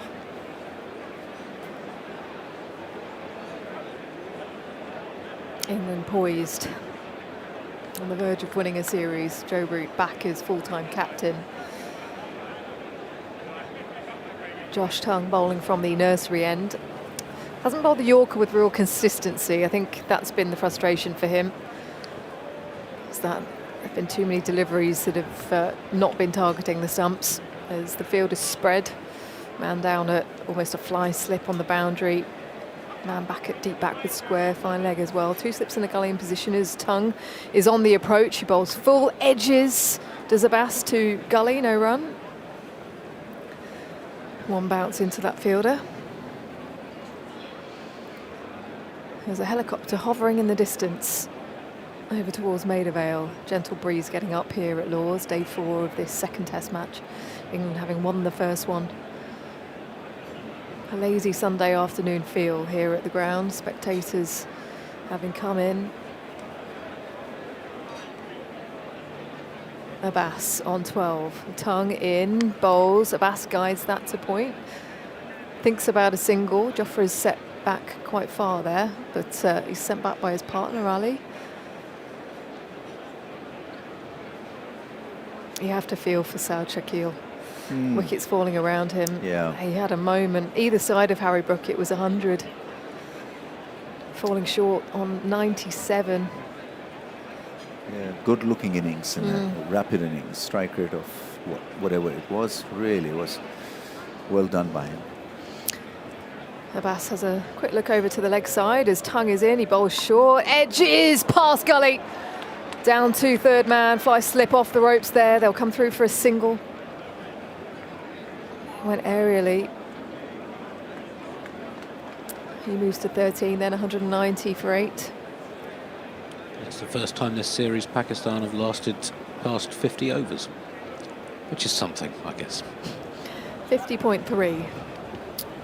Yep, a milestone. Small wins, Ramis. Yeah.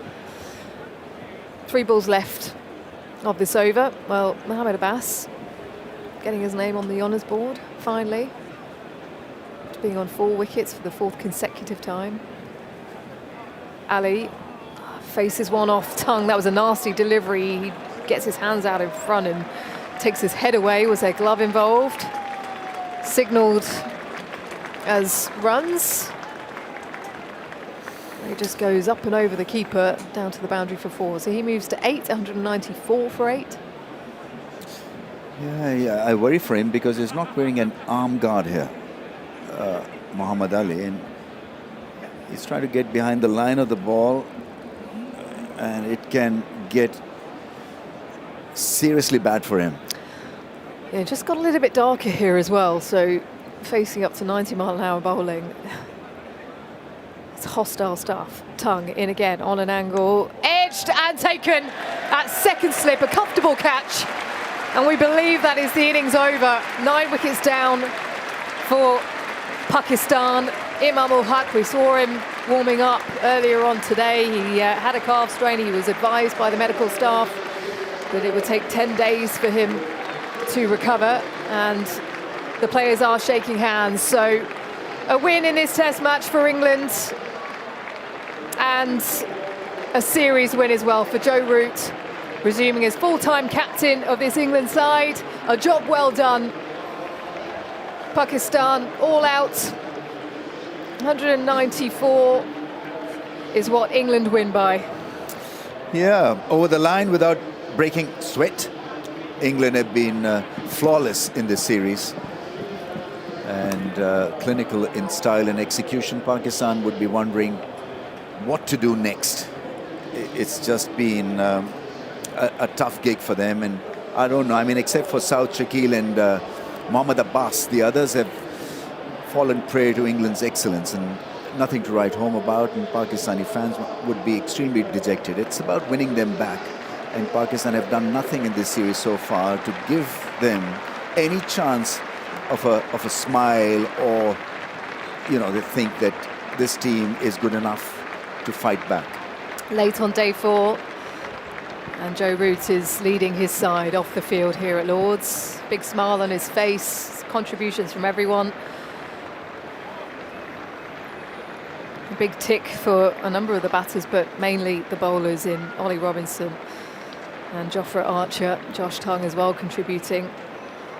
Gus Atkinson remaining wicketless at the end of this game, but he certainly contributed. The number of times he went past the bat and beat the edge, very easily could have picked up 3 here today, but the players are just heading off now into the long room. The formalities of shaking the opposition hands, and Pakistan have been blown away here, having won the toss. Babar Azam at the start of this test match. England posting 290, 50s for Jordan Cox, a back-to-back consecutive one for him at number 3. Jamie Smith with 61, and Atkinson and Tongue with an important partnership to get them up to that total. Pakistan blown away for 110. Ollie Robinson with 4 for, Jofra Archer with 3 for 26. Before England set about their second innings and posting 208 all out, with the ball just doing a little bit more uneven bounce. Top score was Dan Lawrence, finishing on 54, having added 4 to his overnight total of 50 this morning. 3 wickets to fall then for England on day 4, after plenty of rain delayed things yesterday. Otherwise they probably could have wrapped things up on day 3, but they started at 177 for 7 this morning, adding 31 to the score to make the lead 380. 388, I think. 388 before Pakistan came out to bat, and it was looking pretty difficult for them after they lost their 3rd wicket. Babar Azam to fall to Jofra Archer. It was a nasty, short, hostile delivery out for 6. The Pakistan captain before a 97-run partnership between Sham Masood, Saud Shakil. They were showing some resilience and fight before Robinson prising through and bringing about the breakthrough. Masood LBW with Jamie Smith standing up. We've seen that as a real feature of his game this summer. So he finished with figures of 4 for 24. Jofra Archer 2 for 73 from his 15. Josh Tongue 3 for 46, cleaning up the tail once again. Atkinson none for 41 from his 11, and Lawrence just a couple of overs. No wickets for no runs. Vic Marks has slipped in here. A confident performance for England. Yes, I mean, it's the start of a new regime. Joe Root and, for the moment, Marcus Trescothick, Stephen Fleming in the wings. And I suppose, really, they're fortunate to be playing a side that is struggling in alien conditions. So all's going rather smoothly for the new regime. And we've got to be a little bit wary of drawing too many wildly optimistic conclusions, because all the elements seem to be against Pakistan. They're missing some key players. They're not in very good nick. They played on some spicy pitches. This was another spicy Lord's pitch. The match would have been over in 3 days without the weather again. But they've done the job, and it will give them all a bit of confidence. This pace attack looks very effective on these sort of conditions. I mean, the man of the match, I imagine, just has to be Ollie Robinson, who no one could deal with him whatsoever. Fantastic figures, sort of old-fashioned bowling in a way. He's got such a beautiful action, gets close to the stumps, his accuracy is terrific, and no one managed to get after him. If they start to come down the pitch in this era, the wicketkeeper stands up and they're stuck there, almost helpless. I mean, he is helped by the fact that the ball keeps moving off the pitch. The ball that got Shafiq out, I mean, that was a terrific delivery. I don't know how you play those. That's the main feature, the main addition to the attack compared to last winter. And if he stays fit, he's a huge asset on any surface, but especially on ones like this. 8 wickets in the match for Ollie Robinson, having picked up a 5 for here in his first match back for England against New Zealand earlier on in the summer. Economy outstanding as well, as we can hand now to Dan. Thank you, Isha. Well, let's look back on what has been a successful day for English cricketers. They've beaten Pakistan by 194 runs here at Lord's, and they've registered a series victory. for the first time in nearly 2 years. They've taken an unassailable 2-0 lead. And alongside me, I've got Michael Vaughan, I've got Jonathan Agnew, I've got Ramiz Raja. Michael, let me come to you first. A dominant performance, it was never in doubt. No, it wasn't. I mean, I guess you go back to day one when Pakistan won a good toss, had England 70 for 4. Joe Root and Harry Brook back in the pavilion. That was really Pakistan's chance to really get on top of England. But Jamie Smith played great. Jordan Cox played really well in the first innings. And 290, I think in the conditions that England were asked to bat in that first innings was probably about 150 over par. They should have really been bowled out for about 140, 150. That was Pakistan's chance. They didn't take it. And from there on in, we know that this Pakistan batting lineup is so vulnerable against this kind of potent England four-man attack. Let me just hold you off there, Michael, because I think Jonathan's with Babar Azam. I am with Babar Azam. Well, Babar, disappointing result for you? Yes, very disappointing. I think in first inning we have a very good start. We are stuck in under 200, 250. But in the end, again, first inning we are not good score. And after that, we again bowling and I think the way Abbas bowling, outstanding spell, and then second inning again we're not up to the mark with the opening batsman, and then collapse, and then I think the way South playing is showing his class. He showed the way, really, didn't he? Yeah. To be honest, yes, look good to watch him like he's a good play. Yeah, it's a very good toss to win, but England got 290. I guess that was probably a few too many. Yes, you are right. I think we stick 250 because we took early wickets, and then I think his tail is playing very good.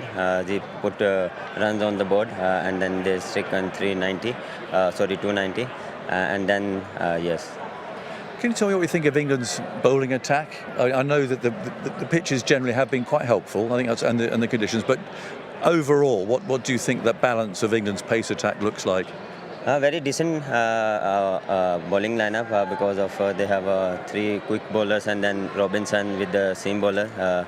So they help and condition early on with the new ball. Robinson is using his skills, and the rest of they have quality fast bowlers. I think good bowling lineup. Yeah, you must be a bit jealous because you're missing some pace, yes? Yes, unfortunately we have a pace attack, not like that, but yes, we have a couple of bowlers in back home, so we when we going back, we are discussing our bowling lineup, looking forward to the test matches and other cricket. So everyone knows if you have like 140, 145 bowlers there, then different ball game. So you have 1 or 2 back at home who might be able to come in? Let's see what we are find out because we are already looking for this thing, and we are like all Lahir Shaheen, Naseem Shah, lot of young bowler is coming. So yeah, we're trying to do, but I think the way Abbas and Muhammad Ali is bowling, I think definitely we appreciate that bowling because Abbas has experience, Muhammad Ali also have experience, so he utilized very good. Yeah, and it's nice to see Muhammad Abbas get his 5 wickets and go on the board. Yeah. He's very pleased. Very pleased, and I think his hard work, his dedication and his focus is very high because he's playing a lot of county here. He knows how to bowl, how to control the line and length, different pitches. But as a captain, very disappointment for South Scale. So yeah, but unfortunately he's a cricket. I must ask you one question. There was a story on the first day about the Sky Television showing the film of Imran Khan's sons and maybe Pakistan not wanting to come out to play. Do you know anything about that story? No, I'm not. I heard that story, but I'm not say we are not saying like we are not coming here or not playing. I don't know, but it's rumored. That puts that to rest. Baba, thank you. We'll see you at Edgbaston. Thank you for talking to us. Thank you, Jonathan. I've got Ramiz Raja with me. Obviously a very disappointed Babar Azam. He's pointed out that Saad Shakil batted really well, Mohammad Abbas bowled really well. But to be frank, Has anybody else played at all well in these first 2 tests? Not really. He's got to stand up and face the heat. It's as simple as that. Babar Azam remains their best player, but the way he got out didn't send strong signals back to the dressing room. I'm just going to cut you off there because Jonathan is with Joe Rick. Joe, congratulations. A series win after a couple of years, that must feel good. Yeah, it does feel good, and fully deserved as well. I think the guys have been excellent. I actually feel like we had the worst of the conditions for most of the game. I had obviously a little bit of assistance towards the end there, but we had to work hard for it. Towards the back end, fair play to Saud. I thought he played nicely, but the sort of relentless nature in which the guys kept coming, it always felt like we were going to create chances and we were going to get there in the end. So brilliant performance. Nice to start as we have, and we've got to keep rolling forward and looking at how we can keep improving and building on these 2 games. Yeah, and to work hard and get 290 in those conditions in the first innings was a good effort. Brilliant. Not just that, but even Dan, the way that Dan played in particular, I think he got a really good tempo on that wicket. He clearly had to take a little bit of risk with how naughty it was and how it was playing at that time. So brilliant to see him come in and show 2 kind of very contrasting ways of playing, but within his own game frame. And for us to amass the amount of runs that we have in the conditions that we've had to deal with, I think it's been really impressive. So again, we'll have a new set of challenges and conditions to deal with when we get to Edgbaston. Can we evolve again? Can we adapt to what's in front of us? And can we keep sort of broadening what we've already achieved so far in this series? We all felt very sorry for Emilio Gay. I mean, he's working hard, he's playing nicely, and then you get something like that. And sometimes you have seasons where it's just hard for batting, and you look at the amount of movement that's been throughout the summer, particularly here at Lords, and you're at the top of the order against the fresh bowlers, against a fresh ball, and sometimes a fresh pitch as well. It is the hardest time to bat, and I think you've got to have context around everything, and the way that he's playing, the way that he's lining it up, and that 30 on that pitch is worth a lot more. It's almost equivalent of a 70 on a flat wicket. So I think that's important to remember as well. And it's the same throughout the batting order, to be honest. So in the context of the game, I think it was a brilliant knock, and he should take a lot of confidence from it. Yeah, good. Let's talk about your situation. You work so hard at your game. These LBWs with the keeper standing up, is that starting to niggle away at you, and you're trying to work out a way of why it's happening and what you're going to do? Well, clearly you're always looking to improve, and you're always looking to evolve your game and find ways of making it difficult for bowlers to bowl to you. 4 of which I think have been umpire's call. 3 of which have been here in these conditions where it's moving significantly. I think, again, you've got to look at it from a realistic point of view. Clearly, there's a trend there, and it's happened a couple of times. But to what extent is it something to really, really concerned about? If I was getting out like that and other ways, then that's even more concerning. So, of course, I'm aware of it, but I've got 14,000 runs for a reason. I can play, and I've managed to get through difficult phases throughout my whole career, and I don't see this as being any different. Right. And it's working for Ollie Robinson. I mean, that whole tactic of having a keeper up. I mean, crikey, how is he bowling at the moment? He's bowling beautifully, but you asked good questions of guys' defence for long periods of times on a wicket that gives you assistance, you're going to cause problems. And he's been phenomenal. Relentless, yeah. And great contrast with the other guys at the other end as well. You got 90 mile an hour from the other 3 fellas. Even Gus today bowling 92 miles an hour at times.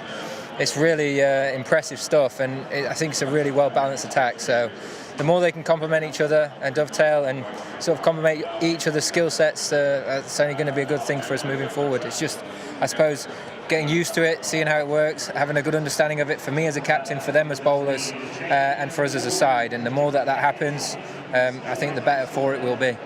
You've got to go. Quiet night tonight? Yeah, of course. Thank you, Joe. See you again. Thank you, Jonathan. Quiet night tonight, yes. I dare say it will be. Michael Vaughan, England have been sensational, really, in this match. If you took out Saud Shakil's 97, they bundled Pakistan out for basically under 100 without that 97. They bowled them out for 110 in the first innings. They've had them out for under 200 in the 2 innings up at Headingley. They feel irresistible at the moment. Is that because they're playing really well, or is it because Pakistan have been abject? I think a bit of both. England are playing really well. The bowlers are all confident, and then obviously Pakistan's batting is it's brittle. I think England know that they can get in amongst them. And when you're looking at Babar Azam, who's not in fine form, who's a class act, I think England know that they can target the captain. You're going to speak to a bowler, Ollie Robinson, with his third man of the match of the summer. 3 man of the match. What a summer.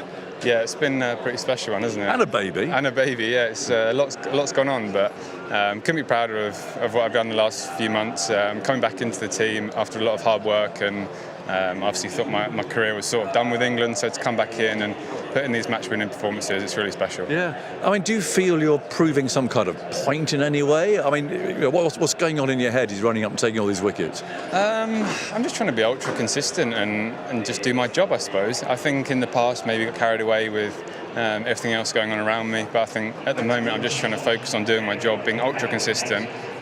Sometimes the wickets will come to me, sometimes they'll go to the other guys, and at the moment they're coming to me. So it's also a great attack to be a part of, I think, with the high pace that the other guys have got and skill as well. It helps me a lot. I can sort of bowl very defensive, be very patient, and that's kind of what I've done my whole career, so it really helps me out as well. And when times do get hard, which they will, what are you going to take away from your mindset as it is set at the moment that will help you through that, do you think? I think just consistency and the skill that I know that I've got. I've got more in my armoury than I'm showing at the moment, I would say. Obviously, these pitches... Really? Are you swinging it both ways and nipping it both ways? But I'm bowling a lot of wobble seam on these pitches. They're helping a lot. I think on flatter pitches I would swing it more and maybe try and go up and down the gears a little bit to play with the batters and things like that. So the pitches have helped a lot with sort of how I bowl. But yeah, it's just been amazing to get a few wins and play some Test cricket again. Well, it's been a pleasure watching you, Ollie. Well done. Congratulations. Enjoy that. Well done. Cheers. Bye-bye. Ollie Robinson has been absolutely sensational. I've got Phil Tufnell alongside me. He said just there that the pitches have been assisting him. He's got lots more in his armoury, he says, on other pitches, on flatter pitches. He's been bowling swing and whatnot. He doesn't need to do anything different at the moment, does he? Well, no, absolutely. What a summer he's having. But he's a very, very skillful bowler. He's a bit of a throwback, isn't he? What I'm going to do is run up and bowl and hit the top of off stump, challenge your technique. I'm not going to give you any free sort of scoring 4 balls to just whack around. I'm going to tie you down, and if you want to come for me, well, you're going to have to take a risk. And it's just worked like a charm for him this summer. He's bowled absolutely beautifully. And I think you're right. I mean, he's got that wobble seam. He can swing it. He's got it all there. Ramiz Raja, I've got to come back to you. Have Pakistan got any better between the first and second tests? Or are they learning on the job? Is anything getting better? I mean, tail-enders are still woefully short of anything. Openers are struggling, except for Saud Shakil. I mean, and the real minus was how Babar Azam got out. I mean, that really didn't go down well with me at all. So, just here I was telling him, get the tennis ball out and start practicing the pull and the hook shot. I mean, you will be targeted again. And that's the beast side of the game. They see a shot coming and they seize on it. But Pakistan's performance just slightly better. Maybe Abbas's 5-for, Saud Shakil's 90-odd. But other than that, you're on the losing side. People forget about these 5-for and 90s. Babar's dismissal, Michael Vaughan, there was a short ball, and it's going to encourage England to bowl more of them at him come Edgbaston. But it must have happened to you in the past, where you might have got in a tangle about it with a short ball. I mean, what do you do to remedy this? I mean, you also go on the back of his hand injury. He missed the first test with a bruised hand, so he's been hit on those hands quite a few times. He got himself in a real pickle, but when you're facing Jofra Archer from the pavilion end here at Lord's, he's not the last batter that's going to get in a pickle, particularly right-hander where the ball follows you down the slope. No, he was in two minds, wasn't he? Does he stand up and play? Does he play the pull shot? The one thing that you have to be to the short ball is ultimately committed. You've either got to get out of the way and sway and weave, or you've got to be completely committed to playing the pull shot and the aggressive shot. But yeah, for Pakistan to compete that little bit harder, Babar's going to have to get a big score. For them to get the 300 pluses, Babar's going to have to get a number by his name. Ramiz, what was it about that dismissal that so disappointed you? It's the way he got out. I mean, there's a thing about being scared of the short ball and being off balance and not being able to read Jofra Archer's bouncer, given that Jofra Archer doesn't have a lot of variation, doesn't change his bowling style when he's bowling that short ball. but you've got to be in a better position. He was just squared up, and then he took his eyes off the ball, and so that, to me, indicates that he's not really good against short pitch bowling, and I'm sure England will once again try to target him. Jonathan Agnew's alongside me. England have now had 2 test matches under Joe Root. Do you think that they would have played differently if Ben Stokes had been captain and Brendan McCullum had been the coach than the way they played here now? Well, I think possibly. I mean, it's a difficult question, isn't it? But I did think the way they battled through in that first innings in very difficult conditions, and also at Headingley as well, the way they batted there, were ways, an approach that you probably wouldn't have seen. Certainly the last couple of years, and that's really good news. You know, I think it's what that's really what you want to see. I mean, what we've been talking for the last couple of years, isn't it? Just playing for the match, playing for the situation, playing for the conditions, and I think they've done precisely that in these 2 games. Everyone keeps knocking Pakistan, and then they're not a very good team at the moment, and you do want to see England now, possibly doing it against stronger opposition. But at the moment, they're getting momentum. Ollie Robinson's walking on cloud 9, isn't he? There's lots of good stuff going on. But I do take your point, and I think you're right. I think that whether they'd have played like that or not in the previous regime, that can't really be answered. The fact is, they have done it in his last 2 Test matches, and that's a good thing. There's been 1 minus for England across this series, because let's face it, everybody they've brought in has had a score at some point. Jordan Cox, Dan Lawrence, etc. The bowlers have been splendid. Emilio Gay's had some rough dismissals, but the 1 minus has been Joe Root and his batting, and he's getting out LBW. You spoke to him. Did you think he felt a bit rattled when you asked the question? Well, no, it's one of those questions that you ask of someone like as good as Joe Root, and he's not going to say, I don't know what's going on.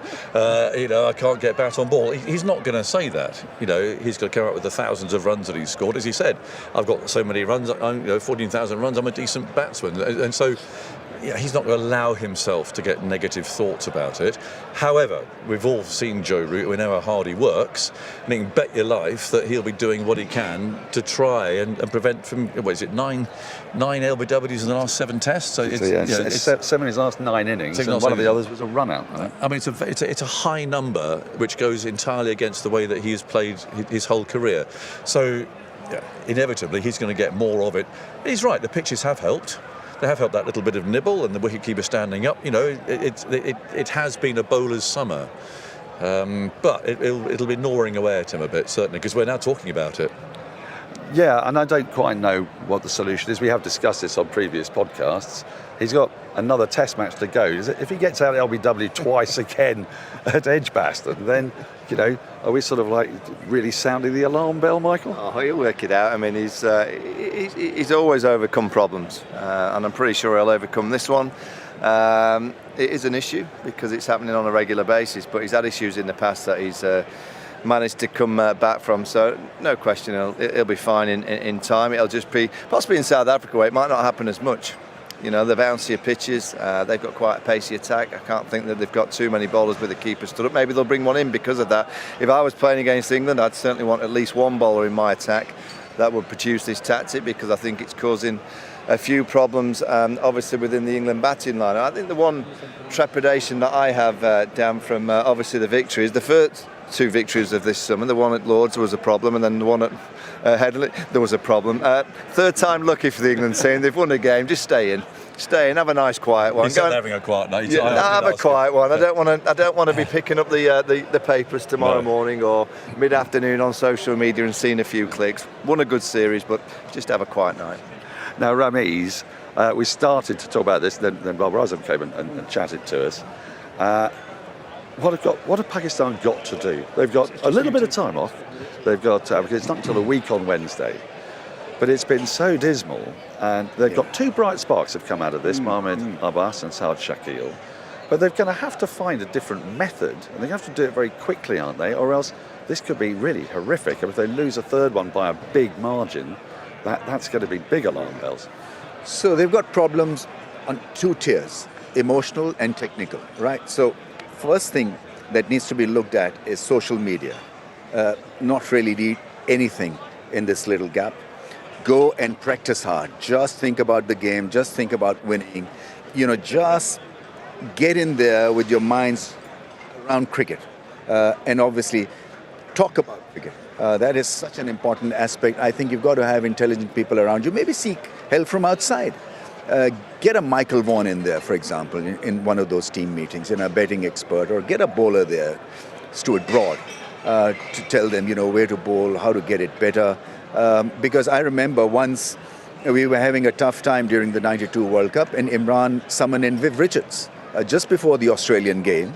And the idea was to gee us up. So if Viv told us that, look, you can do this, it meant a great deal to the entire camp. And so those kinds of things may just help. Just sink yourself in practice sessions, one after the other, and then specialist practice also. Like Babar Azam, for example, he knows that he'll be targeted again, irrespective of whether it's a dull pitch or a quick pitch. So look after that shorter length. It'll be Jofra Archer, will probably be bowling extra 3-4 overs to him when he's out there. And so he's got to sort it out himself. Play for pride, play for each other, show some guts. Inspired leadership is needed, inspired innings are needed.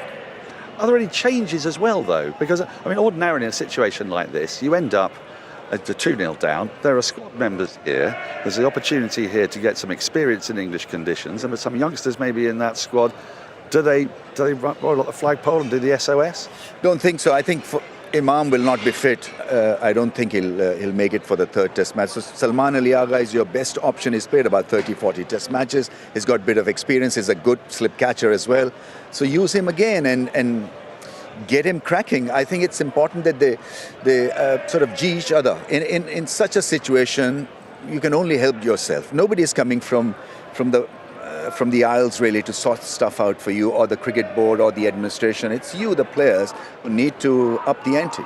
And there's no bowler on the horizon, because it is noticeable, isn't it? That when you contrast England's attack with Pakistan's, it feels a bit more toothless. No. I think Ubaid Shah is also like 80, mid-80s at maximum speed. So, obviously Pakistan handcuffed in that department. Jonathan, England, do they need to make any changes? They'd like to make any changes. They're 2-0 up. Well, I hope they don't. But sometimes when you're ahead, sometimes you do get that thing at the end of a season. But it's a question of resting players. They're starting to put something together. Let's see that happening. England win 3-0, same team. I don't see what the point is of resting anybody. There's 10 days between the matches.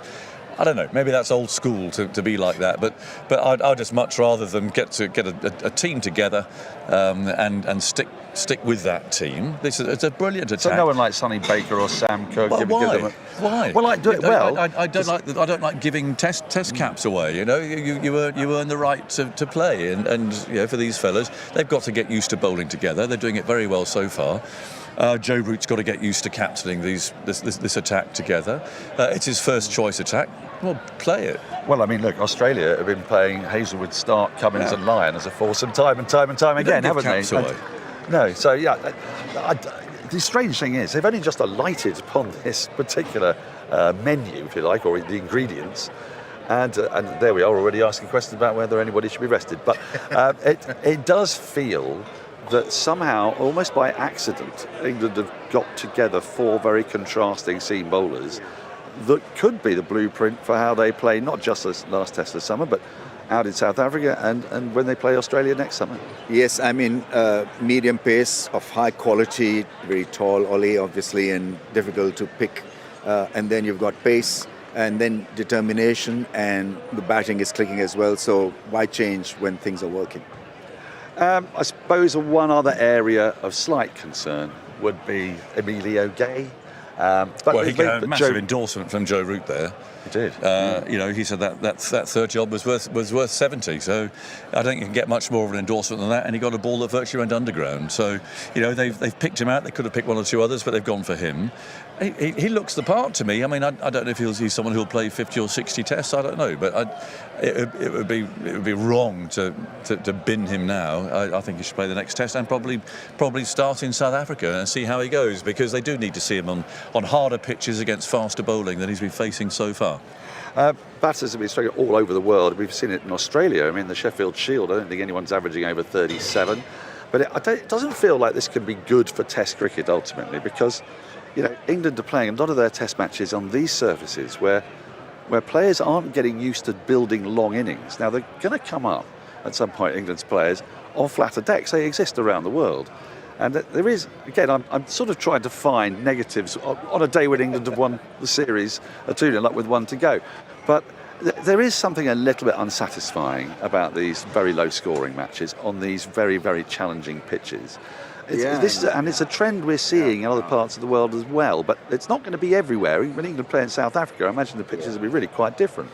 Yeah, I mean, it's a worry in poorer techniques, batting techniques, as a result of T20 cricket and short form. You know, the defensive technique of the modern batsman is nothing like as secure as the Test bat sort of 20 years ago. So they're going to get out more cheaply. They're going to get out more quickly than they were. I mean, someone like Ollie Robinson just plugging away, exposing frailties in technique is exactly what you need. And you're right. It has been a bowler's summer for two reasons. First of all, the drought and the pitches that resulted from that, and now, of course, the damp and that we've had here. So it's been a difficult summer for the batsmen. Well, you make a strategy to win, so that is paramount. You know, good teams don't worry about individual brilliance. They look at the entire makeup and say, so Pakistan clearly on a green pitch. Let's unleash fast bowling. Let's unleash Jofra Archer, because we've got to pick up 20 wickets to win the game. So I think from that perspective, England have done remarkably well. Yes, it's been tough for some of the newcomers who've been on kind of a trial. But overall, I don't have a problem with this because it makes of interesting cricket. B, it tests out newcomers as well, you know, how technically good they are. Temperament is tested. So, I mean, if you want to look at it negatively, there are a few positives also. And I think at the end of the day, you win. And that is the most critical part of it. You know, Abbas's 5 wickets on the honours board is not going to work in favour of Pakistan. Yeah, I mean, it can be a good reference point for about 20 minutes in the team meeting, but nothing more than that. If he had won, obviously that 5-4 would have meant a great deal. So, I mean, overall strategy, I agree with England. Unleash pace, unleash green track. Let's see how Pakistan operate. Thank you, Ramiz. I'm going to let Ramiz and Jonathan go now. We're going to go up to Andy Zollisman to get his statistical takes on. It feels like this summer the statistics are all about short innings and sides being bowled out for next to nothing. What have you got for me today, Andy? Well, yeah, so picking up on the various themes that you've been talking about, this match we saw a wicket every 34.8 deliveries, the 5th lowest ever in a test at Lord's, but only the 2nd lowest of the 2 tests this summer. It was every 24.9 balls against New Zealand. This ground has turned into basically one of the hardest grounds for batting in the history of certainly modern Test cricket. And we're seeing some sort of 19th century style stats, the early years of cricket when bowlers dominated. Ollie Robinson in this match, 8 for 35 across the 2 innings in 27 overs. That's the 2nd best match figures ever by a player without a 5-foot in the match. Shane Warne had 8 for 24 against Pakistan in Sharjah about 25 years ago. Robinson's summer so far, 23 wickets for 192 runs. At an average of 8.3 runs per wicket in each of his match figures in the 3 games he's played: 7 for 77, 8 for 80, 8 for 35. The 3 best match figures of his career, and a very short list of bowlers who've taken 7 or more in 3 consecutive matches without conceding 100 runs in any of those games. Muralitharan, Ashwin recently, 2 spinners, and then you're going to go back to the 19th century, George Lohman, and the man we like to talk about, Charles the Terror Turner, is on that list as well. So, yeah, extraordinary. The last England bowler with over 20 wickets in a 3-test sequence at an average under 10 was Angus Fraser, and the last to do so at a lower average 20 wickets plus in 3 matches was Tony Locke back in the 1950s. And you've got to go back to Locke. In 1958, he had 34 wickets at 7.4 for a lower average in an English Test summer, and the only other ones below Robinson's current average, obviously that might change after Edgbaston, were in the 1880s. So yeah, we're seeing. I mean, Robinson has exploited these conditions phenomenally, hasn't he? And he was talking about. It'd be really interesting to see how he fares on a different pitch, and it sounds like he's got plans. So it'll be fascinating to see. But Pakistan have now batted the grand total of 173.5 overs in the series in 4 innings. They narrowly, by 5 balls, avoided becoming only the 3rd team since the 19th century to be bowled out in under 50 overs in 4 consecutive Test innings. But that figure, 173.5 overs after 2 tests of a series, since South Africa in the 19th century, only 2 teams have been dismissed more quickly in the first 2 tests of a series in almost 130 years of Test cricket. So it's been disastrous for Pakistan with the bat, despite Saud Shakil's fine innings today. He hit 2 sixes in 3 balls from Josh Tongue, having hit 2 in his entire Test career before that, and only one of them off a pace bowler in almost 4,000 balls faced. Just a couple more things. Well, to put it in context, and Pakistan's batting has been disastrous in this series, but Harry Brook and Joe Root are current numbers 1 and 2 in the world batting rankings. In the 2 tests at Lord's this summer, between them have made 142 for 8 at an average of 17, and these 2 players with career averages over 50, and that sort of puts in context quite how difficult this ground has been. I'm looking at the seam deviation statistics, just looking at the first 60 overs of innings across games, because none of the innings went long here, and you'd expect pitches to flatten out. So try and compare like with like. There's never been a test in England in the ball tracking era, which goes back over 20 seasons now, with more lateral deviation for seam bowlers than we've seen in this test. And as a result of that, very little spin. 2 overs from Dan Lawrence in this game, 1 in the previous game. 3 overs of spin by England in the first 2 tests of the series. Only once in their history have they bowled less spin in the first 2 tests of a series. That was in West Indies in 1990, and there was not a single over of spin in the first 2 tests. So, a good win for England, but some very curious and slightly unsettling cricket. Well, it has been very curious and unsettling. It's been very entertaining as well, and it's ended with England winning a first series win since November 2024. They can get, they can go 3-0 if they win the last match. It would be the last Test match of the summer, which starts a week on Wednesday. You can watch highlights of today's play, by the way, on Today at the Test from 7 p.m. on BBC Two and BBC iPlayer. The TMS podcast will be available shortly on BBC Sounds, and look out for plenty of other podcasts this week. The third test is, as I say, a week on Wednesday, but join us on Tuesday for the start of England Women's Series against Ireland. That's this Tuesday, on air at 12:45. But more live sport now, as we can take you to Flushing Meadows, New York, for the opening day of the US Open Tennis. And welcome to listeners now on Sports Extra as well as Sports Extra 2, now that England have wrapped up the Test match at Lord's and lead the series 2-0. This is the first day of the US Open, and at the moment we're waiting for some British players to come into action, and we're watching Jessica Pegula, the runner-up in 2024, taking on Elena Gabriela Rusa of Romania. Pegula has won the first set by 6-3. The second is going with serve. She leads 3-2, and we are waiting for Cameron Norrie against Luca van Asch.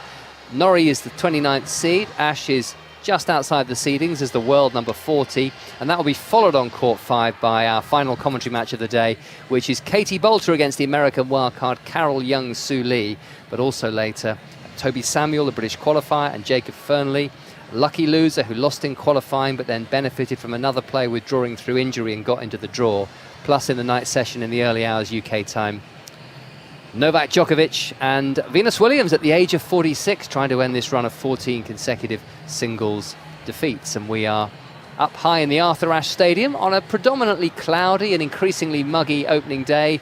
Temperatures probably expected to peak at 26, 27 degrees Celsius. And we are in the company of Pat Cash, who was a semi-finalist here in 1984. He's also a Wimbledon champion.